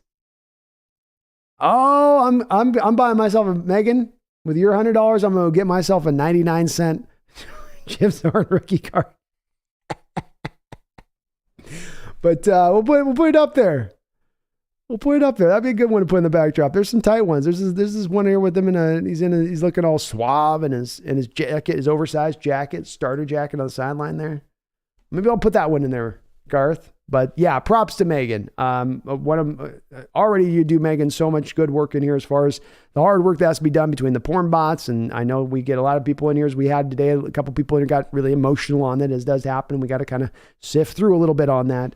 But I really do appreciate it. And you along, Garth, all just the kindness and donations on this channel. As I say, it's about just about at times brings a tear to my eye, because it's what allows me to be able to just continue to sustain and put together this content. You know, I got to stay today and kind of set up the show with all of those sound bites from Schneider and put the little bits in and put this in and do the thing the way I want to do it. You know, do it I got something in mind the way I wanted to pull this off. You know, not have to half-ass it or get it thrown up really quick. And this has allowed me to really do that. Not to mention, I'm already 100 players deep in the draft prospect breakdown. That's because I'm having more time to look at the video footage on that stuff, which will just make the draft. I'll have that much more knowledge about what's going on in the draft when it occurs. So it's the tangible donations here. I say it once, but I want to say it again. It's going to a place that allows me to do this really in a full-time way and sustain this in a way. And it's wonderful, because it doesn't not only means the channel gets to grow bigger, but it means that I get to do the thing that I most love in the world every single day. My head gets to pop off the pillow and I get to think about what's the next bit of content I can come up with, what's the next video that I can put together, which just gets my creative processes bubbling. So as I say, thank you is not enough. I really do appreciate it. I never expect it here. I don't. But when you guys do it and the donation you put in, it is well received, and I do appreciate it. My promise to you guys is on this. You know, I will cut down my life to a minimum cost so I can just do this full time with those donations coming in to make this run. You know, those things go in combination of each other. But amazing. Megan also with the $2 donation. Megan, another $2 dono. Thank you. She says Ollie is 3, but is showing his left-handedness. See, I called it, Megan. I called it. We lefties usually stay together. That's the way this plays out, Megan. We usually stay together. And I have been a bit of a traitor to my own people. I have prejudicial nature towards left-handed quarterbacks. You know, this has come up in the Penix talk. This has reared its ugly head at times. I need to really, at the end of the day, Megan, I need to accept my own people, right? I need to understand that there are a few of us, so I should probably value them a little bit more. And maybe young Ollie has already learned that lesson that I am so slowly having to come around to here, that I've taken so many decades to figure out myself. But if we just, Megan, if we just didn't look so damn awkward throwing a ball, why does it got to look so different coming out of a lefty's hand? You right, he's got that smooth delivery, just all good. Us lefties, it's like, that's what you expect to hear the sound when a lefty pulls back to throw. You're it's like it's a little clunky, not quite as smooth on that, you know, Megan, not quite as smooth, but I called it on Ollie. I don't think I even knew that Ollie was lefty.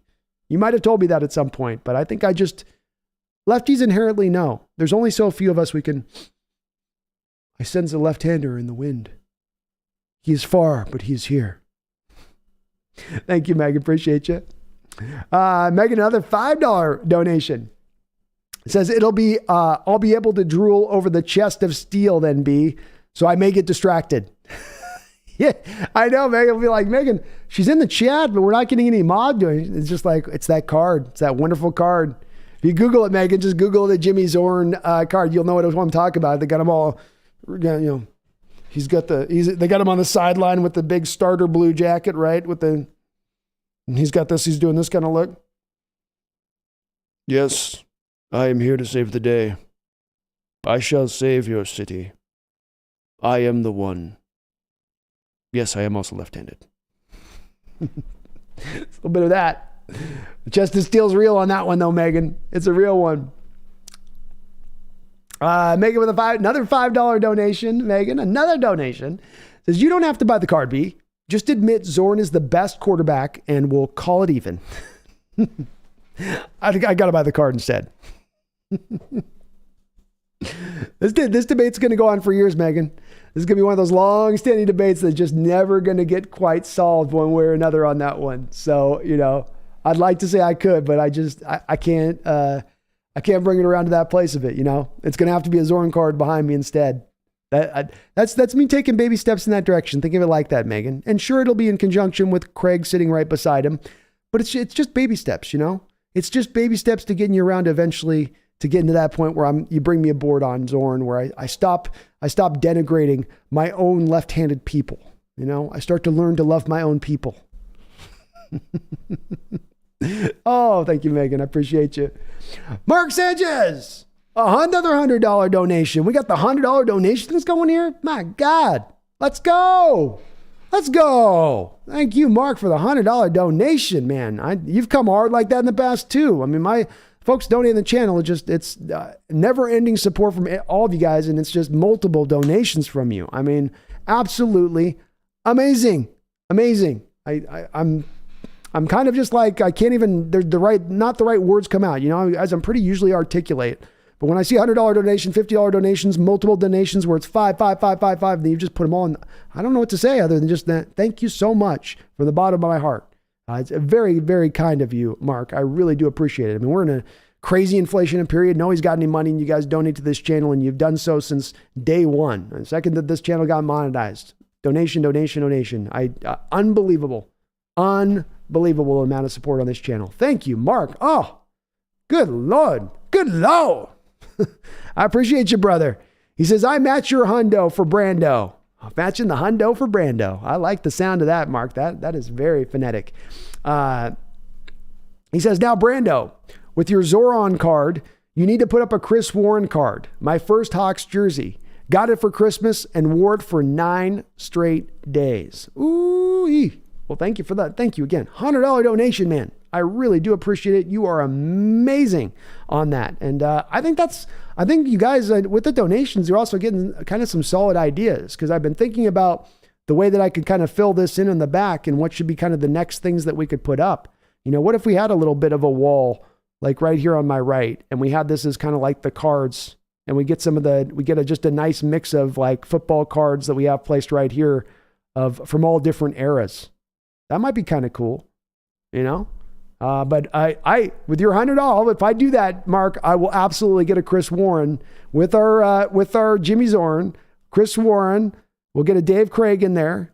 Probably got to get a Kurt Warner in there. Probably got to get John L. Williams in there. Got to have a Largent, Brian Blades, you know, Jacob Green, you know, maybe a Joe Nash. I could see it get a little wall there. You guys could probably see it pretty clearly too, as close as that wall is. They look a little bit small, but could stand out. I like the idea, but Mark, if I go and get these cards on eBay, I'm getting myself a Chris Warren one too. I just got to get the right container for it, you know, those little special things. But I think that's what we're going to do. I think right here, we'll put it right up here on the wall. We'll have the Seahawks Legend wall, Seahawks Legend football card wall. I like the idea of this. Boy, this is nice.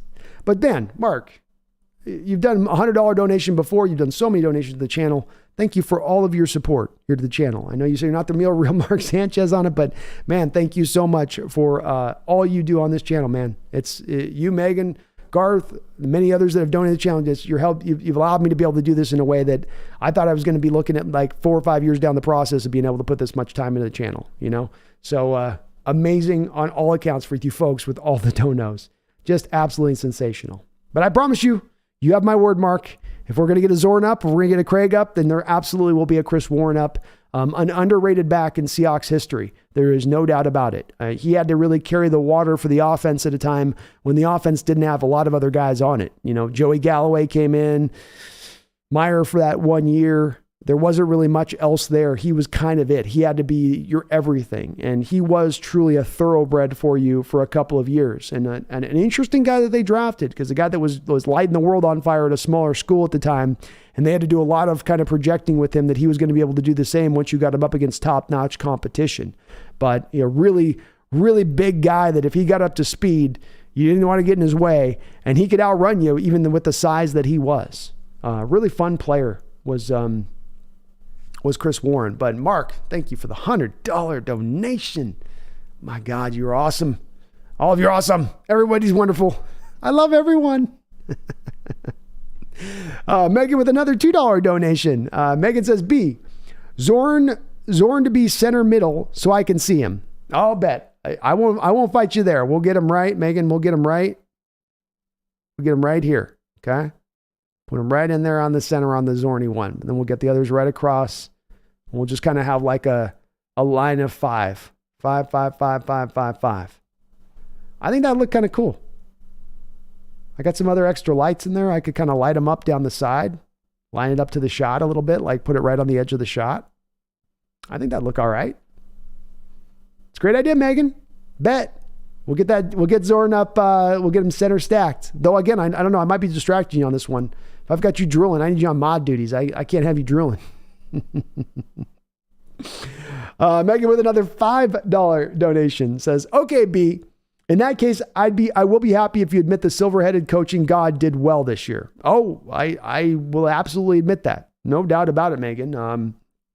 Coach Carroll's got and I think there's been a little bit of a pushback with the defense at times, Megan, so that it gets a little overstated and a little bit of the season gets lost of Coach Carroll and what he accomplished this year. But there's no doubt about it that Coach Carroll did a great coaching job. You don't take a roster that's looked at so wide and looked through a lens of that's one of the worst rosters in football, and they're going to be competing for the number 1 overall pick. And you took that roster in a rebuild year when you were down $44 million of your cap, and you took them to a playoff team with a quarterback, and Geno Smith wasn't proven. It's not like you had a quarterback just got to carry the day, and it's with you making these decisions. You making the decision to go with Geno over Drew Lock. You actually making that right choice. You choosing to let go of the offensive reins. You taking your finger out of that offensive pie and you going, okay, Waldron, I'm going to let you run unfettered. I'm going to let you do this. That's credit to give Coach Carroll to do that there, Megan, to say you take a step back and go, no, this will be best. This will be more efficient. This will be more productive if I let this guy come more to the forefront here. Getting those young guys to play, Megan, in the way that he did. 6 rookies that you started. In the modern NFL era, you've never had 2 offensive tackles starting at the very same time. Teams just don't do that. You did that, and you still found great success within that. Those are all things that you give a lot of credit to Carroll on, and absolutely, as I said on that, trying to kind of parse that down a little bit, Megan, where I said, look, there's really big worries I have about Coach Carroll on the defensive side of the ball and making the proper adjustments to get this team back to a place they can be elite. But he absolutely is still a top-notch coach, and he still does bring a lot to the table the other coaches don't if you were to go in a different direction of things. And I can absolutely acknowledge that. He did a great job this year, Megan, and he absolutely should have been in contention and talked about and should be talked about in contention with being coach of the year. Maybe he isn't deserving of winning it, but he should be right there in contention for it with the job that he did. For all of those things that I just brought up, the 6 rookies, the Geno Smith starting, the moving on from 2 Hall of Fame, not only 2 Hall of Famers, but 2 Hall of Fame captains, losing that leadership on both sides of the ball and still overcoming that. You lost Jamal Adams, your most important defensive player, a player that you moved your whole defense around to fit him, to get more out of him. He goes down after 1 game, 1 game. And you still overcome out of the other end of that. No, you don't. I'm with you 100%. I knock him on the defense a little bit, Megan. I do. And those are valid criticisms. But I still like to try to say, even if I do knock him on the defense, has nothing to do with the fact that I still do have a lot of faith in Coach Carroll as a head coach, and what he can do as a head coach and motivating the team and getting the most out of young players, creating and fostering a great environment to become a winning organization. I would never question him on that. And he absolutely you could say coaching God-like job. I think you could say that. If you take a team that's supposed to be with the Texans is the worst in football, if you take a team $44 million of dead money in the books, you take a team starting a journeyman quarterback, you take a team starting 6 rookies who then takes that team to the playoffs in one of the toughest divisions, if not the toughest divisions in football. Yeah, I think you could apply that at that point, Megan. I don't think that's out of line to say so. Megan with a $2 donation says, we'll send you a photo of Ollie. Please do. I like to check the guy out. Check the guy out. See a fellow lefty out there. Got to be rocking a Seahawks hat though, Megan. No Cards hat. Don't let your brother slip a Cards hat on him. Guard Knight with a $5 donation says, holy smokes, Brando. You have some serious listeners. I like the idea of Brian Blades in the mix. Got to include Brian Blades in there. Blades will be in there. Joe Nash will probably be in there. Might need to get Rufus Porter in there. Nobody from the 90s. Cortez Kennedy and Walter Jones from the 90s. Get Eugene Robinson in there. He was in the 90s a little bit. Yeah, I can already see the names that I want to have on the list. We'll eventually get to the LOB guys. Maybe it'll be more of an old school list with the cards on the side, though, you know? I kind of like that old school. We'll put the new guys up over on the left side. Get the old guys over there. But yeah, Garth, I got to do Brian Blights, man. So I'll get Brian too. You got my word, Brian will be in on it. I'm gonna look tomorrow on eBay. We're gonna get myself about 20, 25 good players in there to start us out. And we'll just kind of keep building off of that. Because I got this is too much white space here. Too much blank space. We got to fill this in. That just don't work. Mark Sanchez with another $5 donation. Thank you, Mark. Says, if Desai and our quarterback coach take the coordinator positions, do we get compensatory picks? And if so, what round? I'm getting a little bit of difference on the compensatory picks. And with your donation, let me look it up, man.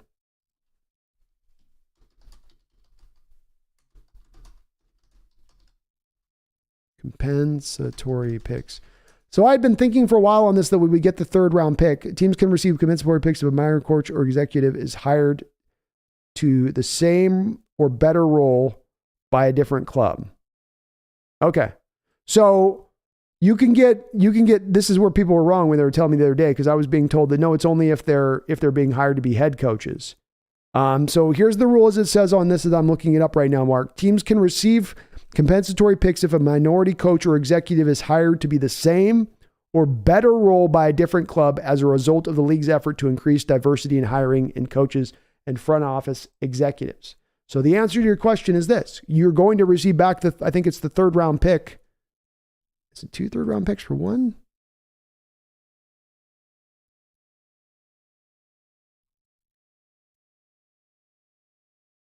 So compensatory picks are awarded starting at the end of the third round through the 7th.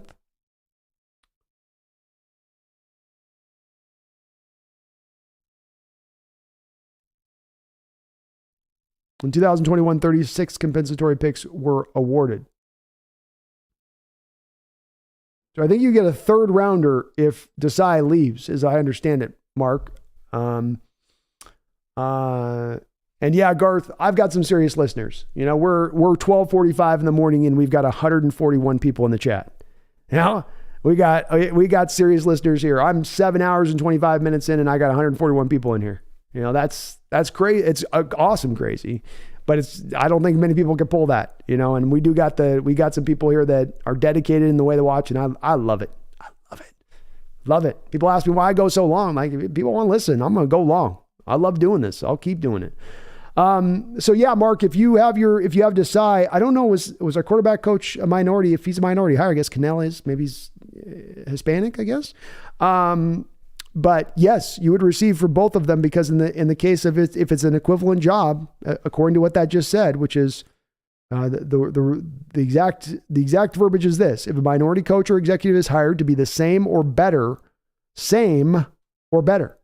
So you're definitely, if you're taking Desai to a defensive coordinator role, he's getting a better job. And if you're moving Canellas to like an offensive coordinator position, or he's even being the quarterback's coach at that point, then that's still an equivalent. And then yes, you would get compensatory for both. And I think you get third round picks for both at that point, at the end of the round. So yeah, and it's third round I think it's third round on the minority hires. That's what the Niners got, Mark, for their hires that were out, and the McDaniels thing and whatnot. It was a third round pick. So yeah, we get back to the third. It's not bad, huh? If you're going to lose a coach, at least get back picks for it. That's not a bad way to go, is it? It's pretty nice. Mark Sanchez with the $5 donation says you need to get a Max Strong card. Oh, no doubt about it, Mark. John L., Max Strong.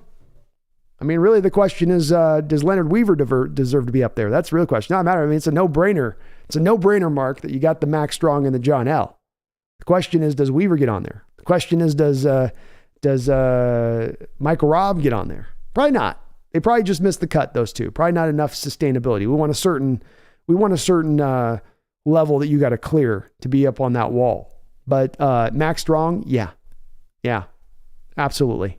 You spend your whole time here as a Hawk. You play for 15 years. You know, you eventually retire because you have basically neck injuries because you've gone in so many car crashes as a fullback, meeting middle linebackers in the hole, So many of those car crashes, you eventually have to retire after like a 15-year career. Yeah, that's worthy of, at the very least, of me putting your card up behind me. At the very least, that's worthy of that, right? So I'll add him to the list, man. Max Strong's on there. I'll add him to my list. I got a good list here. We got Warner, Jim Zorn, John L., Brian Blades, Max Strong, Joe Nash, Jacob Green, maybe Rufus Porter. I like it, Mark. Thank you for all the donations, brother. Thank you for all the donations. You guys are amazing. Amazing.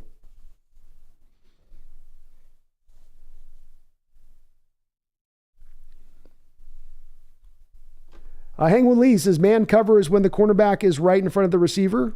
Not necessarily, Hangwoo. Man coverage is that you're sticking in the back pocket of the receiver. You want to try to stay as closely aligned with him in coverage as you can, moving wherever he moves. But you can do that in off coverage. You could be 7 yards off coverage and you're playing a man concept post snap. Where you're really going to be having the man coverage with a tight corner is when you feel like you have a receiver that you can press and get stopped at the line of scrimmage, who's not going to get past you. And then you're running man after that. You're going to have him run step for step with that. But no, you can run the principle of man coverage even when you've got the corner playing off. The key on it, though, is with that Hangwoo, is that rather than in off coverage, rather than in a zone-based concept, then when you have the corner and off coverage like our defense, he then drops into more depth. Post-snap, you're going to see him taking steps forward rather than steps back if he's in man coverage. He wants to get quickly into man as he possibly can post-snap if he's playing off coverage at the line of scrimmage. But it doesn't necessarily dictate that.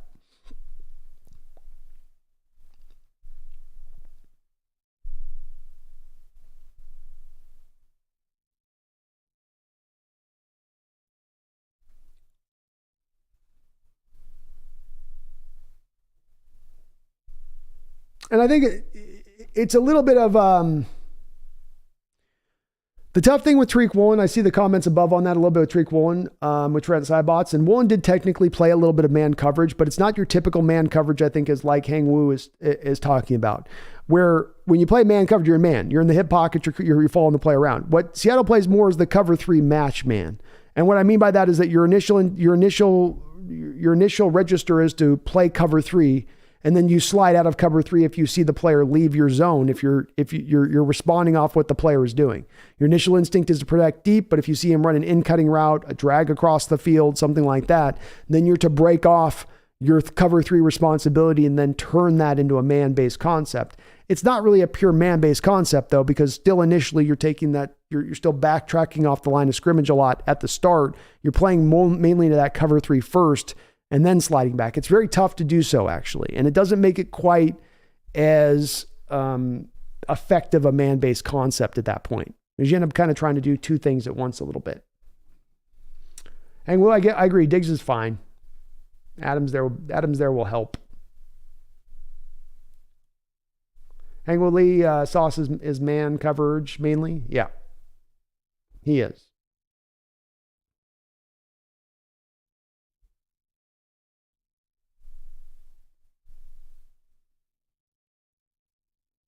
Nagasa says, I like Levis, but he has very strange decisions every game. Agreed. That's where that wildness part to me comes into on him, and I would not push back on it in the least. It's there. Now, is there a reason for it there being there? Is it some of the supporting cast around him? I think that's where the debate would probably go to, where there'd be those people that says, no, he's just wild at the stick. And then there'd be those like myself that would say, no, he might be a little wild at the stick, but this is more of now him dealing with 2 years of having stuff kind of folding under him under a deluge, and that's going to build up some bad habits and cause him to do some poor things on the football field. But I can understand if people have some hesitancy when it comes to Levis. Don't get me wrong there. I can absolutely see and understand where people are coming from with that one.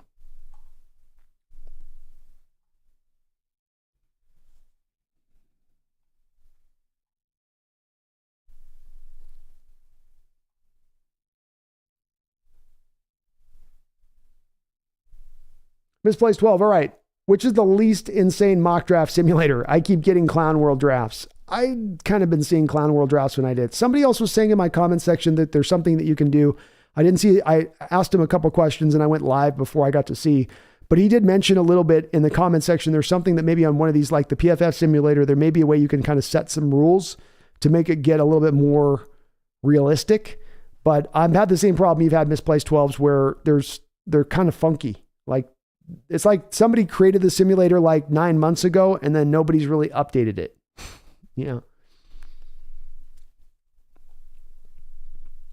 Trent says, when you play physical, instinctive corners like Woolen and Jackson, the advantage is to play man because it doesn't allow quarterbacks to just dissect you like a frog.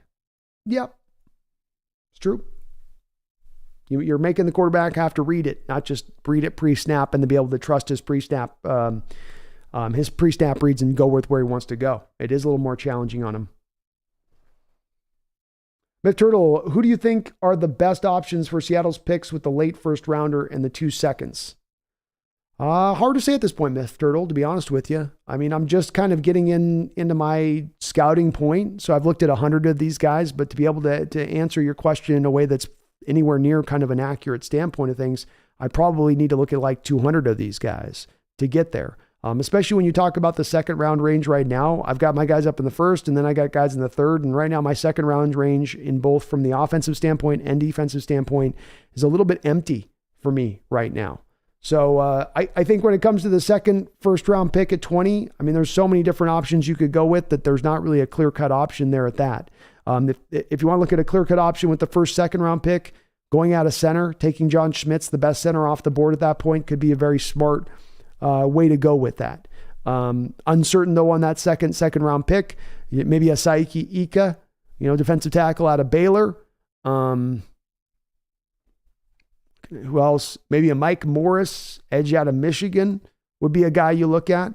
Maybe you want to look at a couple of the middle linebackers at that point, Drew Sanders or Jake Campbell, because you now are a little bit more at the end of the second round. You feel a little bit, even if you have a third round grade on those guys, you feel a little bit more comfortable at that point pulling the trigger on those guys because you're a little bit closer to where you have their value from that standpoint.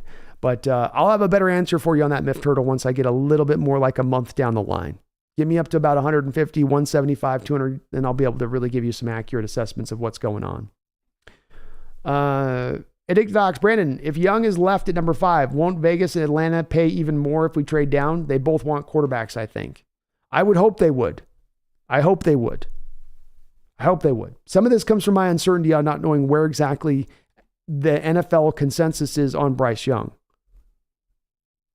I'm not really quite sure on it because there doesn't seem to be any hesitancy at this point with his size issues like I thought I would have been hearing about by this point.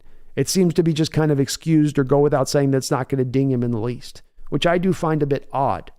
But yes, I would think so.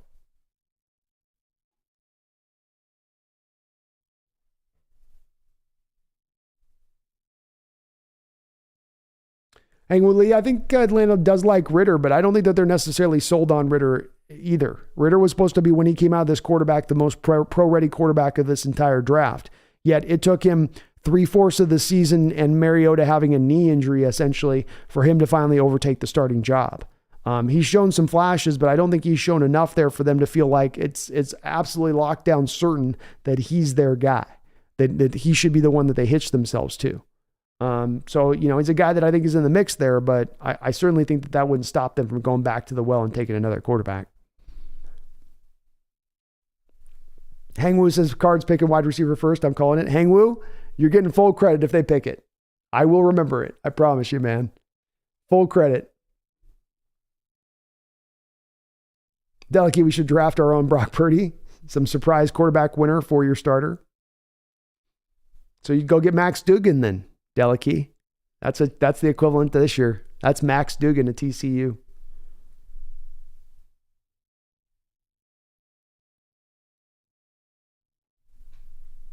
And yeah, Hangwoo, if I'm trading back and I'm not getting a future first to trade back at that point, I'm not really interested in trading back. I want the future first. I'm with you. Megan with another $5 donation. Thank you, Megan. I really do appreciate it. Says, photos of Ollie and Paul Allen, Bear, and Blitz the Seahawk are now in your Twitter inbox, B. Well, thank you for letting me check that out. That'd be a cool little shot. I appreciate it. So thanks for the $5 donation. And hopefully your conversion of Ollie from his father's attempts at turning him into a Cardinal fan, you getting him over to the Seahawk fandom can continue to sustain themselves. I know you're in a process of that. You've got to do a little bit of some some dark magic in order to make it happen because, Papa's trying to get him on to being a Cardinal fan, but you're slowly bringing him aboard, Megan, just slowly bringing him over to our side of it. And I think you're going to get him there because you've already put in the good hard work early, much like our Hawks with last year's draft. You've already put the hard work in on Ollie to get him to be that Seahawks fan. But thanks. Appreciate you sending me that.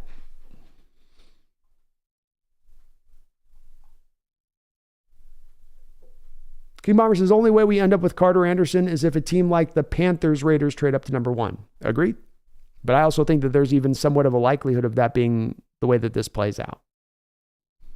I do.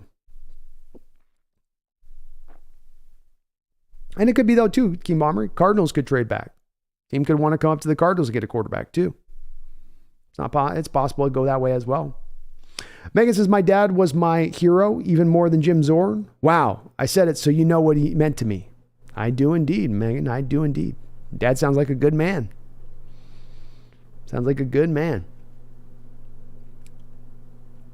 King Bomber, have you looked at Aluzagun from Michigan and Isaiah McGuire? Let me write down Isaiah McGuire because I haven't looked at him for sure. I'm sorry, I have not had a chance yet on either of those two guys. So Aluzagun is on my list. I've got him on there. It's for me, King Bomber. It's next. Steve Avila I've got from TCU I'm going to take a look at. And then the next center I'll look at is Aluzagun, your suggestion on that. So I've also added Isaiah McGuire onto my list too. So I will take a look at him as well. Trying to get through the list. It's a lot of guys, man. It's a lot of guys. But I promise I will take a look at those for sure. Delikey says, my dog Miko likes Zorn. All right, we got Zorn getting some love. He's a pit bull mutt, black and white. It's probably a pretty cute dog. Hangwood Lee says, Bears won a bunch of picks. They need new players in almost everywhere. That's where I look at it with it. To think that the Bears are just going to stand pat and take Will Anderson or Jalen Carter when they have so many places across the board that they need to take care of and they need to address. I can't see why they would do that. Unless they're just so sold on Carterson or Anderson at that point, why wouldn't you move back and just get what you could get to improve this roster? And you need so many places improved. I'm with you, Hangwood. I think that's just the natural way that this is going to play out.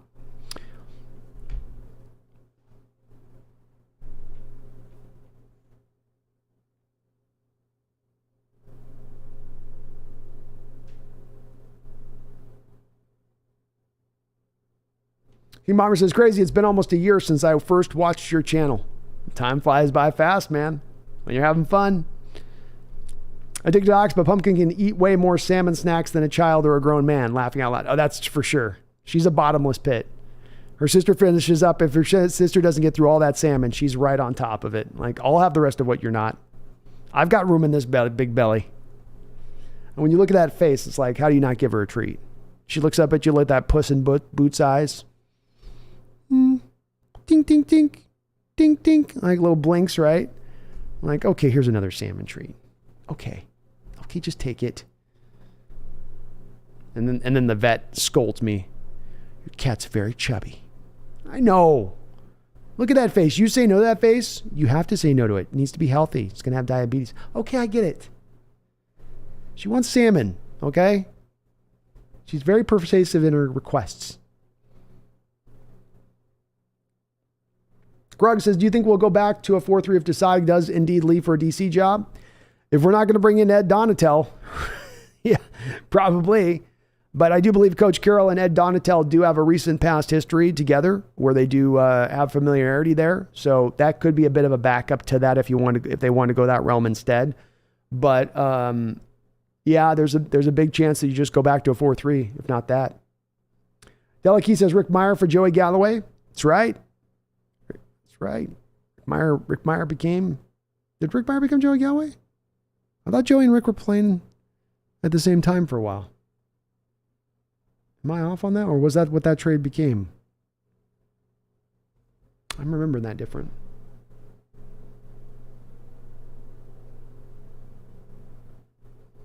But I didn't let you need an Aaron Curry rookie card, laughing out loud. I might have to get that one just for the laughs. I might for the lols. Hangwood Lee, yep. Nwosu would be the man out of position. But I guess the other side of that is that for that one guy in Nwosu who's a little out of position, you've got all these other guys that are better suited for the 4-3 at that point. But you might at that point be looking at having to make a trade with Nwosu. He is on the last year of his deal too. He's not necessarily firmly embedded here in the long term, as good as he did play last year. So that might be somehow how that goes. There's no way Diggs on a point I'm putting Malik, Curry, or Collier cards up there. That would curse our franchise into the future. We've already looked at those faces and those names quite a bit. Curry's fun because he's the top 4, and I could get like a card that's like says top 4 pick. But I can't do it with Malik and Collier. That hurts too much, Diggs. It stings too deep.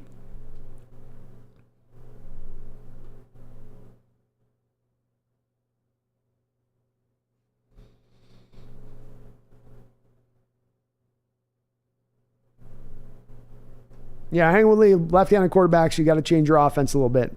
It does kind of makes things left-handed. You know, your left tackle now kind of becomes your right tackle. Your right tackle becomes your left tackle.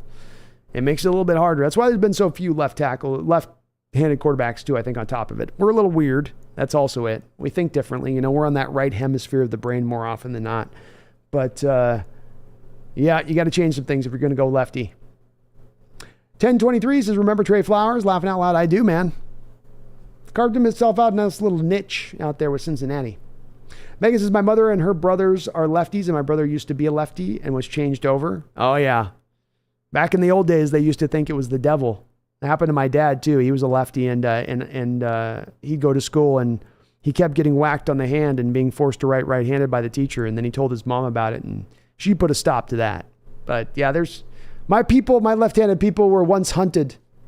We were once hunted and killed for our scalps because of the magical properties it was thought to bring. It is only in recent times that we have been able to sustain and survive. My left-handed people.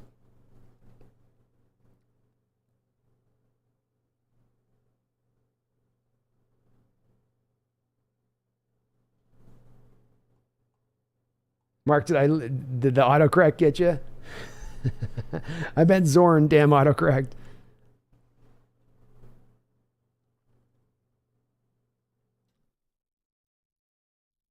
Megan says, have it your way, but I may have to resign as your head mod, laughing out loud. Trent Zybot's left-handed throwers in Major League Baseball, greatness and exceptional in their craft. Left-handed throwers in the NFL, janky as fudge. Shen dink can dink a conk. Brandon. It's true, man. I'm sorry, I'm completely prejudiced against lefties. They're just weird. They're weird folks. And we can't throw right. I don't know why. It just looks odd.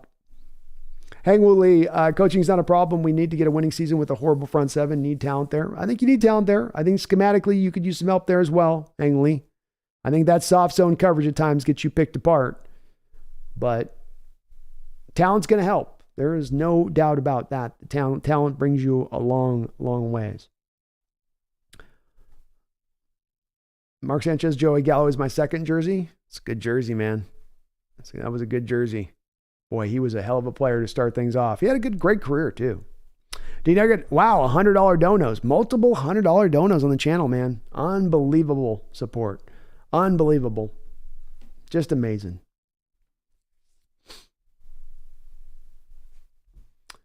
Yeah, Saints are already trying to ask for 2 first-round picks for Sean Payton. That's their supposed asking price. I don't know if that's what they're going to end up with, but maybe. As somebody was saying, I was looking up recently, the Gruden, which is really more of a baseline for that kind of coaching trade at that point, did command a little bit more than just 1 first-round pick. So Saints might get it, Hangwoo. Saints just might get it. Addicted Hawks, how did Peyton get locked into a contract where the Saints contract who hires him? Where Saints control who hires him. If a head coach signs a contract, that contract is guaranteed. But there's a flip side to that, right? The coach gets that guarantee, but he doesn't get the same thing. But that also means he doesn't get any sort of level of control either. Otherwise, why would you sign any coaches to any contracts? If the coach can walk away at any point in time, then it's not in the best interest of the team to really give him anything at that point. Outside of you give him some, I guess, assurances that make him feel warm and fuzzy. But he signed a contract. That contract still stands. He's not reached the completion of it. He retired. So he is still under contract to the Saints, whether they already have another head coach there or not. They can choose to be paying him. He's under their control, essentially. So it's again, if you allowed Addicted Hawks, if you allowed a coach to sign a contract and then all he had to do is retire a year to then become a free agent, that's not a good. You don't want to set that as a rule of thumb in the league. You don't want coaches doing that type of stuff. That'd be kind of dirty pool. So still under contract. D Nugget says, Sean Payton's washed up. He can stay on TV. If not, we beastquake his butt. There we go. Get it. Megan with a $5 dono. Thank you, Megan, for the $5 donation. Says, B, you should get a card for your big donors of their favorite players for the wall. I think it's great. I think Megan, you're on Zorn. It's a great idea. So let's see. Mark Sanchez, you got to give me a final answer in the chat on yours. I'm going to go with Mark. If I don't get a final answer of anything but Chris Warren, I'm going Chris Warren, right? Isn't that your guy? Yeah. So we got Chris Warren from Mark. We got Jim Zorn for Megan. I'm not totally sure on Garth yet. I've got a feeling for Garth on maybe we got to figure out Garth still, I think. Mark. We'll get you Max Strong too. That's just a no. We got to get Max Strong on there. But I think Garth had Brian Blades. I don't know. I think Garth's going to have an outside the box one. But that's a great suggestion, Megan. Let's do that. Let's do it. So my big donators, give me the cards I got to put up behind me in the name of your great donations.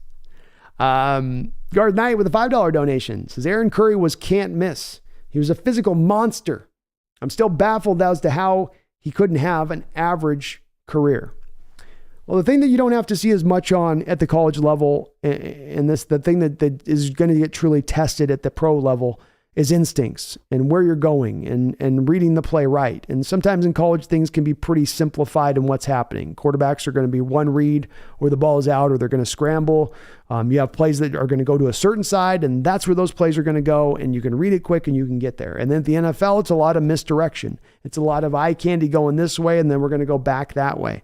And when it came to Aaron Curry, you didn't have him tested at the college level with that sort of getting tricked kind of situation, which was then put on bright display the second that he came to the Hawks.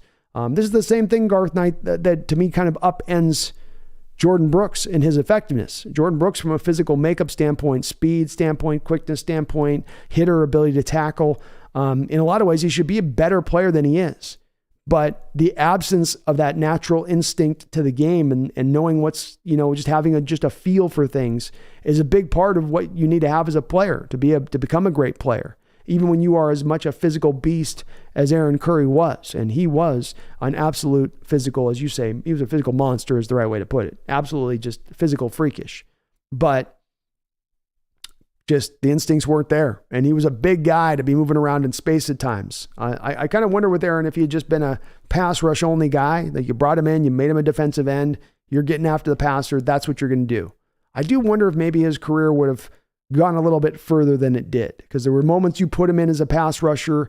I mean, hell, they had times they put him in as like a 3-tech, and he was able to get to the quarterback and generate some pass rush.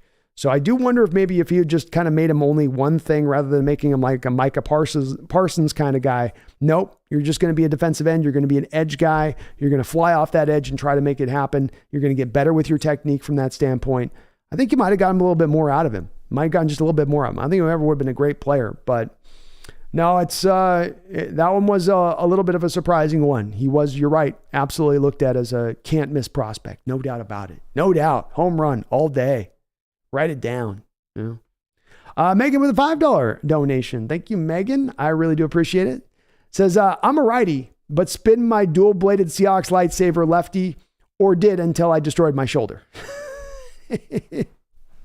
All great Jedi Knights get taken down by something, Megan. Father Time is undefeated in that respect of things. So you probably got a little bit of, they say on some of that lefty righty thing, it can be like percentages, rather than you're a pure lefty, pure righty, that you can have a little bit of like, I'm 15% left-handed, like I'm 5% right-handed. There's like certain weird tasks that I'm right-handed with. Like if I dribble a basketball, I play a lot of basketball, but if I'm dribbling a basketball, I'm more often not dribbling with my right hand, even though I'm a lefty. My right hand I'm better at dribbling with than the left-handed. So there are some weird things that I do the better with the righty than the lefty. But luckily with a lightsaber, Megan, you can go both hands. You can do the Princess Bride thing, be like, but what you do not know is I am not a left-handed person. I am actually right-handed. Start swinging that one. Megan with a $2 donation says Russell Wilson for Garth. I think that might be Garth's pick. Actually, Garth, that might be maybe the more apropos one there, huh? You'd be more for the Russell Wilson one. We have to get him up on the board there for Garth. Hey, whoever my top donators want, I will deliver. So if Garth wants Russell, I mean, that card's going to cost. I'm not getting rookie Russell Wilson card. That thing's got to carry a little bit of scratch to it. We'll go with 6-year Russell Wilson card. I like it, man. It's a great suggestion, Megan.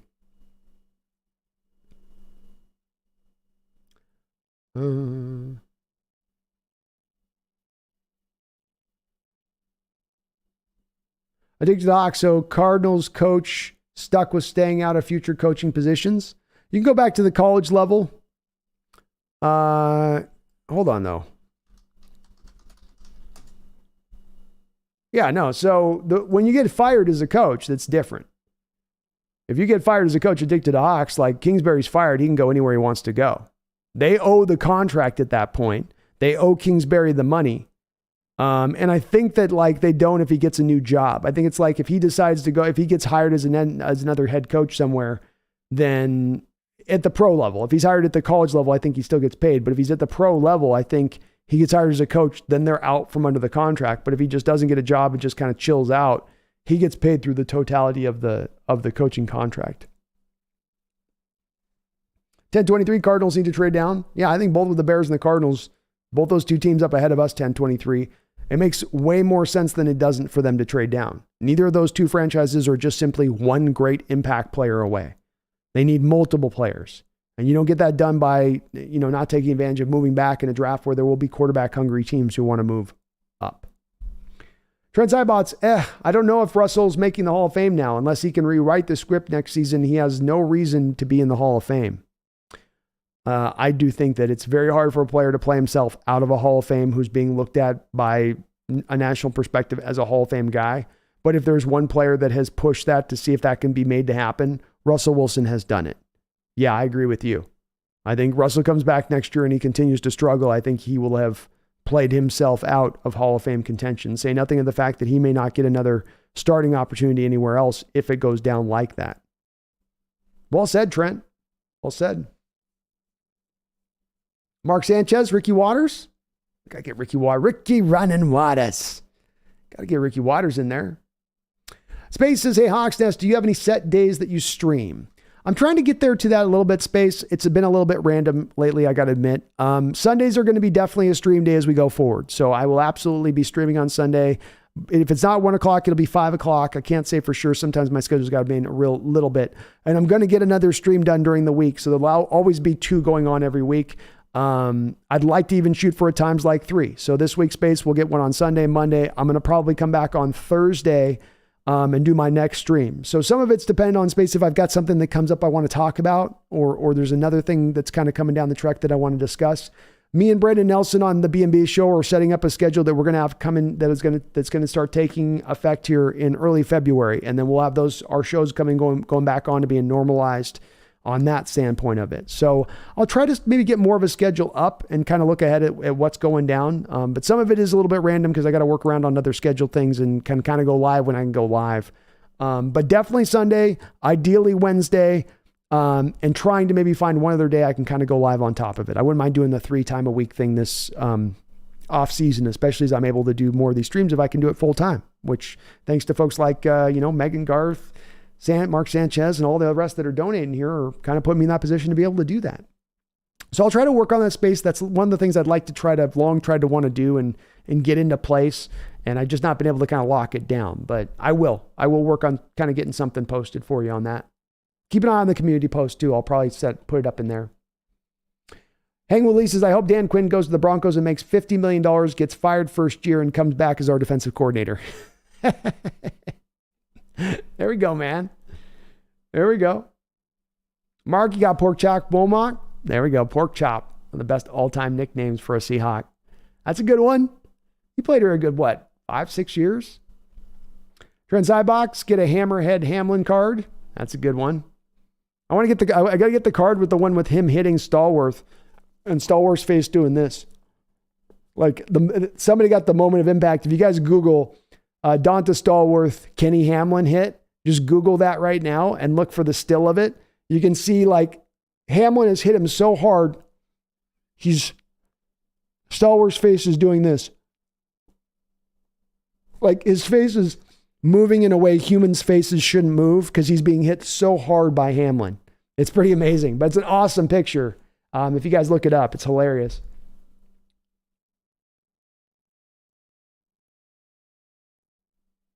Flag Sabbath says Desai has to be here 2 years. Oh, crap. See, that's such a weird, funky rule is what I heard. I've heard some different things on this too. It doesn't seem super, super clear, you know? Doesn't seem quite super clear with that. But, gosh, like it didn't even say that when I just typed up and did a Google search, like they've got to be there for 2 years. It didn't say that in there.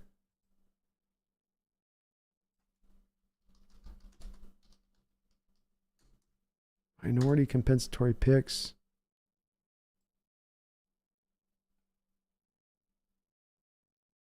Hold on here. Let's get an answer on this. Oh, the Lions are a long time. Brad exemplary dungeon means the first time the league's new rule rewarding help. Holmes is the minorities. The Rams will now receive a third round compensatory pick in 2021 and a 2022 draft for losing Holmes.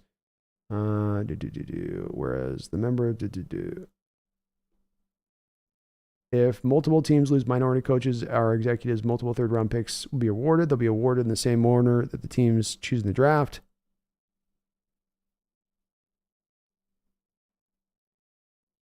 I've yet to see that it has to be 2 years. Let me type in 2 years with it.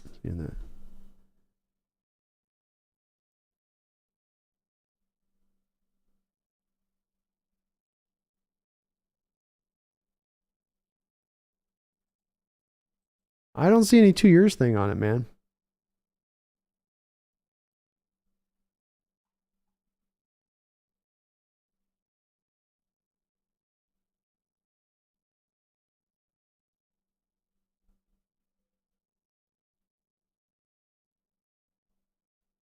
Yeah, I don't see anything that says that it's got to be 2 years. And it kind of doesn't make sense to me that it would be 2 years, Flag, because it sort of goes against the spirit of why you create it. You create that rule because you want to get the minority hires cooking and going. And if now you're putting in this 2-year prerequisite in there, that does less of the greasing of the wheels, theoretically. It could be right. And I've tried to look up on this, but there's not just a certain point the NFL just puts online, like, here's the rules of this. It's like, you have this reporting source that wants to say these facts, like PF, like this thing, and then these guys that want to say, no, it's over here. And everybody that's talking about these compensatory picks are getting caught up on certain specific parts of it, but nobody in any of the Googling that I've done has just said, here's how the rule works. A, B, C. Instead, it's like, well, if you have a minority with this, but if it's in that, if it's about this, and okay. It's just like the NFL in so many ways it's like the NFL tiebreakers. It just starts getting so confusing that I check out. I'm like, okay, there's all these little idiosyncratic rules that are built within. Space has got Warren Moon. That's a good one for the Hawks. Warren in a Hawks jersey. Man in the Pit says, damn, epic stream. We went 8 hours today. We've done pretty good. Pretty good. Megan with another $2 donation says, Jedi B? Oh, hell no. Sith all the way. I forgot, Megan. I forgot, I forgot the Sith affiliations that you have, I didn't see the Darth Maul horns coming out, Megan. You had your hat on, so I didn't see the horns coming out. You got to keep the hat off so I know that I can see the horns and then I can call it the Sith ways at that point. Thank you for the donation. Garth Knight with a $5 donation. Appreciate you as well, Garth. This is Brando. I hate to say this, but can we get Pete Carroll's chewing gum face in the middle of the number 12's flag? Maybe a duo with Schneider? I don't know if I can do that.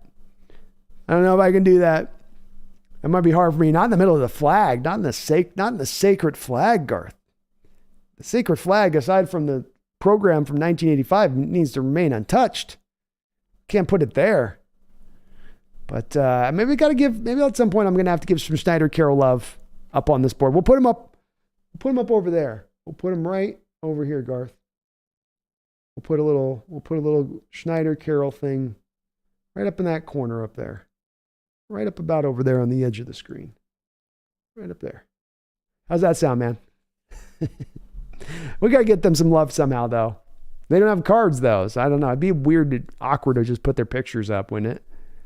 I'd probably be a little odd to have pictures of John, Pete Carroll, and Schneider in my... I don't know why. It just seems weird, though. But you're right. They deserve to be up there, man. If this is Seahawk history behind me, you can't tell the Seahawk tale without bringing up Schneider and Carroll's impact on that. It's a good point. Very good point. Garth, thank you for all the donos, brother. You're awesome. I did get a Hawks. Great show, Brando. Thank you, man. Appreciate it. Having a ball as ever on this. You're crazy, Brandon. Keep it up, though.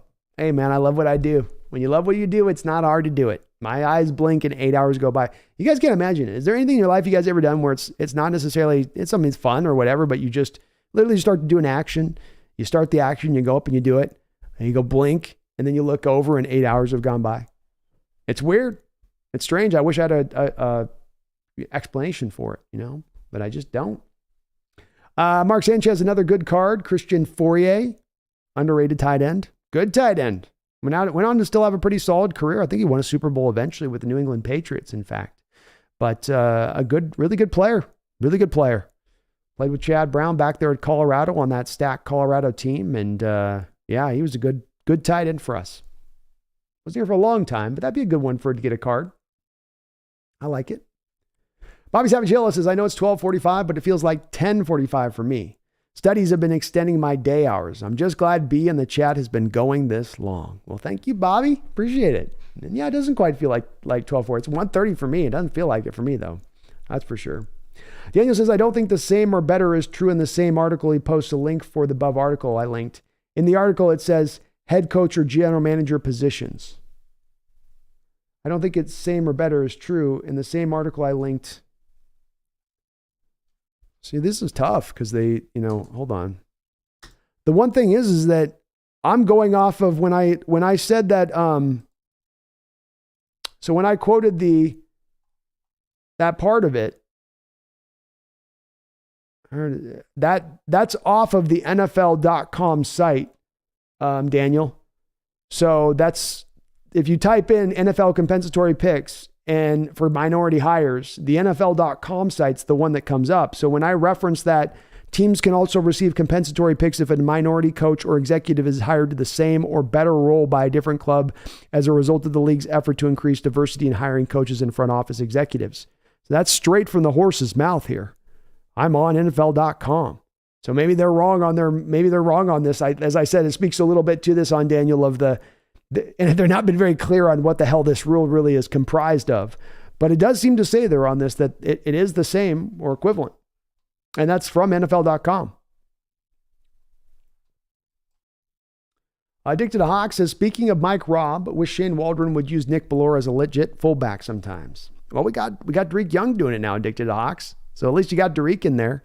I like the utilization of it, though. I do. And fullback started to come back a little bit this year. Even with teams that only had tight ends, I still saw a lot of fullback usage to the tight end this year that we haven't exactly seen in the past. But Inlets is a big wallet card. Big wall will be a good card to get if I can get it. Hopefully not too expensive on that one. Jacob Green's a must. Joe Biden's Make-A-Wish. He's got to be included on the wall. You can't tell the story of Seahawks with the football without Jacob Green up there. Delikey Dave Wyman. I almost think of him as more of a Bronco within his pro career. I know he's settled back down here in Seattle, but in certain respects, I almost sometimes think of him, and maybe right or wrong on that, as a little bit more of the Bronco myself. I could be wrong on that.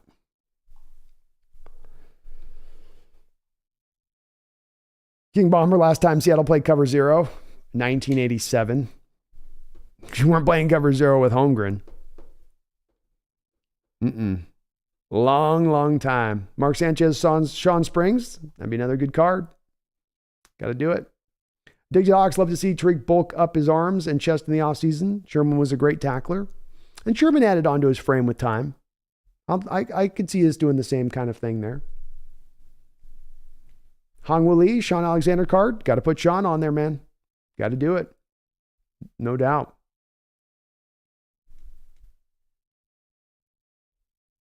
Pro Football Network least updates. I get a great PFF, but a low grade with my favorite players. PFF one updated? Okay. But I'll probably get an even bigger update later at the end of the season. That's cool. Maybe I got to go back and check out the PFF one then, King Bomber. I want to find a good one for the next mock draft that we do on the live stream. You know, when we do all the polls and all that. So I want to find a better one than we had last time. Hangwoods, Denver has the Seahawks calls blocked. You know they do. John calls up for an offer to trade up. I'm like, hey, George Patton, how you doing? Get off the phone, John. Don't you ever call here again. What? Why? What's wrong, man? What's the problem? George, we're friends, buddy. Just traded with you last year. You didn't trade with me last year. You trade raped me last year. That's what you do. You trade raped me. Rape. I mean, it's kind of a strong term to use here, George. Oh, what would you call it, John? What would you call it? Russ might still turn around. Oh, will he? I can't buy a coach here to coach Russell right now. I can't pay a coach $30 million to come here and coach Russell Wilson right now. We offered Sean $35 million yesterday, and he said, I need a little more. What are you talking about? You didn't trade rape us. You raped the hell out of us. Get off the phone. John Robinson says, I missed it. Did you say you've scouted Keon White from Georgia Tech? I think he's better than Tyree Wilson. Ooh.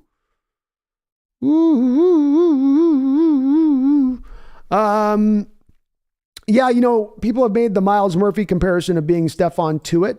And in this draft, I think to me, Keon White is more closer to a lesser Stephon Tuitt than Miles Murphy is, John. So that's my player comp to him, is a lesser Stephon Tuitt.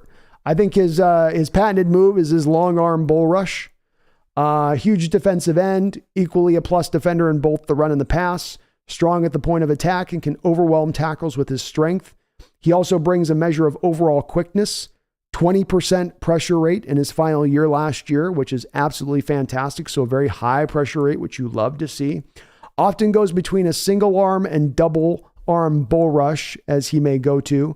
Still does flash moments wherein he'll display bend as well.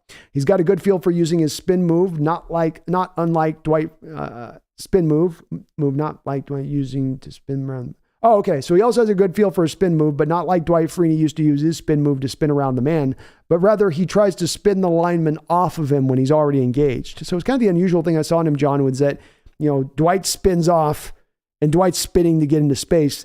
This guy spins off, and it's like what you get with a washer when it gets the clothes and it starts spinning the clothes off of the middle point, right, to get him to spin around. It's a little bit like that and how he uses his spin move, which is pretty impressive.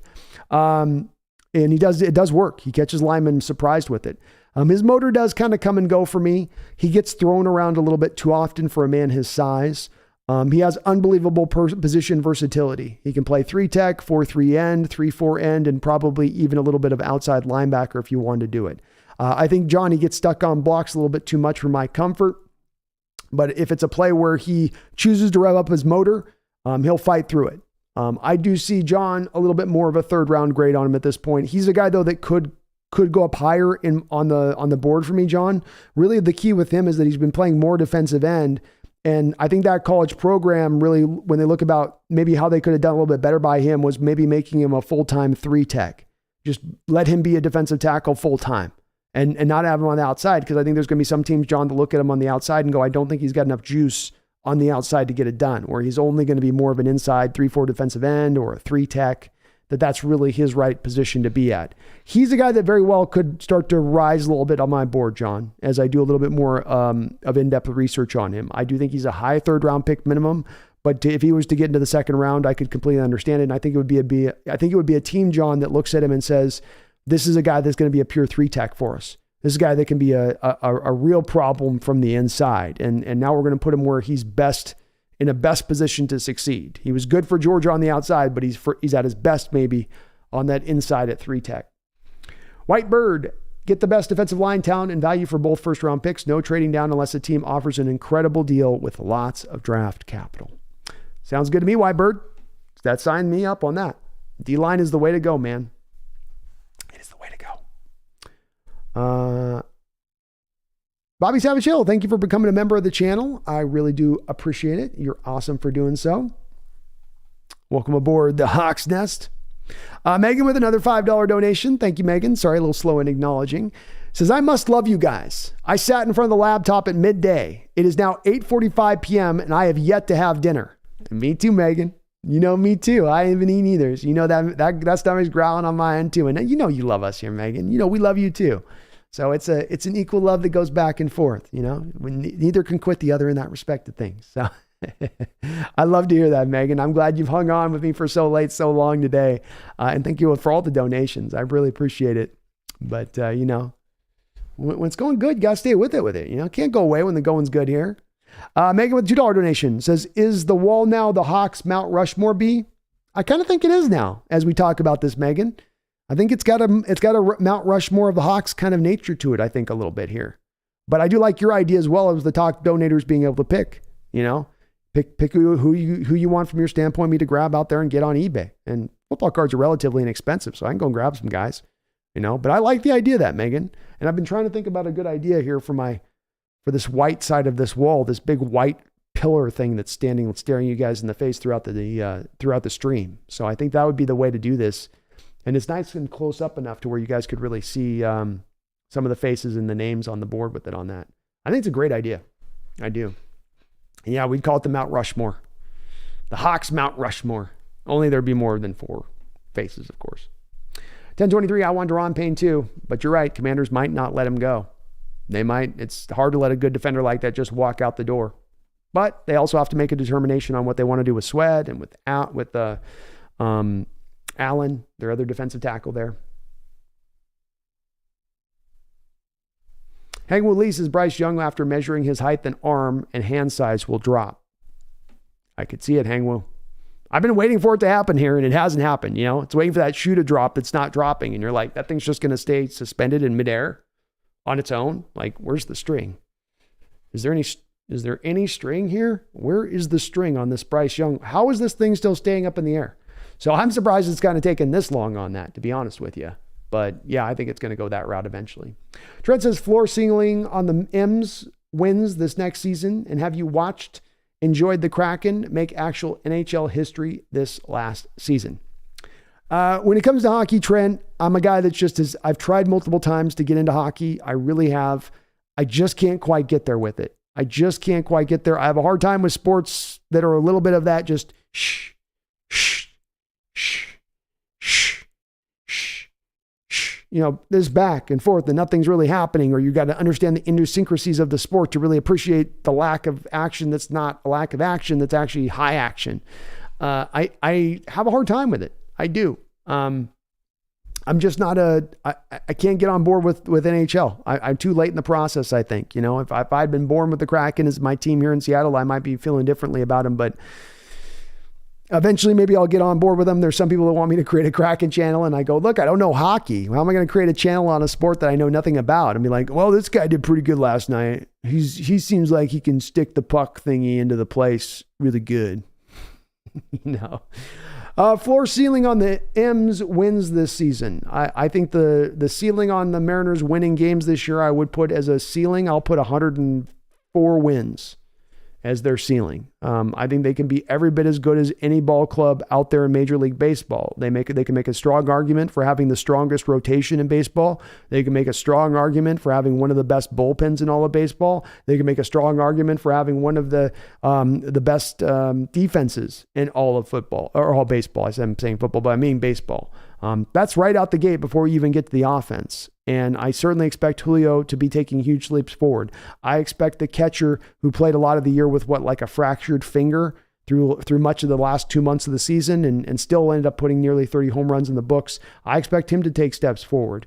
I do think Jared Kelenic will eventually develop into at least a functional Major League Baseball player. Teoscar Hernandez, great. Colton Wong upgraded your second base right there. You've improved your team from what they were last year. And even though the Astros did sweep you in the playoffs, You were in every single one of those games. You had an opportunity in every single one of those games. You could make the argument that you played the Houston Astros as strong as any team in the Major League playoffs. And if you did that last year and you're only going to be better moving on to the next year, why wouldn't you have a top end of potentiality of actually getting to a World Series? I'm not saying that the World Series favorite here, Trent, but what I'm saying is that they absolutely have shown you that they've got the right goods to make a run of it. And say nothing of the fact that we don't even yet still know what Julio Rodriguez's upside is. We don't know really where he's going to develop into as a player. We know that in his first rookie year, he was pretty phenomenal, and I think anybody that says they know what he's going to become or where he's going after that one season at 21 years old, we have no idea. I do think in a lot of respects, the sky is the limit with that kid. So a lot of potential with that Mariner team, man, Trent. A lot of potential with that Mariner team. Absolutely, they could get to a World Series. I'm not saying the Astros aren't still strong. They are. But Shade Apex, if Richardson is there at 20, would you draft him? I would, Shade Apex. I'm a little bit higher on Richardson than some people are. I do account for the fact that he's raw, but I just think he's going to need 2 years to get to where he's going. With that said, I think he's one of the more talented quarterbacks in this whole draft. And if I'm getting what is maybe arguably the most talented quarterback in this draft at number 20, even if I've got to wait a couple years to get to that talent, that's still to me a pick that I'm willing to make. Whitebird, I wouldn't mind having Mariota at Seattle. Boy, he's so limited as a passer to me, Whitebird. He really holds back your passing attack in a big, big way. Hangwoo Lee, I know Alexander is a bit overrated, but he did play some great years. Well, he's the only MVP for your Seahawks in history, and look, he put up a lot of yards. He's a guy, though, that does, to your point on that, Hangwoo, he does draw a lot of controversy within the Seahawks fan base about where some see him. Some really love him and think he's the best back in Hawks history, and others, he's not even in their top 4.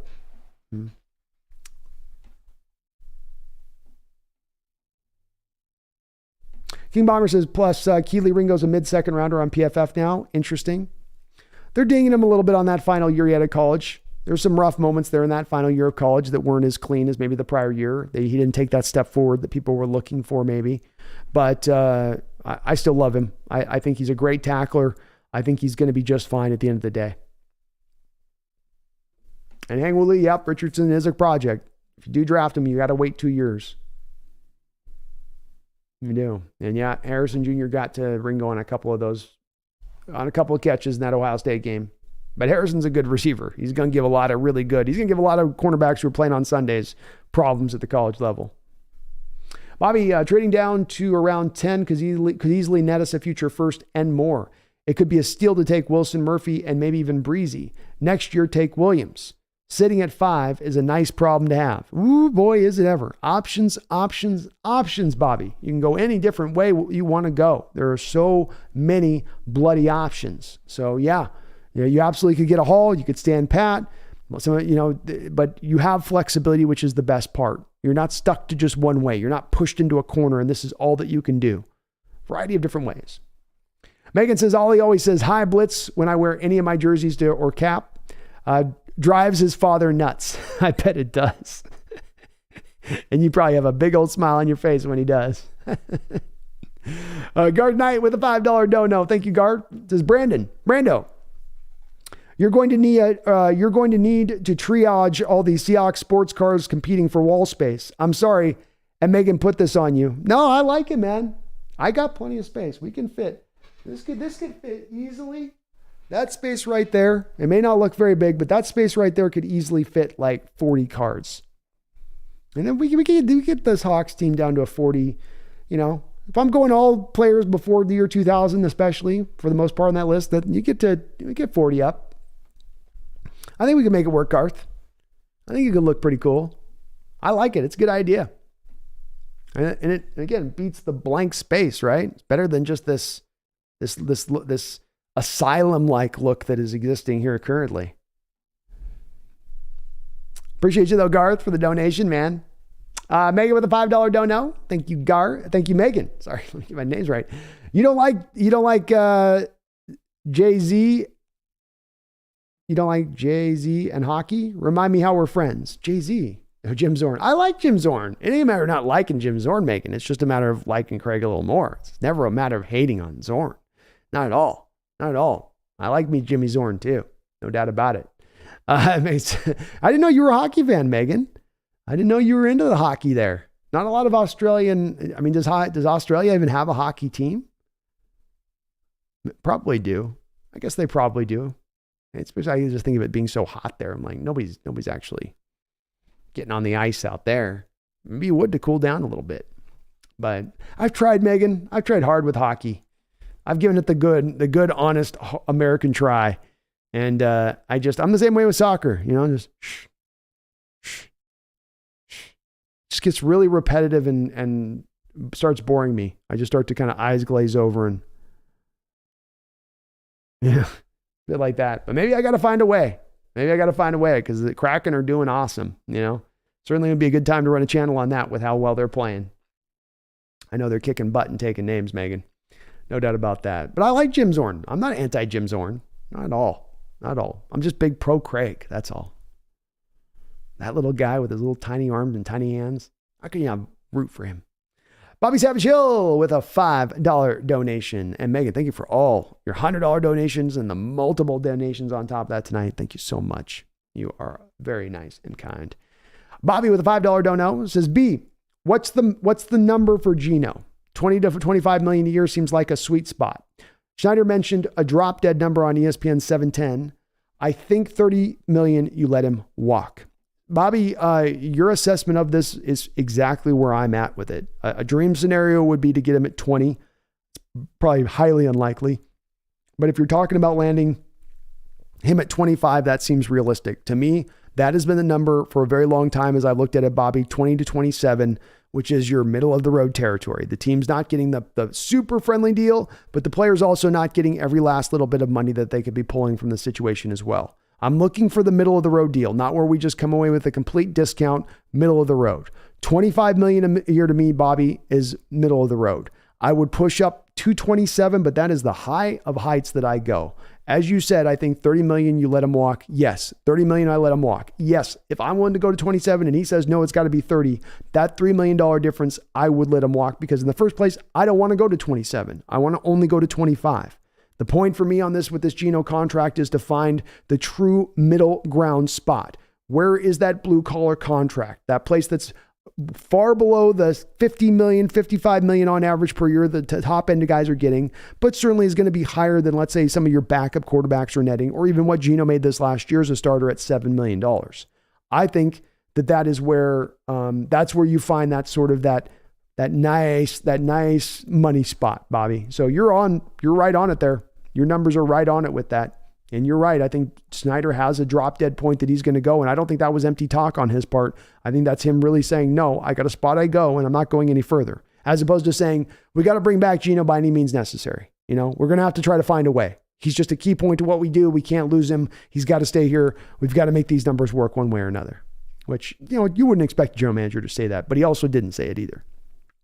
Thank you though, Bobby, for the $5 dono. Megan with another $5 donation. Oh my God, Megan, thank you so much. It says, one of the first international members of the Kraken, played hockey through school and have followed the Maple Leafs since I was Ollie's age. Oh, played hockey through school and have followed the Maple Leafs since I was Ollie's age. Oh, first international member of the Kraken. I like that, Megan. It's got a nice sound to it. That's the organization. I'm part of I'm an international member of the Kraken. Kind of sounds like 0070 kind of, Megan, when you put it like that. A little bit. There's a little bit. What order is that, Megan? I'm not aware of that order.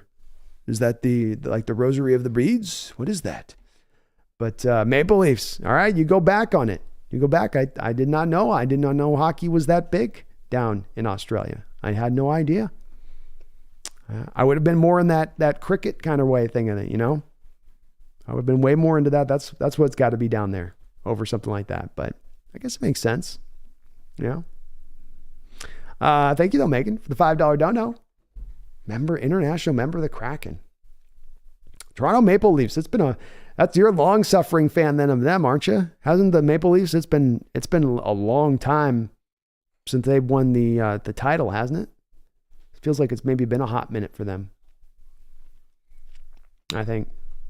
Megan with another $5 dono. Thank you, Megan. Says, how do I not root for Craig? Easy. He split up Largent and Zorn. Enough said.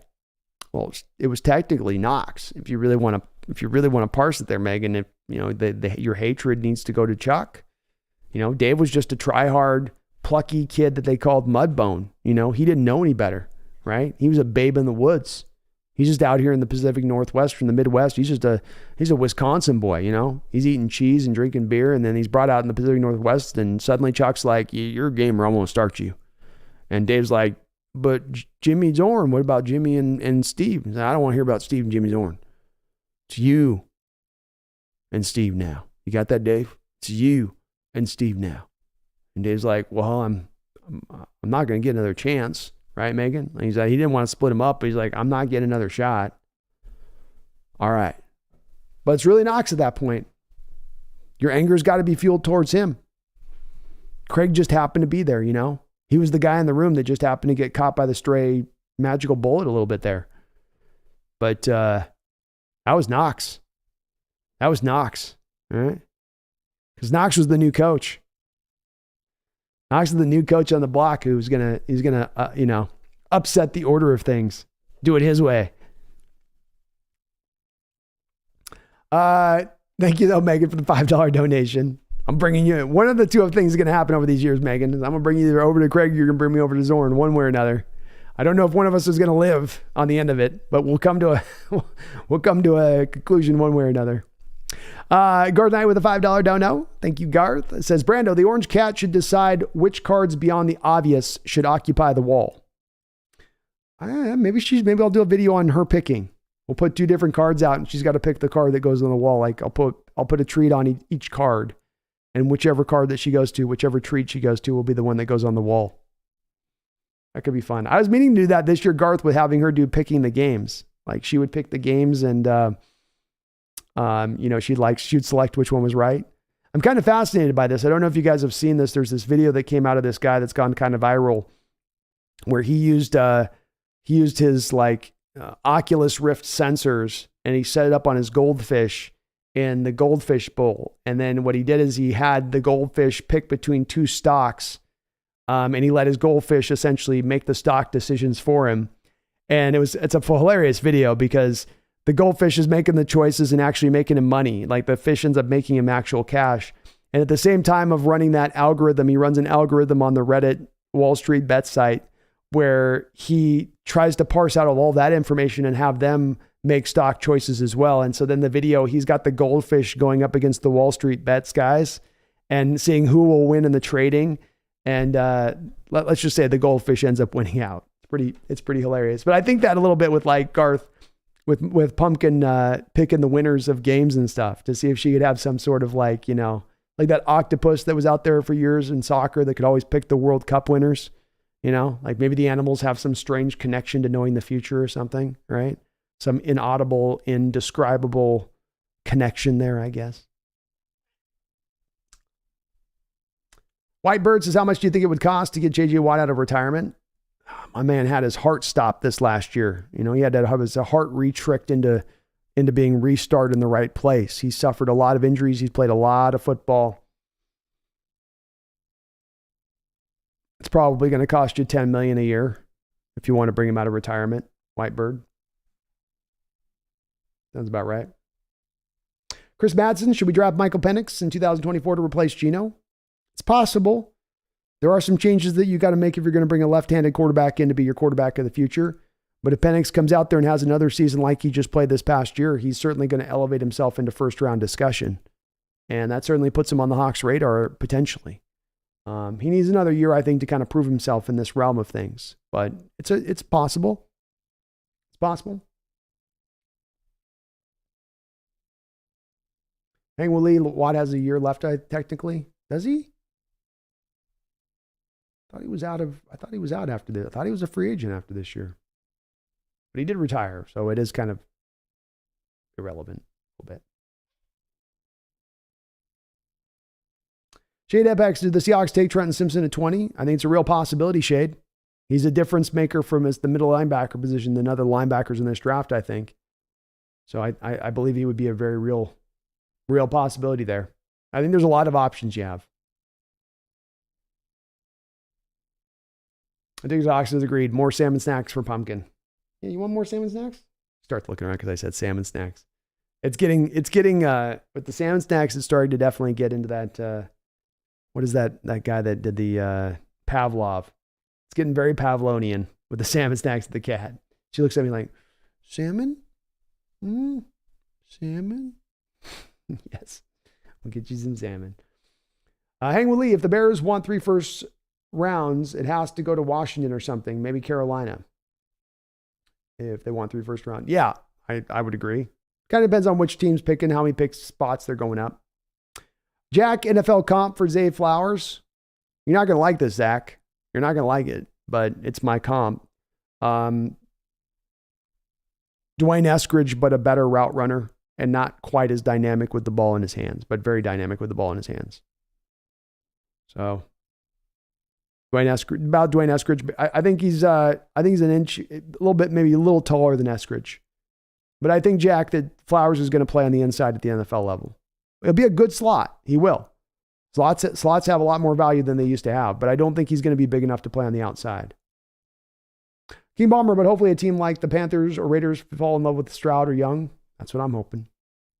DJ says, wow, Brandon, you're a beast. Still going on. Let's effing go. Let's go.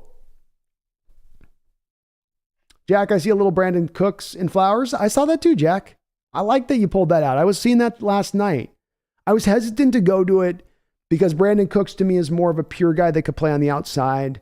There's more pure speed there with Cooks. I think he was kind of a low 4.3 guy coming out. Brandon Cooks had a lot of kind of some Steve Smith to his game, I felt like, coming out as he did.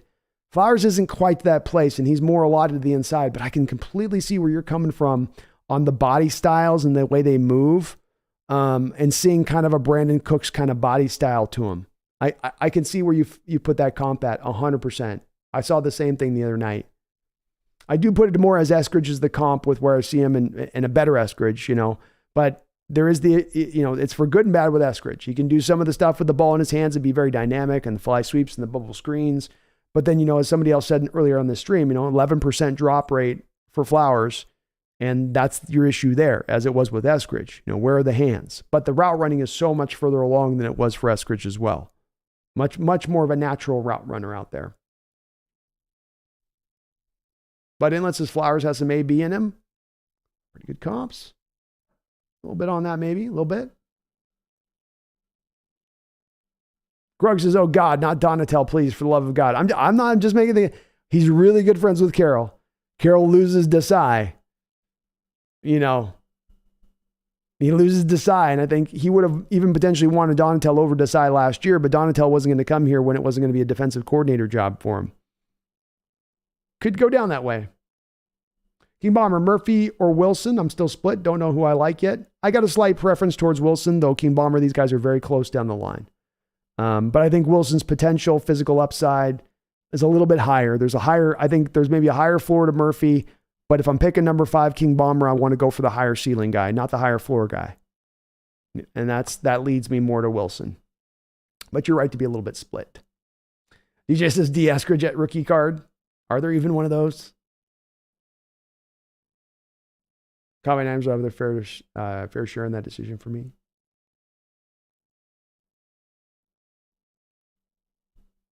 Keep on, are you all excited about the rookie D. Eskridge we'll have next year? Space, what is love? Baby, don't hurt me no more. What is love? Baby, don't hurt me no more.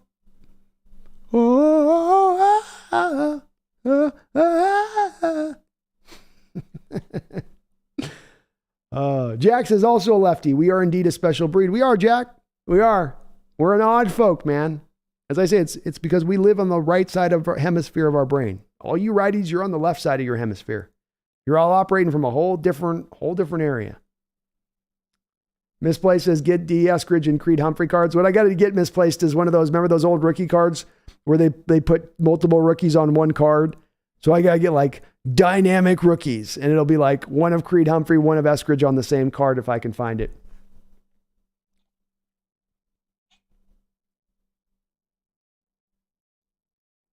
King Bomber, well, you want to draft a nose tackle, 5th overall? Oh, you're talking about Ika. Yeah, no, not Ika. No. Bobby Savage shows that's part of why I liked the idea of Breezy. If we couldn't get Carter, a great and versatile interior defensive lineman is more valuable than an edge rusher, I think. Yeah, I agree.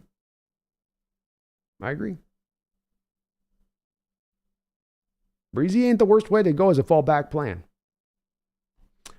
$sign Sully, what's up, late night crew? Who we taking with the 5th pick? We're going Jalen Carter, $sign. Jalen Carter, and he's going to be there because 3 quarterbacks are going to go in the top 4 picks, which leads us one of Will Anderson and Jalen Carter. Anderson then goes at 4. Carter lands at us at number 5. Plays out just like that. Exactly like that. Hang Woo Lee with another $2 donation. Hang Woo, thank you for all your donations tonight on the channel. I really do appreciate it. Texans never deserved Watt. What a waste of greatness. A waste of greatness indeed. And I think some of his greatness is going to get forgotten about because it was a bit of toiling away out there in Houston. And there wasn't the playoff success. And there wasn't him on great teams. He was certainly a highly visible player. But, he's going to need to be looked at historically in terms of the same way that we look at Aaron Donald in the effect of the level of dominance that they had, which was unique, which was special, which was for a short run of time better than any other player in the NFL. And great NFL players don't have a long run of time. Aaron Donald's long run has been very unusual. He'll get 4 or 5 years of really supreme dominance in there. But he's that guy, and he deserves to be mentioned with some of the greatest ever to play the sport. Does Watt. He was absolutely unblockable for a multi-year period. And a lot of times having to do it on a defensive line where he was the only guy that was really the true threat. He had some time Clowney was there, but then once Clowney left, there was nothing really else there. Even Clowney was in and off on the field, sometimes there, sometimes out. So, Watt, Watt was a great player, and he deserves to be spoken about, Hang Woo Lee, up in the pantheons of some of the greatest players to ever play. Bobby Savage Hill with a $2 donation. Thank you, Bobby Savage Hill. Says, Dad said Knox was stubborn. Remind you of another head coach? Oh, yeah. There's a lot of, and what's interesting is there's two different countenance to Carroll and Chuck Knox. You couldn't find 2 guys whose general tenor of coaches is more different. Knox being more of that, I chew glass and spit fire kind of, fire and brimstone kind of head coach a little bit, of the guy that's is real wound tight and intense, hard jawed, squeezed tight, where Schneider, where of course Carroll is more the easy breezy, laid back kind of guy. But your point does stand. Both of those 2 share a vein of stubbornness inside of them. And Knox's standpoint, he didn't really update the offense. He didn't want to ever be real creative offensively speaking. It was going to be run, pass. Even when there was times where maybe you want to try this a little differently, you're only getting a certain bit of success from your offense by doing this. And for a lot of NFL teams at the time, that was their offense. That was kind of the nature of the beat. But the forward-thinking teams, like your Bill Walshes of the time, or like your Buffalo Bills that instituted their K-gun offense and some of the other dynamic offenses in the league, started to now adopt more of the passing principles. And I think maybe that's where your dad, speaking to the stubbornness of Knox, was probably pointing to as much as anywhere, was some of the failings offensively. He could really put together a real dynamic running game that could attack you from every different direction. But when it came to the passing attack, man, he really just wanted to always kind of have the brakes tapped. No, don't get going too fast with the passing stuff. Not too much. Megan with a $2 donation says, no singing. I get 9 hours in and the singing comes. I can't help myself, Megan. I got it in my spirit. Music's in my soul. It's in my soul, Megan. Thank you for the $2 donation. I appreciate you. Spectre 7 with another $2 donation says, still here? Time to root for the Bengals again. Oh, I'm still rooting for him, man. I've been rooting for him. I've been here. I've been a Bengal man. Barking Money Picks. Hello. Please buy my sports picks. I don't bet. I don't gamble. Sean Hines, what do you think of the Seahawks going back to the retro colors from the 80s and 90s? I love it. It's gonna look tight, Sean. The fans are going to love it. The young fans are going to love it who didn't get to see those jerseys, during the prime. And the jerseys are going to look a little different because you always had the old jerseys had the long sleeves that went down. We're going to get to see that nice high cut sleeve thing. Players are going to look sweet. They're going to look real sweet in those jerseys.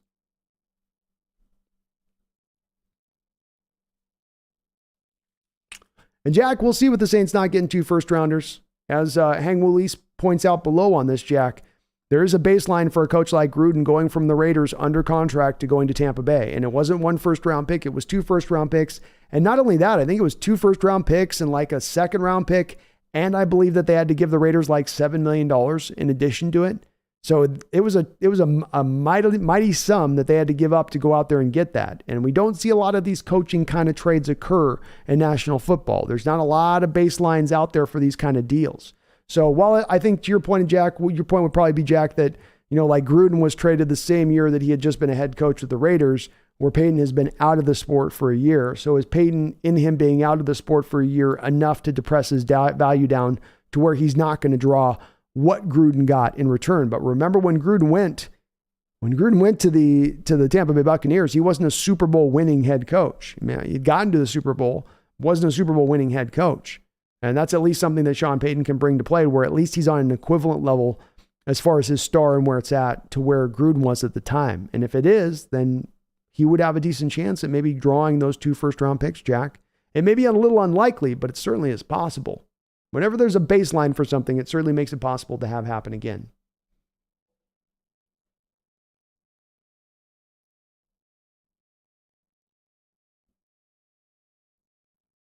Garth Knight says the Tampa Bay Bucks want Pete Carroll as their coach. All Tampa is asking is some Dick's Burgers and a couple of shakes to take Pete off our hands.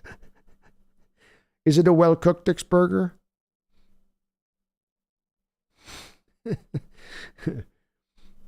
Do Jimenez money ruined Aaron Curry? It might have. Because you do wonder a little bit about the work ethic side of it. But I think, like Jack says, the football IQ was probably not quite there, no matter, even if Curry was kind of all ball at that point. Michael Sicker, your dedication to doing this all day is amazing, bro. Makes me happy for our fan base. Go Hawks. Hey, it's my pleasure, Michael. I love what I do, man. Makes it easy to do it when you really love what you do. And as Megan says, this is a short stream for me. These are the off-season short streams right now. That's all this is. These are the easy streams. Appreciate you though, Michael. I do, man. And I'm having a great time with you guys on this. We're going the off-season. We got all these possibilities to speak on, talk over. Michael Sicker, I need to get some blue and green lightsabers. I do. Though the problem with that might be that I might suddenly stop talking and just start doing do you guys remember the old video of the lightsaber kid who was in his video production class and he starts spinning around like a broom or something, but he's really into it. He's taking it way too seriously. And it became an early meme on the internet. Remember, people were cutting him out and putting him on other backdrops. And then there were people putting in real faux time shots being fired at him. So it looked like he was truly knocking away the blasts. I might end up doing that if I put those behind me. I might be well, look guys, I just need a second. That's not going to be fun to watch. I'll be watch my moves, guys. Look at my saber moves. We gotta go.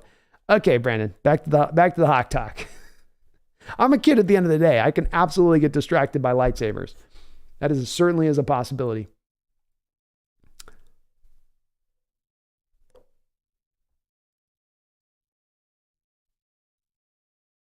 Dane Gibson says Kyler Murray was a horrible pick. Yep.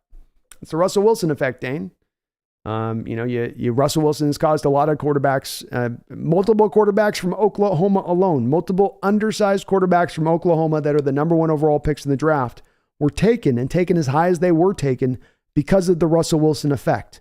Because Russell Wilson had showed you there was a way for these smaller quarterbacks to get it done. It took that door that was once completely shut and then suddenly became maybe a little cracked open with Russell Wilson's presence to now it was busted open wide and the floodgates were opened up. And now any quarterback of any size can be taken.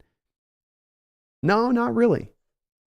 Wilson was more of just a unique beast in that way, but it did drive those kind of selections. Hang Willie says the Cardinals could have drafted Nick Bosa, but chose Kyler. Word of advice in football, choose the guy who's huge. It does help. Getting the bigger guys can take you far. But that also comes with Hang Woo, the problems of this organization, because the problems of picking Kyler Murray are also the problems of misassessing Josh Rosen, right? You make the pick of Josh Rosen and realize you get that one so wrong. That then drives your nature and drives your desperation to then go take Kyler Murray, which then is what makes that bad pick. You take one mistake and you compound it into another mistake. And then you take that second mistake and you compound it into a third mistake by actually paying the guy the money that they paid him. That's what bad organizations do. It's not merely to make the bad mistake, but to continue to go. So it's like I say, it's like getting it right is not the most important thing. Or getting it right is the most important thing, not being right. We'll be right or we'll be wrong on our first take, but coming around to getting it right, coming around to the right side of things is the most important part. Because if you don't, you keep compounding those mistakes. The Josh Rosen leads into the Kyler Murray, which leads into you then paying Kyler Murray when you really don't want to have to pay him, but you feel forced to do so.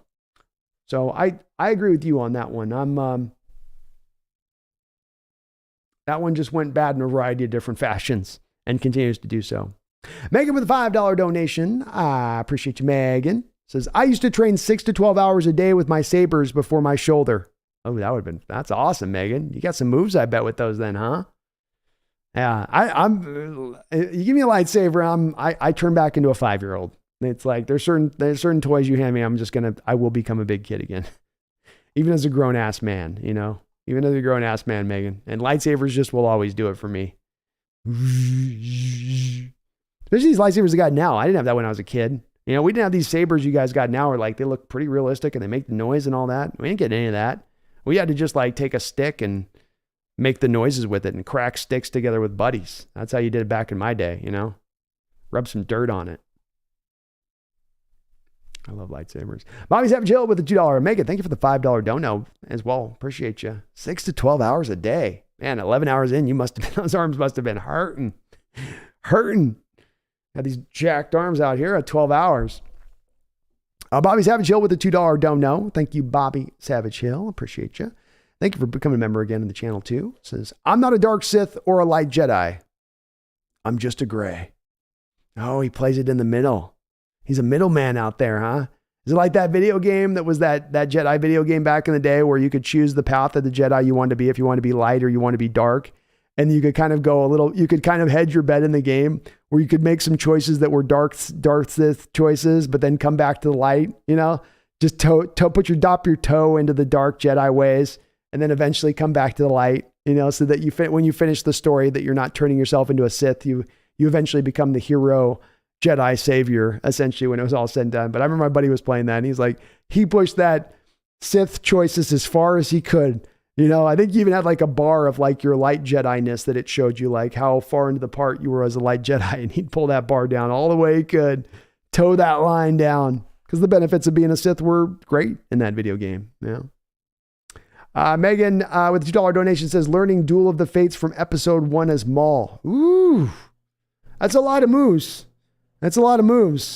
I mean, that's an epic fight. They had to put there was a lot of training that went into that fight between those guys. That wasn't just simply like, bam, bam, bam, bam, bam, then it's done. So that makes sense, Megan. That would take 6 to 12 hours to get to that point.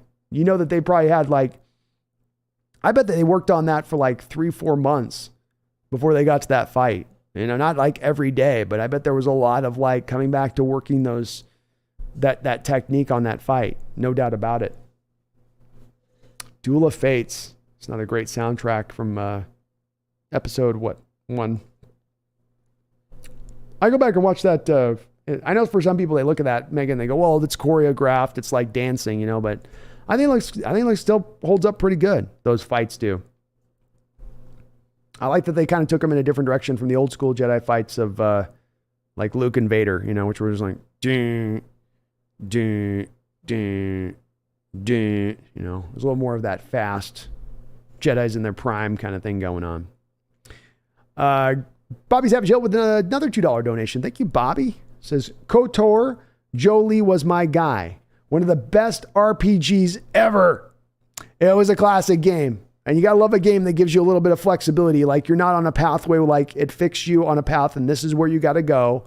And you're going to take a right here and you're going to take a left here and you're going to come back around over here. And we've got this all prefabricated for how you have to do this. That was the one game though, where you really could make some more of the free choices and let the game kind of play out. And if you chose to be a Sith at the end of the game played out where you became a Sith, where you made that choice. Your choices add up to this. You are now evil. That was hard playing a video game. Going, I've just accepted being evil. Like, you don't have to tend to make those kind of choices in a video game, but that one did make you choose it there, Bobby. Yeah, it's a classic, that one. They should go back and try to kind of remake something in that same vein of things. I think that they would have a great reaction from the fan base. They're always so kind of busy going back and getting into the IPs of characters that people recognize. But that game showed you that you could create something wholly new, especially with all the advanced universe stuff that they have with that, to be able to come up with another story and a game like that, especially with the way games have kind of updated. I'd love to see that. Good RPG though, man. That was hell of an RPG back. I didn't even play it. I just watched my buddy play because it was entertaining at the time. I'll just be chilling out. Thank you though, Bobby. $2 dono. Gar, thank you for the $5 donation. Says, I want to see footage of Megan training with any kind of saber for 6 to 12 seconds on any day, anywhere. I bet she's got moves. Megan's got that background with all that sporting, 15 years, the cricket. I mean, I bet there is some, if she's got something sharp, I'm standing back. That's all I'm saying. I could see her doing some moves with it. I could see her suddenly coming, oh, you want to see what I got? Doing like the Conan Barbarian move that he did with the sword, right? The one-handed swing back and forth to the different sides. I can see it, Garth. I can completely see it. I know Megan's an athlete. I know she is. If you're an athlete, you're coordinated. You get that stuff going on. Megan with the $2 donations is classic divide and conquer moves. Oh, the fight between Maul and the two Jedis? Yeah, he did. And he made that fight. The Maul's the guy making that fight happen. I forget who the guy's actor's name. He's a famous kind of semi-stuntman actor guy, but he killed it in that scene. He was absolutely, Maul was kind of a bit of the star of the show, that first movie, but they did so good with him as a character. Lucas didn't get everything right on that one episode one thing. There was some kind of schlocky stuff, but that was the one thing that was like right on Jedi point. That one with Darth Maul, right on Jedi point. But yeah, that fight scene still holds up to me. Still a pretty good fight scene, and beats the hell out of any kind of fight scenes that you get in the original trilogy. No doubt about that. No doubt. Flag Sabbath, Jeff Bryant or Dwayne Harper. I'll go Jeff Bryant. Jeff deserves to be on the wall probably. I don't know about Dwayne Harper though. Bobby Savage LB, you got me pondering if I should make my own Hawks channel. Though your dedication and analysis would be really hard to match, I'd have to put my own spin on the channel to make it unique. Keep it up. Well, thank you, Bobby. I appreciate that. And I'm always, you ever want somebody that says, like, you should definitely do stuff and do a channel and have fun with it. I always encourage people to do so. And I think that this is a very big, this is a really big market out here on YouTube, even with a select kind of Seahawks content, even with all the Seahawks channels that you have out there. There is room for everybody. And I don't think that there's ever a finite amount of eyeballs out there to watch stuff. And, the more channels that we have that are Seahawks related, the more eyeballs that are going to be driven to YouTube to come watch Seahawks content. I think the two most important parts to starting up a channel are this, Bobby. And these are it's really simplified in starting up a channel, but it's the hardest part I think that people have with doing these channels. Number one, I think you're on to one of the points right out the gate, which is that a lot of it is about what is your trek? What is your angle? Where are you coming at from? What is going to be your thing that's going to separate you or make your channel unique unto yourself? And that's a very important part to come from and how you want to do it. You want to plan that out in the head. You want to be reactive to that. I think the second thing is the dedication part is a part of it, but I think beyond it almost goes beyond dedication. It's you're dedicating yourself to the process. And I see a lot of people that I've actually done a good amount in my time of kind of providing some advice and saying, go this way and go that way. And one of the things that I've seen with a lot of people that start up channels is that they look for the quick early returns. They look for that. I'm not seeing my subscriber count grow. I'm not seeing my viewership count grow. I'm not seeing this grow. And really it's more about, we've got one of our mods in this channel, Seahawks Jose Rodriguez, who's got his own channel. And he's been going at it for, I think, every bit as long as I have. And he's had to slowly build his audience up, but he's starting to get that traction over that time, and he's getting those subscribers. And it's that he's committed himself to that process. I'm going to produce content. I'm not going to get caught up on the results and my numbers and the viewer counts and all that other stuff. And if you can do that, then you will be eventually successful with this, and it might take a bit of time, but you will be successful with it. But that single-minded approach of just not letting yourself get caught down by the fact, well, I just posted a video and there's 14 views on it. Boy, that'll knock you down early. That'll put a hitch in your giddy up. It will. Instead of I just put 2 weeks on this video and there's 56 views, but you get better at it. You improve, your content improves, and you eventually will get those eyeballs. But YouTube does not really allow for you to just hit the injector button and you suddenly go from zero to hero on this. You got to kind of slowly sort of chip your way at it. They purposefully kind of depress things, I think, a little bit as far as the algorithm goes for newer channels. So definitely I would encourage you to do it, but do hit those 2 first marks of knowing what your angle is going to be and then understanding you're in it for the long haul. You're not just trying to put something together quick. You're trying to put in that groundwork that might take you a little bit of time. The good news is it's not going to cost you a lot past a microphone and a camera, and all it really costs you is time and effort. Dan Gibson, extension I'd say, but that's a good question. Haha. Oh, did I miss something? Oh, you're speaking to, Addicted to Hawks. My bad.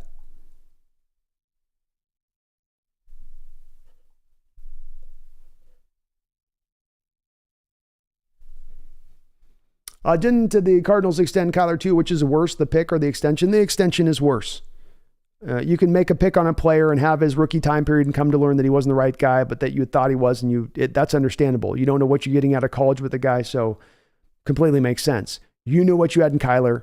You had tangible concerns with Kyler Murray. The ownership showed you it, right? That whole story leaking about him having to have the 4 hours of study time every week. And that's in addition to him having comments of not necessarily being the most intuitive guy when it comes to film study. He's had those kind of comments in the past. So you had your ownership staff, you had your front office staff, you had your head coaching staff going, we're a little worried here on this one. And you still then gave him the extension when you didn't have to. You could have just forced him to play out his 4th year of his deal. He was under contract. Players can't hold out. He's not going to pay $50,000 a day to hold out. He's not going to go back to baseball. That ship had sailed. But, yep, they let themselves get talked into it, I guess. They let themselves get forced into it, I guess. Megan with a $5 donation says, at Garth Knight, even at 1 to 2 seconds, you'd never keep up with me. And Ray Park played Darth Maul. That's right, Ray Park. I always forget his name on it, but yeah, very, very good stunt guy that became an actor, I think, a little bit, and found himself in a couple of different roles. Was in X-Men, too. Wasn't he the froggy guy in X-Men there as well? And I agree, Garth. If I got Megan with a sword and you with a sword, Garth, I don't know, man. I don't know. Megan's got that fire. She's got that fiery will, man. That fiery will. I think she gives you, I think she puts you up on it, man.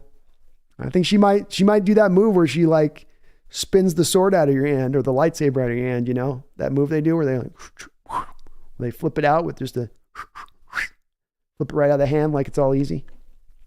I could see it, Megan. I could see it. Real talk. Garth with the $5 donation says, don't get me wrong.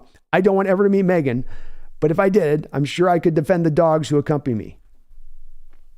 Defend the dogs who accompany me? I could defend the dogs who accompany me. Defend the dogs who accompany me. I don't know what you mean by that last part. I don't know, man. I don't know. I think she might have you on that one. Megan might have you on that. I could see her sitting on training and being badass with some swords. I could totally see it.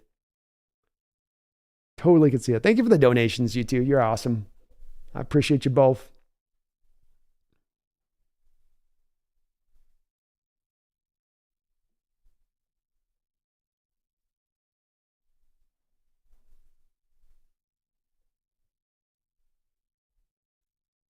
DJ Jimenez says Carlton Gray or Robert Blackman.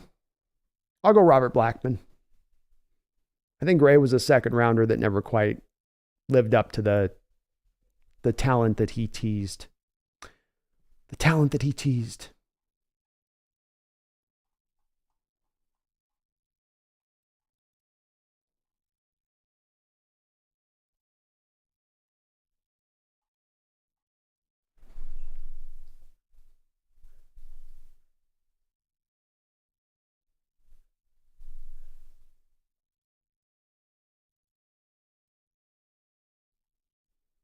TikTok, so it sounds like Friday nights when I was in college, laughing out loud, 8 hours gone. That's exactly right. It's a very good equivalent. Couple beers, couple pops. It's 2 a.m. You're stumbling around like, where did the night go? What happened? Michael Podakowski, in hindsight, should we have kept Frank Clark? The first we got for him turned into LJ Collier, and our pass rush suffered for years because of it. Was the cost too much?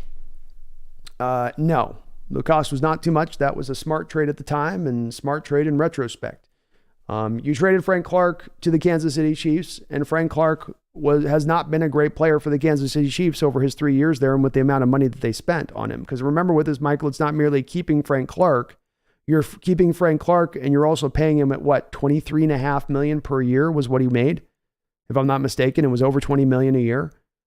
So, you're also then having to pay Frank Clark that money. And the thing is after Frank Clark got paid that money, Michael, he completely forgot how to become a run defender. He was already starting to be kind of a failing run defender as he was starting through it's a weird transition he made here, Michael, because at Michigan, he was a run defender who was a little limited as a pass rusher. He came to Seattle, lost about 15 pounds from what he was playing at Michigan. Then he becomes more of a pass rusher, but then his run stuffing ability stops and he becomes much lesser in that respect of things. And so when you look at him going to Kansas City, he's had some really good postseason runs, but during the regular season, he's been one of the worst edge defenders in the sport with the amount of run that he's had. So no, I think that it would have still been smart to trade. If I'm not mistaken, Michael, I think you also got a second round pick in that deal. And if I'm not mistaken on that second round pick, I think that was the one that became DK Metcalf or somehow, or there was some, I remember I looked this up at one point and it's like a roundabout way you were able to get DK Metcalf because of the Frank Clark trade. But Frank Clark was never really that good of an overall player. He had a couple of good years here for us, but he wasn't a complete player. He wasn't a guy that was a game changer at the position, and he certainly wasn't worth $23.5 million. The Chiefs don't look at that deal in retrospect, Michael, and say, that was the right move for us to make. That was what we need to go out there and do. They're looking at that and going, we probably should have just held on to D Ford, kept our picks, and spent the money in other places. That would be my guess if you asked the Kansas City Chiefs. DJ Derek Fenner, I got an anti-Derek Fenner streak in me for some reason, and I don't have a good reason for it.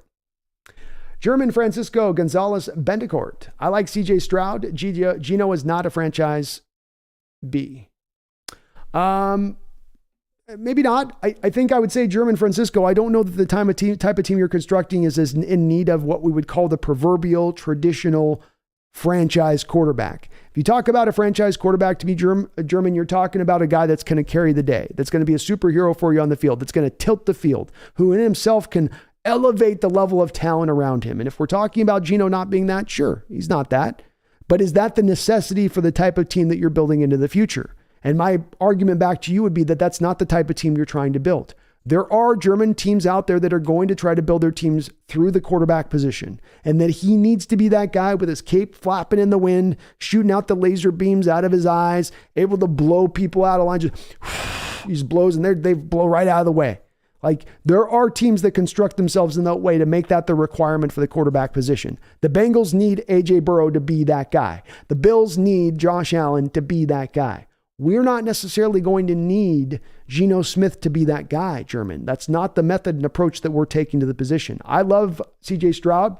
He is my number one quarterback in this draft, but I also don't think it's going to be a prerequisite of our Seahawks team that they go out there and get that franchise guy necessarily. It's good to have. It's good to have.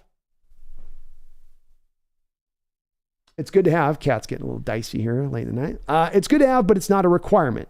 Just because of the way we're trying to build the team, German, which is more to the blueprint from 2012, in my opinion. Hang with Lee, I think Frank Clark. Oh, I remember now. I see what you're saying, Garth. You're going to bring dogs with you. Okay, I get it. I was trying to figure out what you're meaning by that comment. Hang with Lee. I think Frank Clark was going to be expensive, didn't have the cap space, but should have kept him. Yeah, I'm not paying him $23.5 million, and that's what he was going to want. If he wanted to be paid that amount of money. And that was one of those things where I think the DeMarcus Lawrence deal from the Cowboys had suddenly pushed his market way past what was going to be acceptable. And that was at that point, you just went, can't do it. Steele says, what the F? I went to bed and woke up. Why are you still streaming? Why not? I don't got anywhere else to be, man. This is my full-time job. Well, I don't got to be nowhere else. I'm working right now. If you're at work, there's never a point in time that you're at work and you're going, why are you at work? Why are you still at work? Doing what I do, baby. Doing what I do. See how late I wait. Holy crap. You were doing this stream when I went to bed. I wake up and the stream is still going. Hey, man. We strong over here at the Hawks Nest now. You know what I mean? We've been eating our spinach over here. Megan says, I won't apologize for being distracted if John Schneider is front and center, though, B. It's fair enough. A German Francisco Gonzalez Pentacourt. We need your mock draft. I think it's about time for a Hawks Nest mock draft, isn't it? I'm talking a full mock draft. I'm not talking about the mock draft just for our Hawks, but I think we need to do a full first round mock and a mock for a Hawk. So great suggestion, German. And it is en route. I've been trying to wait a little bit until I can get a little bit more feel for the full totality of all the prospects in this draft. And I'm actually kind of knowing the guys I'm looking at in the 4th, 5th, 6th round, but we are about due for that. It's a great suggestion. Hang Lee says Stroud doesn't have that much over Geno, not taller, and I think he's slower being young. Maybe more live arm, but that's about it. Yeah, I think that's about it too. I think that they're very physically set. There's some similarities there down the line between those two. You do have a lot younger player in Stroud, a little bit more of an uncertainty about where his top end will land. First having, I think, a little more certainty about where Geno's top end lands. But I think that's a valid point. Jack says hockey's so much more entertaining than baseball, B. You got to give it a real go. I think the thing with baseball, that makes it exciting for me is I understand the details of it in a way that makes it exciting for me. And there's times that baseball is going to challenge you on that. I think baseball is due to start getting a little bit more exciting with them removing some of the shift stuff that has taken such a hold in baseball. But I'll try at some point here, Jack. I'll try to give it another go, man. I will. I've given a couple shots with it, but baseball was kind of my original love going back. And when I played baseball for a good 17 years growing up. As early as you can get in playing middle league all the way up into high school. So, I really understand the sport. I love the little details of the sport within it. It just has me in a way. And I like it that it's different than what you get in from hockeys and soccers and basketballs and footballs, where just kind of constant action all the time. There's a little bit more of a cerebral approach in baseball that I kind of dig. But I'm trying, Jack. I swear to God, I'm trying with this hockey stuff, but it's tough. It's tough. Garth Knight with a $10 donation. Garth coming in hard tonight. Thank you, Garth. I really do appreciate it, brother. Very kind. Very, very, very kind of you. And you are awesome in every way, man. Thank you. Says Brando, the fat orange cat is brilliant. By the way, for those that think Frank Clark is no good, I'm sure he sacked Garoppolo to end the Super Bowl. F your metrics when he did that. No, there's no doubt about it, Garth. I would say this. Frank Clark had a weird time here with the Chiefs, where if you look at Frank Clark, go look at his stats with the Chiefs during the regular season, and then go look at what he does come playoff time. And if there's a guy that definitely has turned it on come playoff time, I think he had like 4.5 sacks in that first playoffs for the Chiefs when they had brought him on. And that was after having a year where he was really underwhelming throughout the whole year. And then he ends up with a great postseason run. And you're right, helping to kind of finish the deal on the Niners to sort of seal things up. And so maybe the Chiefs would look at that and say, hey, it helped to get us that title. And they're therefore well worth it. But during the regular season, Garth, highly inconsistent as a pass rusher. He's not going to get you anywhere near the top pressure rate in the business. He hasn't been top 30 in pressure rate since he's gone to the Chiefs. And then I think one year he's rated 84 out of 88 edge defenders against the run. And the next year it was like 70 out of 80, 88 or something of the qualifying 88 guys off the edge. So it's certainly like analytics didn't like him, but he wasn't putting up a lot of just even the traditional stats from tackles to sack numbers either. It wasn't like he was good for 15 sacks a year with the Chiefs either. But you're right. You're right, Garth. When you turned it on at the end, in the seasons, when the lights were brightest, he stepped up in a big way for that Chiefs team. And no doubt about it, Garth. Orange Cat Pumpkin is absolutely the most brilliant. She's a great cat, even though when she tried to attack her sister just now, because she's getting feisty. Like, time for bed, Dad. I'm going to attack this cat. Then we go to bed. Thank you for the $10 dono, though, man. You're awesome, Garth, for all the donations on the channel, brother. I really do appreciate it. Bobby Savage Hill with another $5. Thank you for all the donations, you guys. Double, triple, quadruple, cinco, sextupled donations. I appreciate you, Bobby, with the $5 dono. Says, appreciate the advice, B. Got to work on my angle. I think I can produce good content, but getting over the hill with little return affirmation is a challenge. It's the biggest hill on this, Bobby. I've had friends, I've had people that have asked about doing Seahawks channels, everything in between, a lot of different folks I've spoken to on this. And I've seen it kind of play out a lot of times in a lot of ways where there'll be that initial excitement, and I'm going to go do this, and I'm absolutely going to love doing this, and this is going to be so much fun. And you start to get in there and see the work that's involved with it. You start to see the lack of the instant returns. And I'm over that hump at this point, right? Like I get to produce a video, and even if I produced a not great video, I'm going to get a lot of views on it because I've got to that established point. But getting to that point, when I did my early Hawks Nest episodes, and, I'd spend a whole week, getting graphics in and putting this in and putting that in and just trying to get this in and get to the end of the week. And, you got 35 views before you get to game time. You're going, but I also, there's just another maybe bit of advice I'd give you on that, Bobby, is if you do it, when you do the angle, shoot for the shorter videos. Shoot for, maybe if I was to say the angle that you could find yourself in for the Hawks content would be maybe more shorter quality content. Get into doing some of the shorts. Get into keeping the content below 3.5, 4 minutes. The people's attention span is very short online. I know that I sort of am not the greatest example of that, as I'm now 9 hours and 13 minutes into the stream, and I've still got well over 100 people in here. So this does go against a little bit different. I think I'm a little bit unique in that scenario though, and that there's more of a successful point for a lot of people that go to the shorter stuff. So I might try to arc into that a little bit. Might arc in that way of it if you're looking for a little extra angle on that, Bobby's keep the content short, makes it easier to produce, makes it easier to get the consistent content up, makes it less painful if you're not getting the returns on a particular piece of work that you've produced. But yes, you're right. Get that angle right. Find that angle that you want to attack it from. Be very specific, have it planned out in advance. And if you do that, you're going to set yourself up for that much more of an ability to be successful and open it up, man. Best of luck to you on it. Megan with another $5 donations as she finishes us off right. She says, 9:30 p.m. here, B, and time for me to get something to eat and to head to bed. Well, Megan, thank you for the $100 donation. And there easily had to have been another like $150 on top of that in donations that you dropped over the course of this stream. So I really, really do appreciate it. And know this, that Zorn card is going to be up there sooner or later behind me. So you prepare yourself to be, to get starstruck throughout the streams and other play, just another level of entertainment for you. So you don't have to look at my face. You can look over there at Zorn and get lost in those baby blues in the barrel chest. You know what I mean? Lost in those baby blues in the barrel chest. Thank you though, Megan, for all the donos. You have yourself a great night. Hope you find yourself something nice and tasty to eat. Get myself something to eat here soon too.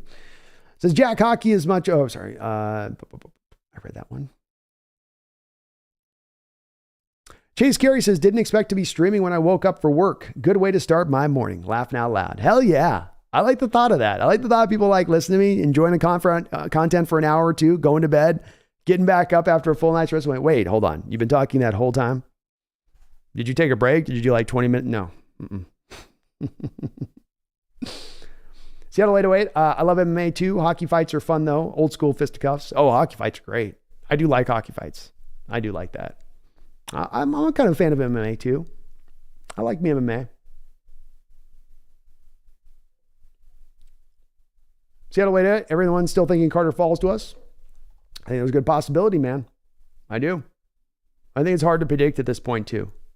As I say with this Seattle 808, go look at Trayvon Walker.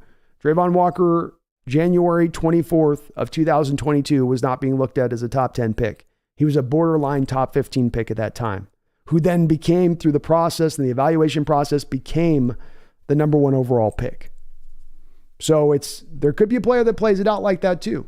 There could be. I could see it. Megan with another $5 donation says, chest of steel, B.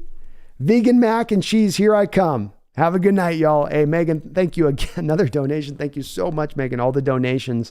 I appreciate it as well. Thank you for all you're doing as far as a mod goes. And we had a few little salty folks in early and just wanted to get kind of emotional and stuff. So thank you for doing what you do on that modifying angle of things as well, on top of all the donations on the channel, and prepare yourself for that chest of steel that will be incoming. And man, vegan mac and cheese sounds real good right now. You making my mouth water, Megan. Starting to make my mouth water just a little bit, making mac and cheese sounded real good. Real good. But Megan, you're awesome. Thank you for all the donos, and you have yourself a great night and a great dinner. Garth Knight says, I don't know, fellas. Hockey requires a lot of skill. If fights are a part of the game for ratings, maybe the game isn't all that entertaining. Now, that could be said. That could be said. John Robinson says, man, I just looked up Dan McGuire's stats. He started and played in like 5 or 6 games. Man, did they give the boot quickly to get the backup? Did they give the boot quick to all the quarterbacks back then? The dude didn't even get a chance to get his feet wet. He was bad, though, too, John. You know, as I say, I do think that was a decision, as silly as it might sound for me to say. That's literally your lack of football understanding owner coming in and saying, I want this guy. And you literally were going to have Brett Favre if not for this guy. That was the other option. That was who Chuck Knox was going to want to go with, was Brett Favre. But Behring overruled him. Behring was the new owner. He wanted his guy. But I think it also goes to say, John, of how bad Dan McGuire was, how bad he must have looked on the practice field in addition to how bad he looked in the games. And he was lost. He was over his head. He had no mobility. He didn't even have all that great of an arm. Strange pick. It was almost like Behring was like, well, he's like 6'8", so that must mean he has to be good. And he's Mark McGuire's brother. I really think there was some sort of simplistic rationale that was applied in that situation. Michael Bodakowski, Rams elite players are getting old and injured. Arizona screwed themselves with the Kyler contract. Niners have no first or second picks and have to start paying Boss, McCaffrey, and Warner. Bosa, you mean, and McCaffrey and Warner. They do indeed. Bosa is going to be the next contract up, Michael, and I think he's going to command well over $30 million a year. It's going to be very hard to fit all those contracts in. You're already paying top of the market Kittle, top of the market Warner, top of the market for the safety, the Ward, top of the market for Trent Williams, top of the market for Deebo Samuel. How many of those contracts can you really squeeze in underneath the cap? I guess maybe 1 or 2 extras if you're not paying the quarterback.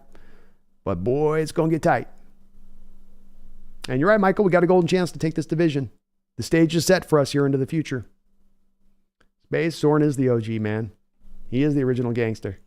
David Tolman, I'm coming to see the Kraken play the Bruins in Seattle next month, my 3rd NHL game. First one in Seattle. I want to report, David.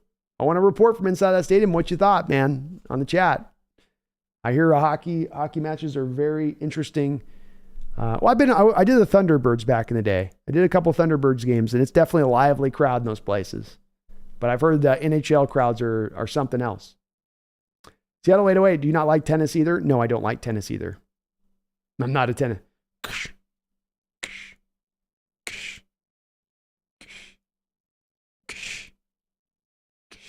I can't do it. I just there's something in the metronome process of it, I guess. Yes, any sport with a bouncing ball back and forth, Seattle 808. I'm out. I can't do it. I can't. I can do basketball. Well, at least there's some scoring going in the back and forth, you know? There's something happening. It ain't, oh, we didn't get there. Go back over here. Oh, we didn't get there. Go back over here. Oh, we didn't get there. Go back over here. Okay, we didn't get it. Go back over there. At least in basketball, there's something scoring and going into a hoop. Hangwoo Lee says, I give my props to Mahomes, but KC is too pass heavy. He and Burrow are the only ones I would pay top dollars to. I would with Justin Herbert too, Hangwoo. I'd include Herbert on that. Allen's starting to maybe fall back a little bit. I dig the Hawks. Brandon, what is the Vegas Sportsbook odds of Mahomes starting against Bengals with a high ankle sprain? I don't know. I don't have those odds. I don't go to the sportsbook ever, so I'm not sure. I would imagine it's at 99% that he's going to play, you know? So I don't think that I don't even know if they'd be taking bets on that.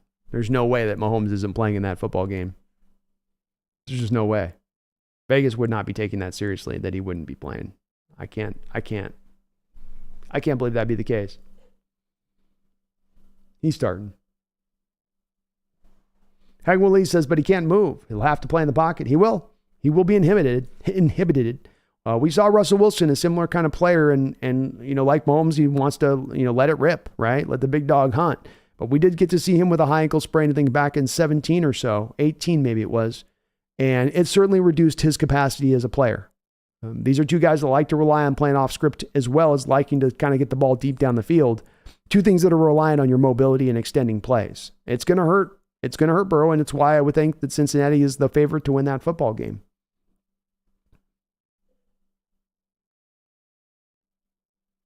Megan says, remember that stubborn thing, B? I do. Hang with Lee. If it's Kelsey, probably can't play, but QB can play. Just Mahomes can't move around like he usually does. Yeah, a quarterback can pull it off, but you are impacted. We saw this with Russell. You aren't just like taking a shot at Toradol and now you're out there running like a little deer. No. You're going to be very hobbled on that thing. It's going to be sore. It's going to hurt on every step. There's no way around it. Jeffrey Todd, if Geno doesn't return, which quarterback would you like to see us run our offense, whether it be from the draft or free agency? If Geno doesn't return, then I would probably look at going one of two directions. I'd look at maybe doing a Drew Lock being... Well, I'd probably just do both of these two things, Jeffrey. I'd probably bring Drew Lock back on a one-year deal and see if I could put him on the same Geno Smith deal I put Geno on. And then I would probably draft a guy like Will Levis in the first round at that point. So it would probably drive me a little bit harder in the direction of being more open to taking a quarterback with the 5th overall pick if it were to go that direction. I don't think there's anybody in free agency that I really want, Jeffrey. None of these names, a lot of these names that I was poo-pooing last year, from your Garoppolos to your Baker Mayfields, that I was saying, no, our Hawks don't want those guys. I haven't been any more sold on them in a year. So I wouldn't want to go that route as well. Just stand pat, take the quarterback in the draft at that point, go back to Drew Lock on it, and try to see if that process could work. I think it possibly could. Jonathan with a $2 donation. Thank you, Jonathan, for the $2 dono. Says trade a second for DeForest Buckner. If I could trade DeForest, if I could trade our first, I'll even move the first second round pick, Jonathan. I'm moving the second round pick for DeForest Buckner, who was just traded for the number 12 overall pick 2 years ago, I think. I believe it was 2 years ago that he was traded for the 12th overall selection in the first round, and he's done nothing with the Colts that has reduced his value or made him appear to be lesser of a player throughout that time. He is one of the better defensive tackles within the sport, and he's been very consistent for that Colts team since coming over to them. So if you get him for a second round pick at that point, that he instantly becomes the best defensive lineman on your defensive line for a second round pick. Even with what you're having to pay him, which that's the other part of this, is that even with his base salary being somewhat high at that point, Jonathan, the bonus money has come off the deal with the trade. The bonus money is then being eaten and swallowed up by the Colts. So you're only on the hook for his base salary at that point, which means that you're kind of getting then at that point DeForest Buckner on a little bit of a discount, in addition to getting him discounted if it's only for a second round pick. So yeah, I do that deal all day long, Jonathan, all day long. I might even throw him an extra 4th if that's what it took to kind of just sweeten the deal and make it go. Hang Lee will get a shot in the ankle, will Mahomes, but I think it'll only last for a bit of pain. We'll come back during the game. Okay. The ankle ones I wasn't as sure on if you could shoot that one up as easily with it. So I always kind of feels like it's one still just kind of bothers them a little bit even when they have it. Megan Gockrogers says J.J. Watt would never pass the medicals now. No. I think his heart alone might stop some medical staffs, Megan. Is that thing still beating right? You know, they had to like re-shock it into the deal. But man, he's had so many knees and I think hips, and yeah, it's a lot. Hey, did Hawks Penix is going to get a big bag of cash in 2024. Yeah, he will. He's going to raise his draft stock pretty well too. Trent Zybot says if you let the kitty pick the cards, she'll just meow Joe from now on. Joe. John Robinson says Zay Flowers is more like a faster Antonio Brown to me. John, you were all in on Zay Flowers, my man. That's a high comparison to make on Antonio Brown. You know, I don't know if I can go there as far as that. I don't know if I can quite see that on that one.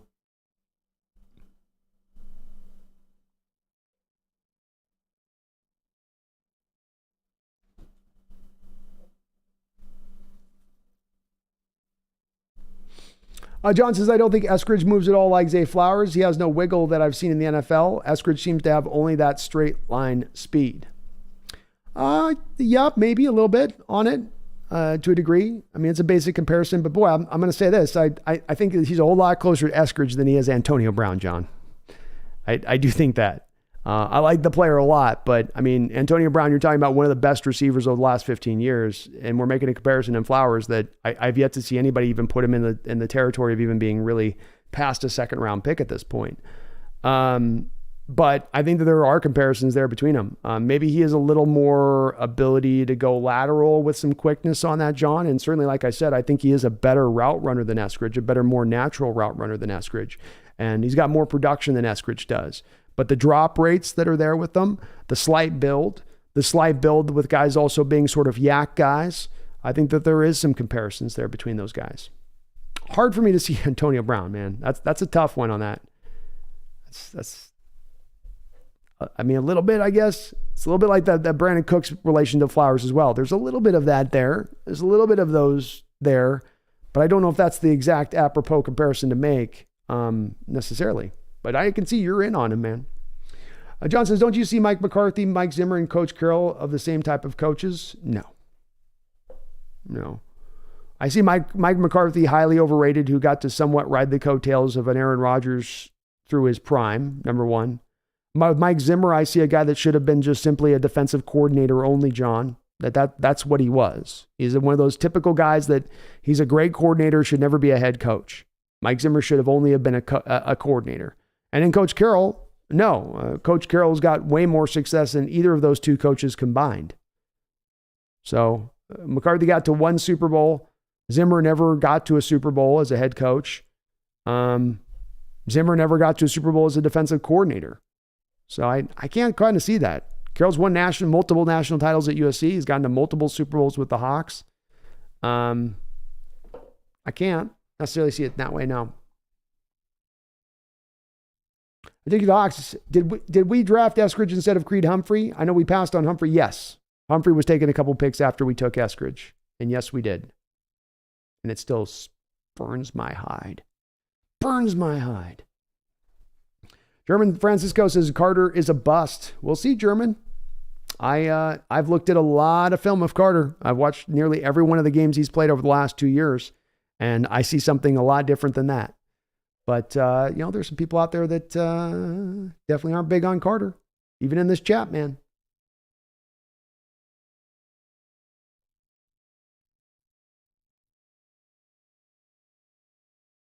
John Robinson says, can you play a short Rashawn Johnson highlight, please? He's my draft crush, man. He has, to me, is going to be the sleeper of the entire draft. He's filthy.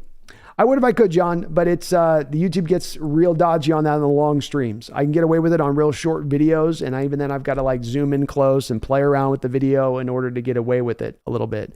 But if I post up a video of Rashawn Johnson, there goes bye-bye all ad revenue. Not to mention they might just copyright strike the video at that point. And it's just, I can't quite take that risk. But I love Rashawn Johnson, man. He's awesome. I do like him. And I'd love to be able to play it, John. I really would. But YouTube gets really dodgy on the longer stream stuff. They kind of like, now. Greg says, I don't understand people saying Carter's a bust. We're hearing about alleged character issues and poor conditioning because Carter has little to no weaknesses to his game. I don't get it either, Greg. But I do know there's just some folks that get stuck on certain players and not liking them and not signing up for them. And I just kind of shrug with it.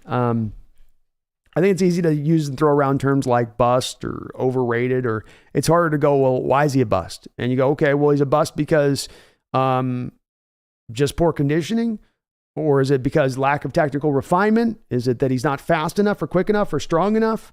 But when it goes back to those kind of broad brush strokes of bust, overrated, why? How is it so? How is it that he's overrated? The conditioning stuff, even I don't quite get. All college programs are going to work through usually a rotational basis. And if you end up with a player, be it on the pro level or college level, that's playing 70-75% of the snaps, they're going to be less productive as a player. They're going to be reduced. They're going to have a lot of snaps where they're taking snaps off, just trying to catch their breath. And so I don't ding that stuff as much with Carter on it. And in itself is not the character concerns, which are very vague and we don't have any specificity behind them. I don't put anything to that really. And the whole conditioning issues thing as well. He gets into an NFL weight training program and he's going to be just fine in that respect of things. John Robinson says, is it me or do the 49ers play an awful lot of cover one robber? They do, John. It does seem like they lean into it when they can run their blitz game on 3rd and shorts or 3rd and longs, because they like to force the action on the 3rd downs a little bit. And when they do that, then they're going to go to that a little bit more of that, the cover one, looks to it a bit. But yeah, I think I've seen them run that, a little bit of that. They don't run a lot of variance in their coverages, though. Hangwoo Lee, all giant men with insane athleticism will have some concerns. It's fair. Calling bust is way overreaction. More concerns with the quarterbacks. Agreed. Yeah, I think the stamina stuff's valid. I can certainly, but I don't think that'll make him a bust. And I don't think you're not saying that either right now. Greg says Jalen Carter will be a Seahawk by the power of the Steve Largent jersey. It's undefeated, Greg. Largent jersey is undefeated. Even when it's defeated, it's undefeated. Yeah, Angwee, that's a reason to maybe wait on quarterback, because you like the class next year just a little bit better. John Robinson says, how did this Lamar Jackson saga resolve? The Ravens find a suitor, John. They get themselves probably a late first-round pick for him. He goes to a new team that then signs him to the monster deal. I don't think it's the Seahawks. It seems like another team that'll come in and jump in on that one to me.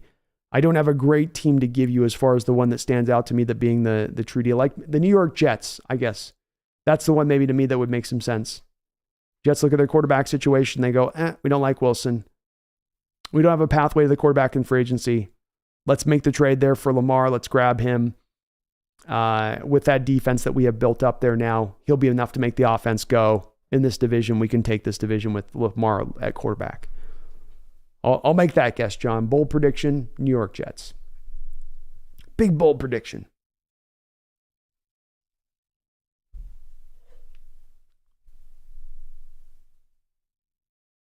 Delicky, what did Gruden do to get fired? There were some emails that leaked with him using some pretty spicy language that doesn't fit with modern designs of acceptability. And the emails leaked and got him in trouble, I guess.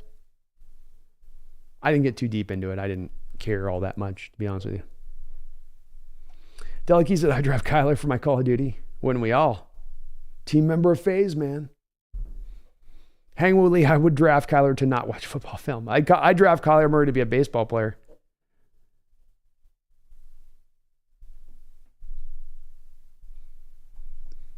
Michael Bonikowski, you think Tampa Bay might overpay for Geno since Tom Brady's leaving? He has history with Todd Bowles, and Tampa has a win now roster. Don't see us getting into a bidding war with Geno. Knights of the Old Republic, great classic. Hell yeah, Michael. Boy, was it ever. And yes, I think Tampa Bay is one of those teams that I think is the main teams to step to the forefront and jump into the fray for Geno Smith. I do. And yes, I do think they would do so by being willing to pay then potentially $5, $7, $10 million, maybe even more than Seattle would, because they look at it like we're in our Super Bowl window. We don't have a pathway to the next quarterback here while we're in this window, this short period of time that we feel we're in this window. And I think they could do that. I also do wonder a little bit of whether or not they really do still at that point feel like they're in that window. You've lost Ndamukong Suh. You've lost Jason Pierre-Paul. Levante David looks like he's going to probably go out the door there. That offensive line has taken some hits over recent years. Mike Evans is getting older. Do they really feel and look at that team like, yeah, we are still in that window at this point? Maybe you are. But I think they are the team that if I was to pick the team that was to go jump for Geno, Michael, and of the 32 teams, who's the likely one to jump there, I think you're on point with saying Tampa Bay. That would be my pick as well. That would be my pick too.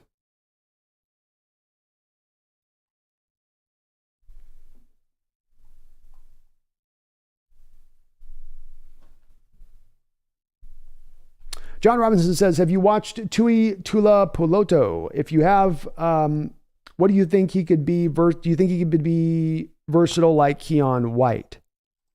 There's a little difference in the two of them. Number one, first off, John, I like both.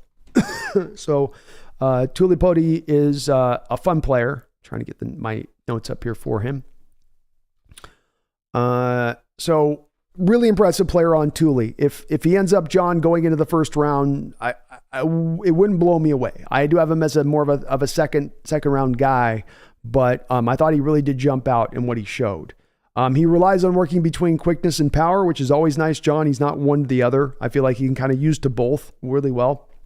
and then he offsets to what the tackle is thinking. So he sets up quickness to his power, and he sets up his power to his quickness. And those nicely work off of each other. His size and strength make him enough of a worry that it really sets him up as his size and strength make him enough of a worry that sets up his ability to get to the edge of the arc really fast. So it's not about just the pure quickness with him. It's that you've really got to account for some of his strength and power, which then now makes him that much more quicker and that much more faster. He often uses a hand swipe to finally clear himself, which is pretty impressive. Flattens his route past the arc really nicely. I love how he turns the corner and gets that straight line to the quarterback. There's none of that rounding that you get with guys like we've seen, like Darrell Taylor. Well, that they round off that arc. They don't flatten the route. They don't flatten it down. It's very hard because as a pass rusher, you're running upfield, and then you've got to flatten and get sideways instantly, and a lot of guys just can't do it. Very clean technique on this guy, John. He also has that Bosa Euro step, inside scissors, outside scissors, hand move down pat, where your lower half's doing something different than your upper half, and you just confuse the hell out of the tackle and you get them to kind of get mesmerized and you're right past him. With his size, I think you can line him up inside and he can be a problem with his quickness from in there too. He is a little bit tight in the hips, and his lateral movement is not the best, John. So there's a little bit of that on him that I'm a little bit worried about with him. Where I like him a little bit more than White with Georgia Tech comes from the standpoint of White. I think he's going to be able to be slid into that 3 tech, and that's his best position. And so I'm doing a little bit more projection into where I see putting White. Not that I don't really like a lot in his game. And like I was saying to you earlier, I do see White kind of maybe moving up boards for me, maybe getting higher than that third round place. Maybe he gets up into that second round of Thule. But what I like with Thule is I have more certainty with him coming off the edge, and then maybe he can give me some stuff inside. I know he can give me something off the edge. Maybe he can give me stuff inside. With Keon White, I'm not as certain that he's going to be a real productive guy off the edge at the next level, but then I think he can give me some stuff inside. He might be at his best inside. He might be a real dynamic guy inside. So it's the more of the certainty with Thule than I get with White if I'm thinking about it through that. Is this a guy that I got to move to 3 tech, or is this a guy that I can trust on the outside?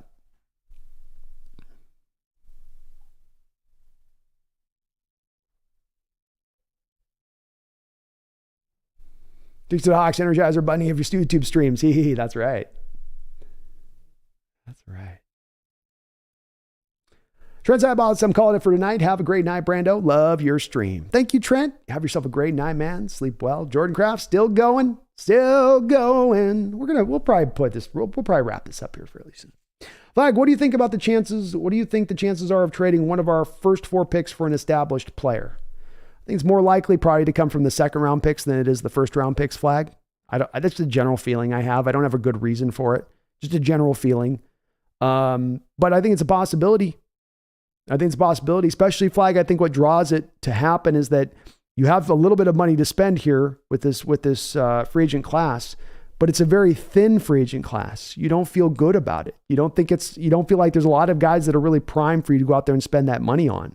So then to me draws you back around to look to the process of maybe what you got to do instead is move a second round pick to get an established player. Comes with a little bit of a higher cost, but you got a lot more certainty with that guy too. I think they could very well make that kind of move. Megan says you would never have liked cricket then, B. I might not have. It's a hard one for me on that. But Nelly says you're an animal, Brando. Thank you, bro. Appreciate that. Cool Breeze says, are there any wide receivers you're interested in for free agency? There's not. I looked at the list. The list is tiny. The list is insignificant. And the list is very, very unimpressive. I wish I could give you a good name on it, but I looked and it's just not good, Cool Breeze. It might get better. There might be some guys that get released, but I haven't seen a name on there that really jumps out to me that I would want to bring in. Jonathan says, if you look at the Colts cap, they are in trouble and need to offload contracts. I think a second for Buckner is realistic. I do too, Jonathan. I don't think they're getting a first round pick back for him necessarily. Just because you got it 2 years ago, don't mean you're necessarily getting it now, even with him still playing at a really high level. And it could end up taking that first round pick to do it. It might, but I do think you're right. I think especially with that being a very early second round pick that we've got from the Broncos, I think that makes that a little juicier for the Colts. And you are absolutely right. They are in a cap situation right now where they got to find some space to clear. They don't have a lot of methods of approach to clear that cap space. And Buckner is the one guy who, if they move him, would clear out a good amount of cap space to start to free them up to be able to fix other things. Benelli says, I'd rather have Marvin Mims than Flowers.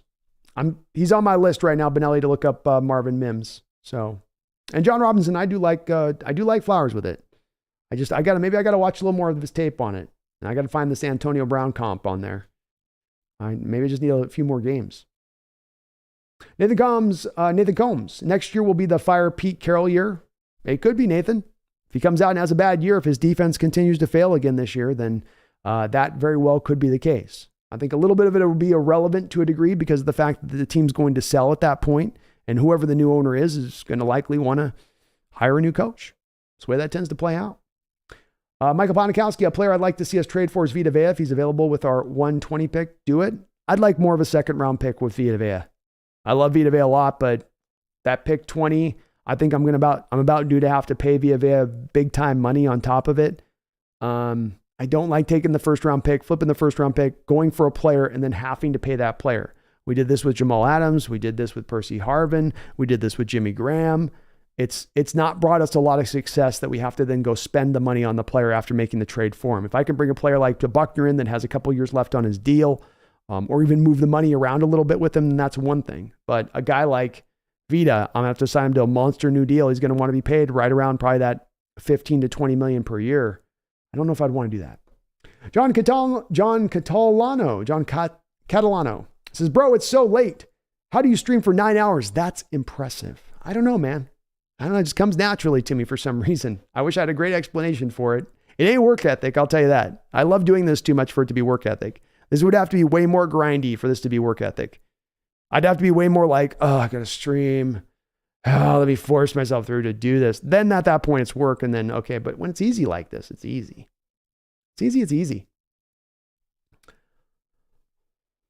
That's what I do. Seattle 808 says, yes, B should do a 72-hour draft special. Maybe leading up to the draft. I'll stream all 3 days of the draft, but I don't know if I can do 24 hours back to back. I'd be, by day 3, they'd just be branded in silence staring at you guys and you looking back at me like, is he going to talk? Is he going to say anything? There's been a couple picks. What is he doing? It very well could play out like that. John Robinson says, here's the thing. I've looked at almost all the past drafts. There are an average of 4 to 5 Hall of Famers in every draft with the highest percentage of hits in the top 5. That's a good point. 4 to 5 Hall of Famers in every draft. I didn't realize it was that many, John. It's pretty crazy. John says, I would love to move Geno for like a second pick, but for Tampa, it would have to be their late first. Yeah, it's a good point on that. If you're going to move it to a team that's a playoff team like Tampa Bay, then it's got to be a bit higher capital at that point. Or if it's a second rounder, then John, it's got to be a second and a third rounder, not just the 1 second rounder at that point. And I think that's a good scenario too. That's the ideal scenario to me, John, is if you reach the impasse with Geno, then you can hold the franchise tag over the top of him potentially. And then you're not actually intending to apply the franchise tag. You're just wanting to hold the franchise tag to keep the club controlled, to find the team you move them off to then get that second or third round pick back. John says, yeah, because if we're going to play those 4-man fronts all the time, we need bigger edges like Thule and Keon for sure. For sure, man. You better believe we do. Yeah. There's a lot more for them to take care of at that point. Bobby Savage Hill with another $5 donation. Thank you, Bobby, for the triple, quadruple, whatever it is donations tonight on the channel, man. I really do appreciate it. It's very kind of you. He says, I got to watch my donos, but short hype highlight videos, polls to establish my subscriber base in the offseason could be goldmine and lead to live streams. Thanks, B. Well, thank you for the $5 donation, man. I really do appreciate it. Hype videos are great. Those are always good, positive, stuff. Certainly when you're being, I can attest, negativity doesn't always resonate with the fan base. But yeah, I think a hype video, I think getting into doing the live stream stuff as you can is always a good place to go from. So you get more of a dynamic element there at play. Polls are certainly great. Interaction, I think, with the community board.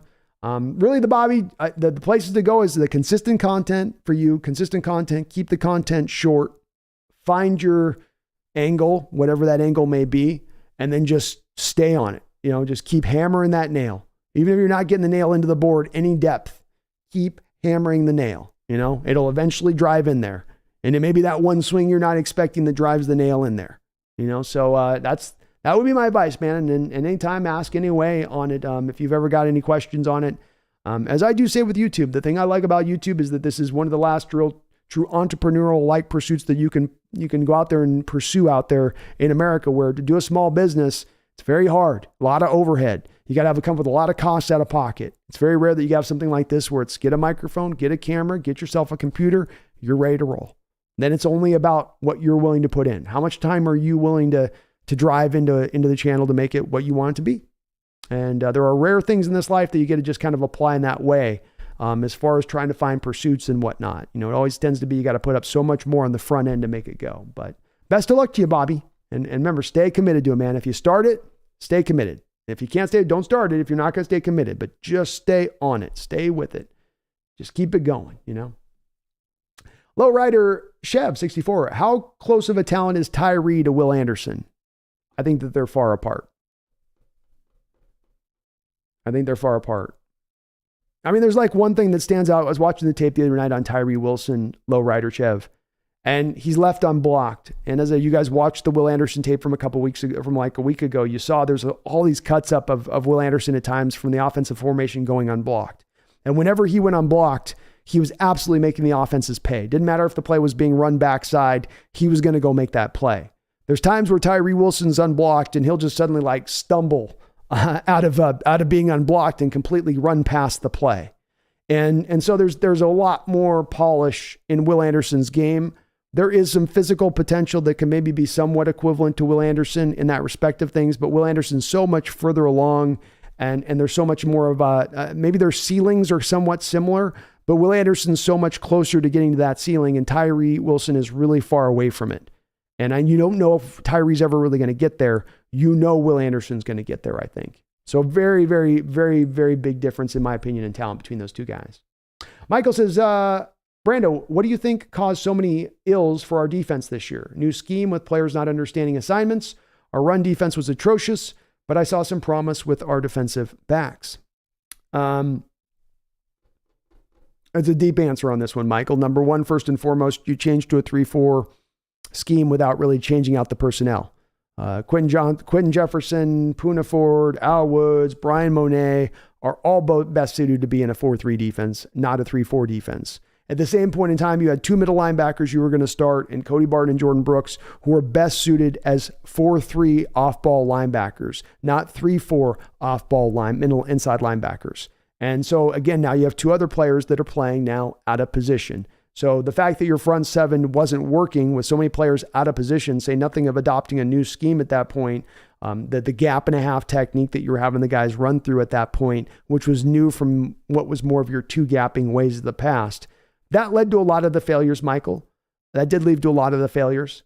I think your lack of aggressiveness with this defense and adopting it, if you're going to do a Fangio defense, you want a defense with a little more aggression. It's not that you're hyper blitzing and that you're coming every play with the house, but you're showing a little bit more of those fronts. There's a little bit more with this kind of scheme, Michael, that you're trying to build a little bit more of confusion in quarterbacks' minds from pre-snap to post-snap. It didn't seem like we were confusing very many quarterbacks this year. So certainly personnel stands at the head of it. But the one final point in addition to this, Michael, is absolutely you have a real simplistic coverage scheme that you run on the back end. Way too much cover three. Way too much cover three. And it could have even been at times cover three with cover three match principles even. Doesn't matter. Too much cover three. Too much of a predictable play calling from the defensive side of it in that secondary. Too easy for quarterbacks to attack because they know exactly what you're going to play post-snap. So it's all of that all together, Michael, in my opinion. All of that all together. It's a lack of personnel. It's a lack of talent. But it's also a lack of adaptation to the new scheme, truly. Bobby Savage Hill, I think that's a good question. B mentioned how Tyree could have a similar scenario to Trayvon Walker last year where he climbs up because of the attractiveness to his potential. It could. As we say there's that Trayvon Walker last year, and every year there's a Trayvon Walker-like guy that rises up the charts. And yeah, Wilson could be that guy. It's like I was saying about Anderson above there to Lowrider, where, those guys, if you go look at just their ceilings, you could find some probably similar ceilings and where they go to their top end if they can get there between Anderson and Wilson. But Wilson's starting way down, like the ceiling's up here and Anderson's way down here, or Tyree Wilson's way down here from his ceiling, and you've got Anderson who's kind of right about there, right? He's really pretty close to where he can get to that, and it's a high ceiling. That's what makes Anderson such a tantalizing proposition. But, yeah. I could see Tyree jumping up in that way, man. I could. John Robinson says, I just don't see it with Ika. Can you convince me on him? John, you and I are the same like on this one. I've heard a lot of Saiki in my chats, and he gets brought up a lot. I can't convince you of something I don't believe, John. And I'm not in on Saiki. I mean, hell, I'm hearing about people talking about him in the first round, and I've got a third round grade on the guy. I don't know what to say, you know? I don't get it either, man. What are they seeing on the tape? What are they seeing on the tape? Right? It's not there for me. He looks like a zero tech that can be pretty immovable at the point of attack, and he'll be good as a run defender. I don't think he's going to give you a whole hell of a lot of pass rush at the next level. Garth Knight with a $5 donation says, Brando, are you kidding me? We didn't get Favre because steroid guy pumped up his brother? Bingo. We didn't get Brett Favre because steroid boy pumped up his brother and Ken Behring was a baseball fan. That's why you didn't get Brett Favre. And yeah, the quote that I heard reference to Chuck Knox at the time, which just, it stings. It stings like a knife in your heart. Is Knox, that old grizzled coach, you know, you can just picture him watching the tape of Mississippi State and Favre throwing pills all over the football field and Knox standing up in his chair, right? Getting on the edge of his seat. Like, I haven't seen one of these like this. Then he goes and runs to the general manager and he's like, this guy, Favre, this is the one. Second round. We can get him in the second round. We don't even have to do the first round. We can take whoever we want in the first round. We can get him in the second round. You know, he's trying to talk the general manager. The general manager just takes off his glasses slowly, sighs Garth, and he says, Ken wants Dan McGuire. What do you mean he wants Dan McGuire? Well, who cares what Ken wants? He's not a football mind. He's a real estate guy. Yeah, but he is the owner, Chuck. I don't care. Favre, that's the one. Give me the Mississippi guy. That's the comment on it, Garth. I wanted the guy from Mississippi. That's the quote that I heard from Knox in regards to Favre. I wanted the guy from Mississippi. Oh, it's brutal. Matt, what could have been the pairing of Chuck Knox and Brett Favre? Oh, I think it would have been a beautiful pairing. Certainly Holmgren was able to bring down the wild stylings of Favre, but I think in many ways Chuck would have just encouraged it. He wasn't scared of interceptions. He would have said, Brett, you go let that big dog hunt. Let that big dog hunt. Well, yeah, we're running all goes. All goes. Bobby says, cool beans. I'll keep your advice in mind, B. Well, thank you, man. Good luck to you on that one. Michael Ponikowski, do you see us cutting Puna Ford or Brian Monet? Puna Ford, yes. I'm not sure if Puna might be a free agent, actually, Michael. I think he's just a street free agent at this point. With Brian Monet, this new injury situation with the new CBA has gotten a little bit weird. Used to be, of course, the players always complained that they could be cut at any time with any kind of injuries, and it didn't matter, and teams didn't care, and they were just cold-blooded about it. But what's happened instead now is what we saw like with the LJ Collier situation. He has some elbow coming into camp. It's bothering him.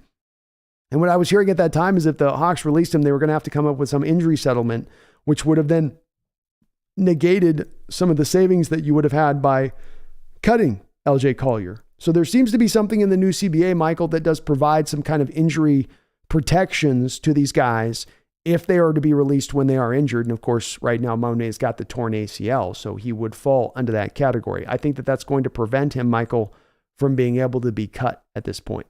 I could be wrong on that, but I do think that that's how that probably plays out. Garth, thank you for that $5 donation as well, man, on that on the steroid one. But yeah, that story was a pretty crazy one, huh? Pretty absolutely crazy. All right. Well, we are just about 10 long hours here into the stream. So at 3 o'clock here in the morning now, we are going to go ahead and start to finally maybe wrap this up here. So if there's any final questions, go ahead and get those on in here. And then we will kind of put a little bit of a button on this. It's been a great show here with you guys, though, today. I've had a lot of fun talking Hawk Shop, but I always have a great time talking Hawk Shop with you guys. So that's nothing new under the sun now, is it? Nothing new under the sun. Bobby says it's past 3 a.m. Pacific Standard Time and almost 2 weeks since I've partook in the live stream. I got to work on a project for class later today, so I'll sign off for the night. Thanks for everything, B. Keep it up. Sounds good. John says, damn, isn't Monet injured too? So with that albatross of a contract they gave him is staying too, right? Monet to me is Psyche Ika, just a big body space heater. Yeah, me too on that, John. I view Psyche and Monet as pretty much the same kind of player, as you're getting the same kind of guy. And yeah, I have to look this up, John, because I have to admit that I'm a little bit not sure on the CBA how this has played out, because I always understood look, you can cut a player at any time if you want. Like this whole injury settlement thing has been a new thing that they brought up too. But it did prevent you with LJ Collier with the elbow. And remember with LJ at the start of the year, John, you could have released him and saved $1 million collectively off your cap if you did release LJ at the start of the year. And they didn't do it. And it was because of that elbow situation. I'm going to, until I read differently, I think I'm going to apply the same thought process with Monet, and that the team doesn't want to have to pay the injury settlement. So it's just as well for them to just go, okay, well, guess we're stuck on this contract that we thought we would be able to easily move off of this offseason if he didn't perform this past year. Sucks. Right? It sucks, but luckily it's not insane money you're paying him. All the same, it still is, again, one of those ones where you go, that Quentin Jefferson contract, that Brian Monet contract that you handed out last year, you could have taken the combined of that money that you gave those two guys and gotten yourself one hell of a defensive lineman instead. You know, you tried the same thing you did the year you let Jadeveon Clowney left, right, John? You let Jadeveon Clowney leave, and what did you do? Like, oh no, what we're going to do is we're going to get Benson Mayowa and then Bruce Irvin. And if you take the combination of those two guys, it's actually, they had a better season than Clowney. Yeah, it doesn't quite work, does it, John? You know, it doesn't quite work. But yeah, it's an albatross is the right word for you to use. Contract is an albatross. Devo Martzall. What's up, Devo? Thank you for the $5 dono. Says, you are the man, Brandon. Go Hawks. Hey, go Hawks, Devo. I appreciate you, man. I love what I do, and I appreciate the support from your end of it, man. It's good to see you in the chat too, buddy. I know you've probably been listening along, but good to see you in here. I appreciate the $5 dono. Michael Bonikowski, last question. Do you want Sean Payton next year if someone doesn't get him this year? Oh, you better believe it. I think he is the hottest coaching commodity on the open market right now, Michael, and he is so by a wide margin. Nothing would change by him taking an extra year next year simply because he's been out of the sport for a couple of years. So, it certainly didn't hurt the coach out there in Jacksonville being out for a couple of years, did it? If anything, I think it would kind of refresh Sean Payton a little bit. But I would absolutely be willing to bring him in. And certainly the cost for him in a trade would start to maybe go down after 2 years removed from New Orleans. I don't think New Orleans can start to command at that point 2 first-round picks if the guy hasn't coached in 2 years. Maybe you can still get maybe 1, but you're not going to get 2 at that point. But I love Sean Payton. I think he is a great coach. I think he's one of the better coaches in the NFL, and certainly a guy that put into the right organization could coach a team back to a Super Bowl championship. I do believe that. Daniel Bailey with a $2 donation. Thank you, Daniel. I really appreciate it. He says, you're still live? Mind blown. Thoughts on Dexter and Foskey at 20? I would not take Gervon Dexter in the first round, Daniel. I'm not a big Gervon Dexter guy in the second round either. I think that there's some issues with Gervon Dexter, and the number one thing is this. He's better against the pass than he is against the run. So you have some worries with him against stopping the run a little bit right out the gate. Then you've got issues with him as far as he's the slowest guy off the line of scrimmage. If I'm watching tape on Gervon Dexter and I'm watching the snap and we got hike and I pause it about 3/100ths of a second after the hike, every one of those other defensive linemen are going to have a full step that they have taken before Gervon Dexter's even gotten out of his stance. Now, once he gets out of his stance, he can get moving. He can be a problem. He's got great hand fighting use. He's got very powerful, strong hands. He can do some things in that respect of things. He's got some moves to him at that point. But I always get worried with pass rushers who have that slow first step quickness. This was the thing that sunk LJ Collier as a player, was that Collier had very heavy hands coming out of college, but he had no first step quickness and he had no bend. And that's going to worry me. It's a little less reliant on the bend thing with Dexter because he plays in the inside. He's not an outside guy. But I'm just not as high on Dexter in that respect. I see him more, I think, in a third round territory of things. He might grow on me. There's certainly a lot of people, Daniel, that feel like he should be maybe in the second, maybe even first round. So maybe I'm a little bit slow to kind of warm up on him. Foskey was going to be there for me right there with Jared Verse as one of the kind of safer edge guys that you could be taking in this draft and feel really good about them being productive players. They may not have that star potential that you might like to get in the first round, but you're getting way higher of a floor in those kind of players than you'd also sometimes normally get when you're picking. Foskey is really quick off the edge. Let me get to my notes on him actually, because I have looked at Foskey. He's really, really explosive off the snap. He gets tackles off power he gets off tackles off balance with his power and his bull rush. So he kind of goes from first step quickness into power, where he kind of combos those two up. A guy like, there's some of these guys that kind of like Thule of USC, where he's flipping between quickness and power. Foskey can give you quickness and power on kind of the same play. He can long arm a tackle with the bull rush with his inside hand and be really strong in that way and just walk the tackle back. Really shows off that nice combination of quickness and power with him is really impressive. And he's more so he's an upgrade over that Thule guy of USC in that respect of things. Once he gets a tackle to load up on his power, he quickly bursts past them and leaves them looking silly. He'll get a lot of just guys that'll at times whiff because they're so amped up for his power, they're just like so, and then he's just chosen pure quickness to get by. But he reads the tackles really well. So something I like about Foskey is he just can feel what's going on with the tackle. He can feel which way the tackle's leaning and he can kind of go the opposite way off of it. And he does it live on a play. Not like I had that last snap. I felt the tackle lean out to his outside shoulder. I'm going to come back on the next step and I'm going to counter back inside. He can feel it in live action, what's happening, and run counter to what's happening in live action, which a lot of pass rushers aren't as quick on their feet like that and able to process that quickly like he can. Say nothing of the fact that a lot of guys don't have the quickness power element both. You'll either have a lot of times one or the other. But it's one reason why I do see Foskey as a guy that would be in my tier 1.5 group, not quite tier 2, not quite tier 1, but I would put him in that tier 1.5 group, and I would expect him to probably be taken somewhere in the top 15 picks, Daniel. That's my expectation on him, but I'm much higher on Foskey than I am on Dexter by a significant amount. Bobby Savage Hill, thank you for reminding me that. If you guys do like what you're listening to today, please do hit that like button for me on the way on out. Michael says, one last question. Number one free agent you want us to sign this year, cost be damned. Daron Payne. Michael, Daron Payne. I go Daron number one. I'll go Mitch Morse as number two. But Daron Payne would be the guy if cost is no, the price is no possibility of stopping us, then you give me Daron Payne. Bring him in on there, be able to set up the draft where, yes, you want to still deal with your defensive line, but now you're not having to get all the work done on the defensive line. You've started out with the Daron Payne. You've began the journey with a nice, solid first step there at that point.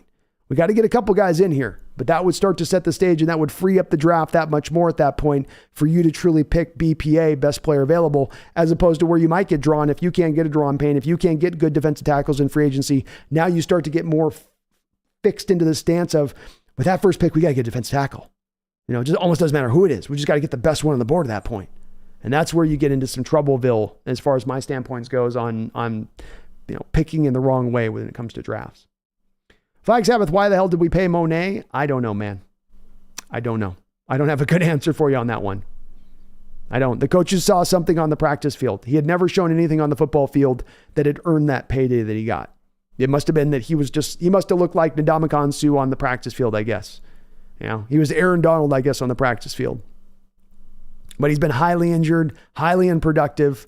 Sometimes this team and the way that they hand out contracts is sort of silly.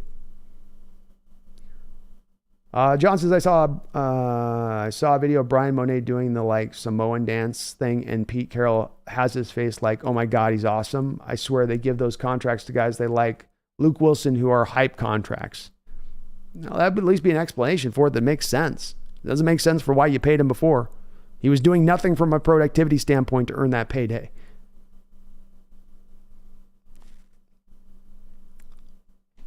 John says you need human mascots. Oh. John says, I think every time Schneider is about to spend a bunch of money in free agency, he sees a picture of Albert Hainsworth and stomping on heads. That might be it, man. Or he's just like, maybe as John, he's like, no, it's the Packer mantra that I was taught. Thou shalt not spend on free agents unless they are named Reggie White. That was the Packer mantra he was given. And they made him say it when he was a young cat 30 times every hour until it was affixed in his brain. You know, that's how they hardline that in the Packers organization. You know, you go into a dark room, right? It's like something out of like an MK Ultra program, right? They blindfold you, and then you have to just continually repeat phrases until they totally fit into your brain. It's one of those two there on that. It's one of those two. Yeah, the BJ Finney. Oh, the BJ Finney contract.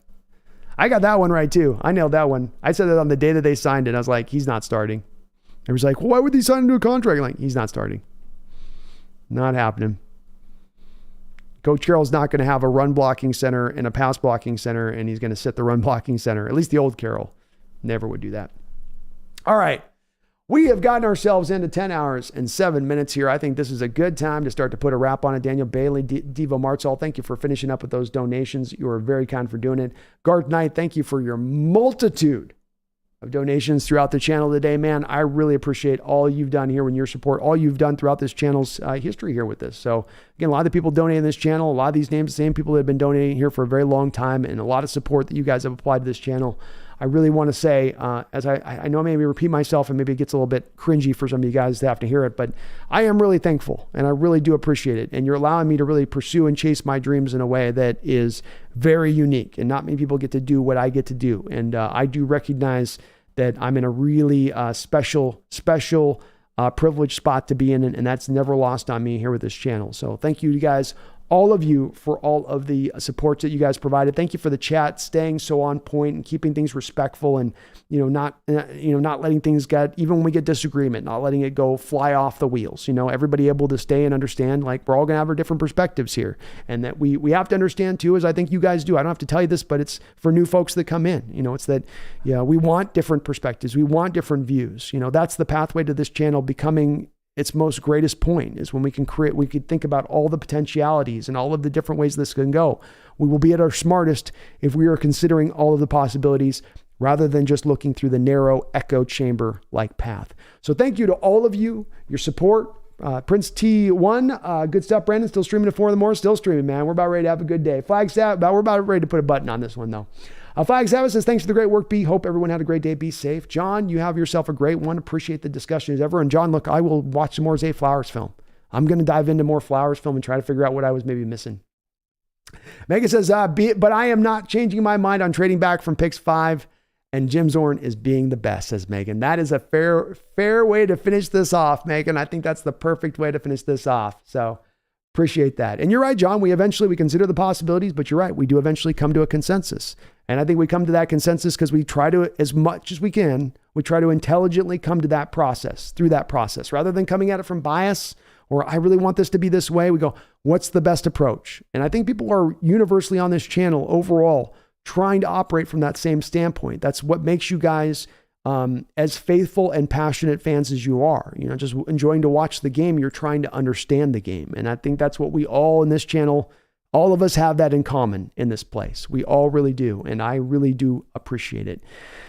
Well, we will be back streaming here. I'm going to shoot for, I believe, Thursday is going to be the next show. We're going to be doing a show based around the five pathways that I see our Seahawks having, that they are going to be able to go in this upcoming draft. And to give you guys a little teaser, you got the no-brainer, you got the take the quarterback that remains scenario, you have the Myles Murphy or Tyree Wilson scenario, you have the mini trade back, and you have the deep drop.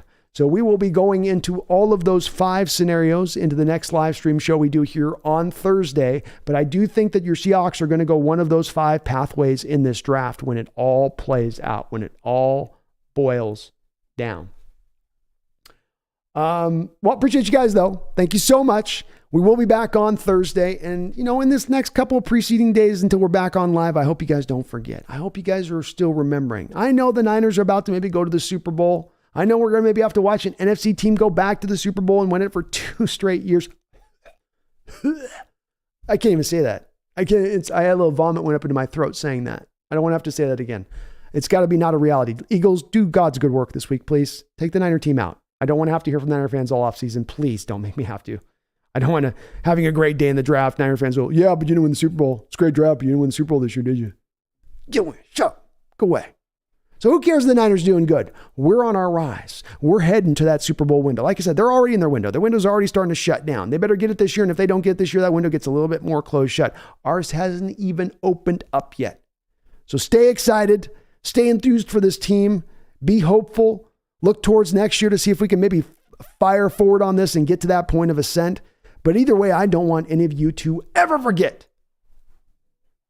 Never forget. Even in long off seasons, even in the beginning of long off seasons, don't you ever, ever, ever forget.